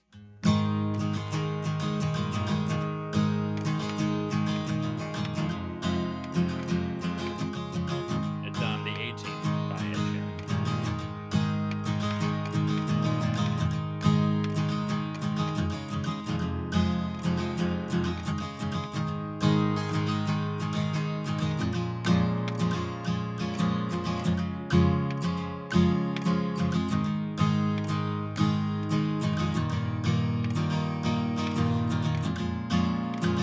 I actually have this on my head. Shit, there it goes.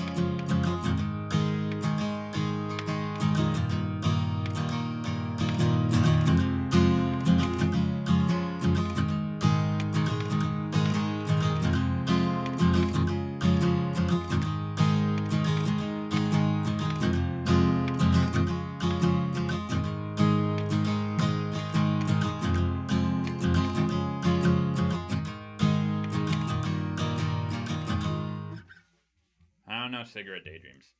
Oh, thank you, Charlie C. I appreciate that. Oh, thank you, Charlie C. Sorry. Alice's. I don't know Alice's Restaurant Massacre.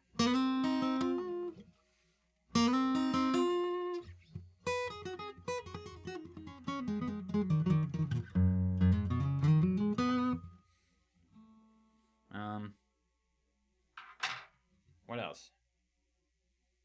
What's the best song on the... Oh, by Tenacious D? I don't know any Tenacious D, unfortunately. I'm sorry.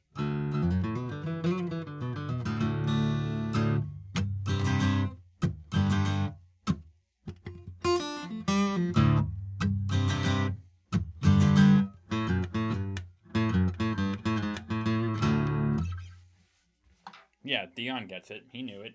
He knew the Ed Sheeran song I was putting down. I know Jason Mraz.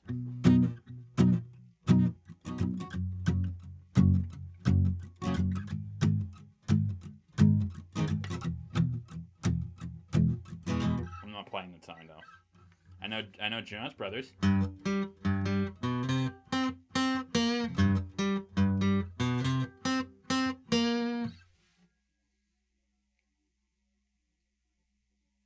What else do I know? I know like the riffs of like many different songs. Can you play How to Save a Life? Oh, The Fray? I probably know it. I probably have to dick around a little bit. We'll do a guitar stream. Oh shit. Hey there, Delilah. Shit. No, because I know Hey there, Delilah.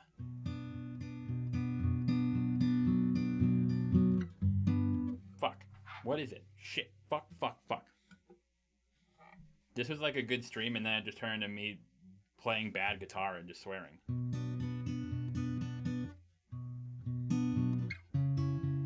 Ah, fuck, I'm so close. Fuck. Fuck. How do you play Hey there, Delilah? Fuck. Damn it. No. I don't know. Fuck. I know how to play Hey there, Delilah. I know, it's gonna bother me. Shit.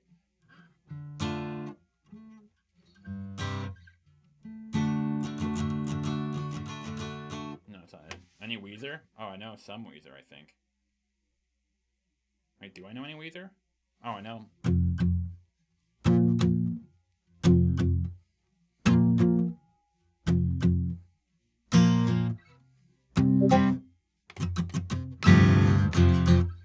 I thought that's only the song I know.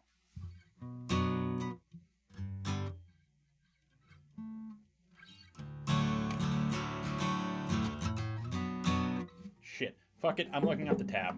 God damn it. What the fuck? Why don't I know how to remember how to play Hey There Delilah? Fucking asshole. Fucking stupid fucking plain white tees, motherfucker. God damn it. What?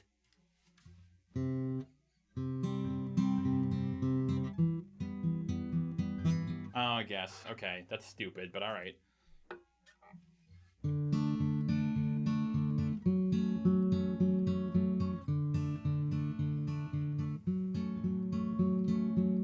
Hey there, Delilah. Why couldn't I remember how to play this stupid fucking song? It's so fucking easy. Why'd I have to look it up? Shit, and I remember the rest. Fuck. Oh, it's... Oh, shit, fuck. Hey there, Delilah. This song is fucking... Oh. Hey there, Delilah. This song is fucking really stupid. Can't believe I had to look up tabs to play this stupid song. It's like 4 chords.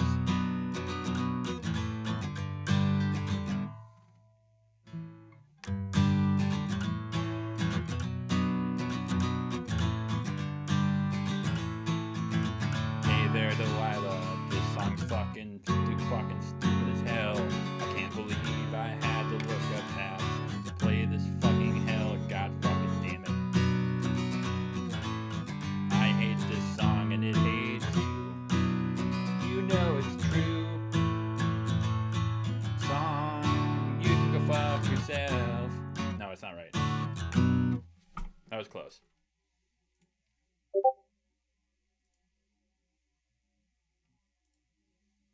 Shit, where's the thing? Oh, there's the live streaming.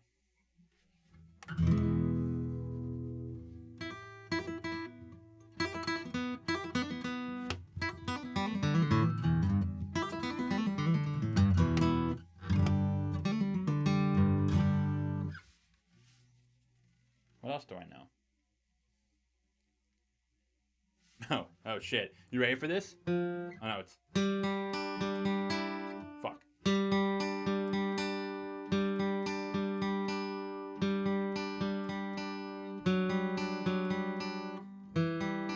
...2004 coming your way.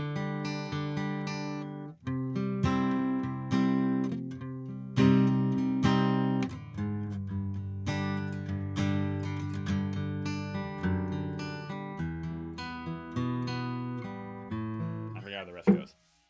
I know like I know like the half of like a lot of songs.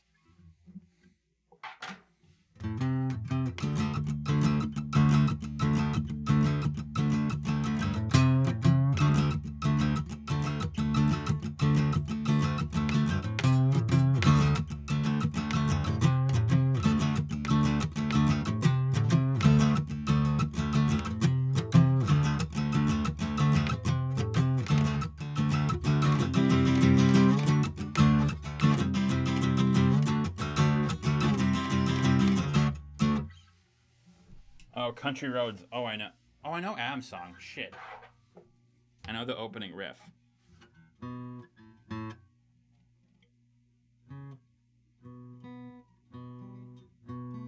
Oh, fuck.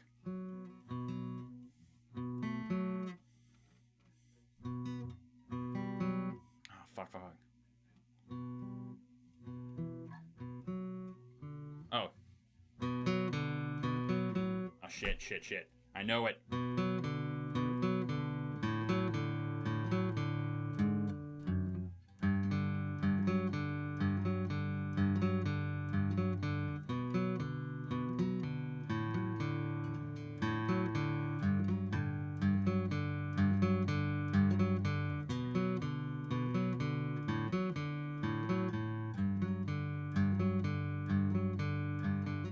playing it right? I feel like I'm not in the right key.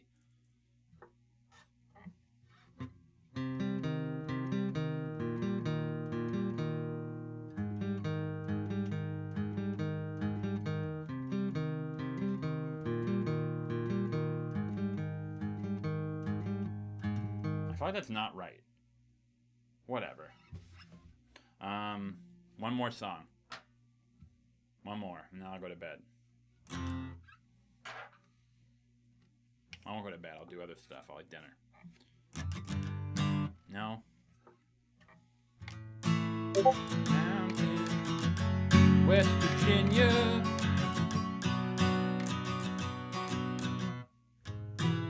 Country road. Take me home. Shit. Country road. Fuck. Country road. Take me home. Oh shit. Country road. Take me home to the place I belong. I'm gonna get McDonald's. Cause I can't cook anything because my oven, it has cheese in it. Cause my girlfriend, she was trying to make pizza, but then it didn't fit in the oven, so some cheese dripped off. And so then she had to, then it fell on the bottom. And then because the cheese is on the bottom of the oven, it like every time I turn on the oven, it like smokes really bad. And so I can't cook anything because then the fire alarm just goes off. And then I told my girlfriend, I was like, I'm gonna like spend this weekend, I'll have time to go and get like oven cleaner at like Walgreens or something. And she was like, okay, cool. And I'm like, I haven't done it yet. And she's coming home tomorrow. I guess I have time tomorrow to do it. Yeah, I can do it tomorrow. But I can't cook anything tonight. I had like steak that I was gonna cook. But I can't do that. Where do you get oven cleaner? Can you get it? Can I get it? Can I get oven cleaner at Walgreens?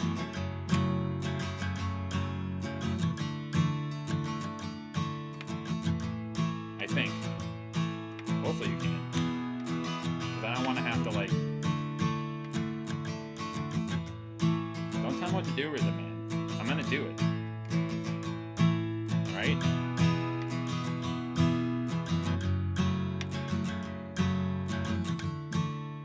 Use the hob right? I don't know.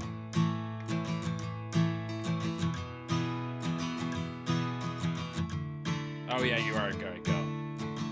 Well, I can't imagine it takes that long to clean your oven, does it? Does it? Rubbing alcohol. I feel like that's not a good idea.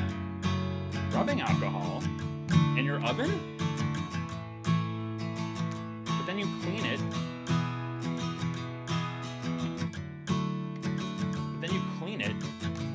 And then if you clean the oven, then it's like alcohol is in the oven, and then you turn it on and cook something, and then like doesn't the alcohol like get on your food?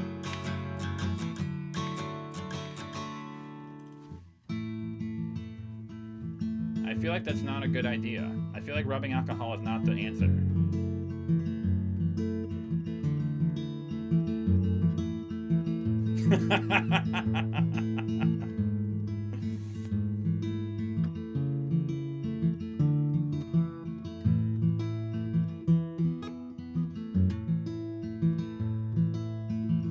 I'll do a cooking stream one of these days. As long as I can clean my oven. As long as they have fucking oven cleaner at Walgreens. Fuck it, it's 9:30. I'm gonna go check now, and if it's... fuck it. I have time. I need to get food. Because I haven't eaten anything in the last... I haven't eaten anything since noon. I ordered Jimmy John's. Because I was like, oh, I'm streaming, and I'll stream until like 6. And I'll do other shit. And here I am at 9:30. Bitching about oven cleaner at Walgreens. Well, this is the channel, everyone. You're part of you enable this. No more media analysis, no more writing analysis. Just fucking me playing mediocre guitar and early 2000s hits and fucking talking about oven cleaner. Show us how to clean your oven with rubbing alcohol. I think I would die. I would fuck something up.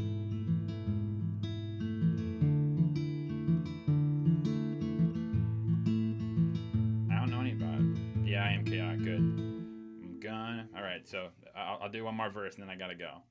Good night, everyone. I'm going to Walgreens to see if they have fucking oven cleaner. I also need to go get food. Probably McDonald's. Even though it's what I had last night. I really should eat something healthier. But I don't have anything around. Maybe I'll make something. Oh, I have orange chicken in the freezer and I can make it on the stove. That's perfect. I'll do that. Okay, good. Crisis averted. All right, cool. I'll do that. All right, good night, everyone. Thank you.